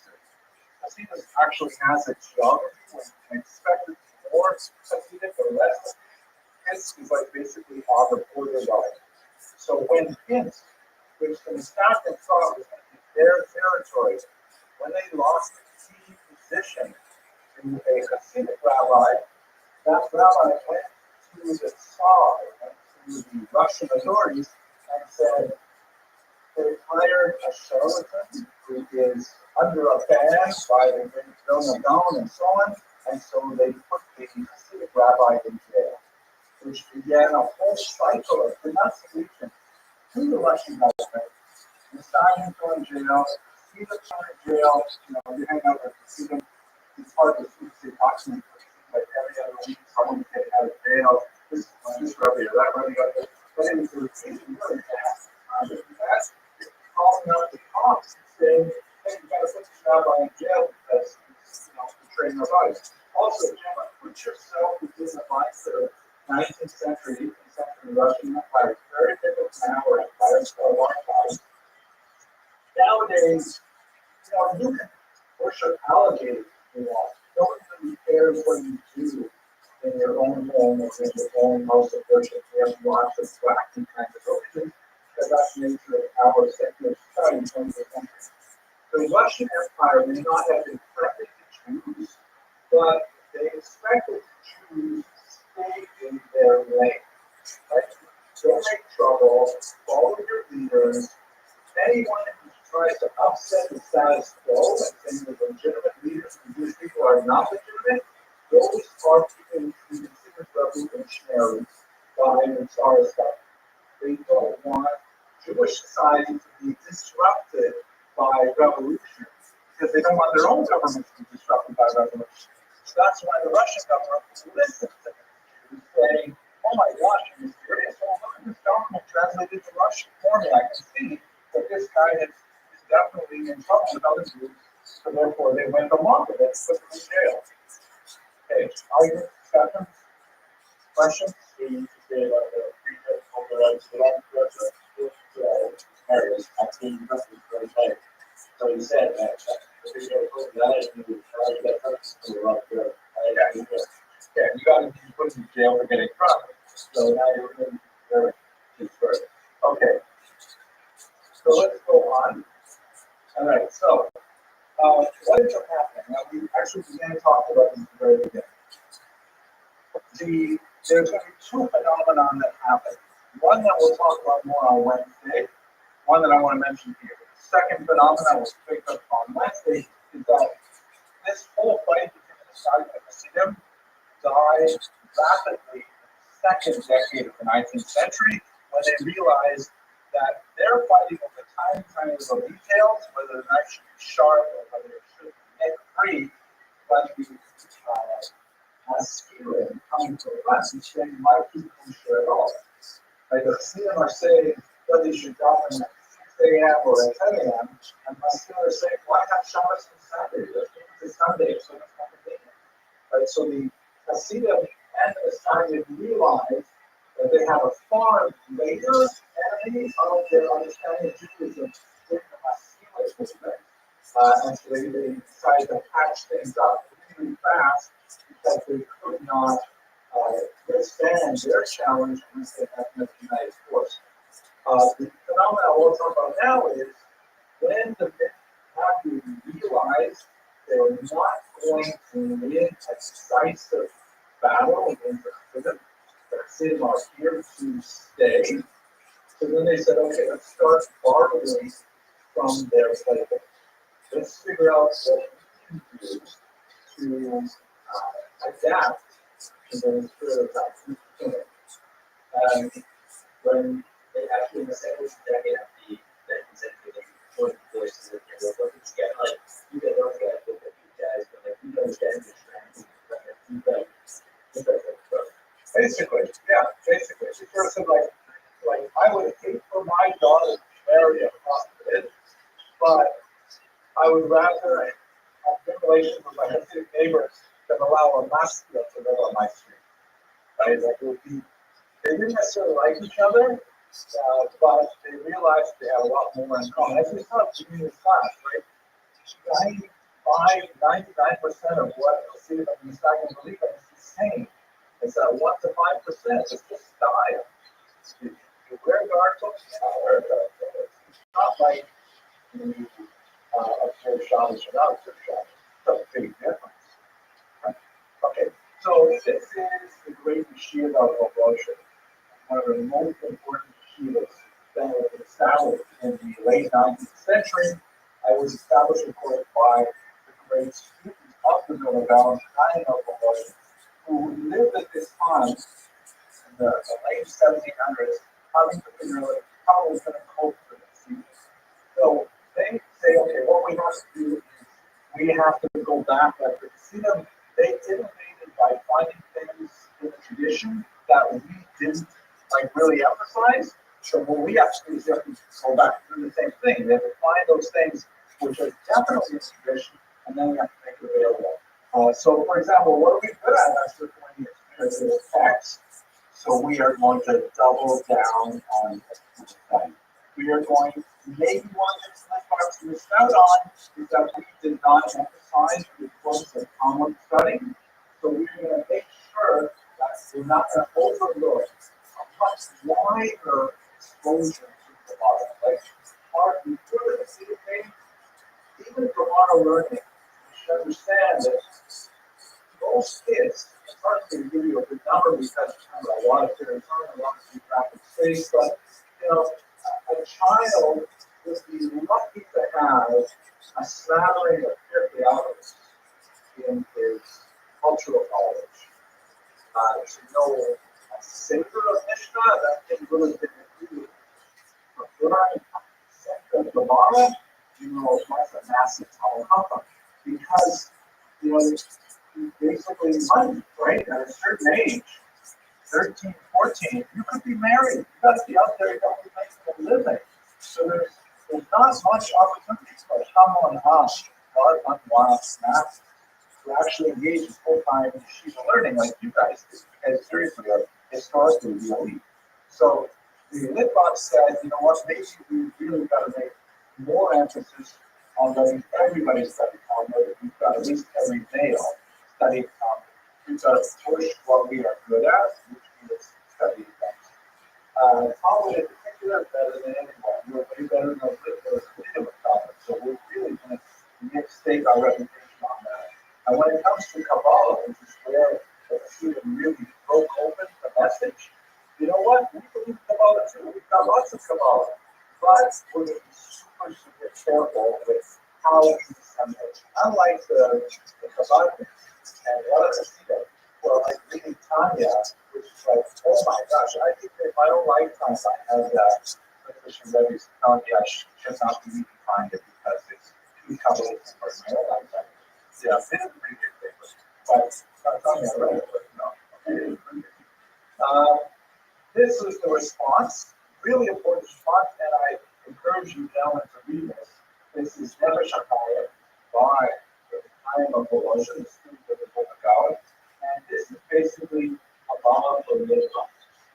And I got to remember this is like a mind-blowing statement. It is easily, in my humble opinion, the equal of Tanya. So much so the great philosopher Emmanuel Levinas. Oh, it said the equal of Tanya. This is amazing. It's not the actual Tanya. They're very, very similar in some ways. The last chapter was actually translated by the great philosopher Emmanuel Levinas into French. It's such a mind-blowing work. It changed my life. I'll tell you one last story. Just 1 minute left. When I was first in Shiva, maybe I shouldn't have to record this one. It's a personal story. But when I was first in Shiva, I came to Shiva late in life. It was already in my 20s.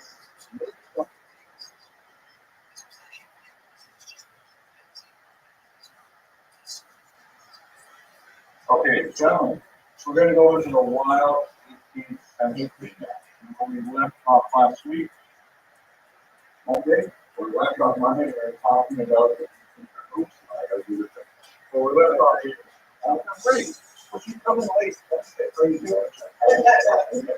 Where we left off last week, we were actually the function the theme of the Mexican rebellion, right? And we talked a lot about the socioeconomic roots of it. She's really asking really good questions there because, you know, when we spoke earlier about the stages of anti-Semitism and the kind of major things that go on with it, so we didn't really look at anti-Semitism as a horizontal phenomenon, meaning like, why would Jews in this country as opposed to in this country at the same time? You should realize that there are definitely regional variations between communities that are going there anti-Semitic ideas. Again, the weirdest thing about anti-Semitism, the kind of supernatural thing about it maybe, is that it seems to be a virus that anyone can catch. Like it goes and it transforms itself into, you know, I wouldn't be surprised if there are anti-Semitic Eskimos. And there are many Jews in Finland. And when we look specifically at the 17th century and Eastern Europe, there's no question that the majority of the content of that anti-Semitism was of a socioeconomic nature, meaning that the problems that Ukrainians in particular and the Jews were faced more than anything else on the relationship they had economically. That's not to say there were not also religious elements, you know, Jews killed Christ, like that. That's not to say that the bloodline did not seep into Poland, which it certainly did over the next centuries. But if we were just kind of like boil it down to its major element, the socioeconomic element is significant. And one last caution in this regard. I think one of the challenges of studying history at an academic level, as opposed to kind of like as an identity building phenomenon. You know, like there are some Jewish movements that will really say, let's teach Jews about the Holocaust so they will become more committed to it, right? So if that's your goal, then you're really going to emphasize certain aspects of the Holocaust that lead to the goal of making a more committed truth. But if you are interested in academic study of the phenomenon of anti-Semitism, without the ulterior goal of what it will do to the person in terms of their ideology, their philosophy, their religiosity, then you got to recognize the fact that it's not always true that Jews were completely blameless. There are elements of our behavior over the centuries which have, from time to time, occasioned a backlash, which is generally speaking part of the origin, the nature of the original events, but nevertheless that's part of the autopsy of history that we're engaged in. Yeah, when I want to transition, that if we try to understand interconnected relations as objectively as possible, it's not always true that we're blameless. I don't think that I can say with great confidence there is no history that you ever been taught murdering a child and taking its blood. That I can say for sure. I cannot say for sure. In fact, I would not say for sure confidently how the Jews kidnapping killing a child. That was in the lane. It happened in Brooklyn with the young child. I can't remember his name or kind of unfortunately, but you know that does happen. And how that sometimes gets translated into positive violence is really what we're trying to say. Interference, talking about how it's supposed to be solved. Doesn't have to be that I go because we know very from it. I have to get out of the seat my work group that somehow has you as an impossible. Oh, this is the perfect type of spell as a page. Right, when you're out for them, and that is, you know, my comments, piece of so great philosophy, not all stocks, that we even talked about in one point. Instead of seeing the Jew n'existe pas, l'antisémite l'inventerait. That if the Jew did not exist, the antisemite wouldn't exist. Right? The antisemite needs some kind of construct to explain his own failure. The Jew is a great construct. And ironically, the more Jews are blamed for it, the better a construct it is, because they, look and say, oh my gosh, people felt this way about the Jews 100 years ago, 200 years ago. Yeah, it must be true. Right? It's a conspiracy that builds upon itself. So you're absolutely right. I don't think that's sufficient to explain all types of anti-Semitism, but that is definitely one major psychological motive. Like what happened recently in for these pogroms, we consider they are very apparently normal human nature, not normal violent outbreaks. These are horrific attacks. But there are some instances of anti-Semitism where the reactive violent reaction is sort of disproportionate and understandable responses to events that even doesn't warrant our barrister. But violence you can sort of get a little more, whatever the BLM or this, but they're just trying to express it without barbarism and barbarism. So it's very policy. So we're definitely less barbaric and also more understandable. Yeah, to answer your question, we have to separate it a little bit, because once we talk about the state of Israel, the paradigm changes entirely, right? Because it goes from an interethnic conflict that involves a religious and distinct minority in a society, and those are certain kind of dynamics that happen when social tensions with peasants and lords and Jews are somewhere in that mix, and a modern nation state with awesome armies and with powerful friends, then becomes international relations. So maybe a good case in point would be Egypt, right? Israel fought 3 wars with Egypt, 48, 56, 67, and then when Egypt finally was able to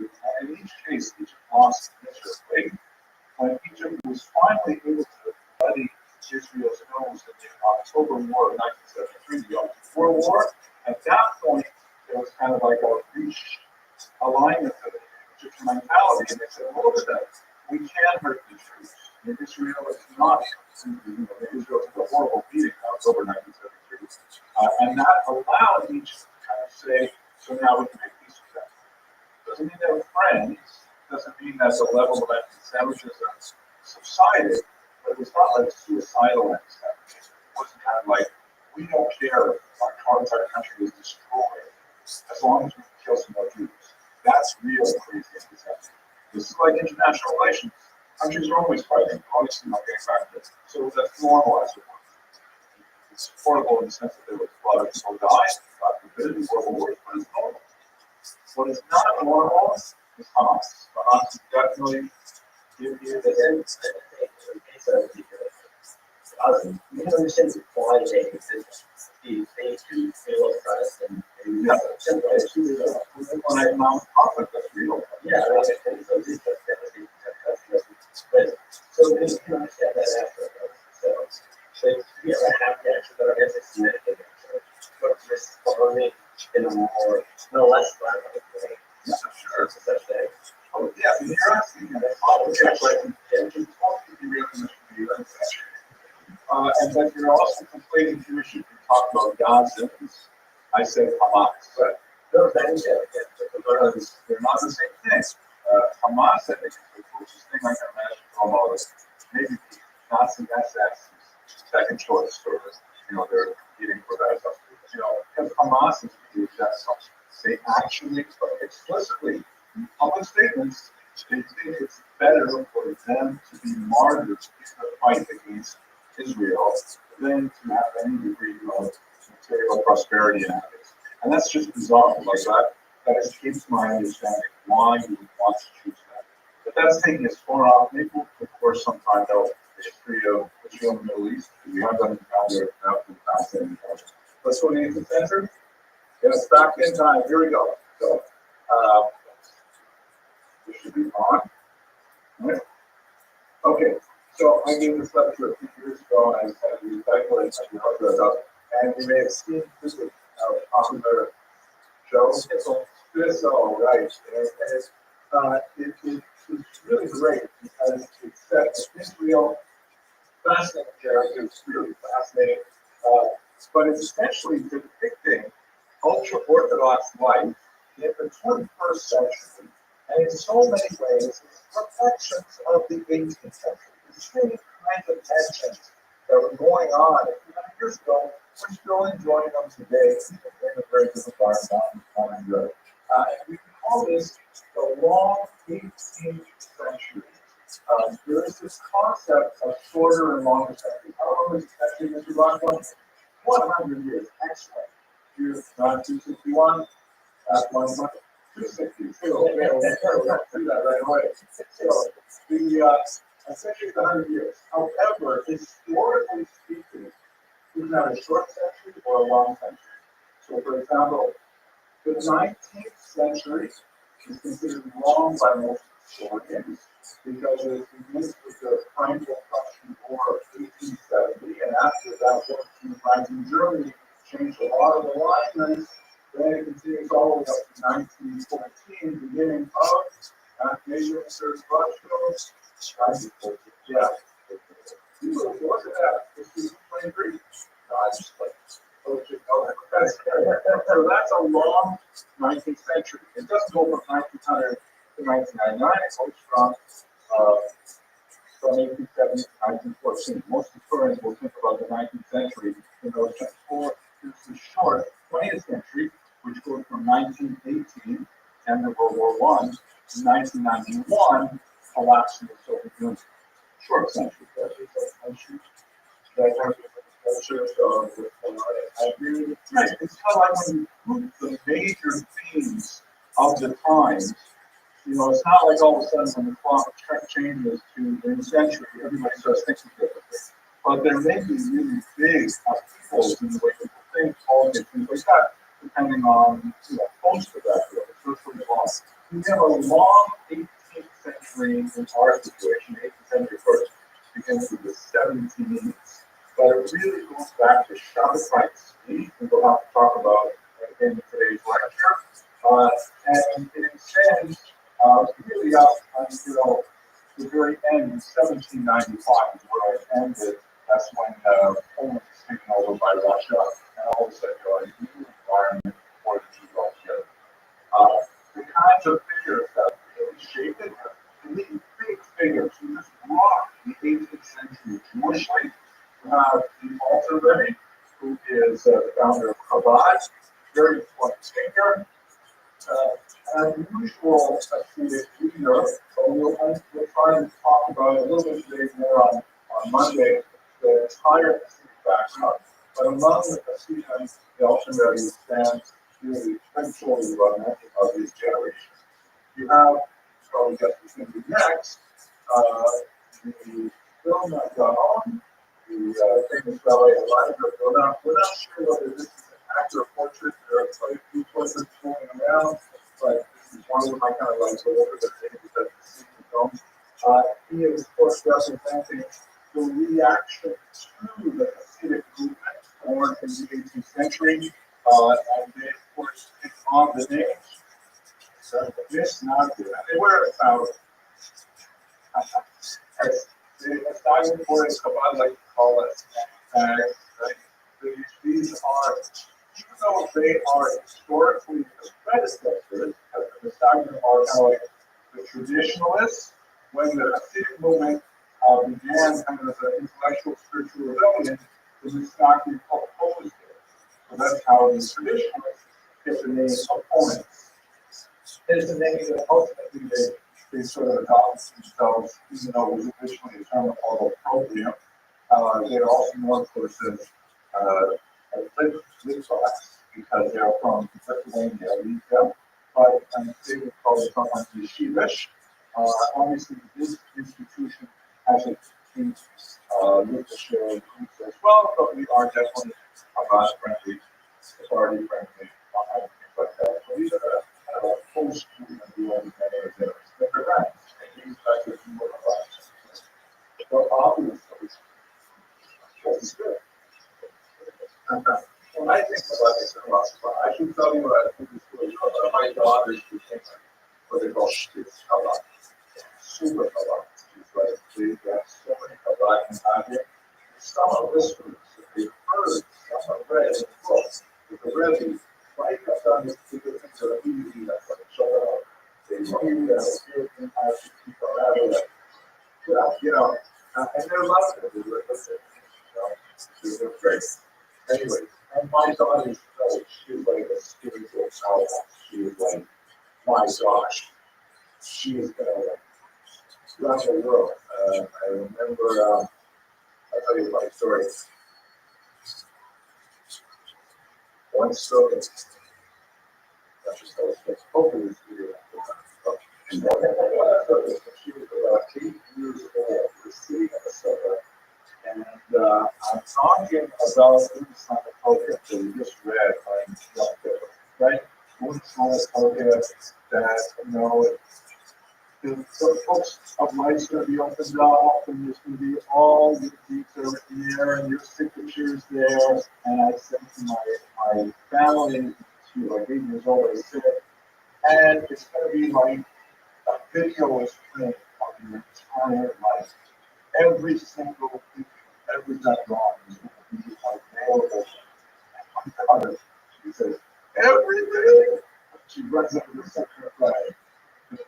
Like she was, that's so much karata at 8 years old, any mistake she might have made, that just the idea was on the program blew her away.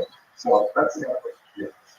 Third figure that rocked the 18th century, and by the way, we are just like, you have to imagine 3 asteroids landed in the Atlantic Ocean, and they're still feeling the waves of their triple tsunamis, even today in the 21st century. The first one was the Alter Rebbe, this is called Gento, but I like to talk about the other. The second would be the Gaon, and the third is Rabbi Moses Mendelssohn. These 3 movements are still affecting us today in a very discernible way. So, third round again, she's going to need fighting with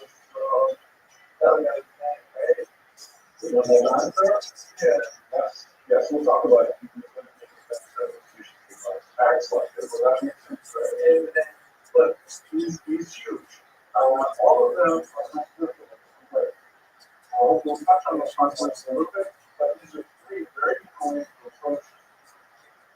Genius and Florida, the numbers that have made massive impact on the unrecognized world and vice versa. I don't know why I do this picture in the lecture, but I kind of like this because it shows the and I also included this picture because a lot of times I walk down the streets, people say, hey, aren't you a Christian? So this guy here. I would say that out loud. People on the street, walk down the street. Anyway, I'm not sure why I included this picture.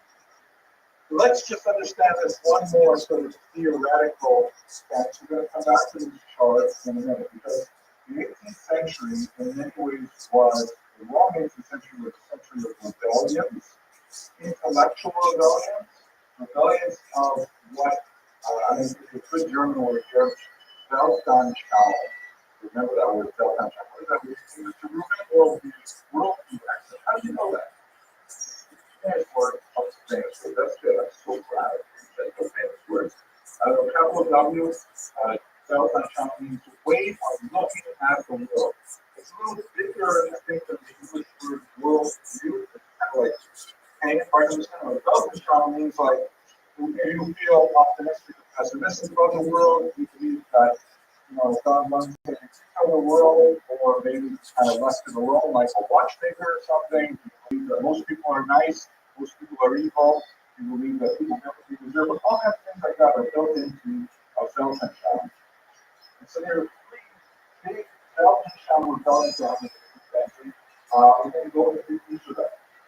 But let's talk about them. First of all, rebellions of discovery. The Hasidic movement engaged in significant levels of innovation, but it was packaged essentially as restoration, in the sense of we are going to do things very differently than our grandfathers and great-grandfathers. But in reality, that's because we do not have access to the great fountains of wisdom for us to dig into in kabbalistic sources. Like if they have only realized that our leads, then we would certainly be doing things, and that's essentially the kind of thing that's going on in Hasidism.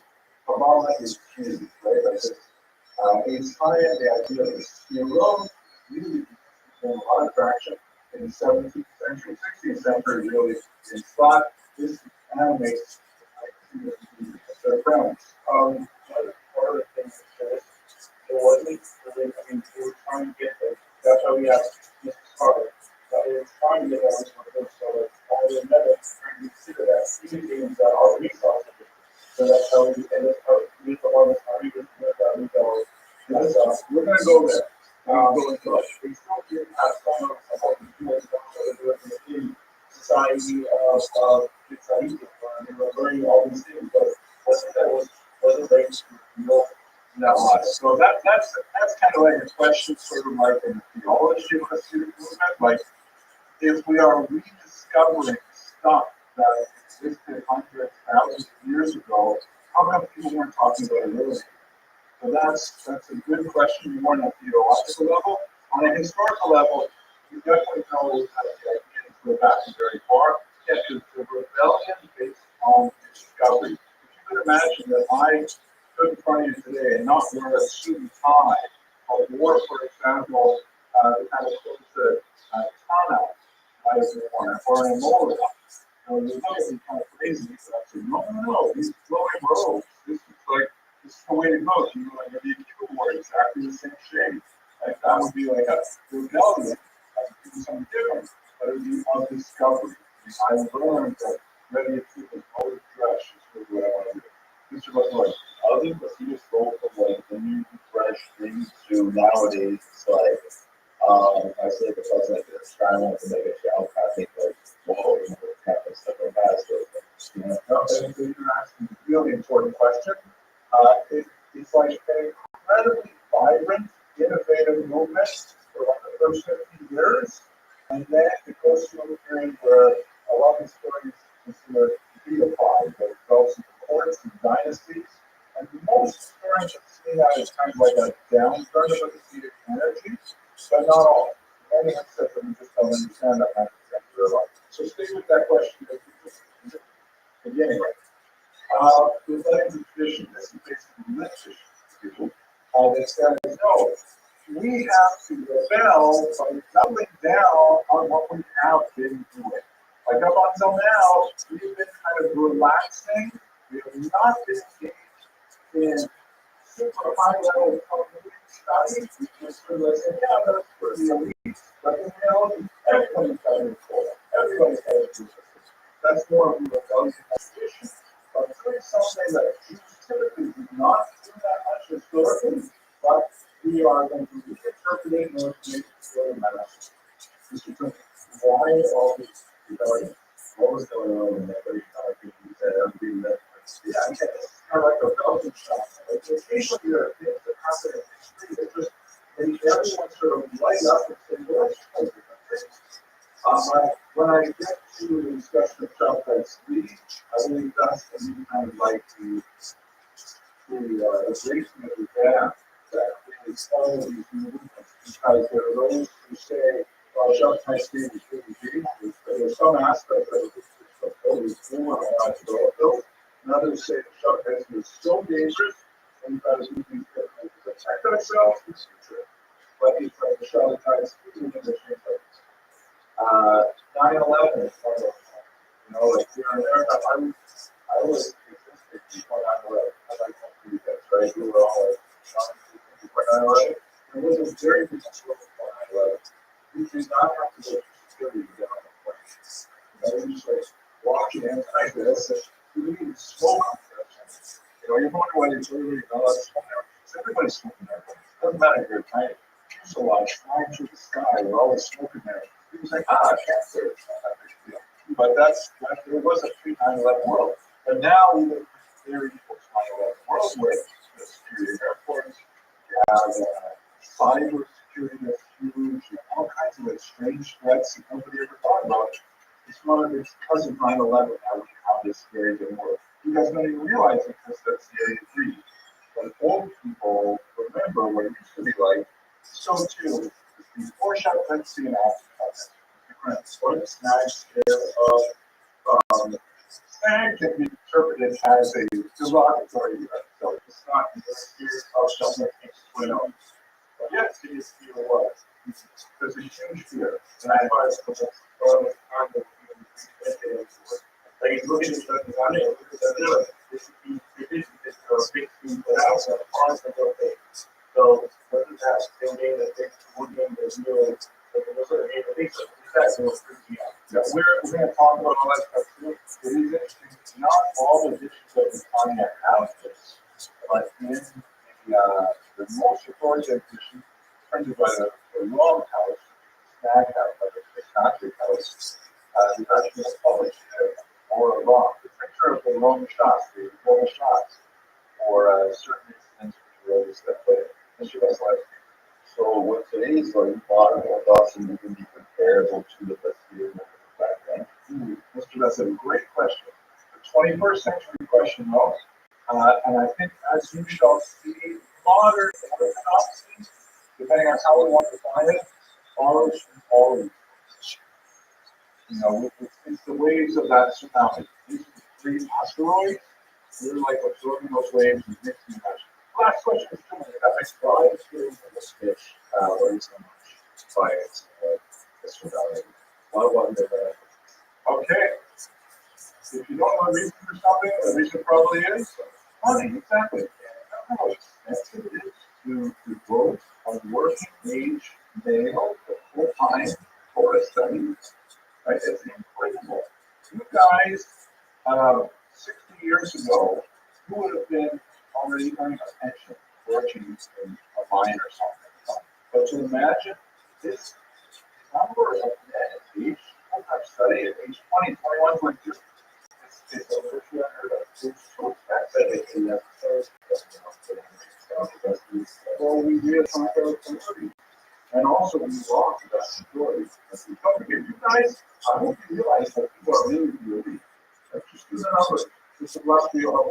It's about 10% of Americans really enjoy them.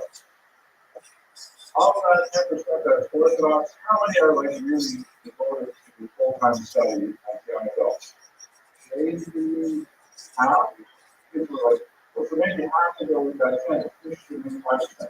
Of those people who are engaged in it, you're going to go for 2 years and they got to work, right? So maybe half of a percent of the entire Jewish population in this engaged full-time study that you are. You guys are so elite. You know what it is? You're the Navy SEALs of the Navy SEALs. The Navy SEALs say, look at those guys. That's you guys. Okay. So that's very unusual. And it's not right. You know, your parents, they're around paying for your tuition and for your ability to talk to compromise. You got to be thankful for it. Okay. So the innovation of the rebels' tradition was sometimes perceived, or the innovation of the Christian movement, and we shall see demonstrated, was often perceived as antinomian. What's the word? What's the name? The Greek original is nomos. You ever hear that word? Nomos. Nomos means law. Antinomian means breaking the norm, like the leader of this country, for example. Breaking the norm. Not necessarily breaking the law, but it's a thin line, right? So antinomian, the Hasidim were seen by the Messiah as being antinomian, as saying, wow, what are you guys doing? We have a short car, this is not our responsibility. 3,000 later, that's what people are moving, having their question here, you know, all kinds of things like that.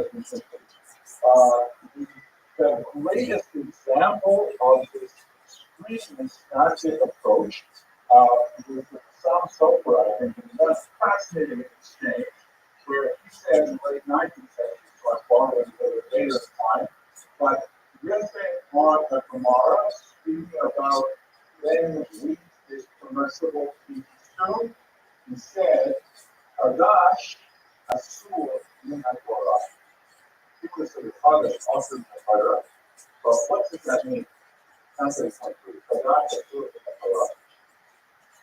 Okay, initial idea? Great. So the original context of the Gemara, what's the original context? Right, there's new weeks that just been planted until after 8 hours course. I remember before you use that, it's called cutoffs and process and batteries. That's why we bring Rothschild and the full fire. He said, give that as a cloud battle. Kadash, Asur, and Torah, if it's new, it's also. Right, that's kind of like an extreme reaction. We will not trust any new things. That he doesn't do that. Literally.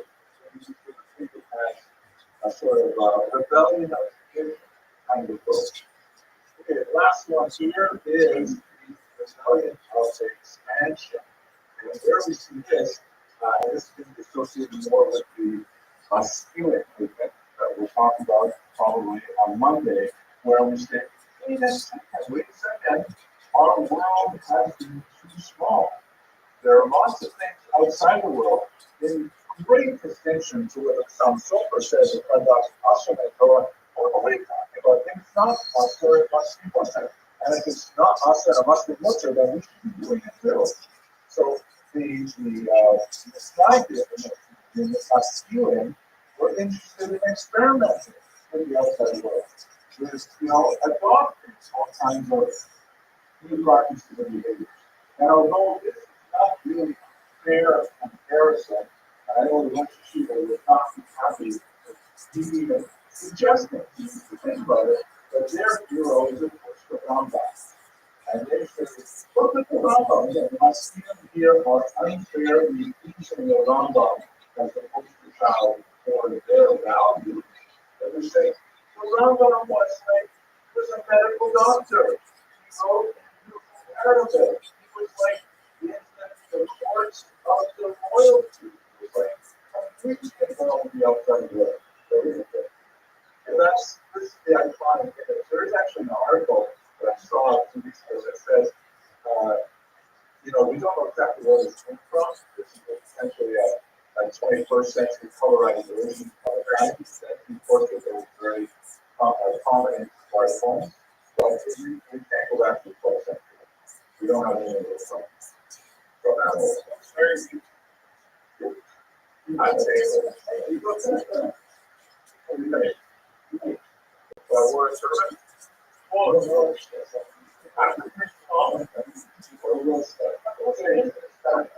This is the rebellion of expansion, saying we have been too narrowly focused.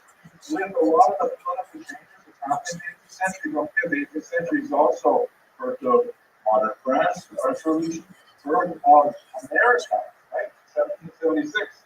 These things are happening in the 18th century. Maybe things are different for Jews now. And we can like to get right. So, those are our three rebellions.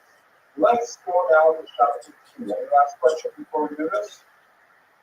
Okay, let's start with chapter 2. So, there are the story of Shabbat Tzvi writ narrowly is the story of an individual who had significant talents and learning, and although there are historical accounts that tend to portray him as a equal Russia attempting to convert Judaism, most of the modern studies of Shabbat suggest that he was mentally ill.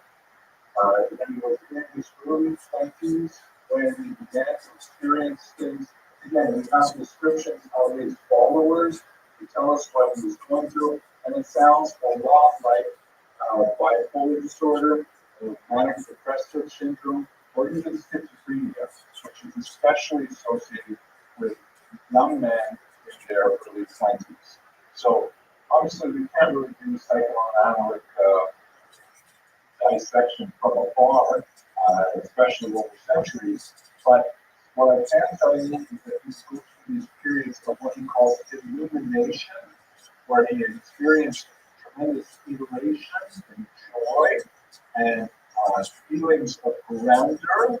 And during the worst of these periods, that he described how he could levitate, that he could engage in phytosadera, meaning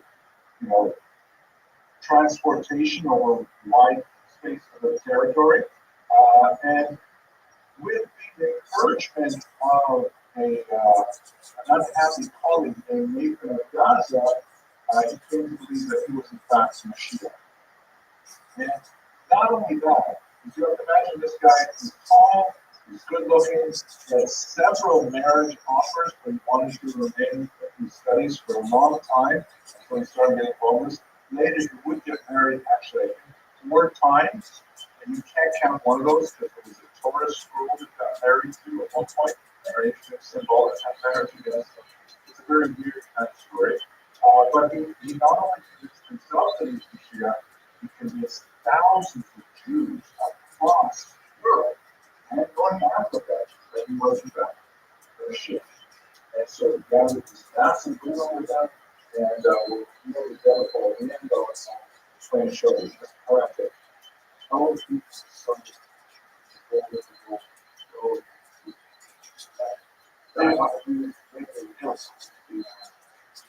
you're asking an amazingly important question.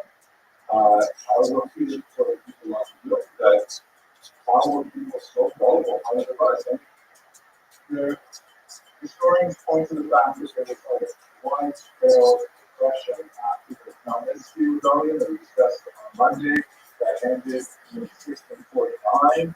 The trail of violence extended over the next half dozen years. And that contributed to the idea as well that the triple massacre Mashiach must be around the corner. They tie it to the growth of Kabbalistic doctrines that were emanating from Tzfat, and the idea of, wow, look at these holy new ways of understanding the world, and thinking mystically, and here's a guy who comes along, he's broken this law. There's also the role of new technologies. Printing was really big to catch fire among Jews. Jews were circulating a lot more literature. Jews were actually seeing more artistic representations of Shabtai speech, and a lot of them took it seriously. And so they're selling their belongings, leaving Amsterdam in particular, and making their way to Israel, thinking it's going to actually work.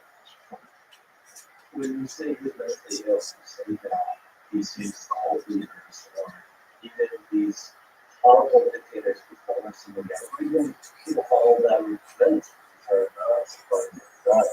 First of all, I don't know if he was that way. Looking at the descriptions of how he behaved, most historians believe that's probably the case. But even if you assume that, could I assume that other the dictator-like home leaders, you know,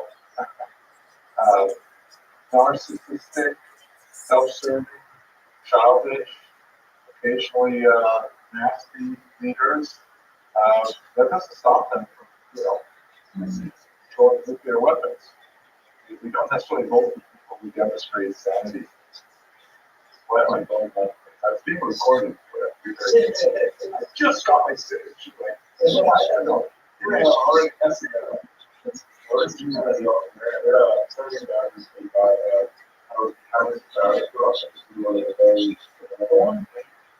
There's Sean is the classic. He's a master of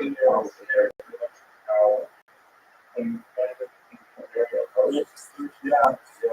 And maybe I have a picture of your no, it will take us too far. Yeah, he did a lot of changes that were designed to kind of make him look like a Nazi. Maybe at the suggestion of Nathan Gaza was definitely not a good influence for him. You got to choose your Deborah.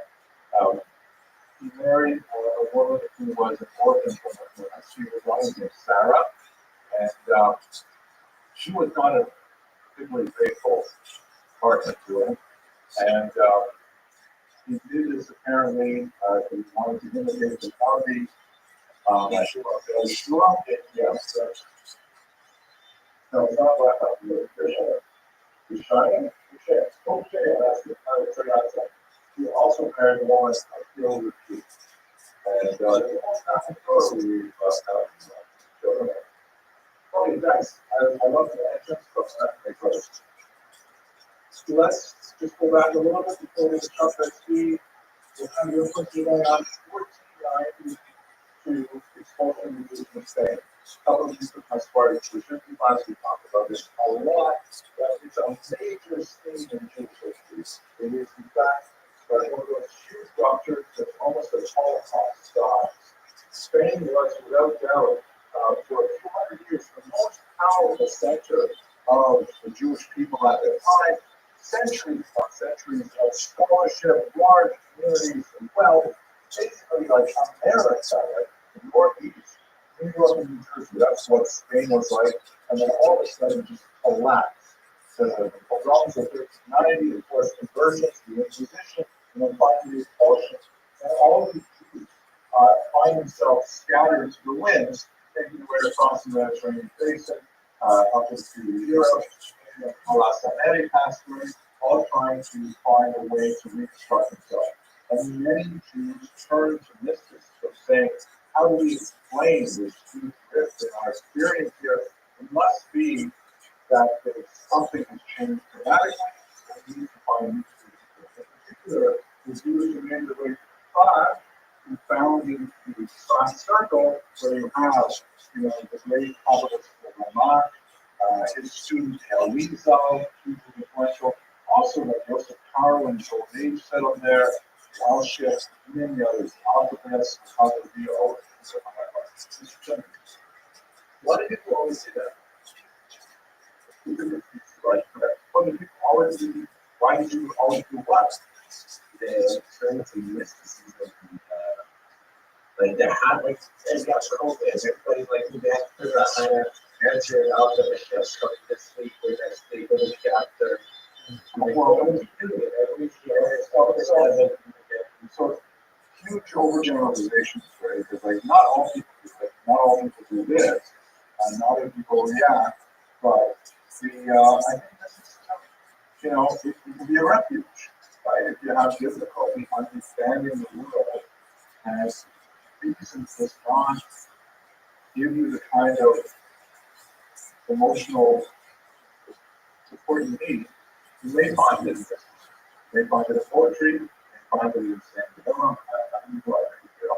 But this is an instance of refuge. If you study my book on the accusation of Rabbi, more of a discussion there, because he wrote in the Holocaust. But let's go into this. There was also during this time, what was called the looking at the start class, that is a brand new kind of possibility for Jews after the expulsion of Spain. And that is something we have not seen before in Ashkenazi history, the possibility of identifying as a Jew while disaffiliating from the community. The idea that you could be kind of like ethnic Jewish, but you do not have to be under the authority of the Great. Some of the crucial figures involved in this, Cecilia Acosta, pictured here in this dark kind of brooding, the fall-like hand, stuff like that. An individual who, if you permit me, I'm going to tell you the story because it is a really terrifying story that I think about quite often. He was born in Portugal in 1500, living as a Christian Jew, meaning, like most kids, his parents didn't tell him he was actually Jewish, because there's always a concern that maybe they'll be playing, and they'll not mention that my mom lights candles Friday nights with the Inquisition would come, and it took a disaster. He went to the University of Coimbra. He earned a degree in theology. He was actually in a lay priest. He was a theologian. And then when he was in his early 20s, his mom said to him, Julio, I have to tell you the truth, we're actually Jewish, and we're moving to Amsterdam, right, which was a free city where Jews could express themselves. Julio said, I knew it. Oh my gosh. I've always wondered what Jews are really like. You know, I always enjoyed reading the Old Testament or the New Testament. I wanted to be like the forefathers of Abraham, Isaac, and Jacob. He was so excited. He goes to Amsterdam. He's a smart guy, right? And writing several books. But what happens when he actually joins a live or real Jewish community is that he's too grown for them. I started saying that this is that restaurant a lot of things. And I can't believe you guys are talking during docking. Don't you realize Schmuck is not meant to say in LA. Would you believe that? You know, I can't believe you guys are that. I really can't. You guys are very like he probably has some kind of mental illness as well. He like becomes a gaslighting and he's saying, I can't believe this. If you're Jews, I'm so happy to be among Jews and be expressing myself as a Jew. But I met this guy and he told me he's on his taxes. How is that possible? I was a Jew possible.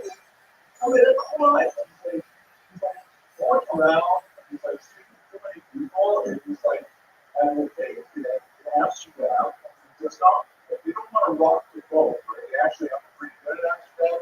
The Dutch have this unusual policy called Gedogen, which is basically if you don't step out of line, you guys can do whatever you want religiously. So they actually have synagogues and things like that open in Amsterdam. When Jews are technically not allowed to live there, but they just ignore it. That's kind of like a Dutch thing. And they don't want to have this guy running around complaining about the Jewish community very loudly. So they put him in care two separate times. He actually tries to make it an outdoor, or moves away, same kind of problem. So then finally he goes back and he begs the Jewish community, let me back in. I promise I won't, do anything bad to you anymore. I'll stop writing books like I did. I know there was that one time when I told you guys that you convert to Judaism, but they really shouldn't because the Jewish community is like full of liars. I'm sorry about that. And so they say to him, and I think he's guilty of that. It's a really sad story. They still be fine. We've already done this twice before. The third time is going to be the last time. We require you to stand in the middle of the synagogue, in Amsterdam, to recite our faith and a confession of all your sins in front of the entire community. Everyone's going to be there. We will flog you. They publicly went and sometimes and then they have you lie down on the front steps of the synagogue as the entire synagogue walks over the floor on their way. We tell it that he wants to be among the Jews. He writes later that if I have to, I will be hate among hates, but I must live among the Jews. He feels so connected. He goes through the whole thing, walks home, takes out a notebook and writes a 12-page suicide note. Latin is called Exemplar Humanae Vitae, the example of human life, and then choose himself. Nice. Yeah, terrible. Horrible. But his problem was including the wrong century, right? His problem was he loved the idea of Jewish ethnicity, Jewish ideas, stuff like that, but he could not handle the dichotomy of how we perceive Jews should be from reading the Old Testament as a Catholic, and how we see the actual Jews who, sometimes cheat on their taxes, sometimes he couldn't handle that it was a breaking point for him. And there's definitely more going on in this country than talking about here, including the problem in mental illness. He represented a great in that community of being within a community and under the constitution and control that they did, or being completely outside. He did not want to complete the cause. He already was a Catholic. He did that. But he wants to do it. He wants to be attached to the Jewish community without the requirements of the Jewish community. So while this is an amazing portrait by Rothschild, he's portrayed as like this dark, brooding, progressive type is pretty fair.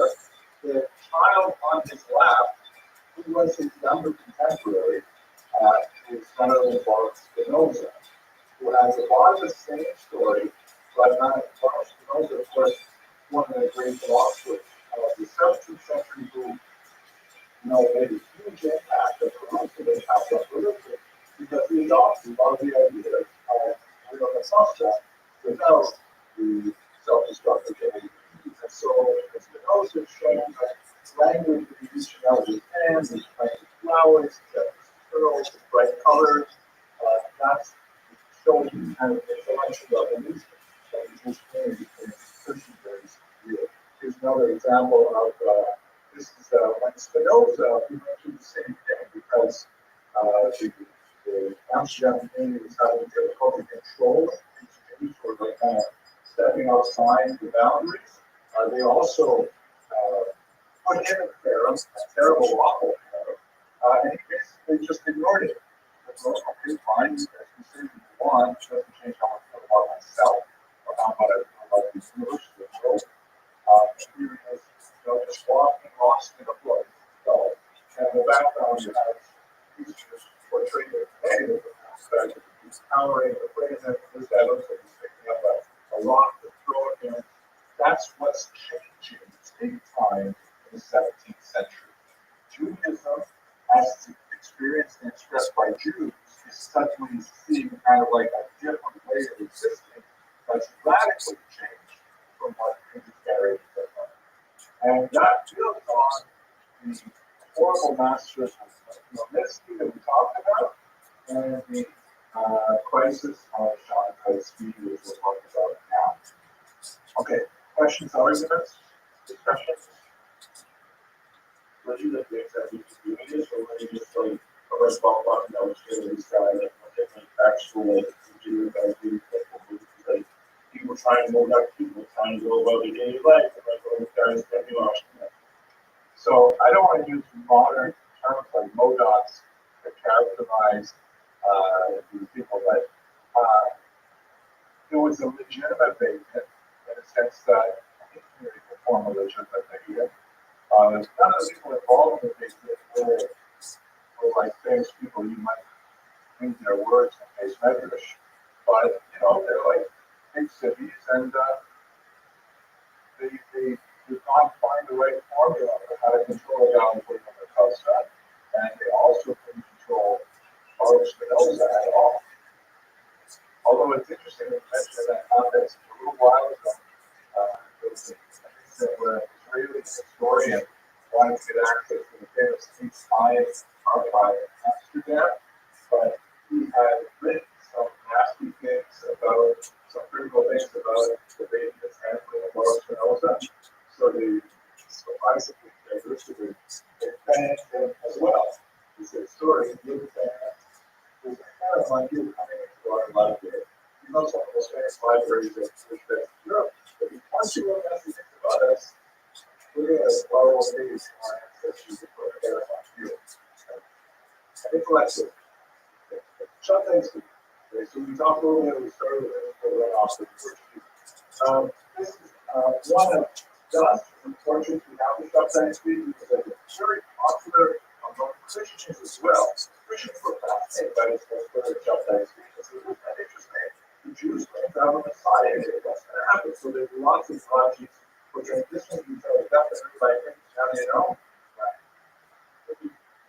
They're going to show us here, right? This is like, they don't know what Hebrew looks like. It's Jewish down here, that's their first of it. So we don't know that. Maybe that's the wrong one. It's reading that it's over there. It looks like these things like your best help, maybe Islamic diet, right? Sometimes go Halo, maybe you saw a little bit of a book here, but there's also that's not much like fun. Right? Well, something. But it looks like the Christian one, maybe we had some kind of book. Maybe I should take it out. I think that's more strong. And Steve, rewind that in the back. I'm not sure if this is a good example of it. Okay, so let's go. Anyway, so the whole idea of what Apple shot that Steve, by the way, and the story that he made up with it is just this huge money that he wanted from Eastern Mediterranean. He finds some very wealthy backers with deep pockets in Cairo and in Jerusalem. And although there are many who denounce him, he does find a lot of people who think he's the real deal. And so he ends up engaging in all kinds of bizarre activities, like he says Tisha B'Av is canceled from now on because it's now my birthday as Mashiach, and now on Tisha B'Av, he cancels reading from a sacred Torah. He says that Mashim are so modern, so cool, we should all be reading from Mashim, all kinds of things like this, and many other even more crazy things. He ends up making a delegation to the Sultan, the Ottoman leader, controls the Torah, and he says essentially, okay, I'm here, I'm the Messiah, I'm going to take over Israel now. And the Ottoman Sultan says to him, very nice to meet you, Mr. Messiah, I had a counter offer. How about I let you stay alive and you convert to Islam? He accepts the counter offer. He becomes a Muslim. His tens of thousands of followers totally crushed, and they go back home, penniless, because they sold their houses, spent it all, thinking they're going to be in Israel. Except for about 3,000 of them, who figure that maybe his conversion to Islam is part of this Messianic process. That we've got to go from Judaism to Islam in order to bring about the Mashiach. And so they heard about, they call it doing that, and they're actually active in Turkish politics, right? In Iran in the 20th century. So it's not a comment that was another address. They've asserted, I'm not entirely clear on whether it's true, but definitely the Turkish Revolution has some roots to it. So they were really quite active for a while. They still have good message or mosques in parts of Turkey and Syria. But after this end, 1666, whereas the Shafak eventually really loses it, he becomes increasingly erratic, and eventually the Ottoman Turk puts him in jail. At the end of his life, his last request is for a Yom Kippur monster, because he wants to love it, so maybe he kind of came full circle at the end. But definitely, his movement lasted for a good century and a half afterwards. that there were still, this is the problem, the last recession afterwards, there were a lot of these kinds of things, nails that were commissioned. These are essentially like amulets for a variety of things, parnassa, shidduchim, review, things like that. And quite frequently, very prominent rabbis were accused of having Sabbatean meetings or being secret followers of Shabtai Tzvi. Perhaps the most famous of those, Yonatan Ivashitz was the subject of a massive attack based on the Sabbatean. The Ramchal was horribly pursued throughout Europe. I'm just curious, you guys have all studied parts of the Mesilas Yesharim, right? Now, do you guys know about the secret Mesilas Yesharim that was discovered in 1991? Mr. Lloyd does. What is that? Right. Yes, it is. Why is it? What's the secret? It predicts our whole thing with Yesharim. It was originally Muhammad, but yeah, he wrote an earlier version of the Mesilas Yesharim discovered in the Soviet archives, and it's brilliant. It's, in my humble opinion, way better than what we've been studying for 250 years, because it's a dialogue between.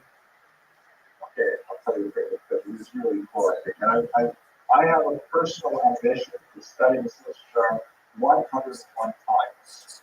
I just finished times 30 about 2 months ago. But it's such an amazing book. But here it is. The original Mesilas Yesharim that he wrote has this guy who, it's hard to really characterize him, but if we were to make a 21st century guy, he'd be kind of like a well-rounded guy.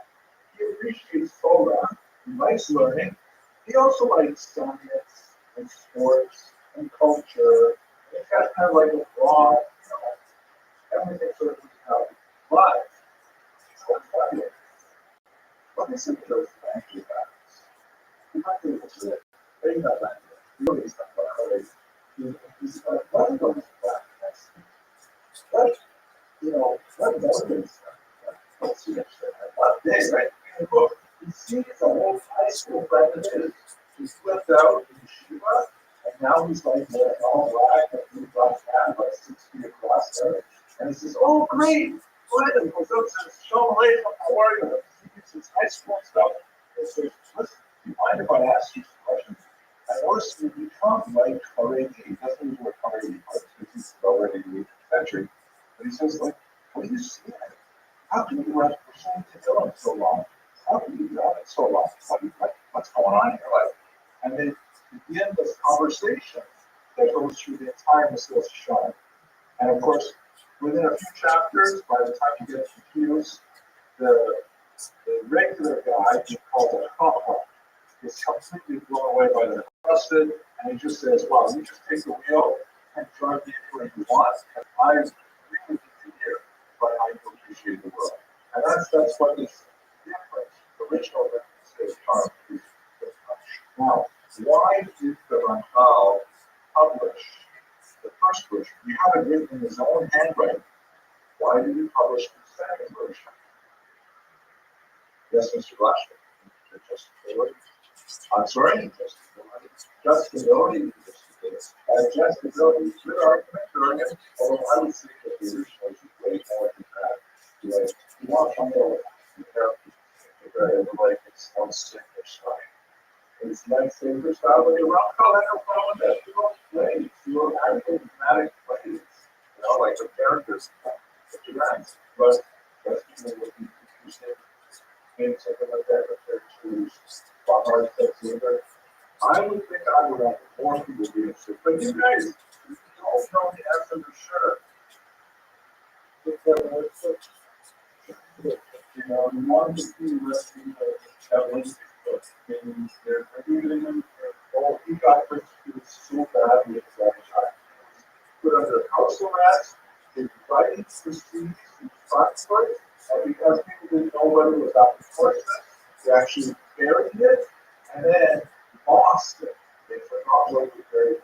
Somewhere in front of Germany, there's a massive chest the Rothschild writings that have ever seen the light of day that maybe one day we can discover. But I'm waiting for you guys to give me, I mean, that's our thing, the English and history. Money, exactly. David Swar wrote a PhD which takes on this, argues that the reason he published quickly is because the publishers would not print it. They lost the backing people were paying for the publication. Why? Because the original version of new places are the two things that usually you know the involved and identify. You can say, oh, it's funny about this guy here. Describe this kind of personality. I know what he's talking about.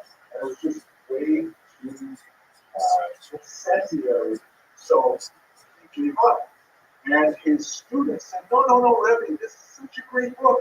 The world will love it. You have to just do what the editor says. Let's remove those personalized material and let's publish it in a standardized way.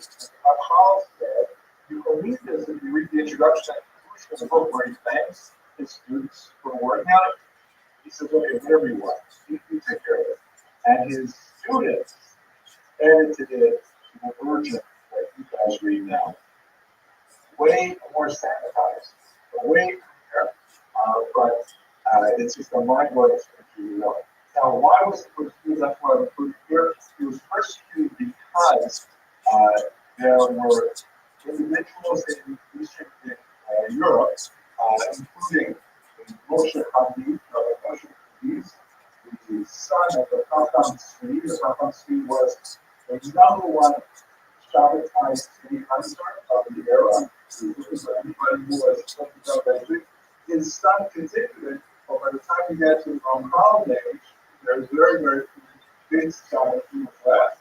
But Rabbi Moshe Rabbi identified him and pursued him to Europe, until finally he ended up in relatively liberal city of Amsterdam, where he could be, more active. But the Mesilas Yesharim itself is an artifact of this hunt for heresy that was the remnant of the Sabbath. Okay, arguments, questions, discussions? Okay, so let's look at a map here. Just to orient ourselves, and then we're going to dive into this. This is Jewish populations in Europe in the first half of the 19th century. We have the individual we're looking at. You see great density, particularly in Poland and Western Ukraine. That's the greatest concentration. Still some significant concentrations in Western Europe, because even though we have this massive migration to the east, as we discussed last week, there's still some pockets of Jews living far behind. Not so much in France, because they have been actually banned from there since 1306, although we still have a complete assertion of Jewish population, particularly in the south here. Not in Spain, because Spain is still officially unionized. The main concentration in the regions of Lithuania, Poland, Belarus, and Western Ukraine. How does that map onto the three great asteroids of the century? So the Hasidic movement is primarily in the southwestern part of the Russian Empire, down here in Western Ukraine, southern Poland. But there are definitely Hasidim who are active further north. The one example that I've been concentrating on Chabad is ironically an exception, because Chabad is a really awakening Hasidic movement. Then you have the Misnagdim, the opponents, who are definitely much more concentrated on the Baltic coast, in the regions of Prussia, and of course the homeland, Lithuania itself, with its epicenter at Vilna.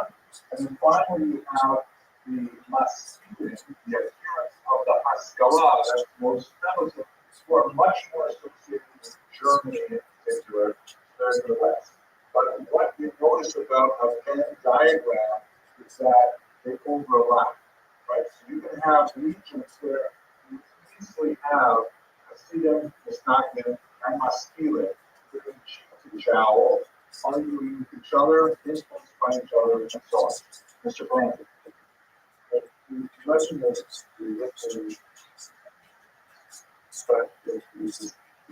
Right.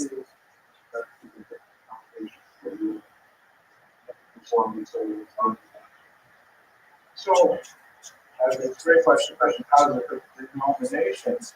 The denominations derive primarily from the Haskalah.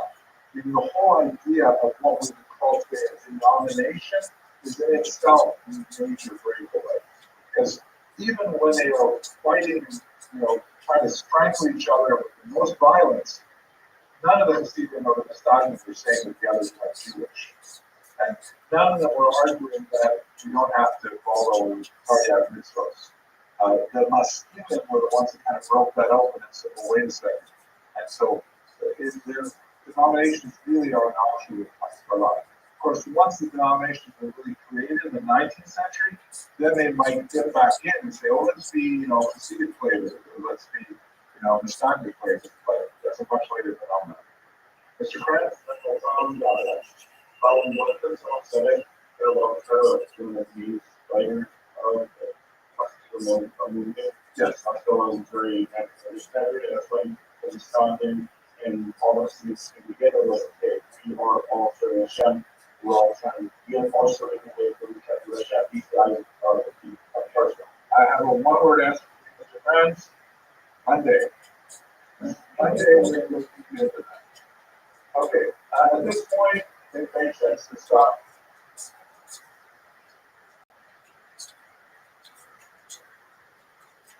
Last week, last century, we were talking about these negative structures that we could use for outside Western Europe, right? What kind of pressures?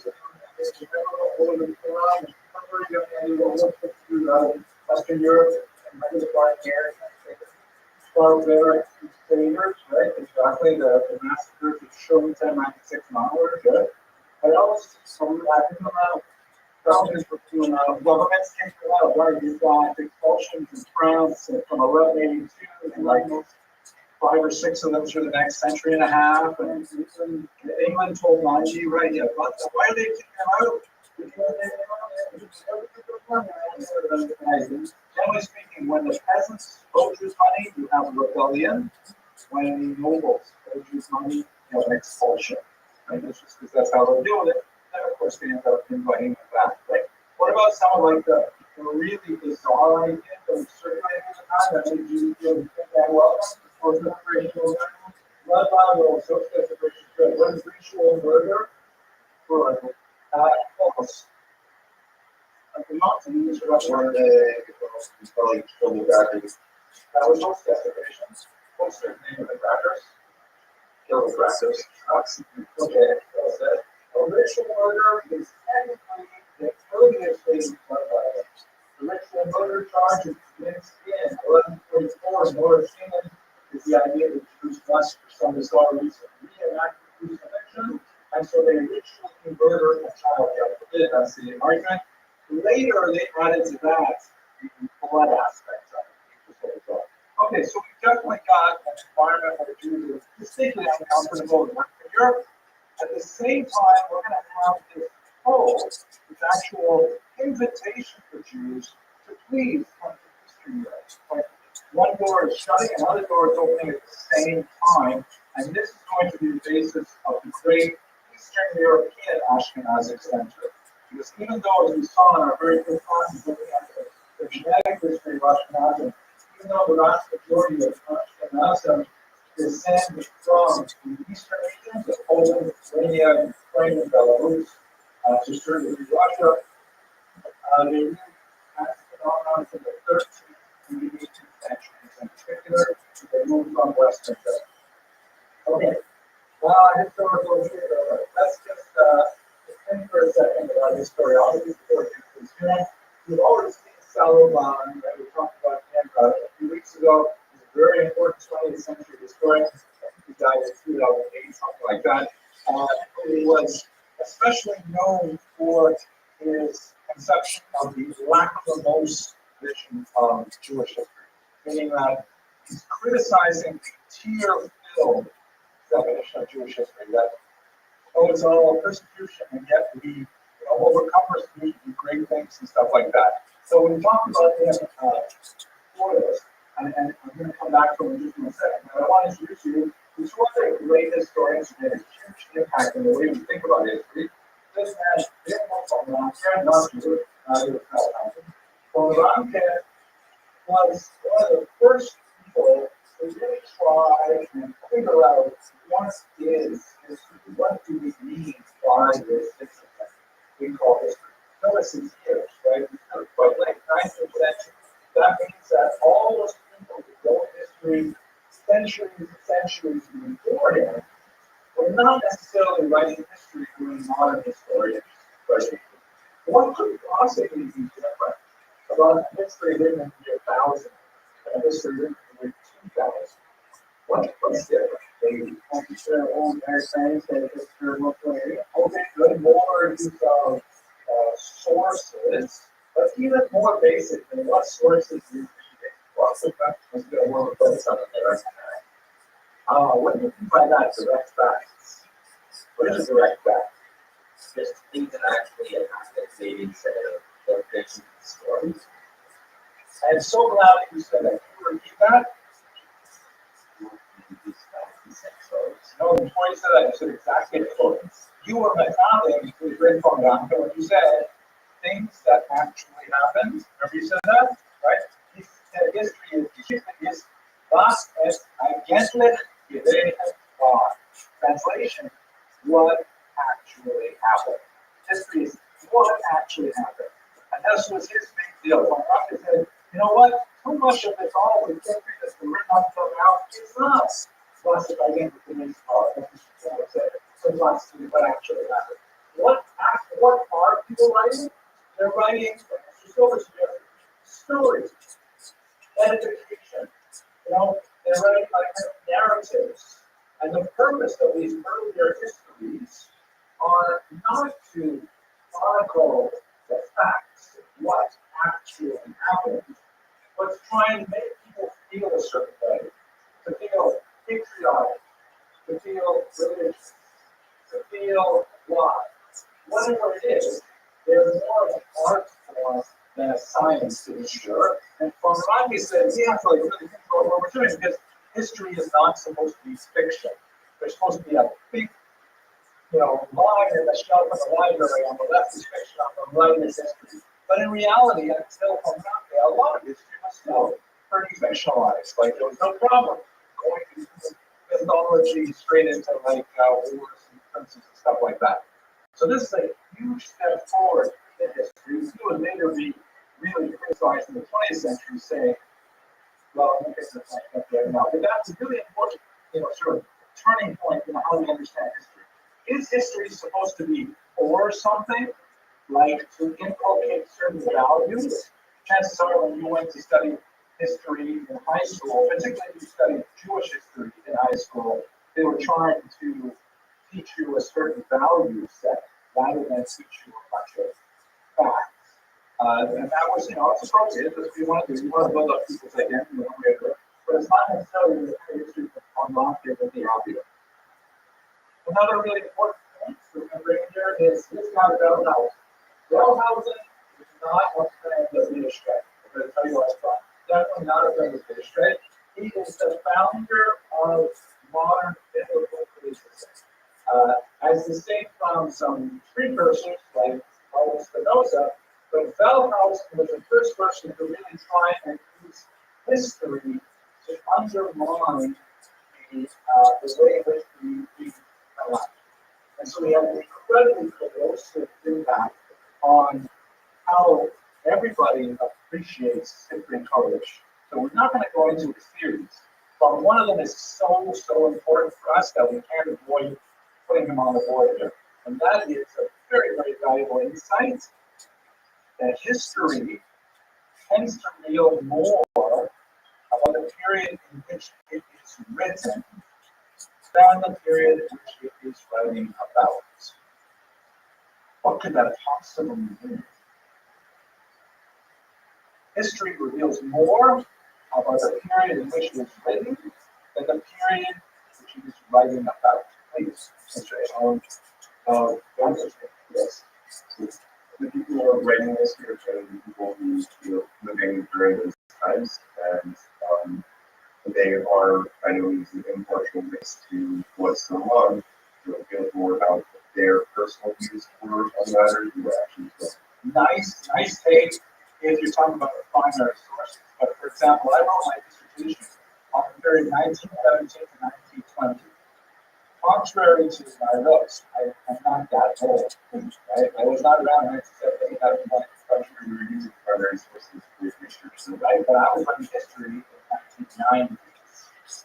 So how could what I'm doing in the 1990s be more reflective in my book on 1917 than what actually the whole book is about? Mr. You weren't there. I definitely wasn't there. So there's actually provides critical reality of what's going on. Very because obviously I'm using sources from 1917. I'm reading newspapers, I'm reading diaries, I'm looking at documents, I'm looking at archaeology and all that. I'm looking at 1917, but I'm writing it with a mindset of 1995. Thinking all my 1995 issues, filtering everything I know historically through 1995. But I also understand the way we use the mindset is to be clarity that here's that said on it, drawing this evidence. Perfect, very nice. That's wrong there. Services were actually aligned by hindsight.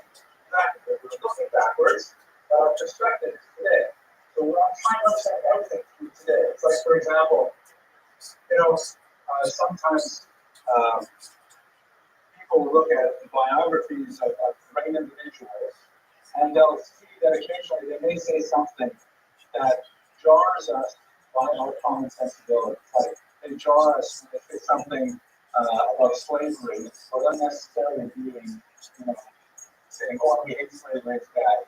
It's just a belief that or they aver, for example, that mashing document elements, that women are like-minded, right? I would say, "Oh man, he's a misogynist."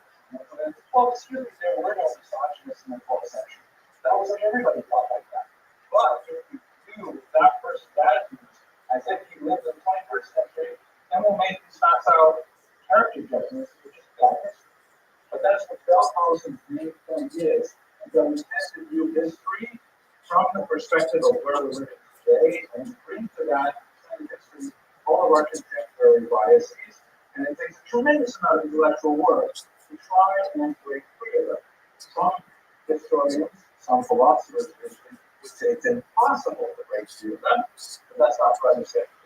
Finally, Saruman, as he says, that's what's going on with the history that we're going to look at today, which has a tremendous amount of biases built in by our contemporary situation. We tend to look at what actually happened, but we look at a narrow slice of it, not looking at the broader picture of what actually happened, as I hope to demonstrate in the next 45 minutes. Right? For example, if you think about what's going on in Ukraine right now, and I made this part of this lecture a couple of years ago, when the war broke out in 2022. Now it's even weirder, because we're in a strange moment with the U.S. and Ukraine and with Russia. But I like this picture in particular because, a lot of stuff we're going to talk about today is the conflict of Jews and Ukrainians in particular, which was like horrific and epic in the 17th century in some ways. But here we are, in the 21st century, and here's a little Jewish guy flanked by these two big, weird-looking Ukrainian guys, it's just such a jarring reminder of how much things have changed. And I believe that actually many people look at Ukrainian Jewish history very differently today because of the contemporary political climate. They would look at it totally differently 50 years ago, 100 years ago, even though it's the same history. Nothing changed because once the past is over, it's done with. But actually, that's not true. William Faulkner said the past is dead. It's not dead. It's actually over. You still keep reliving the past, but I wax philosophical. Let us now, with that kind of introduction to historiography, which I think may have been more mysterious than actually clarifying, but hopefully we'll come back to these ideas as they are revealed. Let's talk about the immigration pressure result. Here's a map that basically shows the movement of Jews from central Germany. It's a little bit, I want to put this probably higher as well, but this makes their way specific years to many communities in what would later become Latvia, Estonia, not so much, Latvia here, Romania, Poland, Belarus, Ukraine, and Russia. This is, here it's labeled just as Russia because this map is sort of reflecting the 19th century Russian Empire, but as I'm sure all of you are aware, the Russian Empire is succeeded by the Soviet Empire, fell apart in 1991, Brazil itself to be full of much smaller important countries like Ukraine, Poland, and so on. But we've got this significant eastward movement of Jews, pressure from the nasty things we talked about last week, but at the same time, invited into Eastern Europeans. So I have to figure out why are they invited into it?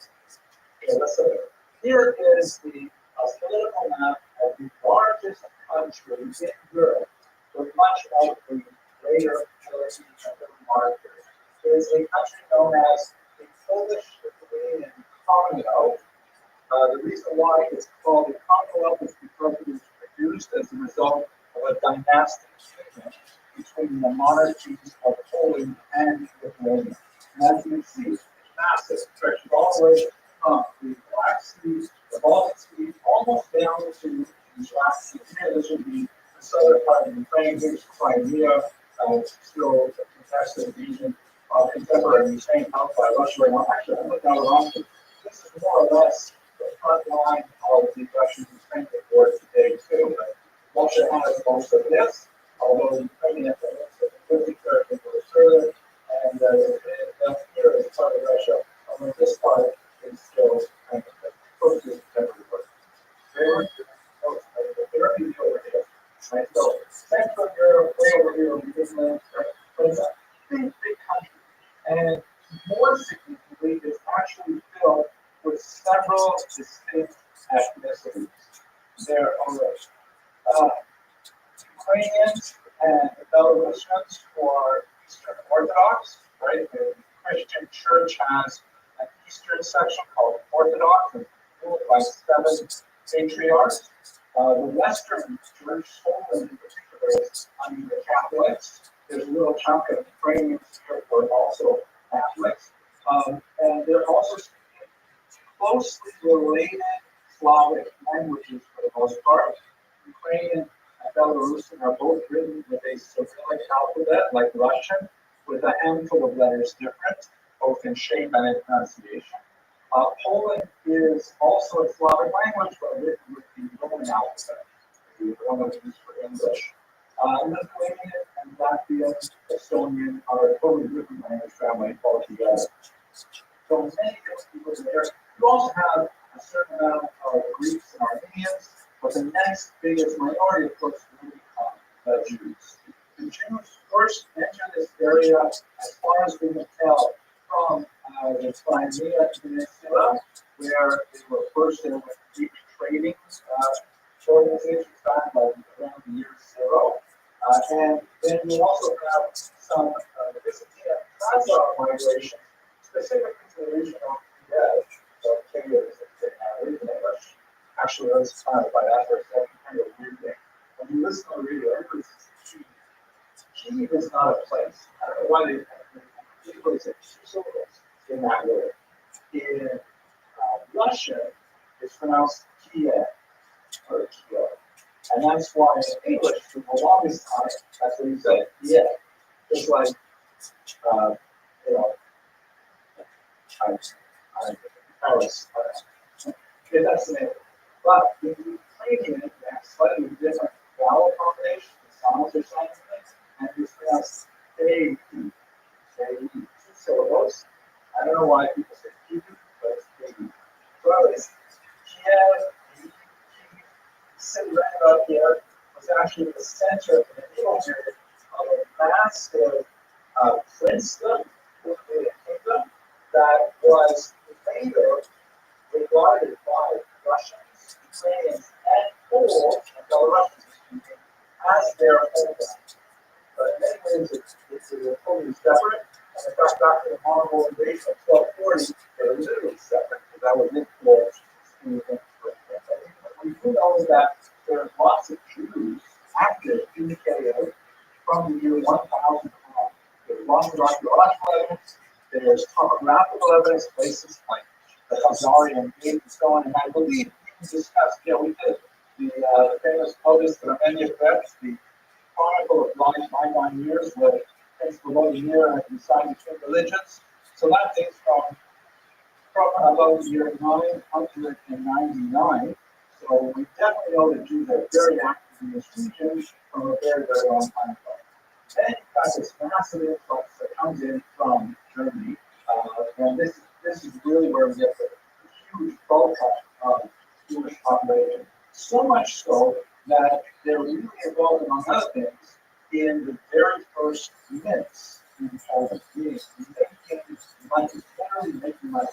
Here's a whole pile of very early Polish coins, and you notice anything unusual about them? They have Hebrew all over them. They are like totally Hebrew. Why are the Poles minting money with Hebrew letters? No, we have to be anyway. Good.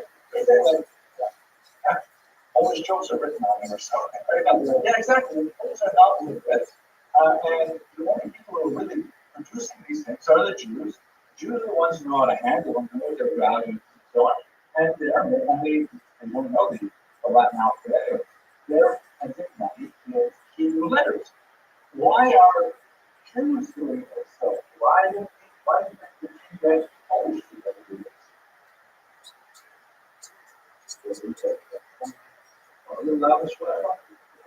Well, yeah, but why do you want to attract them if he has Poles already in the country? Yes, I can understand that question. They didn't know how to do it.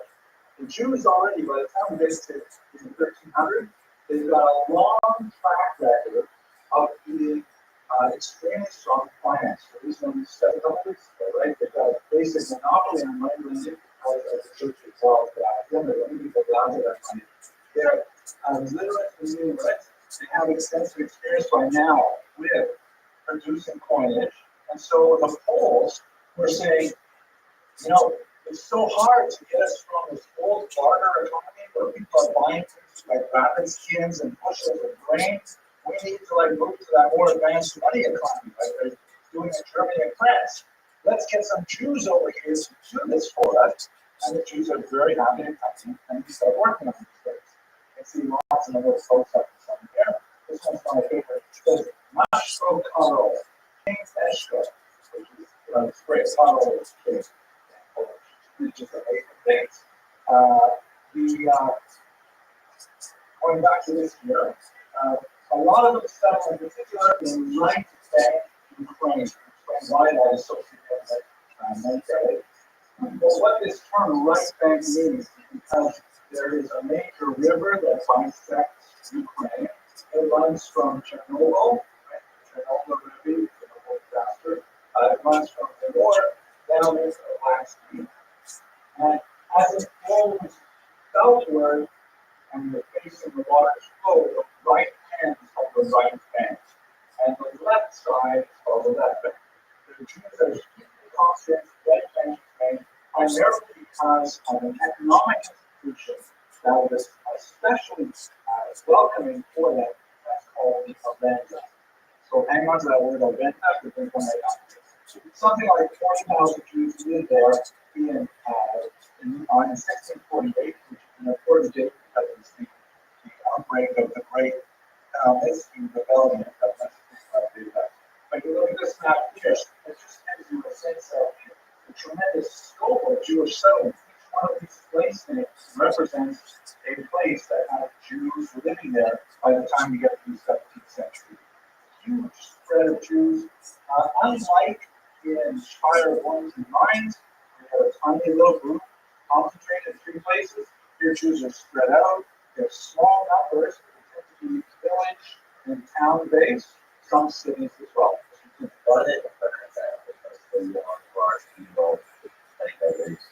This looks like a good question for the universal answer. Why do they prefer this setup rather than the really concentrated urban environment? Money, thank you, right? Money, that's where your payments are going. Well, why is my money in the $100? Economic opportunity. You know, like you know, yeah, exactly, exactly. As we shall see, the kinds of economic opportunity that this environment afforded, especially good for much smaller pockets of Jews, rather than the massive concentrations where you would get with industrialization. Factories started developing new industries like department stores, things like that. That's really what we start seeing Jews really big, like Warsaw, places like that. But in these tiny little settlements, which we call shtetla in Yiddish, the word shtetl is the singular. Shtetl is a Yiddish form of the Ukrainian word is shtetl. Shtetl means village. So shtetl is like a little village. L at the end of the Yiddish word is diminutive, makes it smaller. And so shtetla is a plural of shtetl. So they're setting up all these shtetls over here is the river, so this is all right bank over here. Okay, we're going to talk about a specific environment. The invitation of Jews, you know, to come in and please do this stuff for us. The minting turned out to be fairly short versions, but the Evangel, which I mean right now is much longer. This happens to be a 19th century depiction of the Jews coming to the king, and the king saying, well, how come the Jews are getting beat up like this? And we've got to invite them here. The Jews are like, oh, who's right us in? This guy looks rather mosaic, but some people think that I should have just on the 19th century adaptations of this. It was so good for the Jews for hundreds of years in Poland that the tradition arose that Poland, or Poland in Yiddish, was really an acronym for the Hebrew words Pol, here, in, we will rest, like Nina. Poland, here we will rest. And after all our wanderings to Western Europe and North Africa and Crusades and blood Bibles, finally here, here in Poland, and we talked about our nasty things, especially them over there. So, one of the most important things that brought them there was this thing called Magdeburg Recht. This is really important. Magdeburg is the name of a town in Germany that was one of the first to codify the rules of being a citizen of that town. Sure, citizens that apply equal rights, that concept would be but if you are an authorized resident of Magdeburg, you had certain rights that were carved up in your community group. And the Jews in particular have this Magdeburg Recht, which gave them, when they came into a specific town, gave them specific rights and responsibilities. So those are talking about the ability to hunt the Rothschild, but the kinds of things that Jews could insist on, for example, was that they could be given monopolies in certain industries. Such as, we should see, for example, alcohol distillation and sale. They can be allowed to be the only people allowed to sell alcohol. They can be allowed to be the only people to engage in taxation, tolls, things like taking tolls, whatever industry. You know, sometimes like if you go to get your driving done here, anywhere in North America, okay, you know, 9 out of 10 times you're going to be using the Koreans. Why that is, I don't know. But like a lot of Koreans that just gravitate to that industry, if you get your hair cut in Queens, for sure it's going to be the Korean guy. It's like every barber in a 50-mile radius of agriculture men is a Korean guy. Is there some kind of like sort of say, what am I going to do with myself? Like, someone I know, you should be a barber. My cousin is a barber. What's up? Well, I'll give you some tips. So there's one of those industries that was really important was alcohol production. We shall see that more seriously. Magdeburg Recht also reinforced a lot of the takanos that the Kehillah had imposed, including the Cherem Hayeshiva. You remember what the Cherem Hayeshiva was? Coming? Exactly. The Cherem Hayeshiva was literally the ban on settlement that you can only move into town if you have permission of the town. You can't come in here and open up a competing Asian restaurant. Even if your animals are way better, doesn't matter when you control how many people will be in Asian rivers. So my word rep, but finally, these are pretty modern societies. They don't have extensive bureaucracies. This is pre-built, right? Nobody is downsizing these massive bureaucracies. And so the government essentially hands over a lot of the self-governing tasks to the cities, and the cities will set these things up. Why would they want to give these kind of rights to Jews? Leftists. Money stay profit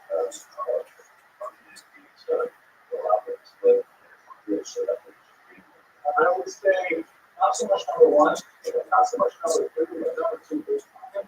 Your three answers you gave the first one's allowed to get rid of the third one less, allowed to use this sort of happily. I don't think so would be concerns. But hey, money, everybody wants that. The neighbors are once again, right? The whole idea is that the Jews are prosperous. The king can tax them. They're not the only one to tax them. It's not to tax them too. And so there's an open recognition that Jews are very good at making money for a lot of skills that are not widely shared in the population, like literacy and numeracy. And so let the Jews live here, give them the privileges they want to set up shop, and then we will tax them. Right? Kind of like Mahavir, why a traditional community might want to open up a gambling casino. Right? They might not like here in Queens, no gambling in Queens. Is there some gambling by the highway or something? Okay, by JFK, it's like yeah, so people, why would you want to have a gambling casino? You just think it's going to attract people who are maybe lots of salutary, it's going to be a lot of despair of people lose their money. So I would want to have that in your neighborhood. Money, thank you, right? Because you can tax it. Instead of vice, people are willing to pay taxes on vice instead of vice. It's actually so expensive. But you don't want to put it in the center of the residential area. You have too much pushback. So the Jews were a little bit like that. Nobody really wanted the Jews to live there. Somebody is not Christians, they don't believe like that. But you know what? It makes a lot of money. So as long as we can take it to themselves, we're happy with it.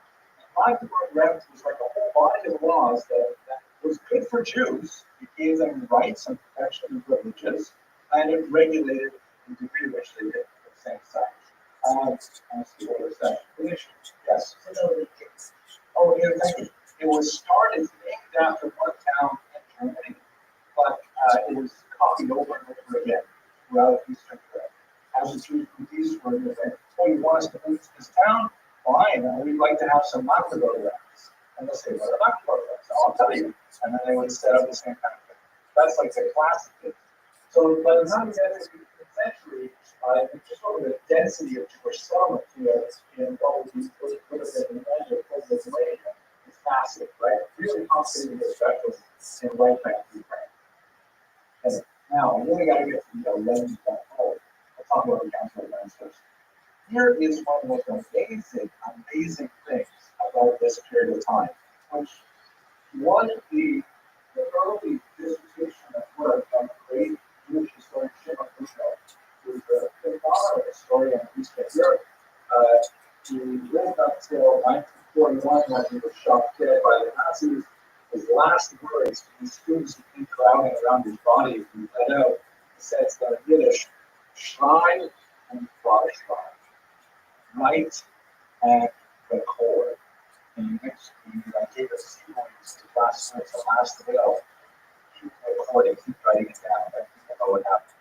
Anyway, he wrote his dissertation on the Great Council of Lands. This is what happened. You have, like, in all of these tiny steps all over, you have a house. When we talk about the Kahal structure, the big din, and with the panas and the pillars and stuff like that. So each Kahal is making its own rules, which are basically Talmudic in nature, but they're going to have some variation local customs, things like that. But after a while, they said, you know what? There's so much stuff that we share amongst our people, and that we could actually standardize ourselves if we organize ourselves into a kind of super community, one big community, one big council that would pass legislation for all communities in the course of the many population.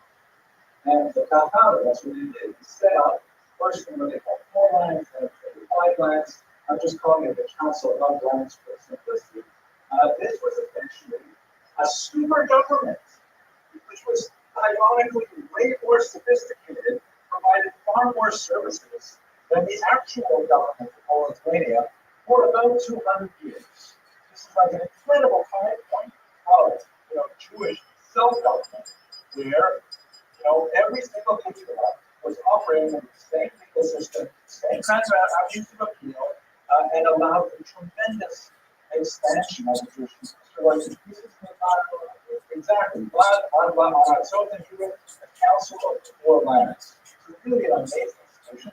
I'm just curious, what kind of things do you think that they were involved with? What did they pass legislation on? Mr. Evans? Taxes are good, right? Control tax, food tax, definitely good call. What else? How to deal with people who are blind, for example, someone like you heard about that. Yeah, good point, Mr. Rubin. You're absolutely right. How to deal with people who refuse to recognize authority. Like, let's say you're living in Minsk, and the patient sends you a serial, you're going to show up to court. You say, I'm not going to listen to the court. I'm going to go on to Minsk, right? So if there's no central government, so now you live in Minsk. That's kind of like Americans like that today, right? You don't like the big in Detroit, so then you move to Seattle because you can, right? And unfortunately, our base doesn't have the power to kind of chase you to Seattle. But the $5 vote did. They can say, oh, really? You can escape the rules by going to Minsk? No way. If there's a harem placed on you in Minsk, you are also going to be under harem in Minsk, which was like huge. Again, remember, there is no secular Jewish identity at this point. The only way you can escape the power of your patronage is if you become Christian. There's no sort of like, I'm just not going to kill you. That's something that happens for 8th century on, afterwards, first Western Europe, and eventually throughout Eastern Europe as well. But it's not at all true for councils. So in other words, wherever you went, there was an incredible system all around. One other area that might go, like where you feel a lot, for example, is with Eaton. The guy wants to knock his wife again, and he says, I want to punish my wife, I'm going to move to Minsk. And his wife is stuck in Minsk. Well, they will send goodbye and they come up and bring him back to Minsk. He's what he's doing again. That's the power of this incredible thing that's stretched again through what would be today's 6 countries. Yes, Mr. I know in Bohemia they had prisons for Jewish people who it was better there on the weekends than being treated in other prisons. It was absolutely applicable, although flogging was more common in prison. Because in prison involves this great expense, right? You've got to keep people, feed them, all kinds of things. So you flog them once and it's done. And it's a physical pain people are afraid of it, so flogging is far more common. So you go through Eastern Europe, you can find like some, flogging villages where they were actually just really flogging. Money was flogging, and all that kind of thing. Okay, one other thing you might find surprising, but I guarantee you every single day, is the innovation of the bottom of source. Can I give you a hint? I don't know if I can give you a hint. What do you see when you first open up a book, a Hebrew book? Close to copyright, yeah, or whatever they call it. All right, what is Haskell? Now, what does it certify? I guess it's more like, it's like, all the other books, quotes from other authors. Functional word, right? Yeah, right. Mr. Abrams? Credibility in what sense? Like who writes those and stuff? Right. Big rabbis. Big rabbis say, right. I remember a big rabbi writes, I never had a chance to read this book, and everybody tells me that the author is a really nice guy and decides it, right? I can tell you later this book says you guys have done big ones, right? But that's how we use Haskamas today. But Haskamas were invented by the God of Sos because of the new technology of printing. Because it used to be when you wrote a state there, that basically once anyone had a manuscript, they could, if they wanted to, spend the time to copy it out. It's the procedure, but copy it out. And once everything happened, that's right. And the price of printed books dropped significantly. And then suddenly became a great invention that, oh my gosh, I found this manuscript here. I can just put it in space, print it off, and I'll make a million slots, which is $12. I didn't, but of course, it's great. And so, and you can also do that with someone else's books. Let's say, for example, you read at the time out here in Johnson, and you're just Krakow, and it's a great book. It's a fantastic book. You grab a copy, you quickly go back to that stage. You typeset your own version of the book, you print it off, take a lot of money before you possibly ship his books out to Krakow. And it was a real problem because, it was upsetting authors, it was upsetting people who put a tremendous amount of money into the printing process in the beginning. So the God of Sos came out with Haskamos, which originally were just agreements that nobody else was allowed to publish this book for a certain number of years. So we're back to what the student said, copyright. That's essentially what Haskamos were at first. They did not say anything about the quality of the book or the prototype of the author. They basically said nobody else is allowed to publish this book for 5 years, 10 years, whatever it might be. And that was how we got evolved into the Haskam that we have today. Ironically, the Haskam that we have today is closer to what the Catholic Church uses called the Immature, which is basically a sign that the Catholic Church says it's okay reading, which you've probably never seen in any of the books you read, but sometimes you see a Catholic church. So these are the kind of things the God of Sos did, and they continue to fulfill this function at various levels, really up until 1844, when the Kahal was finally abolished by the Russian Empire. But very, very active, really up until the late 1700s. Okay, are you interested in questions? Yes, They were just wrote for one of these shows, you were to get and Christianity. That was a typical thing. That might be one way for them to focus on. I know it's an ongoing problem of some significance. And it's a weird thing. I think on a psychological level, it's so bizarre that you see over and over again in history. Sometimes when people get divorced, it's an amazing thing. They hate each other so much that they will punish themselves in order to hurt their former spouse. Like saying, like this guy in Israel who went to jail. In Israel, they put him in jail if he didn't get a get. And he went to jail for like 20 years rather than get caught again. And it's incredible how this happens. But that's true. The only way to really escape the mutual religion was to convert. And that worked to some, perspectives. Okay, now we got to talk about the difficult stuff. We read that. Ready? Okay, so here's the thing. Why were Jews invited so much? We talked a little bit about mentioning that just kind of cool from the other points. Far more significant aspect, something which became the backbone of the Eastern European Jewish economy, was the system known as the Rabbi. It's a Latin word which is incorporated into the Polish language, and it basically means tax farming. How does this work? If you look at the map, let me just go back to the map for a second here. If you look at the map of Eastern Europe, you have a tremendous number of noblemen of Schloss there, that are, it's not very Schloss there, but it's nice to say, that are living primarily in Poland. And they, through conquest, are dominating right now Ukraine. And Ukraine is not an independent country until the 20th century, and at this point it is part of this Polish community, particularly Polish landowners own these massive farmsteads called latifundia. Again, another Latin word, but they've got all these Ukrainians living there as peasants, or better term in this context would be serfs. S-C-R-S. This is a version of feudalism that lasted up until the 1860s, but 1865, defining as a serfs are sort of like slaves, except they have a certain degree of freedom of movement. They may not leave the land that they were born into, like the immediate village area, and they're required to either pay a tax in bullets, like a certain amount of their produce, or in wages, money, cash money, which is very hard to find, or in labor.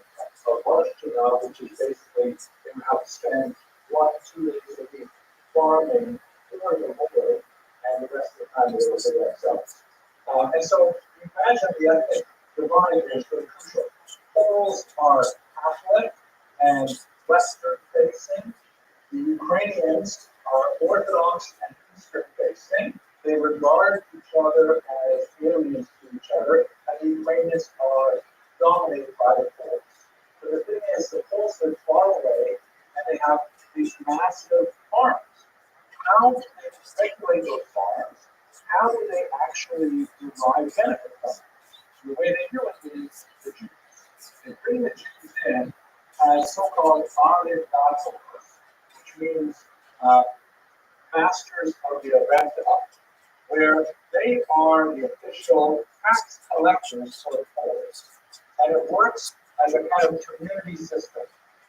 So the Polish nobleman, let's say in Warsaw, will bring a Jewish community to the shtetl. Or it's important to note here, very importantly, that these shtetla, these little villages, and the surrounding farms, they are literally owned. Soil, buildings, everything owned by the nobleman. Even to a certain degree, the serfs, the people, are owned by the nobleman. But he doesn't want to go there and like be driving around in the buggy all day, making sure that the serfs are working. So what he does is he says to the Jewish community that's planted there, okay, you guys are my tax collectors. I want you to collect 10,000 zlotys for me next year. I want you to collect that money. And the Jews say, we will accept this contract to collect 10,000 zlotys for you. And the Roman says, fine, go ahead and do it. He does not want to get involved in the nitty-gritty of how exactly they collect it. This is not a modern or bureaucracy. There's no IRS going on here. And the Jews have to go back and they have to collect that money from the peasants. Now, two things are important. The first is who's paying the Jews? The nobleman is not paying the Jews. The Jews are paid by the amount that they collect minus the amount they have to pay to the nobleman. So in other words, if they agree at the end of the year, we're going to provide 10,000 zloty, then the nobleman says, okay, that's your contract, come back to me next first of Elul with 10,000 zloty. Jews go back, they've got to collect 12,000 zloty, and the 2,000 they collect is for the Jewish community. That becomes their mainstay of their economics. And the nobleman doesn't care how they do it, doesn't really want to get involved. So they involve all kinds of tax collecting devices, such as most commonly tax on produce. You bring in 10 bucks a week, you've got to give one to the nobleman. You trap 100 rabbits in the nobleman's forest, you've got to give over 10 of them. You want to cross the bridge over the lake, the nobleman built this bridge, you've got to pay a toll. And in some extreme cases, it's documented, if you want to be in the nobleman's church, want to baptize your child, or get married, you have to pay a tax to Jews use the church. And as you can imagine, this must have been incredibly galling combination. We don't know how extensive the specific tax to get accused of the church really was, at least in terms of historical reality. but in terms of the Ukrainian perception, it's massive. They have these popular folk songs that were memorized by the blind guitarist called Rothschild. And they all go on about a Jew who was charged with choosing them out in order to get into the church to get married and stuff like that. And you can imagine that this is really a tremendous amount of history. So first of all, the Jews that were they were getting rich. They were the lowest class in the peasants. I think they were that's all money and money was there. Well, there you go, Mr. Freeman. That's like salvo barons, right? And there are almost what you're saying. First of all, we should understand that our depictions of shtetl life, we're talking about something that lasts for about 700 years. And there were definitely good times and bad times. And also, you have to understand, we're looking at shtetl life, and we've got, like, we don't even think about the fact that we got running water. Right? When I was going to the river and drink water, was a daily chore for everything. So their overall standard is much lower than ours. So we tend to be distracted by that. But generally speaking, if you were like a Martian coming to the planet and you went to Eastern Europe in, let's say, the year 1600, and you had to choose, do I want to impersonate, do I want, like, invasion of the body snatcher, do I want to impersonate a Ukrainian peasant or a Jewish tax collector or a Polish nobleman? You probably choose Polish noblemen, but second choice would definitely be the Jewish tax collectors. They were definitely far wealthier than the typical Ukrainian peasant. They were also the scapegoat. That the Ukrainians did that. They were actually the noblemen. They interacted with Jews in the behavior. You are absolutely right. I mentioned the year 1600 because in 1648 this developed a lot. As you can imagine, huge peasant rebellion, all kinds of anger directed at the Catholic Polish lords and their Jewish noblemen representatives right from European Ukraine. But you can understand the economics behind that huge explosion of anger. And in fact, I'm not like, being really counterintuitive. I tend to have sort of like a vision, like you said, with Bauhaus. We have a vision that's sort of colored by Fiddler on the Roof, and never seen that movie together. But Fiddler on the Roof presents a certain kind of image. A lot of it is true, but that's the perception, let's say, of 1905 in image, which is very different from 1600. You can't take back to the 1600s in the same way. And it's a rosy picture. In the book, however, a really important story, which I recommend you read, there's the research has Yemen Tula, very, very powerful book by Nathan of Hanover, a historian who records the uprising of 1648, and it features goes to town on how evil it was and how stupid it was for the Jews to get themselves in that kind of economic position. Anyone with eyes in their head could have seen that this headed for a disaster, that eventually things would go off, and they did. And that's what Jews from the 17th century really, initially self-critical about, wow, bad choices Jews made in the 17th century. Primary six, so absolutely. Of course, primary weights.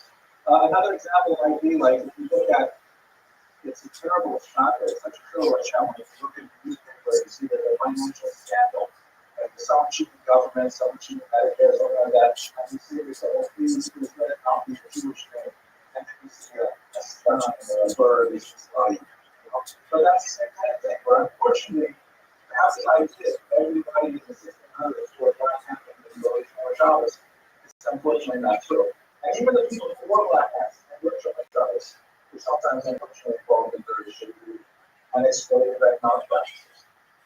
Devastating. People were as old as before today, at the water, the public, so that's a fascinating question. More of a theological question, I think, than an economic or historical question. All I can say is I don't want to step on my lane into the theology part, more the history part, but we have this idea that we need to have those declining generations. But we also have the idea of halacha follows the later generations. So what does that zero? If we are constantly lower than previous generations, then how can we follow the halacha of the later generations? We should follow the halacha of the Mishnah, like what the Mishnah rules. So the answer to that is that in my humble opinion, I think I read it somewhere.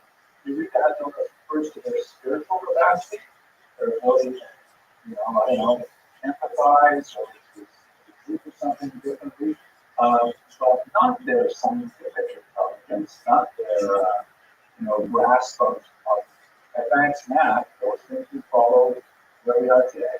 So we can become smarter without the time. But I think if you ask Rabbi Sachs, he'd say, of course, you can come out with just a year. But if he wants you guys to max out all of your ethics, so I don't know, you guys are asking outside of that. Let's talk about a couple of aspects of the window, which is very nasty. One of the aspects of it was broken knots. So, like, as you said, that's, that, it's one of our memory is really pretty boring. It's good for not money. Well, I don't like the idea of more interrupting because that implies that violence is somehow justified. I wouldn't want to justify violence in the end of it, it's not the process. But I would say that, it's more, let's say, rational. Right? One of the great historians of all the Senate and the Governor of Latin, and he writes that one of the things that characterizes real anti-Semitism, like that racist stuff we talked about last week, is that it is fundamentally chimerical in nature. So I had a word, I would write that down. It's a good word. Chimera. You know what a chimera is? Yes. Right. Why would you call anti-Semitism chimerical?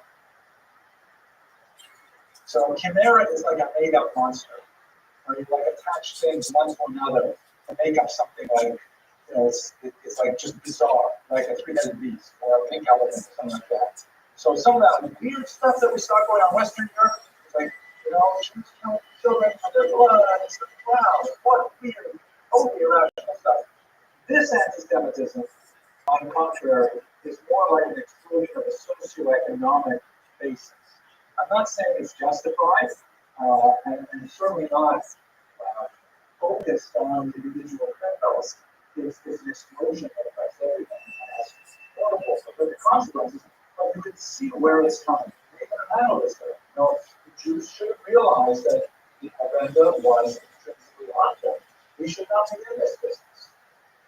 Now, another example of this, broken not state, very significant. You often see, like you see it in the French, which is like the right? The place where entire Ukrainian peasants here, they have shown Ukrainian peasants actually a more festive garb. This is not like right out of the window. But they're coming in and they're enjoying alcohol served by a Hasidic Jew. And there's a guy playing the violin there. What is the same costume fact?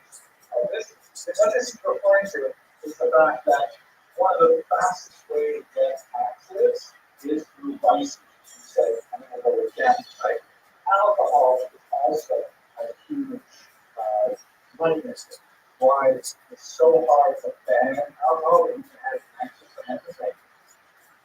When did that? See, the 19th Amendment to ban alcohol was one of those short-lived amendments. The only amendment that goes on repealed, right? Yeah, so they tried to ban it. Right? They say you can't do it. Thank you. I think the 19th clause is pretty bad. Forget about the 18th. But alcohol, everybody loves alcohol. It's the reality of it. People will drink alcohol, so you can tax. It's not something people say, that's too much of a tax on alcohol. People do it. So the Jews were frequently given a thing called propanatsia, which is part of the agenda. The Jews are the only people allowed to drink alcohol. People are the only people allowed to sell it. And people have to come to your inn in order to drink it, and you can tax people on this. Just add one more layer of difference. One more layer is, again, Jews are all still small, they're still small time like There's a ban on Christians engaging in money lending that disappeared by now, right? It's already not done 14th, 15th century, which So fish are still not, are not counting money now, what banks, lead money and so on. But in this really backwards part of the whole situation, Commonwealth, the only way you can borrow tiny little amounts of money for small things like, spoons or whatever, is you go to the Jew and invest money to borrow money. And pay a significant interest. It's the only place you get. It's not regulated. But it's just so protected by the nobleman who's like the king and Muslinger because he wants to make sure he gets taxed and abuse the Jews because he gets trouble with the government to do it.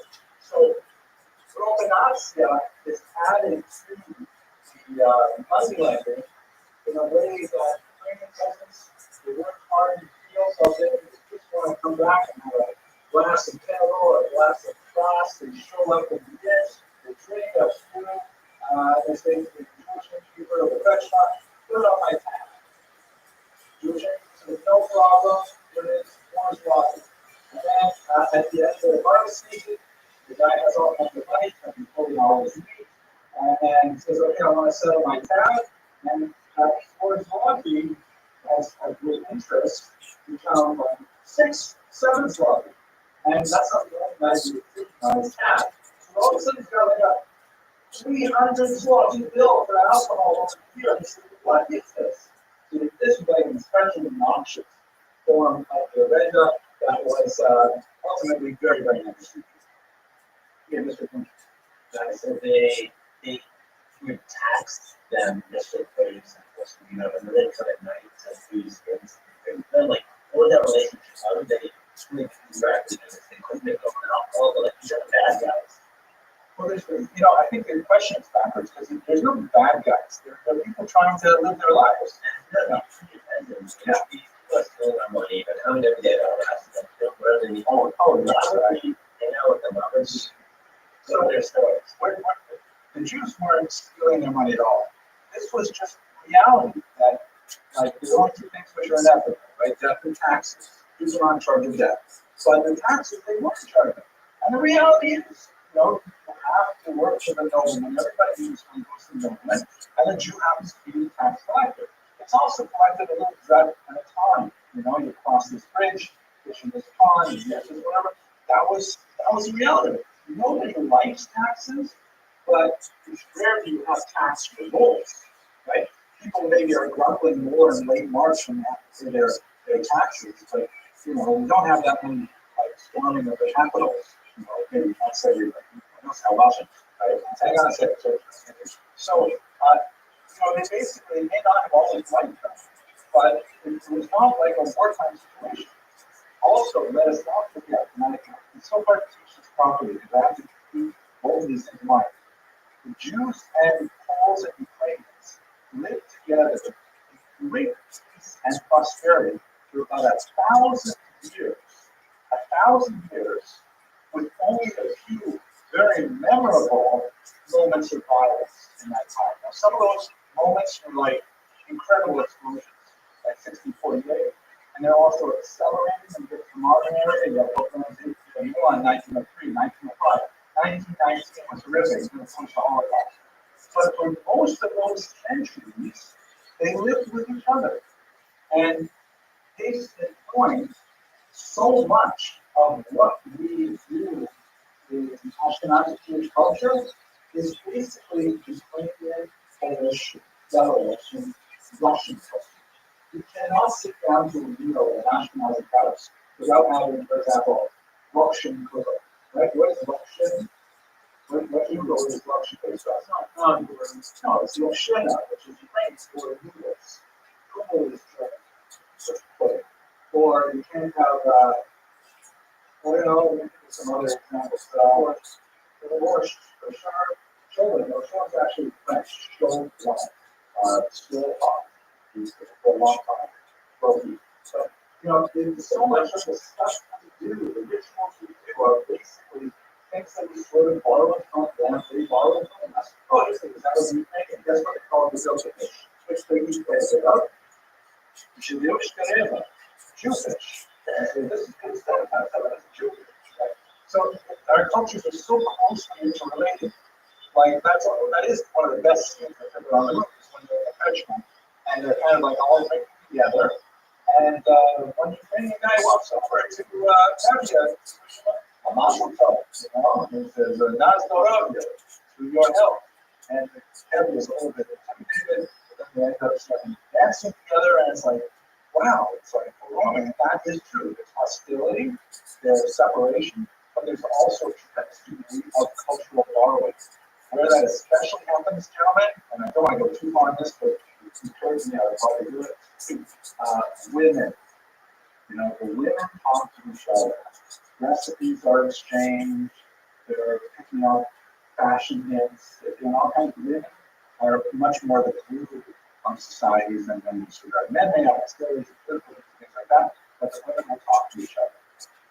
Okay, Mr. Elderstein. So you're saying that like the Jews were just the tax collectors and tax people and reality of like and saying that people do this evil or whatever. Yeah, they were not like Muslims or trying to kidnap our children. But you know, more perspective, you ask most Americans what you feel about the IRS. People are most likely to tell you, oh, I hate them. Oh, I wish I could just visit you, right?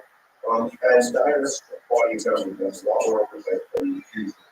And they will also people of monopolies also have very strong ratings in the government.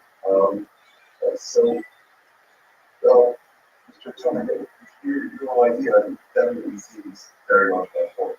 No, but we get these instructions and it's so different because there's a difference between what people say and what people do.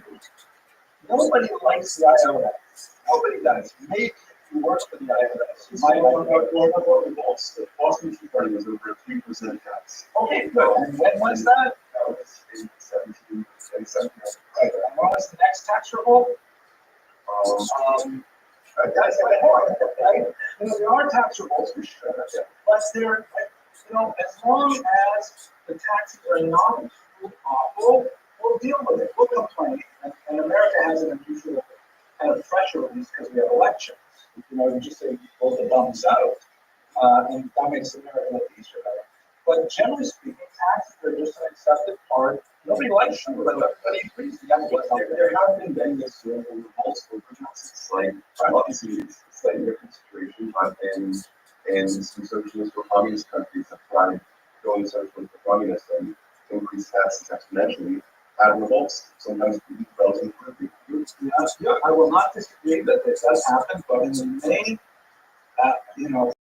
people just want to live their lives, and if the pressure is not too great, they'll just make sort of a benefit analysis, and they'll say, it's just easier to live. Pay the money, and then they'll leave it. And it's only when it's too much that you have the revolt. And this is one thing that I'm going to say, every year that you drank during winter. okay, so that's what you do the comment, right? That's the thing to say. Yes, it does happen. This, by the way, is a great piece of art by the fantastic video Rabbi, which shows the reply to the Zaporizhian, or the reply of the Zaporizhian to the Sultan. These are this list of like appreciate, especially for the piece of art. These guys are the original Cossacks, or Cossacks. And what they were people so upset with the system that they lost the Dutch. They fled the Ukrainians, right?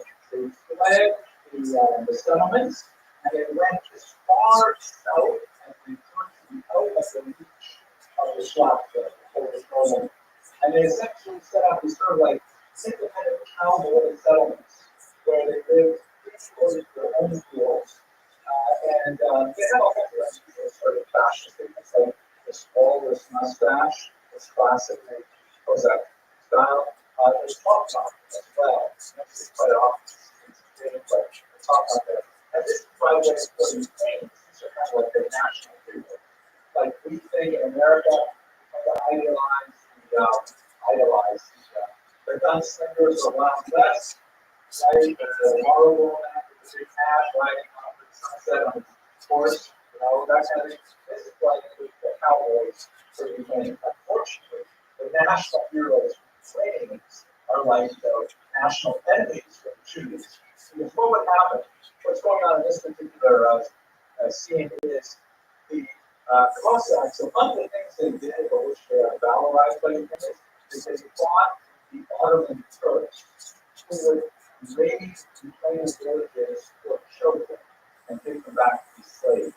Really awful phenomenon in early modern history. And then the Cossacks would fight with them. And at one point, the Ottoman Turks said, "You guys can stop attacking our slave raiding within the villages." And so they went back to their note to the Ottomans. And so here they're celebrating that one guy knows how to write. He composes a letter, and all the other Cossacks are like suggesting various, you know, profanities to assert this letter. So this is really like the Cossack mindset as encapsulated in the Rabbit's work. They were led by this guy, Rothschild, who was one of these hardy noblemen who fled to the city of the rapids on the southern Dnipro River, and he organized all of these kind of like bands of free-running Cossacks, and he said, "Let's all organize ourselves, and let's not run away from the Polish noblemen. Let's run at them, and let's attack, and let's kick them out of our territory." And of course, this was a hugely bad for the Jews, because the Jews were the tip of the spear for the Polish economic system, right? The Poles were living far away, but the Jews were living right there in right bank Ukraine. And so when these Cossacks came, and they had all of this pent-up anger at the Polish noblemen, who were incidentally also sort of culturally trying to dominate them, trying to get them to convert to Catholicism and leave their orthodoxy, so there's also a religious element to it. They came sweeping into these Jewish deadlock, and the massacres were horrific. I mentioned Nathan of Hanover earlier as a chronicler of the period, and although he does criticize the Jewish involvement in the horrendous system as being really the basis of the problem, he does provide such a horrific and like emotional description of these pogroms that I'm not going to tell you the kinds of things he describes because they will scar your mind and you'll never be able to forget them. If you are curious about reading this, then look up Yevon Matsura. It is a chilling, awful read. Now this comes to the region, or the region by the period is called in Hebrew Zeras Tach and Tach. Tach and Tach referred to the 2 years 1648 to 1639. It actually extended a little bit longer, but these 2 years were the worst. Sorry? Yeah, I never came up with that. It's absolutely horrific. The violence perpetrated on Jews. And again, let's not forget that if you had 1,000 people working in a particular shtetl, let's say 1,000 working individuals who were men and women, then chances are maybe 40 of them would be directly involved in the agenda out of 1,000, maybe 100, and the others would be involved in all kinds of other things that were supported by the agenda, kind of like Las Vegas. Las Vegas, what's the main industry there? I keep coming back to it. Gambling, right? So gambling on Las Vegas, or after Las Vegas, little bits of cards that were, they would literally dry up because all that water was important, right? But most of the people in Las Vegas now work in casinos. They work in all kinds of ancillary industries, hotels, and cheapers, restaurants, stuff like that. But they come in to do gambling in casinos. So the casinos are the reason why Los Angeles exists, but most Las Vegas, most Las Vegas are not working for casinos. So the same thing with the Orenda. The Orenda was what really allowed the basic GDP as a backbone of the economy, but the vast majority of Jews were outside of Bergen. Silver slipping, pin slipping, and small trails, you had the occasional scholar, surrounding things. This is actually especially rich comparison because the shoes are always metal. Casinos that are little factories. Trails and one last thing. First of all, I'm not going to repeat that. But we talked about this, this is the translation of the The German thought congratulations sites. All really good. On my memoirs. It is absolutely terrific. There are English translations. Now, one of the things that is a challenge to historians is trying to figure out, we have these variable sources, the manner of perhaps people, but there are many other sources as well that describe this horrible devastation. But it does not seem that the scale of devastation was as large as the historians recommend. You'll see citations. It seems like every time someone writes about this, it increases by another 100,000 victims. So you have 250,000 victims. But the reality is, if you look at the inspection, there were only probably about 40,000 people in Ukraine at the time. It's hard to imagine 250,000 people killed, with only 40,000 victims. Chances are, it was probably somewhere in the neighborhood, depending on which historian you read, probably in the neighborhood of something like a third of the population was killed, which is a devastating number. But the total number is not at all like what a lot of people. Okay, let's take a trip now. We'll wrap it up. This is a 5 it's Ukrainian, so I don't know if it's domination. Yeah, not good yet. No, it's let's just put it in, right? So 5 paper notes, and this is on the $5 bill of Ukraine, none other than $12,000. So again, you know, we started talking about how we're learning from. For the Ukrainian state, let's see, the most part has a great national hero. He's been towards that. And united that and brought them all together and pushed out the Polish landlord. Also, extending massacred lots of Jewish out of doors. But when Jews see this picture, they see how they see horrible selling. So, and that's both of those pictures are true. You just have to understand the lens in which they are viewed. As you turn to the last question, you may have the same history question. Yeah, we say the Native Americans look at Columbus and the person on point. So we didn't kill each other back and forth. Well, we killed the Native Americans. As far as the comparative martyrology, I got to do something. By the way, in Central Square, they have like this very heroic statue on this there as well. The earlier version of it actually has like a process, actually has like a struggle at the foot line. Sorry, say the last time it was 4 days. Okay, let's call that a day.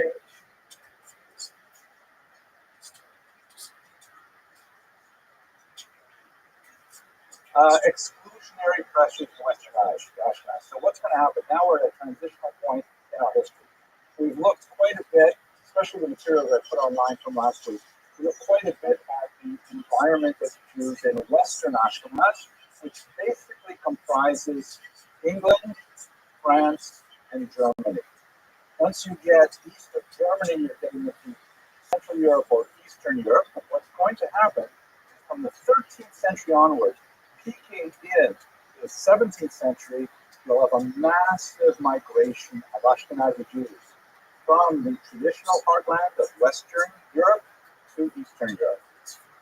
There, in Eastern Europe, there's going to be a massive population explosion in the 19th century as a result of several factors, including things like the invention of the smallpox vaccine, the unique style of Ashkenazic living arrangements called KES, which reduced infant mortality significantly, and it's going to be just an explosion of Ashkenazi Jews in the 1800s. And eventually, when we get to the end of the 1800s, we'll have another big population movement from Eastern Europe to America, to Western Greece, South America, Canada, Australia, Israel, things like that. So we're now going into the period where Jews are going to be leaving the Ashkenazic heartland to Eastern Europe. That's 13th to 17th century. Yes, remind me your name, please. Last name. Parente, Mr. Parente. This is over here. Yeah, that's what's hard to get. Okay, Mr. Parente.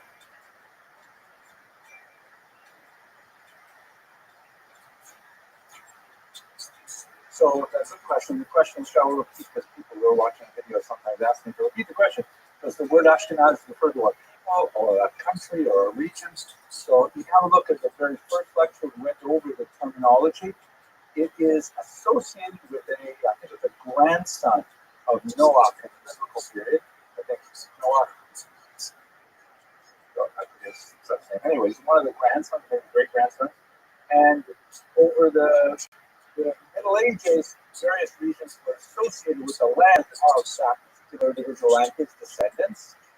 For reasons that we don't totally understand, this was eventually associated with the region of the Rhineland in northern Germany, and the Jews who moved to that area were known as the Jews who moved to the land of Ashkenaz, and then they were called Ashkenazi Jews. So we have no real good reasons to associate specifically that region with the place Ashkenaz. It's kind of arbitrary in some terms. So we're now really only for people, and the Ashkenazim are only Jews now, obviously, because only Jews use that terminology. Okay, have a look at the first lecture that's online. Okay, shall we go on? Okay, so now I'm looking at the reason why Jews moved from Western Europe to Eastern Europe twofold. First, there was a push for Jews to leave that will culminate in expulsion.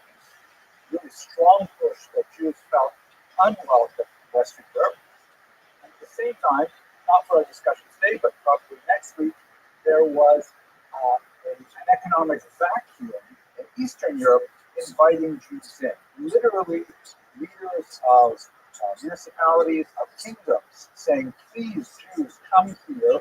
We will give you privileges. We will give you tax breaks. We will give you specific, legislation that you will want, like the right to build a wall around your community or the right to have a monopoly on X, Y, or Z.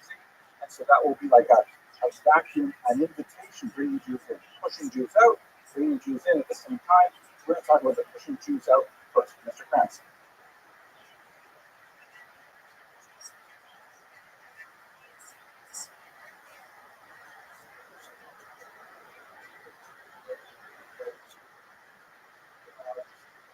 Well, you're right, Mr. Krantz. The first Jews who are allowed to be full citizens, that happens in the 18th century. So we're talking about 1790 for the Jews of Bordeaux and Bayonne in southern France. We're still here like about 400 years earlier, and nobody has citizenship. There's no such thing as a citizen except maybe the king and maybe his wife.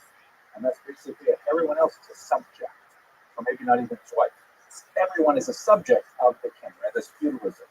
And all you can hope for is privileges that the king gives you. So we're still in that period right up until you get to the 18th century. All right, let's look at one major factor in the push for Jews out. The first is something called the Crusades. This is like a scene in history. This is one of those watershed moments. You know what the term watershed means? It's a good term. That's why I grew up near the Arctic watershed. Anyone want to define that term? Mr. Silva? No. Watershed is the earth, like when rain falls, either flows toward a body of water here or a body of water there, right? Depends on the elevation of the particular spot. And, like where we are right now, we're in, I guess, probably the Atlantic watershed, where every drop of rain that falls here in New York will eventually flow towards the east into the Atlantic Ocean, right? Like in the beginning of Kohelet. So all the rivers flow to the sea, and the sea is never filled. But if we were to move a little further west in this country, we would get to a different watershed where all the water would flow into the Mississippi River and then down into the Gulf of something. Right? What do you call it? Gulf of America. There you go. So that's the Gulf of America. Or further west, we see a watershed where it flows to the Pacific Ocean. I happen to grow up near the Arctic watershed, north of the Arctic watershed, where all the water that rain, all the rain that fell where I grew up was flowing to the Arctic Ocean because it flew north. So our watershed means like up until this point, something is going this way. After this point, it's going the other way. So if you think about that term as a historical term, the Crusades are one of those watershed moments where beforehand hand, people understand the world in such a way. Afterwards, very different. Another watershed in time would be something like 9/11. That's a huge watershed for the United States history. That was just before many of you were born, but we live in the post 9/11 era.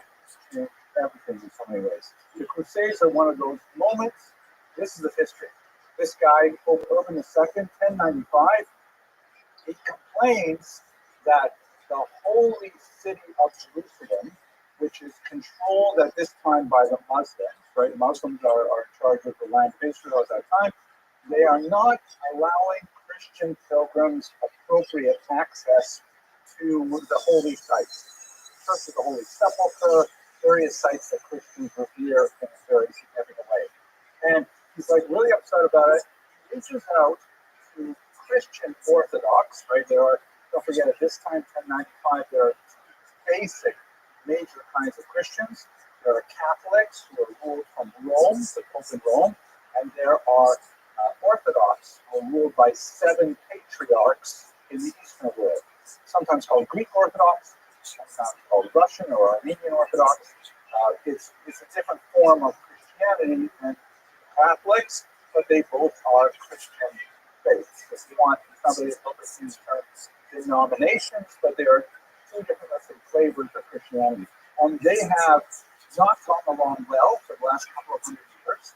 But he says to them, wow, it's just so awful that, we're hearing about Christian pilgrims not getting in to see the Church of the Holy Sepulchre. And the entire Christian world just, resonates with that message. It says, yeah, it is terrible. Pope Urban II calls for something called a crusade, based on the word cross, the crucifix, saying we should all go there, we should organize ourselves, and we should take back the land of Israel from the infidel Muslims so that Christians can safely go there to worship. Massive reaction for a whole bunch of reasons. There was a certain amount of unemployment among the knightly class, for example, and they had literally nothing to do, but this was a great excuse. They pulled it together, particularly in the region of France and Germany, and they make their way all the way across Europe to the Holy Land, and they fight the Muslims, and they take over the land of Israel. The next 200 years is going to be ongoing fighting with the Muslims until finally the Muslims drive them out. This is the era of the Crusader kingdoms, when Christians from Western Europe established sort of footholds in the land of Israel. I'm sure you visited places like Caesarea and Akko and all kinds of and where you'll see lots of Crusader fortresses and things. You'll also see Muslim fortifications against the Crusaders, like for example the walls around Jerusalem were built by the Muslims trying to hold off any future attack by Crusaders, and it went back and forth for a couple of hundred years. Here you see now, and by the way, because they kept on they made their way down, they took over the territory, then they got kicked out, then they made their way down again. There are multiple crusades over several hundred years with a variety of outcomes, some successful, some not. Exactly. Isn't that surprising how that happens, Mr. Hans? So how did Jews get involved in this? Especially up here, you can see the Stars of David represent very clever sort of symbolism. They represent Jewish communities. And at a certain point in 1096, in the summer of 1096 in particular, there was an especially dangerous phenomenon because a whole bunch of crusaders, and remember, this is like a mass movement where you have wealthy knights who are able to afford a horse and a caddy and all the weapons and the armor and stuff like that to finance a long trip across Europe. And then you have hoi polloi, you have the dark, unwashed masses who say, yeah, we want to do this too, we want to get involved in it, and they come along for the ride. And in particular, in the northern German region of Ashkenaz, there are a whole bunch of these individuals led by people like Peter the Hermit, who is kind of like a rabble-rousing individual, sort of like a popular preacher, kind of demagogue. And he essentially says to these crusaders, wait a second, why are we schlepping all the way to Jerusalem to fight infidels? I don't think he used the word schlep, but you get the idea. Why are we taking ourselves in? Our whole point of this is that we are going to beat those unbelievers, the Muslims. Why are we going all the way to Jerusalem to do it? We have unbelievers, Jews, right here on our very own backyard.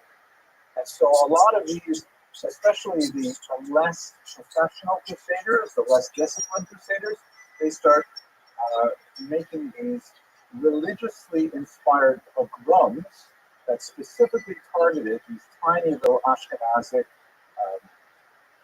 civilization outposts in the northern German region.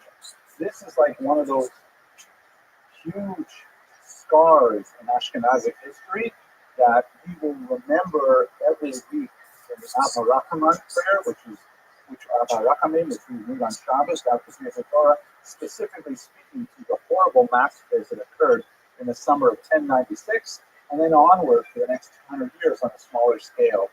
It's going to be absolutely awful. I'll take you through some of them. Mr. Zoichi. Well, the more professional, disciplined soldiers, like they've got some kind of they've got a plan. They want to go to Israel. They want the glory of attacking the Muslims. They want to bring back, pieces of the Holy Cross and things like that. They've got kind of like a bigger goal. But the lesser outfitted and the kind of they don't have the same kind of resources. They can't imagine paying for that massive journey down there. But they do want to get involved in the violence of all it, and they say, we'll just go right here in the Ashkenazi homeland. Mr. Parente.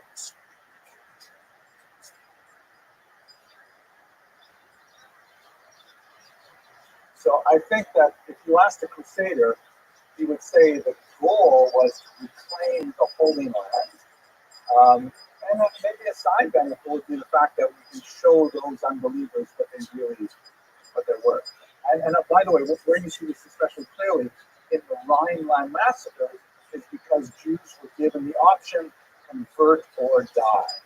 Right? This is the option: we get baptized, which will represent a victory for Christianity if these Jews become Christians, or we get killed. So it has definitely a very strong religious root, demagogic and violent and all kinds of nasty things, but nevertheless religious at its core.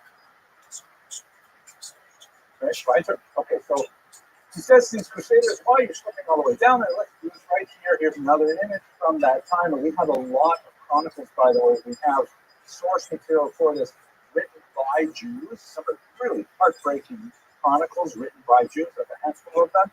And we also have Christian chronicles of the attacks on Jews as well, which largely corroborate some of the most horrific aspects of the massacre. 1096, the summer, May through June, specifically the time when they were at their most intense, the beginning of the Crusades.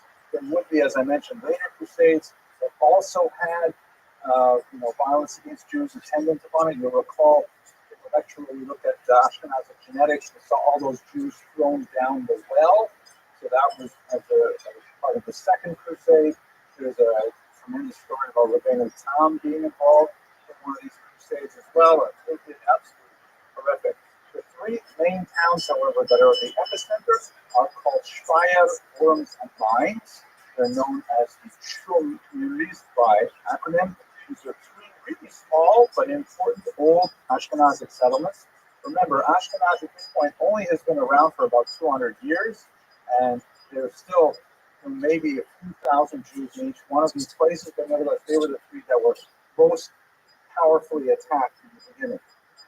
The Jewish response is fascinating and says a lot, I think, to the formation, one might suggest, of Ashkenazic culture. Yes, questions? Yes, definitely. That was where Gershom studied, for example. So these are significant towns. They're not faraway places. They're small by our standards, but still big by the 9th century.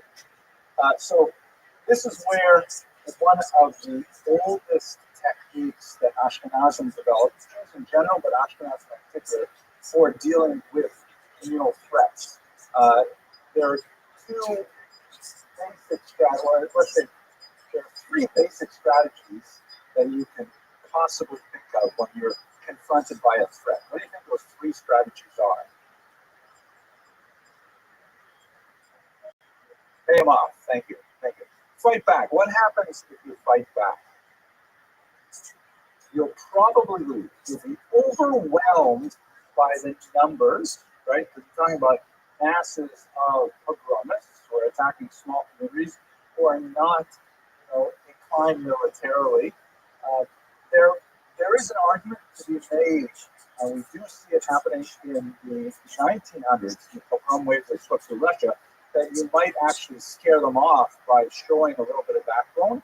But early on, the Ashkenazi Jewish communities, with very, very few exceptions, basically said fighting back is not our best option.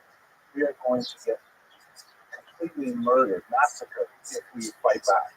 We need to rely on other sources of authority and might to protect us. So fighting back was not something that Jews, Ashkenazi Jews in particular, started doing really until the early 20th century.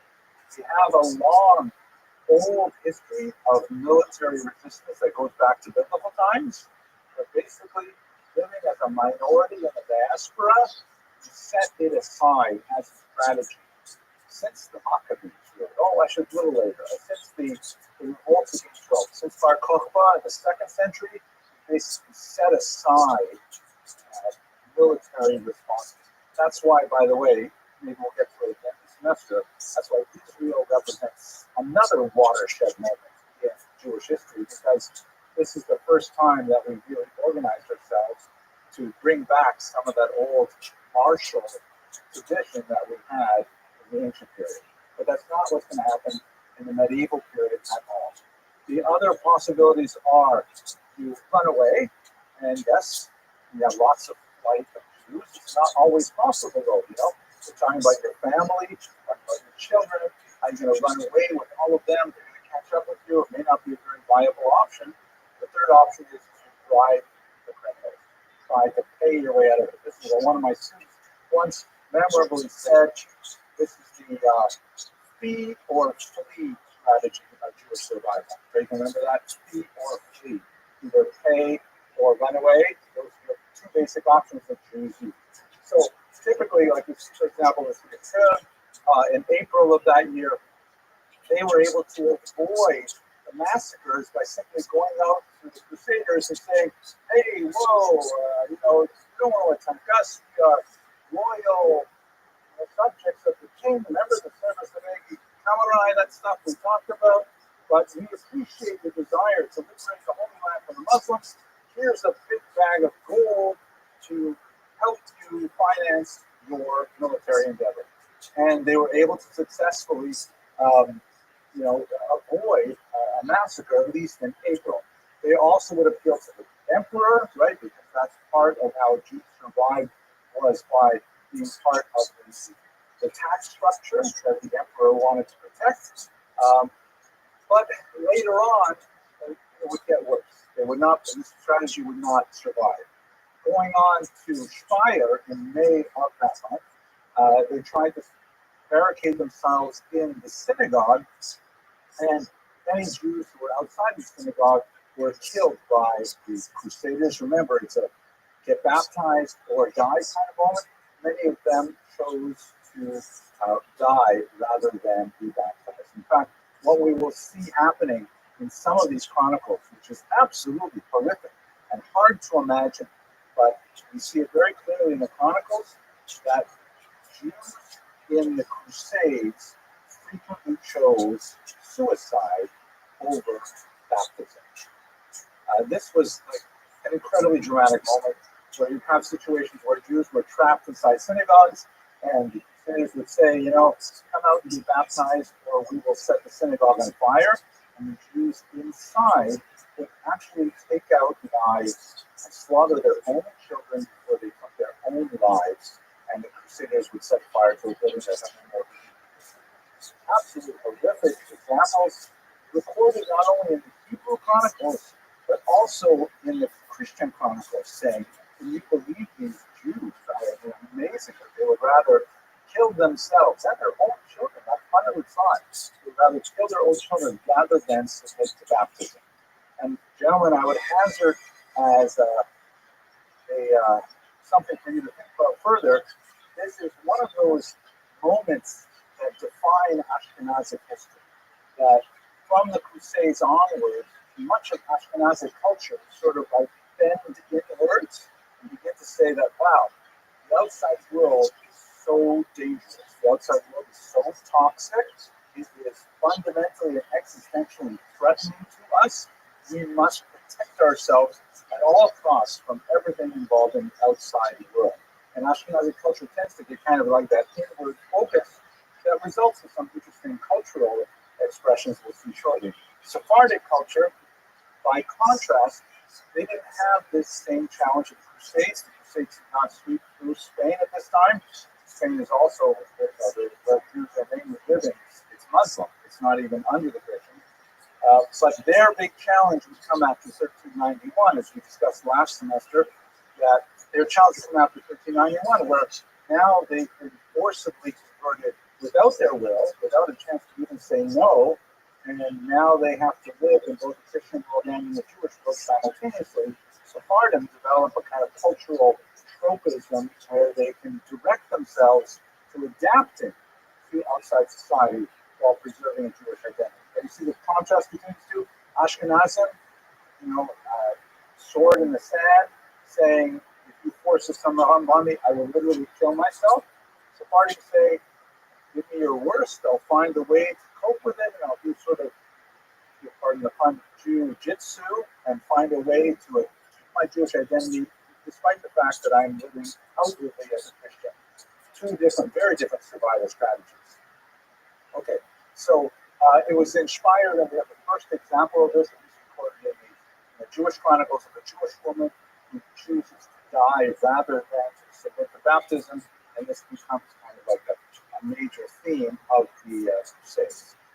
Finally, in Worms, the Jews at this time, they go to the bishop. The bishop has a big fortified castle, and they say, please protect us. The bishop says, okay, because the bishop, is one of the ironic things we see about anti-Semitism for much of this period, is that the upper church wanted to have nothing to do with this. They wanted to have nothing to do with these crazy allegations of blood libel and these bizarre ideas that the Jews had to be massacred. It was actually contrary to the doctrine of the church fathers. Jews were to be somewhat persecuted, second-class citizens, in order to send a message to the Christian world that it's not good to be a Jew, but they were not to be killed. In fact, the opposite. They were supposed to be preserved so that later they could testify as to the validity of the second coming. So the bishop says, yeah, come on in, I'll take care of you guys. The Crusaders broke into the bishop's own castle and then massacred 800 people in it. You have more and more examples of mass suicide among Jews happening. In minds, the bishop was willing to help, but he could not do it. There are some interesting examples of when you have a little bit of a pushback. I can't remember which town it was. Maybe it'll come up in my notes here. But one town, they actually arrested one of the worst of the rabble-rousers, and they cut off his hands, and that stopped the violence right away. But otherwise, the violence just ran over even the bishops, even the church.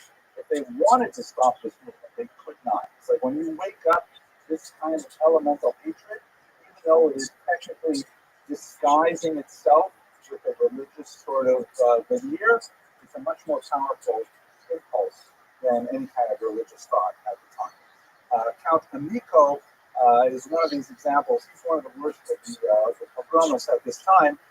They eventually leave and they make their all the way down to Hungary, and they're considered such a disaster that Hungarian Christians fight against the Crusaders, saying, you're not coming into our land, this is crazy, you come in here, you rape, you pillage, all in the name of Christianity, and it's totally not okay. So that's basically the kind of situation that's going on. One last detail is kind of interesting is what happens to those Jews who accepted baptism rather than submit to be killed, or certainly then decide to commit suicide.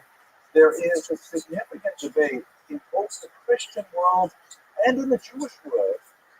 What do we do with these people? I mean, Christians, as those of you who are in the Sephardic class remember well, are sort of trapped in this ideology that once a person is baptized, even if it was done without his or her consent, they are now magically Christians. It's a sacrament, they can't take it back. So the church was kind of like, well, they're not allowed to forcibly baptize these Jews, but now that they did it, they're Christians. We have to keep them as Christians. Emperor Henry IV said, no, that's ridiculous. I'm letting them go back to their Jewish communities, and he got into trouble with the Pope over this because the Pope says, hey, who says that you're the emperor? What right do you have to say anything about Christian theology?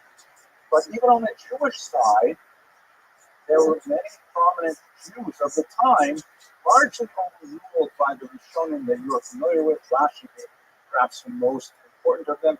He died in 1104, so the Crusades, the first Crusade was part of the last, thing that he had to deal with in his life. There were significant debates. Maybe once they're baptized, especially if they volunteer to be baptized rather than be killed, maybe now they are Christians. Maybe we should accept them back. Maybe we're only allowed to be hareg al yavor, right? You can't be allowed to. You have to be forced yourself to give up your life for this.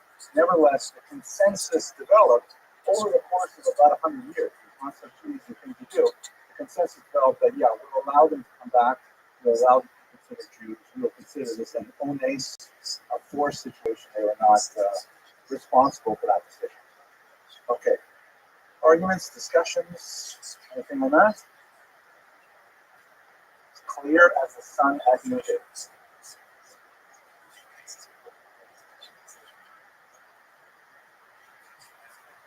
Well, when you say we, I'm not sure who exactly you mean. I don't know. I really don't know. I think that the consensus of Rishonim are that baptism has no impact on Jewish status based on the principle Yisrael Afal Pishachata Yisrael. A Jew, even though he sins, he's still a Jew. You can't remove that Jewishness from him. But I am not a posek. I'm not even a rabbi, just a regular guy. So I thought for sure. That's Rosh Hashiva. Okay, so what about Jerusalem? Jerusalem, of course, deals with the Crusaders in 1099. They finally get there.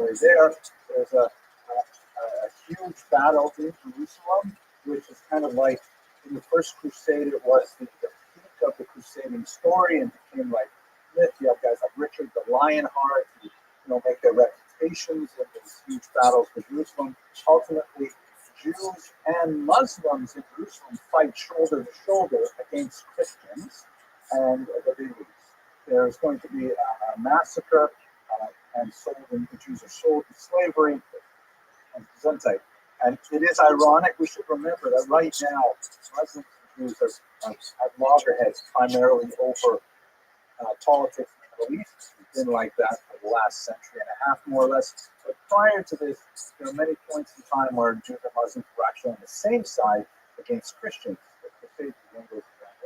Also, one more thing to point out, you should bear in mind that for much of the Middle East, if you go to the 21st century, the Middle East has not let go of this history, right? Like when America invaded Iraq, Operation Desert Storm, I think it was, right? The Iraqis referred to Americans as crusaders. They're thinking of Americans as these guys.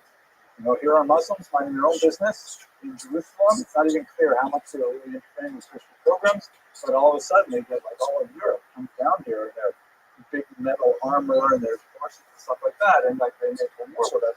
So they regard their West as being an existential enemy. Something that's happened for the last millennium, largely because of the Mr. Valente.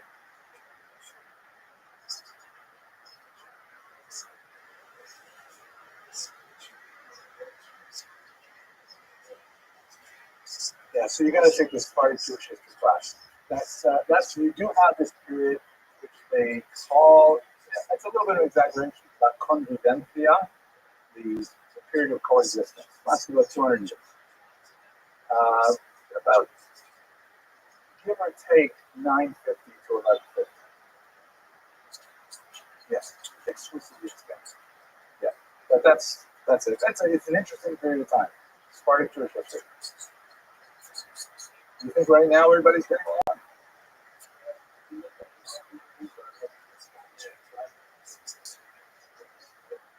Yeah, I would love that too. I think America is an exception in history in many ways. Uh, so good argument. There's a lot to be said for that. I don't think it's quite as rosy as maybe we would like, but well, here's the point, right? Okay, let's just do one weird thing here. So one of the immediate cultural expressions of Jews in the post-Crusade era that had a long-lasting effect was a movement called the Hasidei Ashkenaz. The term Hasid, of course, is biblical in origin. You see it all over Tanakh. It basically means someone who goes like beyond the letter of the law.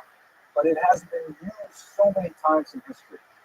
The followers of Yehuda Maccabi were called Hasidim. Samuel calls himself Hasidim. We have, of course, the 18th century Hasidic movement, Chabad, Satmar, all those guys.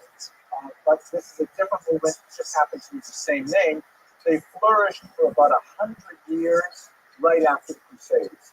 Most of their writings are focused in one book, Sefer Hasidim. Fascinating book on a historical level. Sorry?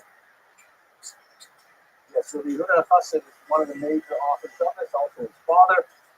This is a fascinating book on a historical level as well because it includes all kinds of interesting stories about things that happened in Ashkenaz at this time. Fascinating religious work. It's basically sort of a mixture of Musar and Halacha about how you should behave, and all kinds of like stuff that didn't make it Halacha, but nevertheless kind of like advice given by the followers of this Hasidic Ashkenaz.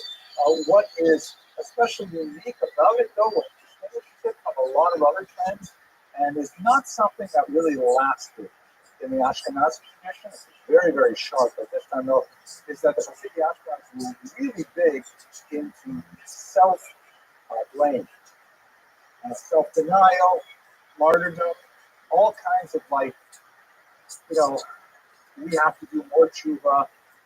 Where it's so different from much of the modern day Hasidus. When we talk about Chabad, for example, which is, and all the Hasidic ones are really much more about joy and about camaraderie and singing.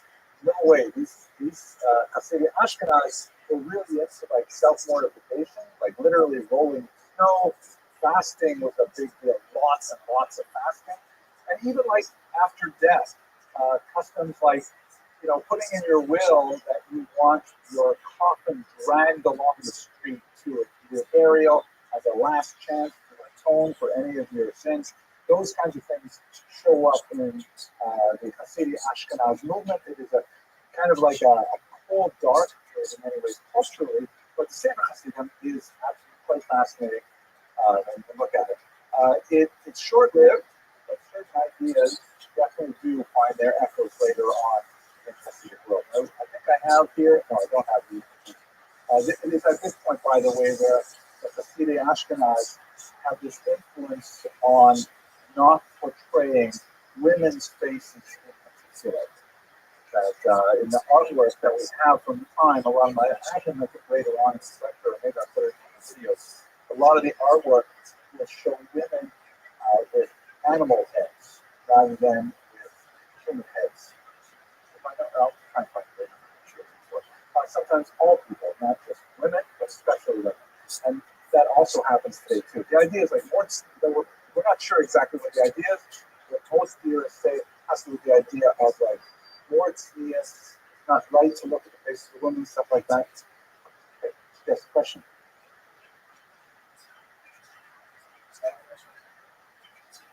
The Hasidic Ashkenaz?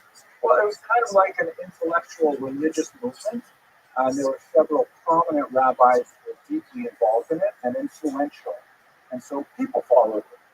People thought like that's how you express your Judaism. Nowadays we express our Judaism by like, having lots of Yot and Hamatasha. Back then they would say, oh man, I gotta go like roll the snow a little bit, I should like stop eating for 2 days, that was the style. Wear dark clothes, don't wear bright clothes.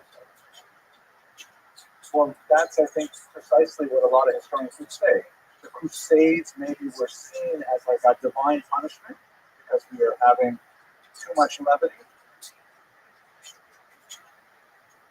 Yeah, correct.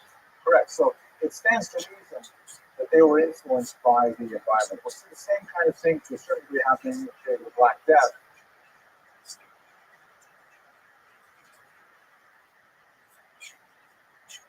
No way to know for sure. No way to know for sure. But I would think it did survive. I mean, we still have their writings, which indicated they were circulating.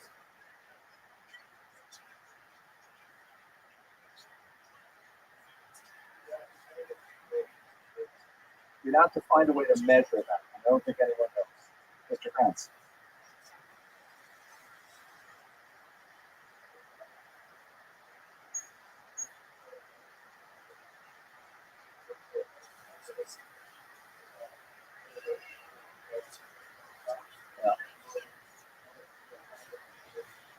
Yeah. Habana particularly did not like that.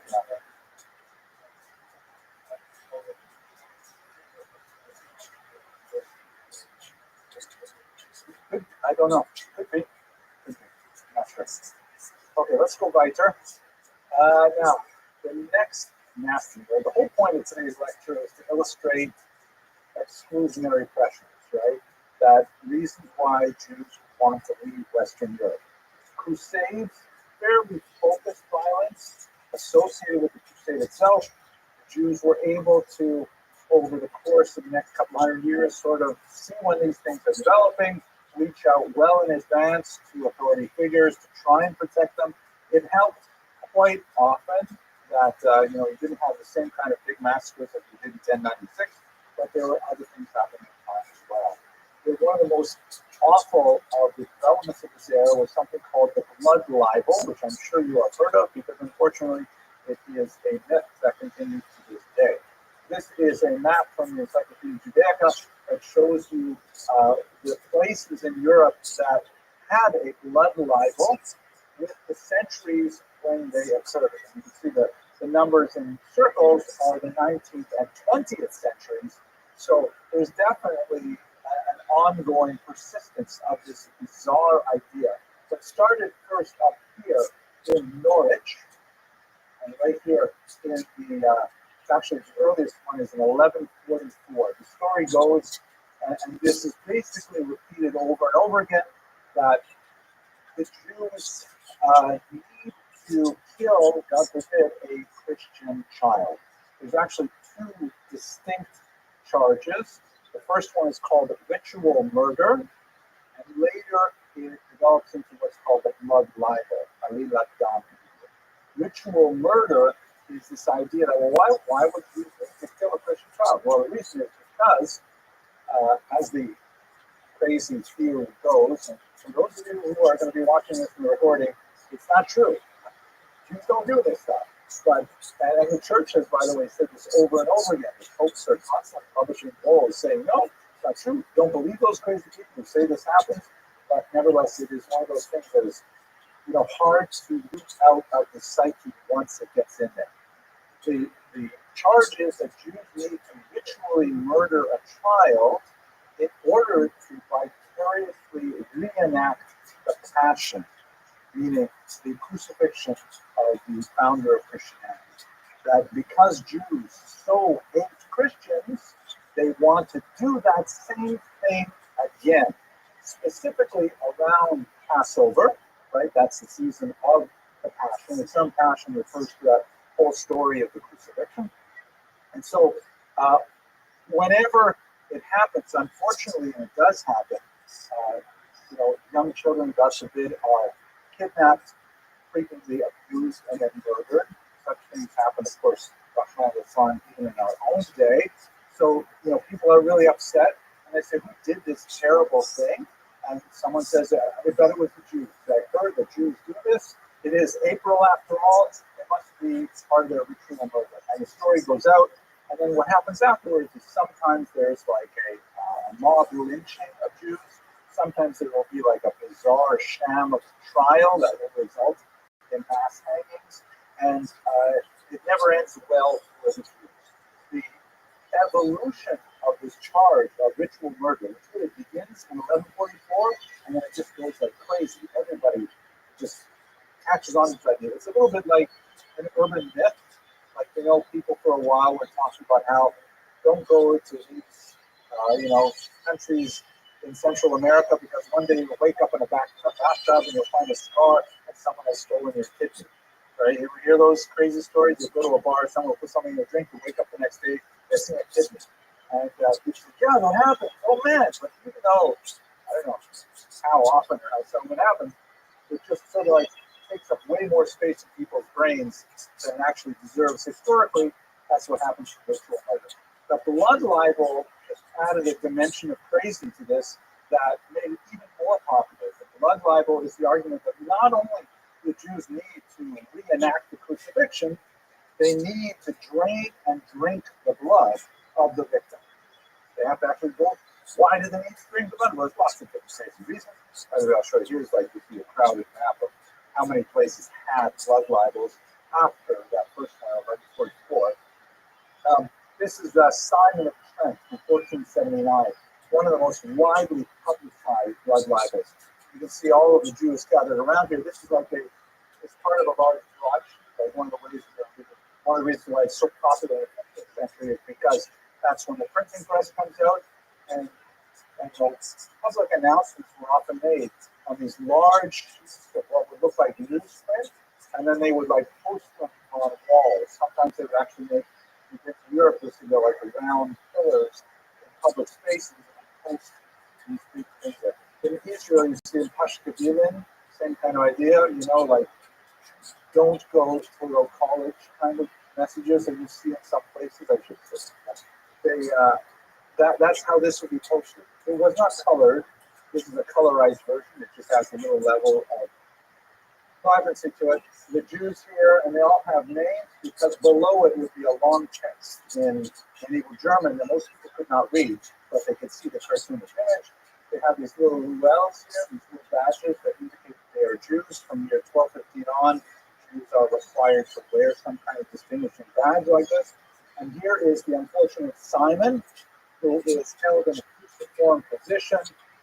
There are Jews who are tormenting him with specific torments that are meant to mimic the account of the Gospels, and they're circumcising him because, after all, the founder of Christianity was also circumcised, so they have to make the victim, Christ-like in that regard. They're catching the blood in a little pan, and then later they will do various things with blood. One of the most popular myths is that they would bake it into the matzah. And for those of you who, I'm sure all of you have eaten matzah, which is made completely out of flour and water, you know that a little bit of blood would probably make it taste better. God forbid, I shouldn't say that. I'll have to cut that out for the video. But there's no blood in matzah, obviously.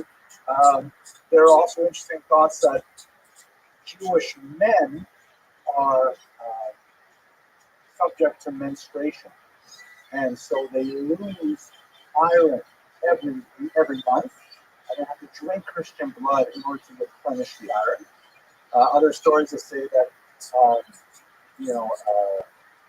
they are infertile, and the only way that they can reproduce is if they consume this blood, or it's an aphrodisiac. I mean, there's all kinds of absolutely bizarre stories. If you're curious about this really weird aspect of medieval history, I recommend you look at Joshua Trachtenberg's remarkable work written right during the Holocaust to try and wake people up as to how long this has been going on. It's called The Devil and the Jews. It's a very powerful work. He lists, 20 different things that people believe Jews did with this blood. And amazing examples of Christians actually trying to buy the blood so that they can use it for their purposes as well. But of course, there is no blood to be had. But this blood libel just became such a powerful peg in the minds of medieval Europe that it haunted the Jews for hundreds of years. Here's another depiction of Beatus Simon Martyr, which basically means Saint Simon the Martyr. As I mentioned earlier, the church in most cases completely completely decried the whole idea of the blood libel. They said it's crazy. Jews would go to the Pope and say, please, we're getting all these calumnies applied to us and we're getting attacked and it's not fair, it's not true. And the church would actually, be forthcoming and say, the Jews are right, it's not true, and so on. But there were some exceptions. Common Martyr was one of them. He was actually beatified by the church, which means he was one level short of becoming a saint. Quite often they would take the remains of the child who was killed by who knows whom, definitely not the Jews, and then he was buried in the wall of the church. You can go to churches today in Europe and see where they have, the remains of these children who were horribly killed, but the Jews were blamed for it.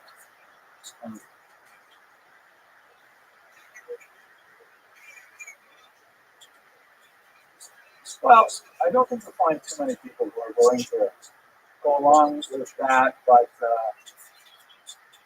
historians recognize that children is the best you can. Here's another one from the 18th century in Poland. They often have these kinds of horrific images of Jews, they use the whole idea of pedophilia, things like that. The Nazis would just make tremendous use of this entire story in their propaganda. It is one of the horrific attacks on Jews. That there's another really good reason to start leaving Western Europe. It would follow them to Eastern Europe, but the idea was you got to get away from these crazy people. That's what's going on.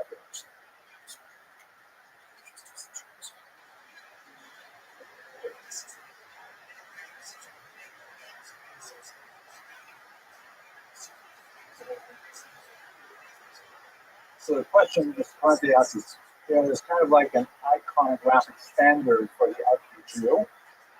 There's a great book by Sander Gilman. I think it's called The Jew's Body. It might be called The Jew's Nose. I'm not sure, but Sander Gilman is the author. And he argues that it comes from the late 19th century with the discovery of the Venus de Milo, which is a very famous Greek statue of a woman, and it was considered in the late 19th century, and it was displayed in the Louvre as like the ideal human form. And so a lot of anti-Semitic caricaturists started saying, well, if this is the ideal, the aquiline nose and the right body proportion, then the Jew must be the opposite of that. And that's when the kind of capitalist image for large groups, it's late 19th century. It's good argument for it. Okay, let's go to one last related charge, and this is next.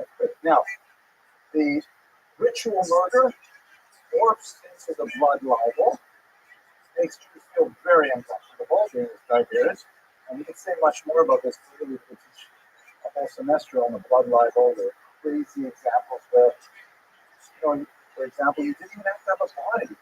Like the Blois incident of 1171, where some guy thought he saw a Jew carrying a body, but nobody reported a missing child. Nobody found the body. Nevertheless, they attacked all the Jews, massacred them, over a blood libel. It was a crazy, crazy thing. Post-desecration, however, is kind of like the next step up in this entire crazy belief system, and it affected Jews very heavily. And unlike the blood libel, post-desecration tended to have the support of the church. The church actually the Catholic Church found it advantageous to even promote, to some degree, the post-desecration story because it served their own agenda at the time. So the term post refers to a little wafer that became part of Catholic religious practice. It was part of a ritual called communion, that when you were a Catholic in good standing and you had said your confession and done whatever penance was required, then you would enter into communion, which would involve the drinking of a little bit of wine and the consumption of this little cracker. It looks like a Ritz cracker kind of thing, like they have a cage. This would be like a very dramatic moment. And from the 14th century on, in particular, the Catholic Church adopted a doctrine called transubstantiation, where they said that the consumption of this wafer and this wine, which is in memory of the Last Supper, actually literally becomes the body of Christ. that it's literally the body of Christ that you are consuming. I know that sounds a little weird. It sounds weird to me, but it's somebody else's religion, so that's what they believe. So, and that's like a very holy thing to actually be consuming the body. So, through this doctrine of transubstantiation, where it's not a symbol, it's not like representative of, it's actually the thing itself, mamish. So, if it is the thing itself, then it stands to reason that Jews would want to torture it. Right? If they are killing Christian children, as the argument goes, in order to reenact the passion, certainly they're going to do it the wafer itself, which represents Jesus literally. That was the argument. So the church, whereas they thought the blood libel was really dangerous and put down, post-desecration actually supported the argument for transubstantiation as a doctrine, which was not an easy sell. So here's a post-desecration story that is described from the German city of Passau, it's also 14th century, and it's basically, again, written with cartoons, because most people were illiterate. You know, it does have the German text above it, kind of like a, graphic novel. And the stories are almost all the same. Here is a Christian accomplice. Typically, there will be like a renegade Christian in these stories. There's also a renegade Christian in a lot of the blood Bible stories. A renegade Christian who, helps the Jews find the child, that kind of thing. Here's a renegade Christian. Goes to the church, and you can see he's looking over his shoulder as he steals the host. So he gives the host the wafers. Sorry, that's the head. And then he goes and takes it to the Jews. You can tell they're Jews because they have the ruel on their shirt. And he accepts money for the host. The host is then brought back to the synagogue by the Jews. They got it in a little box here. And in their synagogue, they torture the host. It's either stabbing with knives, miraculously bleeds. It starts to bleed. That's again, demonstrating the miraculous properties of the host. You can see that the Christian artist has never actually been in this synagogue or hasn't looked carefully because he's trying to reproduce the Nebuchadnezzar bridge here in Hebrew, but he doesn't know how to write Hebrew, so he's going to write gibberish up there. And then what happens is, like the police come to the door and say, hey, what's going on in here? We hear like some screaming, right? Like the host is screaming as it were. So the Jews say, quick, get rid of the evidence. They collect it up. They throw it into the furnace, and miraculously the form of a small child appears in the flames, and doves fly out of the flames to be caught by waiting angels, right? Like all these miracles are attached to it to sort of reinforce the idea of transubstantiation. All of this stuff is Narishkai, Robomite, is not true at all. The next part, unfortunately, is typically what actually happened. There's a mob, burst into the synagogue, they arrest all the Jews, they behead them. This is also a typical Jewish act from the 5th century. They torture them over the flames, they set them on fire. The Christians are taken away for other punishments, and the synagogue is rededicated as a church. You see the body parts up here, blood libels, things like that. So host desecration, also hugely popular from the 13th century onward, because the ritual murder, the blood libel, the host desecration, it just gets crazier and crazier. This is a map that shows the spread of the post-desecration.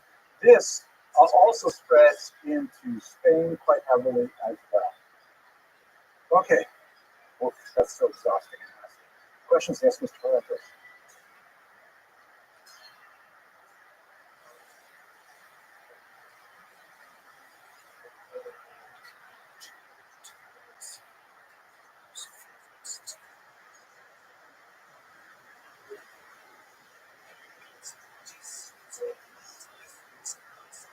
I didn't understand what your question was. Were they spread separately from what? Oh. That's good. It would be interesting to try to correlate this stuff with witch hunts, which happens quite a bit later for the most part. I think there has been a lot of stuff written on the spread of superstition connected with mass media. Like, when it's one thing for two guys sitting in an inn telling a story, you know, it's only a certain degree of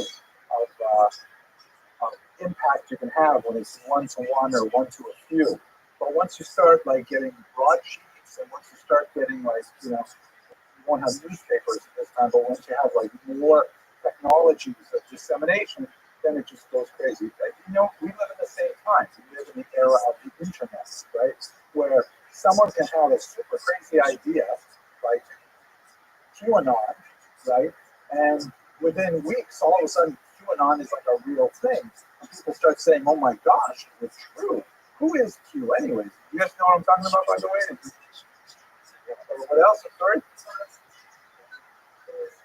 Yes, stay away from social media. It's really unhealthy. QAnon is a bizarre, super crazy idea that involved the most weird ideas. Like, for example, it was back in 2016. It was especially huge during COVID. But it goes back to 2016. One of the weirdest aspects of it was the idea that Democrats were actually lizards from outer space. I'm not making this up. Lizards from outer space were bent on kidnapping children and committing pedophilic acts. It got so bad that, for some reason, there were people who identified a particular pizzeria in Washington, saying that this was like a QAnon belief, but this pizzeria had a basement where they were doing this, and some guy brought a gun to the pizzeria and shot it up, looking for the basement. There's no basement. Like, it just, you know, it's just a blood libel between psychologists. Sorry, and in the back,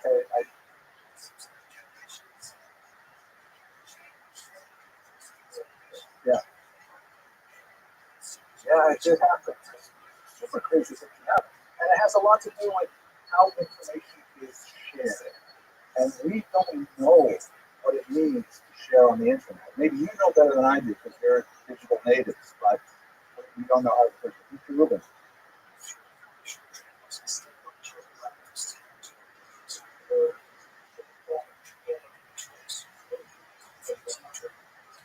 Yeah, that sounds reasonable. There are some really crazy things. Okay, so we have 7 minutes left. We'll do the expulsions part. Okay, let's go.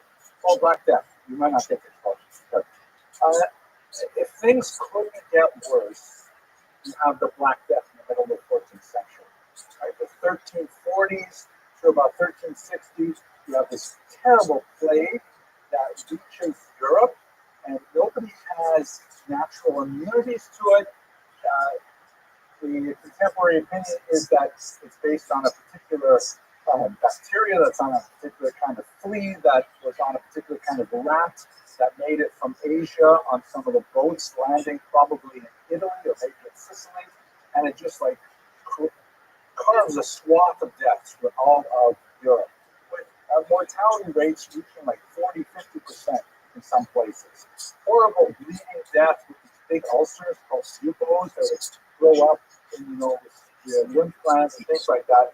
And people are like, obviously, freaking out. Thank you for COVID-19, but with a lot more blood and with a lot more mortality. Yeah, mortality.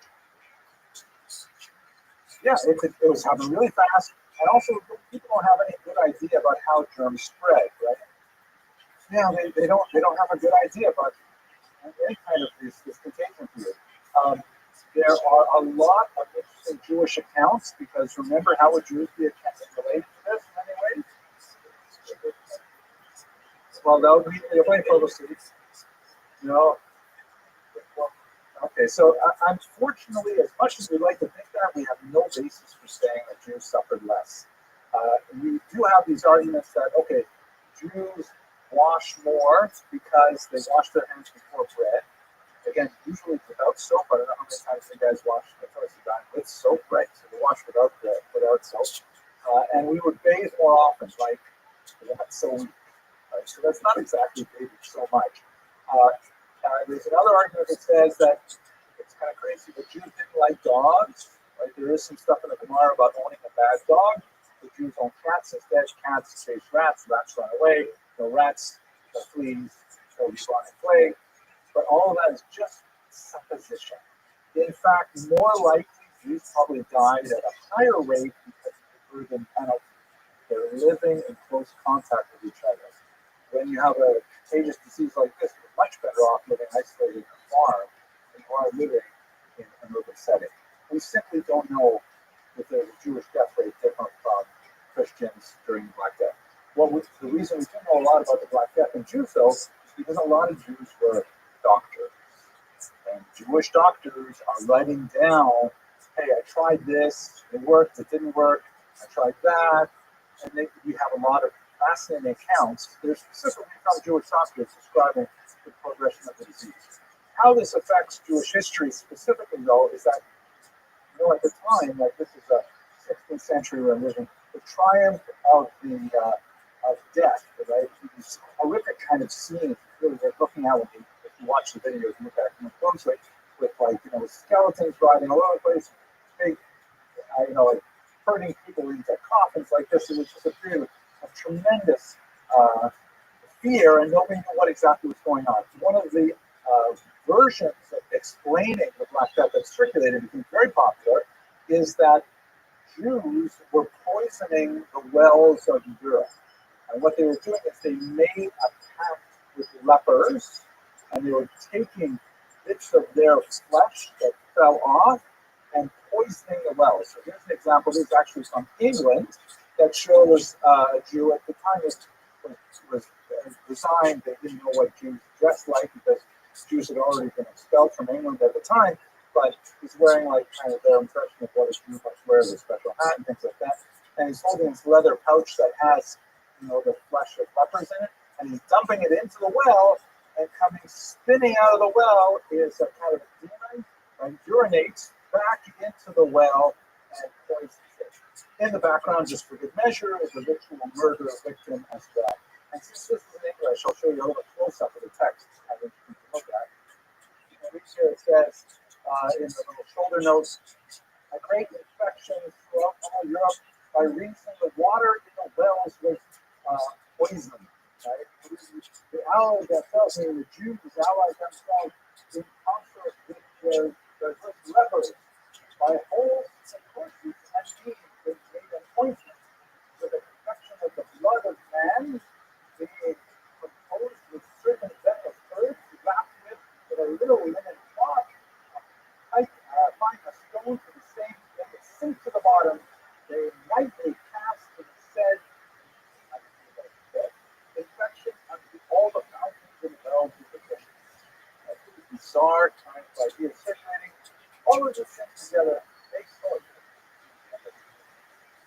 This is why Jews felt not welcome anymore in Western Europe. Ritual murder, blood libel, the Black Death was running in Strasbourg in the 14th century. Lots of reasons to leave Western Europe.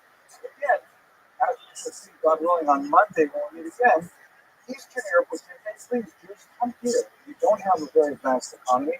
You guys are great at developing economies. Please come. We'll let you settle. We'll give you all kinds of permissions and so on. And this is the time when Jews are being forced out of Europe all over the place. This is from 1182, when Jews were first expelled from France. Largely, that we talked about with the economic situation, and this is where we're going to leave it off. The most important of those expulsions, of course, will be later in 1492 from Spain, but we're still just a little bit shy of that. Okay, I'm actually going through the entire lecture. Any last minute questions before we wrap up? Thank you very much for learning.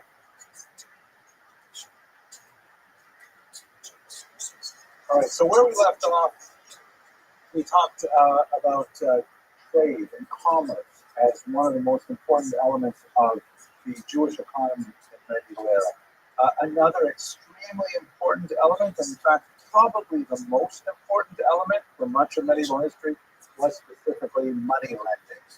Using the nasty term is usury. Usury is more like, we don't use that word in English very much, but it's sort of like loan sharking. It's kind of like charging injurious rates of interest. And in the Middle Ages, we should note that rates of interest were typically 40 to 70% per annum. How much is like a really bad credit card today? Yeah, maybe 35%. And in the medieval ages, it could be double that easily. So money lending was extremely profitable for the money lender. Anyone else benefit from money lending besides the money lender? The king, exactly, because the source of tax income. That's why, for example, if you think about vices like, let's say, gambling or alcohol consumption or cigarette smoking, that governments love vices in so far as they can tax them. They're bad if they get out of hand. Like if they have a gambling casino on every block, it tends to bring a neighborhood down.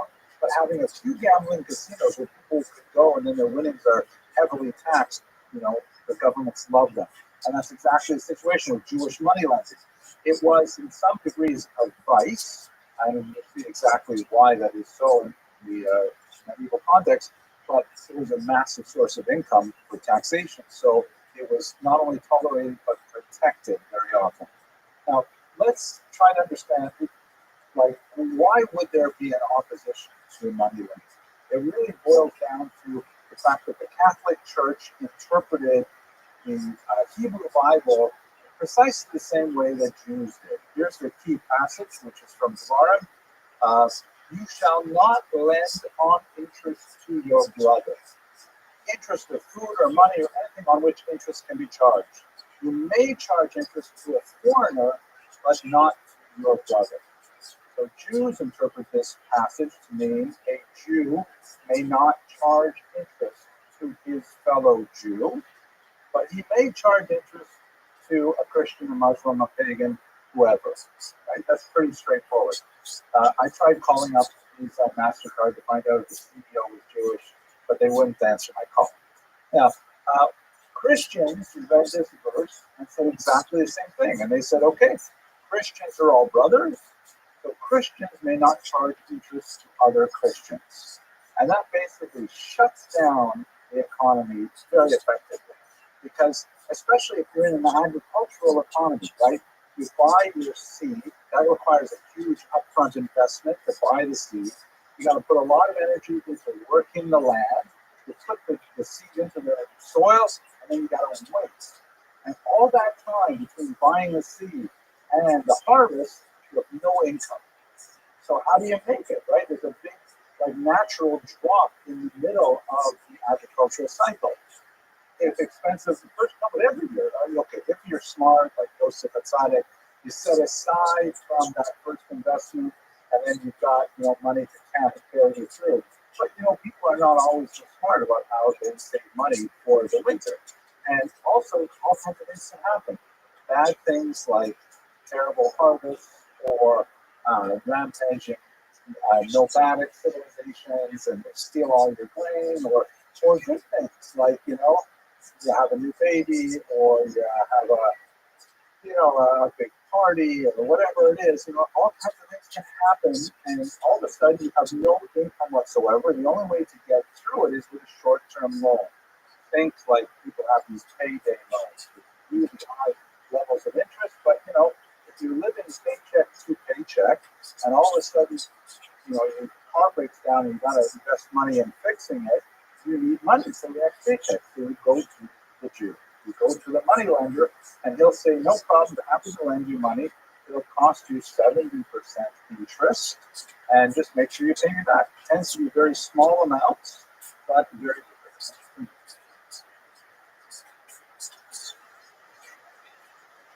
Precisely, this is where the stereotype comes from. It does not come from thin air. The big nose thing probably comes from thin air.